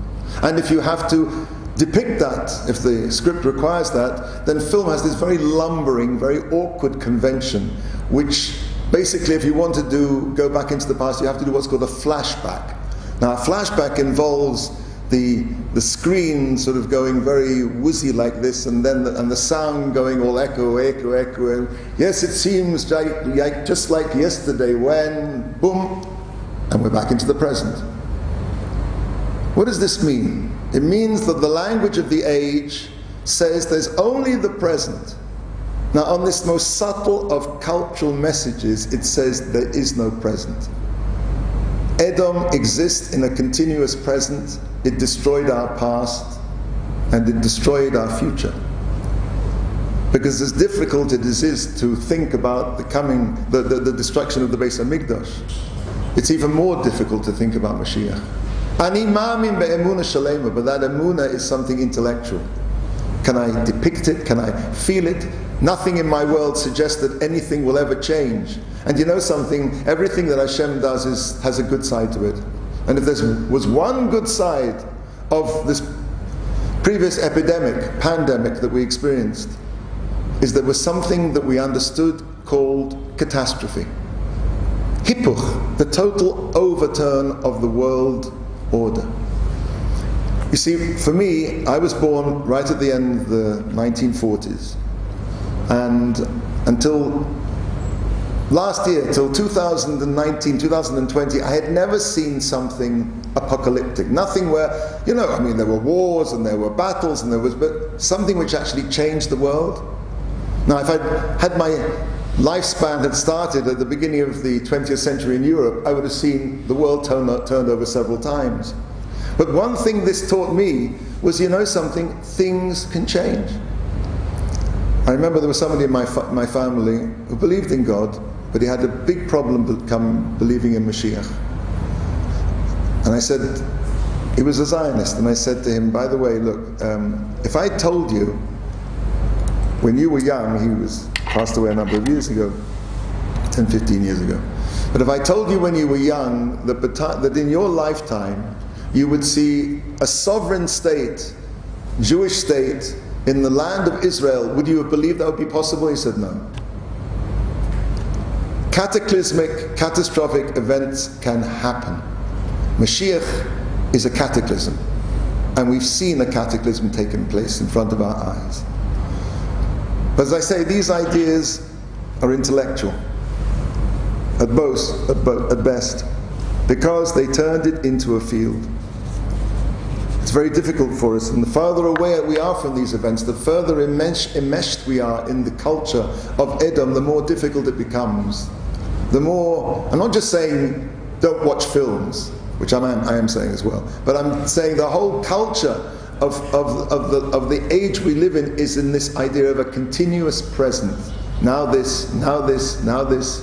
If you look at cutting rates, film editing rates, if you go back to the 30s, like a scene and one shot could last a minute. Nowadays, anything that lasts more than 2 or 3, that's it. Why do people have ADHD? I'm not going into this now, but it could be one of the reasons is that we've trained our minds not to be able to focus. I see miracles every day that I'm able to teach somebody who grew up on an undiluted diet at MTV that I can still teach a Tosfos. Because everything about the media is this, now. And everything about learning the Havdil, Gemara, is hold kop. Keep this idea in your head. Keep this idea in your head. You got that idea? Okay, let's introduce another idea. You sure you got that idea? I was thinking it's a bit like juggling. It's like juggling in your head. Omarava, you got that?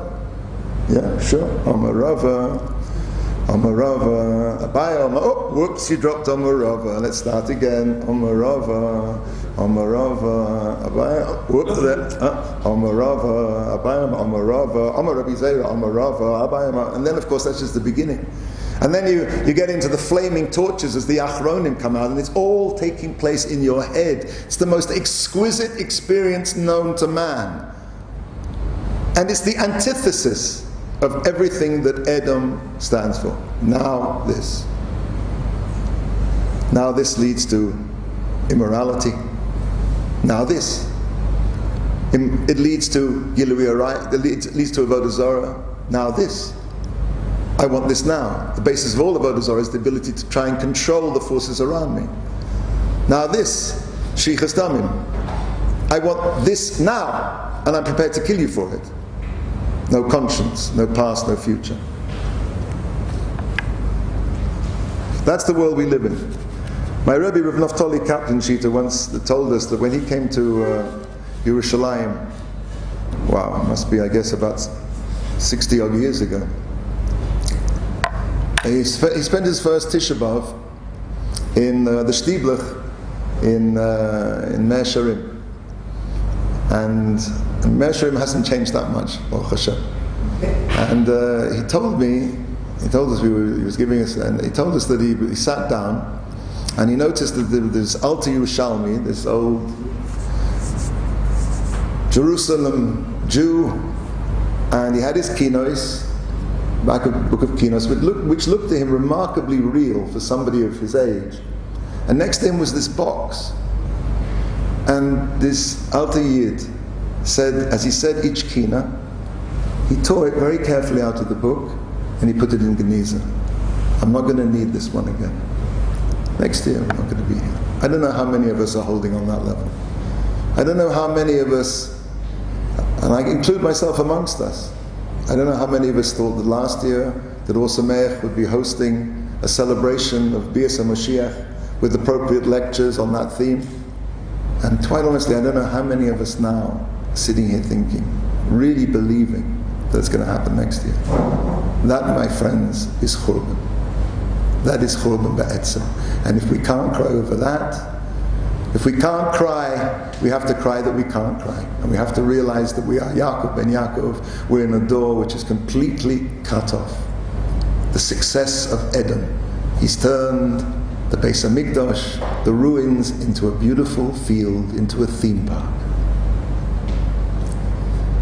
What do we do? How do we reverse this? Well, I was thinking to myself, the Sefer HaChinuch was written, debatable who wrote it, some say it was written by Rishon, and he wrote it for his son to learn on Shabbos afternoon. And there's a mitzvah Tesvav or Tezayin, not to break the bones of the Korban Pesach.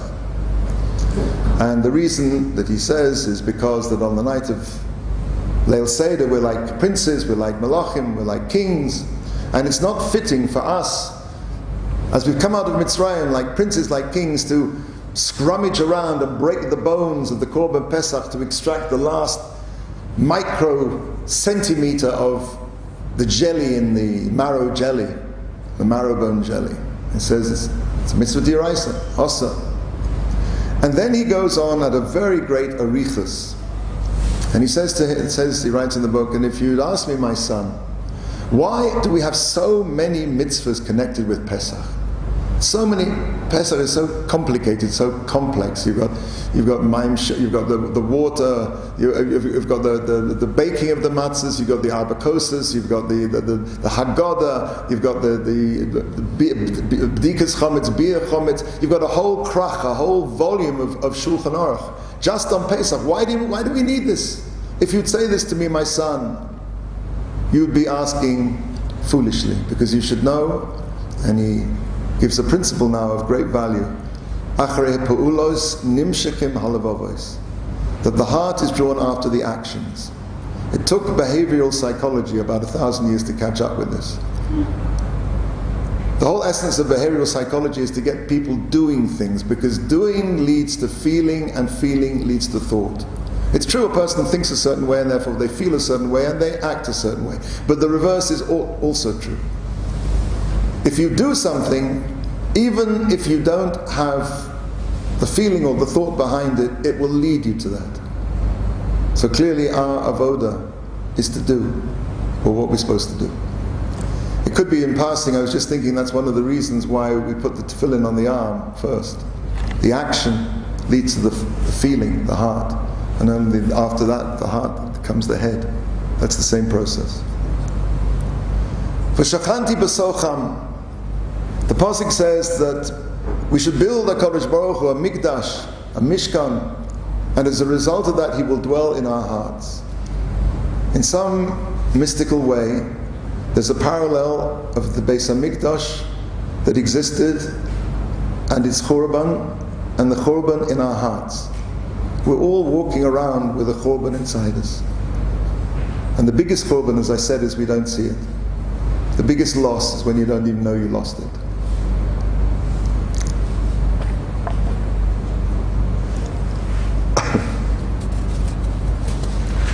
If we can build, it says the third Beis HaMikdash will come down from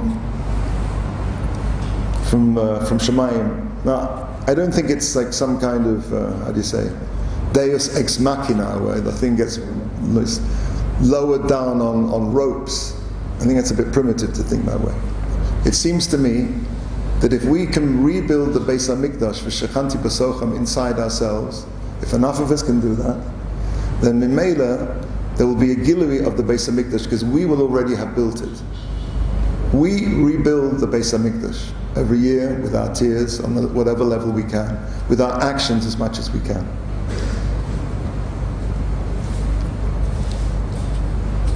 So it seems to me that the avoda that we have to work on is already something that you can see in Eicha. In Eicha, some of the stanzas, some of the prokim, it's written in the acrostic, the first three prokim of Aleph Beis. If I'm not mistaken, in the second and the third prokim, the Aleph Beis, order of the Aleph Beis is reversed, and instead of going Samach Peh, it goes Peh Samach. The Gemara says, why was it written like this? Is because of the sin of this. I'm sorry, thank you very much. It says Aib Ayin Pei, and then it turns around to Pei Ayin. The Gemara says, why is it that it was written this way? Is because they were makdim Pei La'ayin. They put their mouths before their eyes. They literally, if you want to put it this way, they filmed a film script that they'd already written. They makdim the Pei, they spoke it out, and then they saw it. They saw what they wanted that they'd already decided upon. The Pei preceded the Ayin. There's only one Pei that can precede the Ayin, that's HaKadosh Baruch Hu. Because if you look at the creation, it says over and over again that Hashem says, and then He sees. Hashem is the only existence, that can be makdim Pei la'ayin. Our job is to be makdim the Ayin to Pei, to see truthfully what is there, which means Ayin Tov. Ayin Tov will rebuild the Beis HaMikdash. And Ayin Tov and devarim tovim, which result from that ayin tov, are the only way we will be able to do this. Ayin tov, to see the good in people. It's very difficult to see the good in people because basically all of us think we're better than everybody else. And if not better, then certainly as good. The nature of a person, we're competitive. We want to be more. We want to be more. I want to be more than you. Why do people? It's part of our nature. And we have to subdue that. And we have to find ways of using our mouth in a constructive way as a result of our eyes being used in the proper way. We have to see good. Our actions have ramifications, and the way we look at people will determine the way we speak to people and the way we think about ourselves. It's the root of gaiva, of all bad things. See well, see good.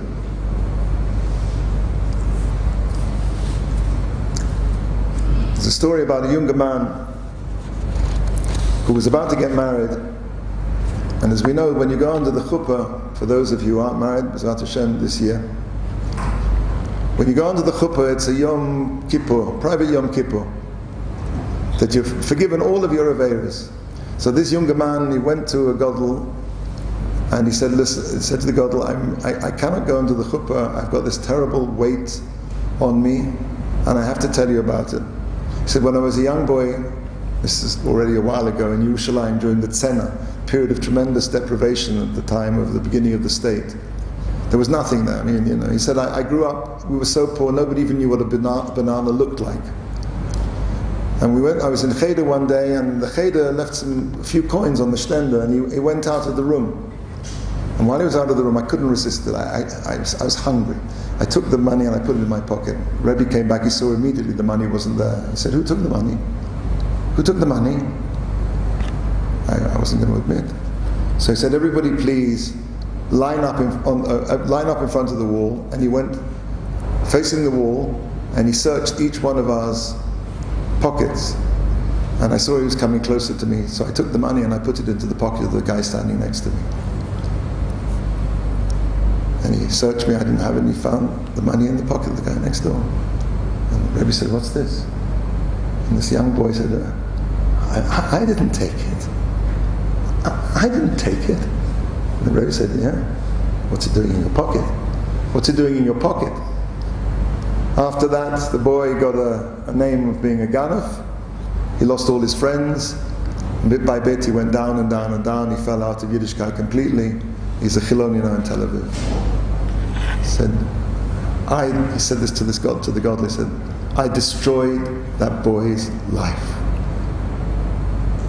The Gadol said, no, you didn't. It wasn't your fault. You were young, you were hungry. You can't be blamed for such a thing like that.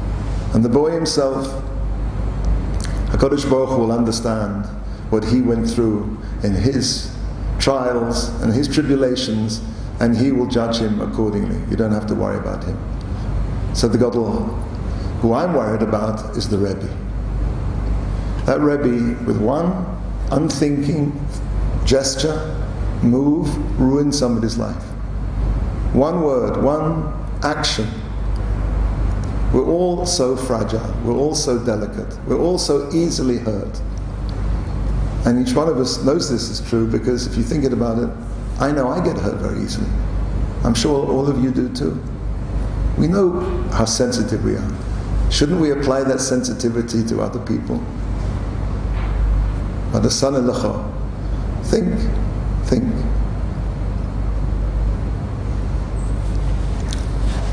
Avas chinam. Seeing the good in people. Don lekaf schus. A boy says he didn't take the money.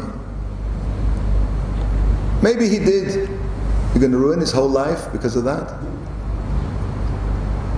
And in Kiruv, we have to be very, very careful. Because a certain superciliousness can come with Kiruv. A certain feeling that we have the truth.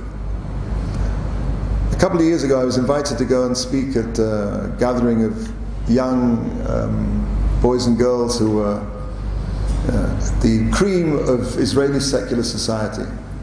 They have these things called machanot kedam tzva'i, which basically means pre-army camps, where basically, because these are the creme de la creme, they're going to go and be in leadership positions in the country, in the army, in industry, whatever.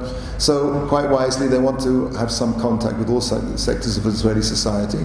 And they send a group of these kids to have Shabbos with Haredi family.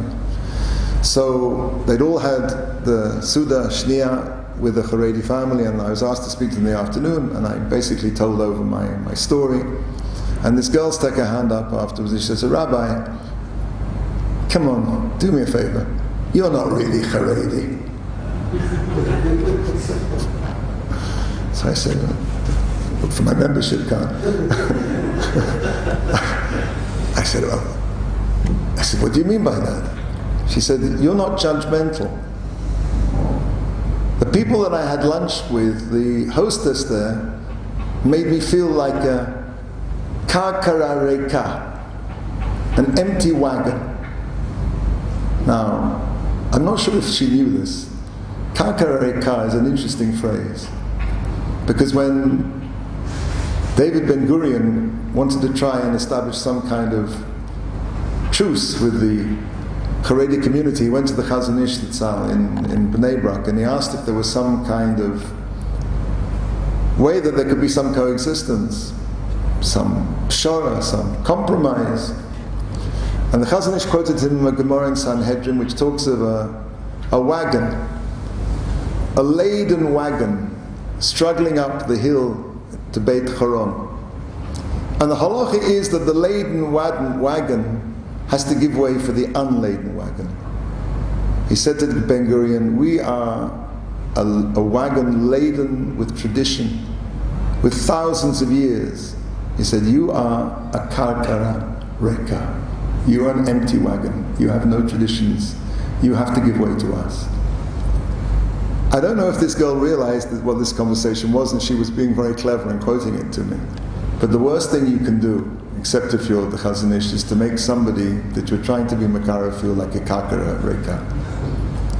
The worst thing you can do when you're doing kiruv is to go out and treat the object of your kiruv efforts, this poor, benighted individual who knows absolutely nothing, like I've come to save you. You are my esrog. You're my mitzvah object. I promise you, you'll turn them into a lemon.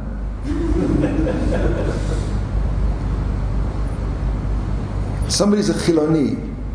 That doesn't mean they're a rasha. I'm not talking halachically.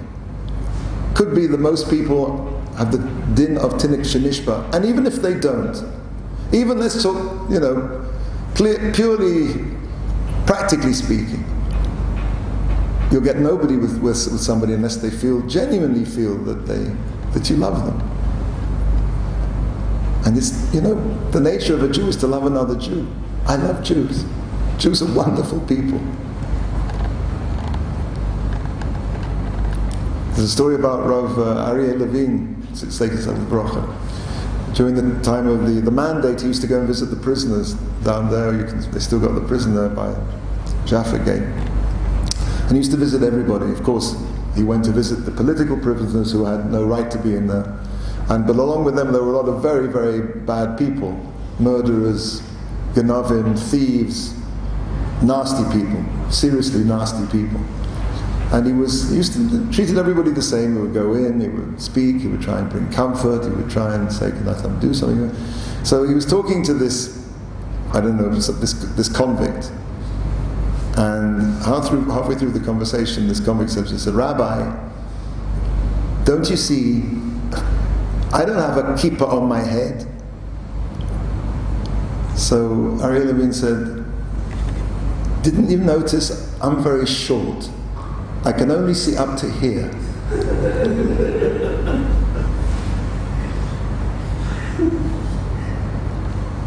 If we want to rebuild the Beis HaMikdash, we have to rebuild the Mikdash which is nechrav in our hearts.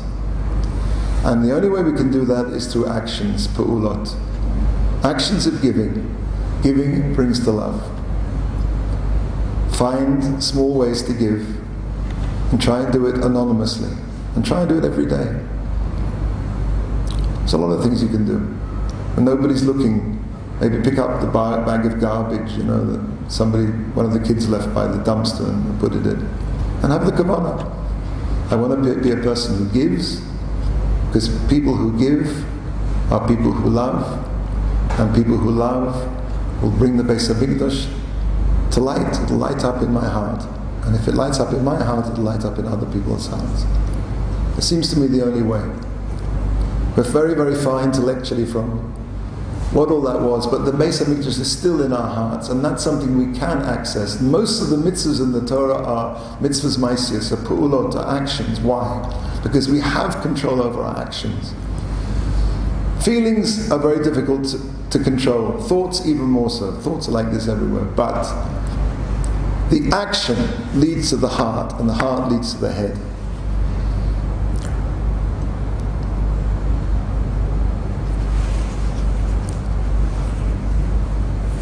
The basis of our power comes together. Oh, thank you very much. Our friend just reminded me of something that I said in previous years, that there's an Aramaic word in the root of the word ahava, which is have, give, have.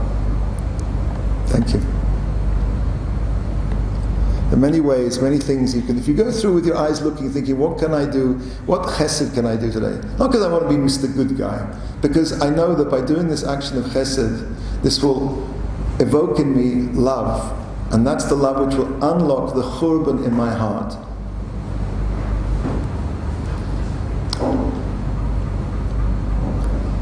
And also, very good things to do is because, a different thing now is to catch, Rav Orlowik always says in terms of chinuch, it's very easy to catch your children doing things they're not supposed to be doing, because most of the time that's what they're doing.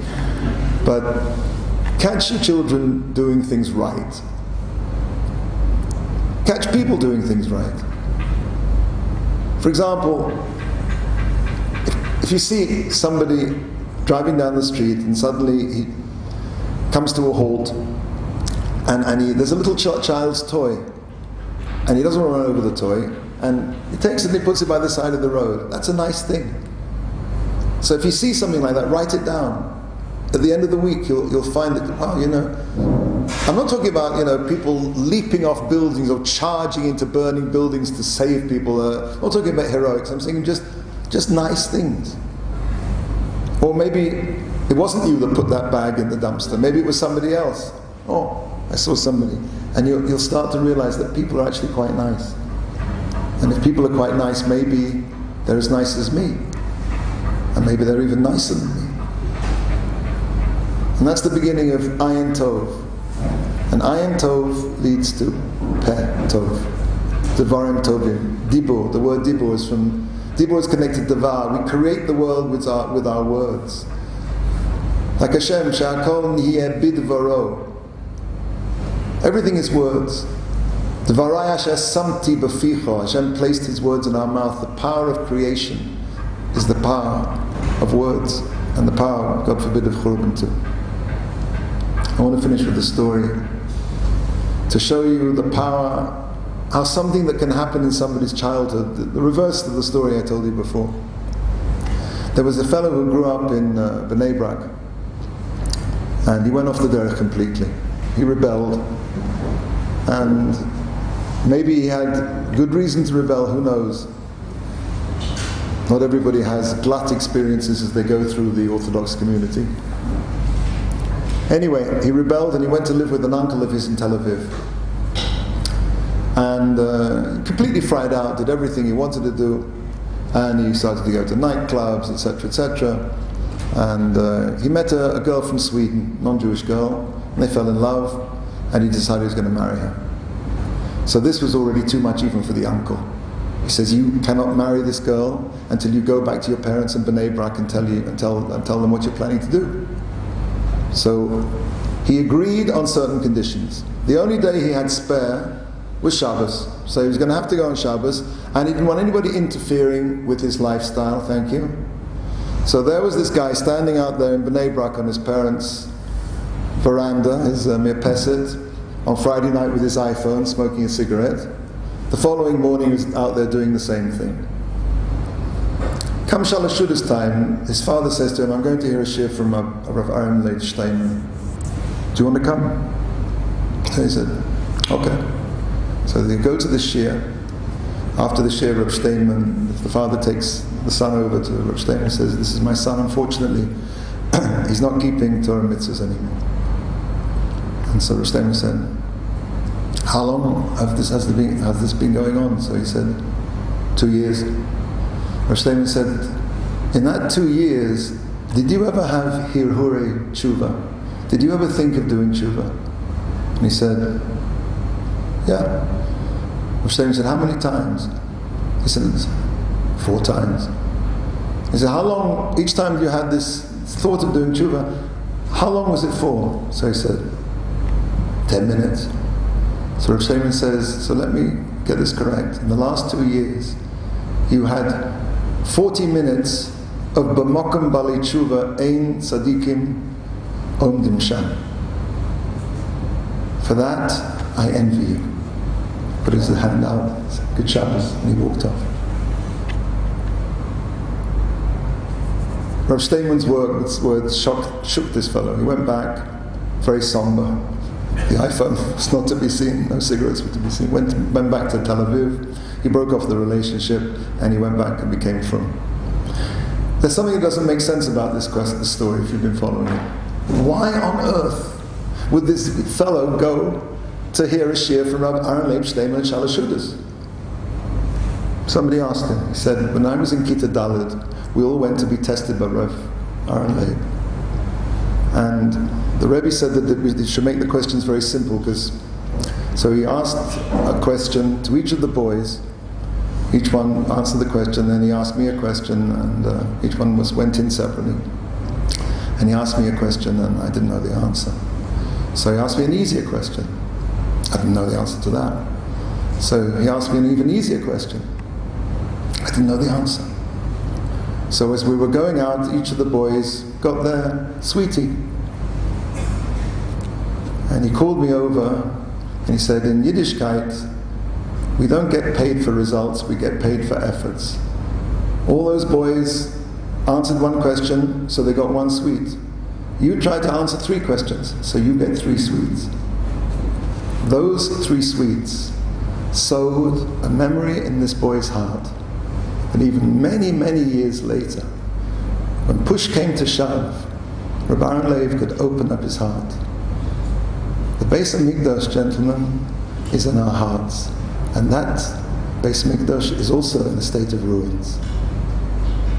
But if we, through our actions, through our kindly thoughts, through putting our ayin before the pair, by looking and seeing, by being short and having our eyes come up to here, surely Bezrat Hashem, with all the culture that surrounds us and all the difficulty we have feeling these feelings, I really hope Bezrat Hashem this time next year, Ohr Somayach will be hosting the festival that Rabbi Reifelswitz spoke about this morning. Bezrat Hashem.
continue taking off your talis and tefillin while I'm speaking.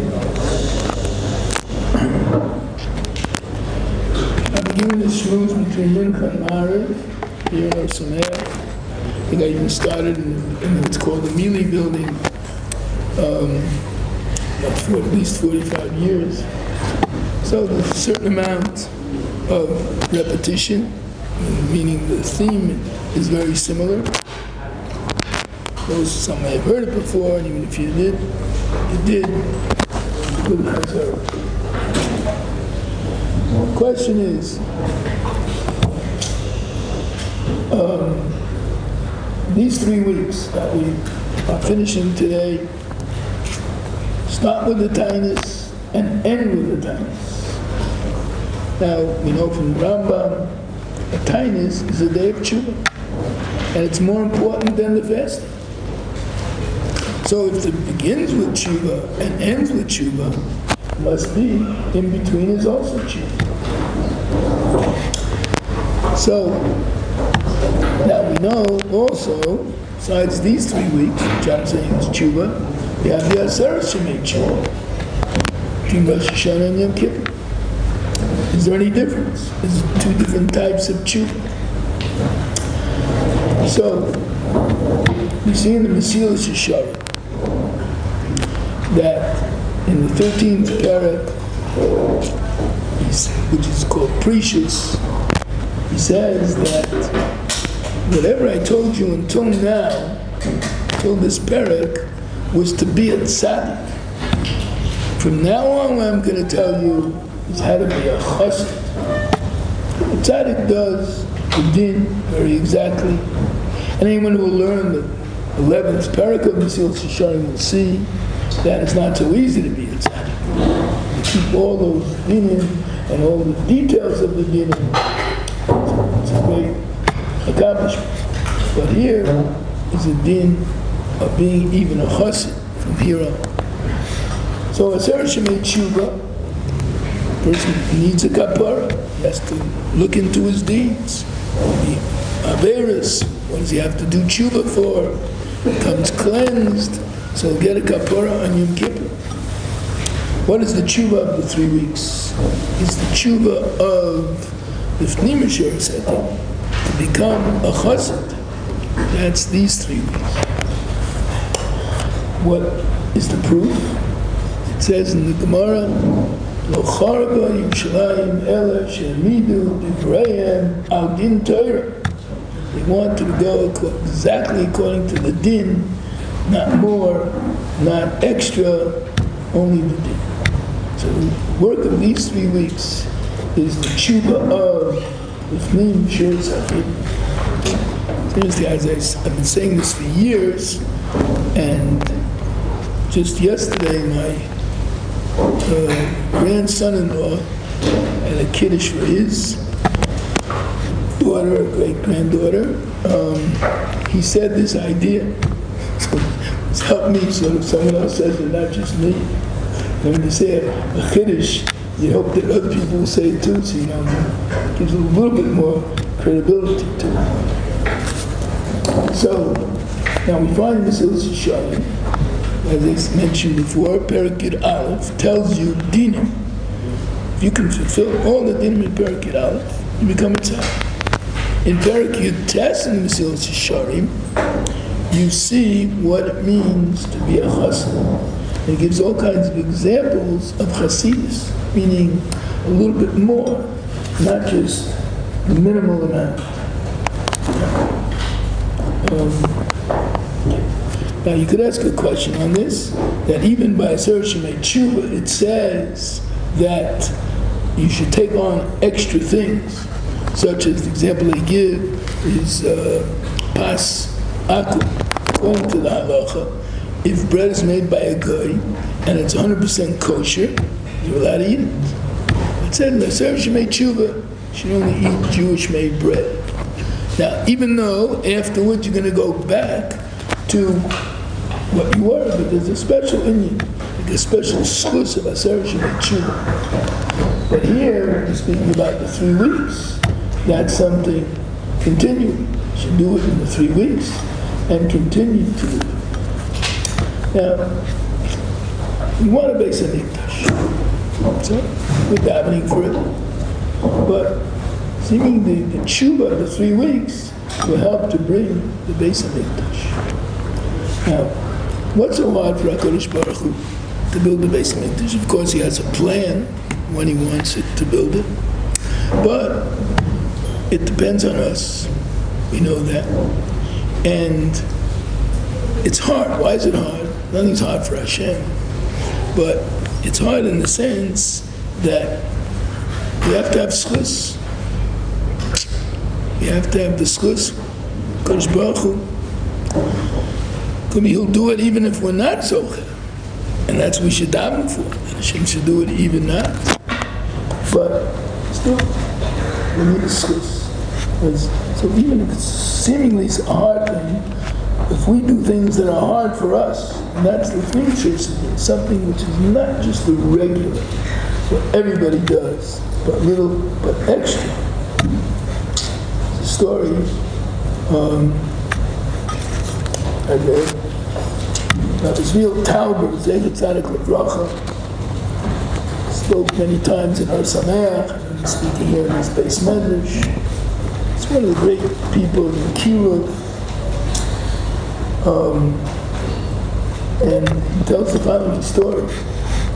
There was a seminar for people who were not necessarily from, but at least interested in hearing. And came to the seminar, one particular man who came from a nice religious home, but he went off. And he came to the seminar. And Rav Thomas spent a lot of time speaking. So maybe it was like 1 o'clock in the morning, Friday night. He says, Rebbe, could I please go out for a few minutes? So he says to him, why do you want to go out? He says, I need a cigarette. It's Friday night, but I need a cigarette. I have to have one. Anyone want to smoke in front of you, that would definitely not be practical. So if Tauber starts thinking, what should I do? If I tell him, don't go out, it's a terrible thing to do, maybe he'll want to drop everything. If I let him go out, how could I allow him to do that again? So he davened to Hashem to put the thoughts in his mind, and he said, what if HaKadosh Baruch Hu would come and ask you for this cigarette? Hashem says, I need the cigarette. And this is your only cigarette. And HaKadosh Baruch Hu says he needs it. So he says, yeah, we'll give it to him. He says, HaKadosh Baruch Hu needs this cigarette of yours, which means he needs that you should not smoke it. So somehow that had an effect on him, and he did chew. So it was a hard thing for him. I mean, just the cigarette alone was hard, and how much more so the whole chew. But that's what HaKadosh Baruch Hu is asking from us. And that's l'fnim mishuras hadin. And more than the din requires that extra effort. We say in the davening in the morning, after the Akedah, that Hashem should act with us l'fnim mishuras hadin.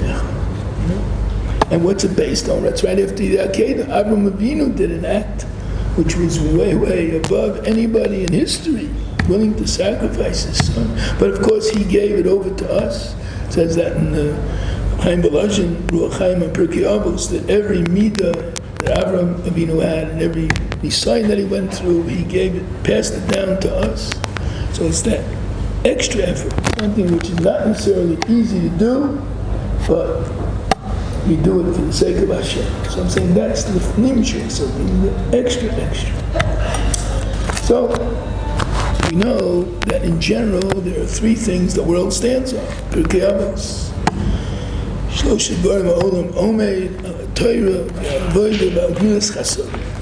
we should always be trying to work in these 3 areas to improve ourselves. So we'll mention over here these in light of this idea of the extra. How does it apply in these 3 areas? So first of all, in terms of Torah, we have to learn. It's even a pasuk in Yoshua, Yagisa bo yomam v'layla. The Michtav Eliyahu Dessler says, in the Midbar there was no Bittul Torah at all. They learned Torah every minute, every second. Of course, they had no responsibilities. They didn't have to go to work. They didn't have to supply the food. So he says they had no Bittul Torah. So the first mention here in Yoshua, so we do have that obligation. But to say that every second a person is not learning is an aver is very difficult to say. Yeah, there is an aver called Bittul Torah, but a person every second to think about it. Okay? But the answer is there could be such a person, and the person who we could say it about was Rav Yosef Shalom Elyashiv. There's a whole sefer written about him, and he's called the Shakton. Shakton is a person who mamish doesn't stop for a second. He's just learning and learning and learning. So there could be such an individual, but for us, we can't reach that level. But we definitely could try to do a little more. That's coming bein hazmani, setting times for learning. Trying, okay. Sometimes you may need a tiyul or something, but much as possible to keep at the learning at all times. There was a great Hasidic Rebbe, his name was Rav Shmuel Shmelkin from Nikolsburg. So he says the following. He says, sometimes the Yetzer Hara will tell a person, he's in the middle of learning, and he says, it's time to finish.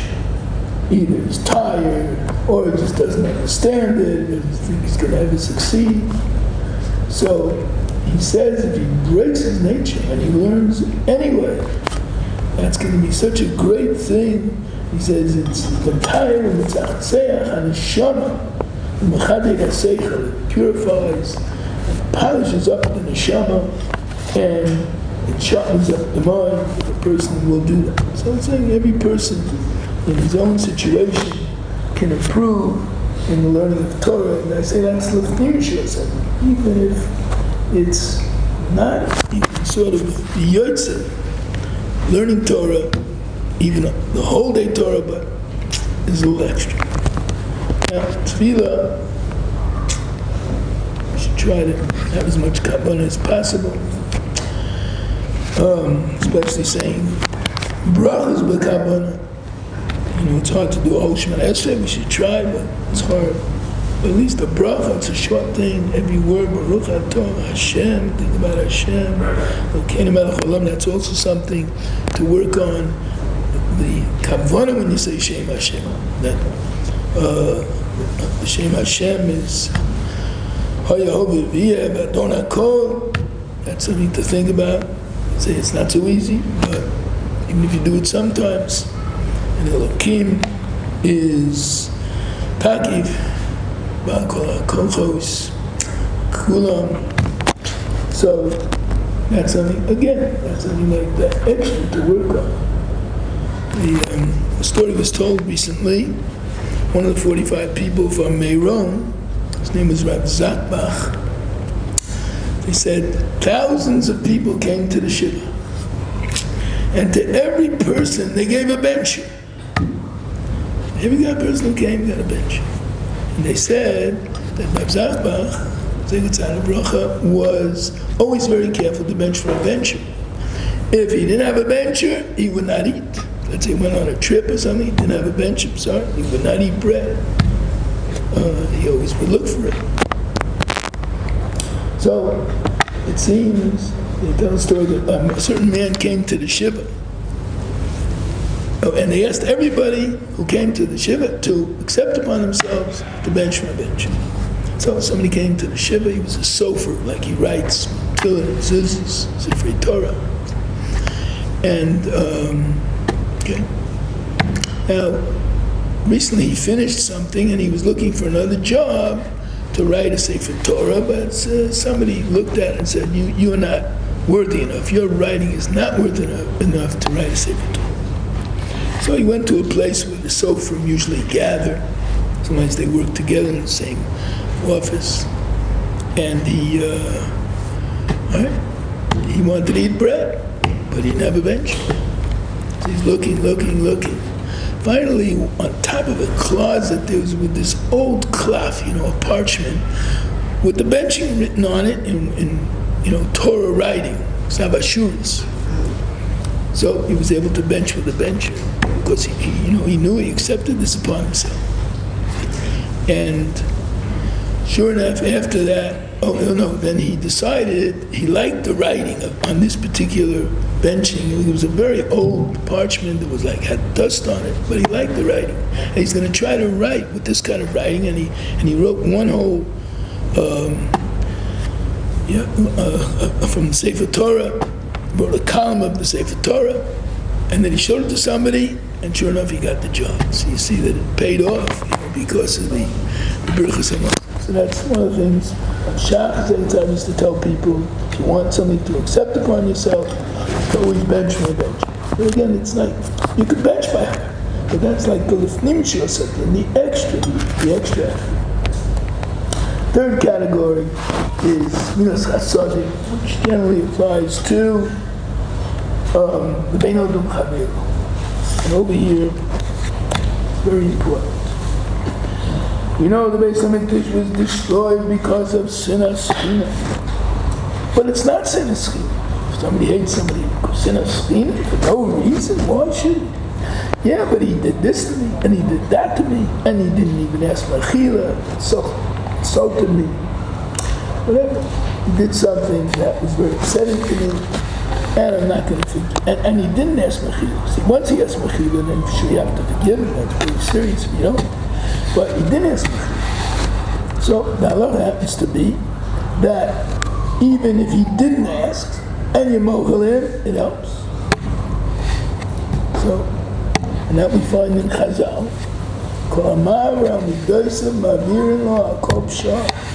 Whoever passes over this meaning, somebody did something to me, in a certain sense, I'm entitled to give him back to him, even though it's in halach in the Torah, Isra of lo sikom in our lay, to take revenge, bear a grudge, but still, I feel that it's coming to him because of what he did to me. So it says, one who lets people get away with things. Those of you who may know the 3 principles. It's a very great thing to give in, even when you're right. And there's a lot of stories about that. People who gave in, they were right. There's just to tell you one story. It was in Bnei Brak. There was a certain man who had a store, and this store was in the bottom of an apartment house. But he didn't have enough room for all his stock. So he kept it in the yard of the apartment house. And one of the people, a few flights up, was very disturbed. This is not his area. What is he doing this here? So he went to a Rav, which might have been either Rav Steinman, Rav Karel, it's one of the great Rabbanim in Bnei Brak. And he said, look, you're entitled. It belongs to the people of the building. It doesn't belong to him. And as he was leaving, he said, you're entitled, but it's worthwhile giving in. Here's a man, he needs parnasa. If you're going to stand on the letter of the law, then, he might not be able to continue his store. So, give it. So he gave it. Maybe a short while after that, this man's daughter, a little girl, fell out of a window a few flights up. Where did she fall? On one of the things that was the stock, maybe it was a couch or something soft, and she was saved. So a person never loses out by giving in. That's the lifnimish or something. That's the kol ha'ma'avra midaisa. Also, it says, kol adonis chaberu lechav schus, whoever judges people favorably, so many shamayim lechav schus, shamayim, they will judge him favorably. And the Chofetz Chaim says, if somebody then you're obligated to judge him favorably according to his record. But if you don't know him, it says in Pirkei Avos, even the person you don't know. So according to the Torah, he's not necessarily obligated, but that's l'fnim yeshua sadim. Of course, I advise the reading of the book. The other side of the story will definitely help you very much in the being l'chavskos. So, Be'ez Hashem, we should be zeicha. All of us should be able to do everything the way Hashem wants it. See, sometimes there was Rav Nissen Yagain, he was a Rebbe connected with Ohr Somayach, and he once gave a shmuz in Ohr Somayach, and he said somebody comes to the Rav and he wants to ask a shayla. So the way he could ask is like this: Rebbe, I have to go. You tell me it's also I won't go, but I really have to go. Or you ask him, Rebbe, these are the reasons for going, these are the reasons for not going. What does Hashem really want from me? Then that's it, to try to find what Hashem really wants. And if Hashem sees that we're really trying to do what He really wants, I'm sure He will give us a Beis HaMikdash.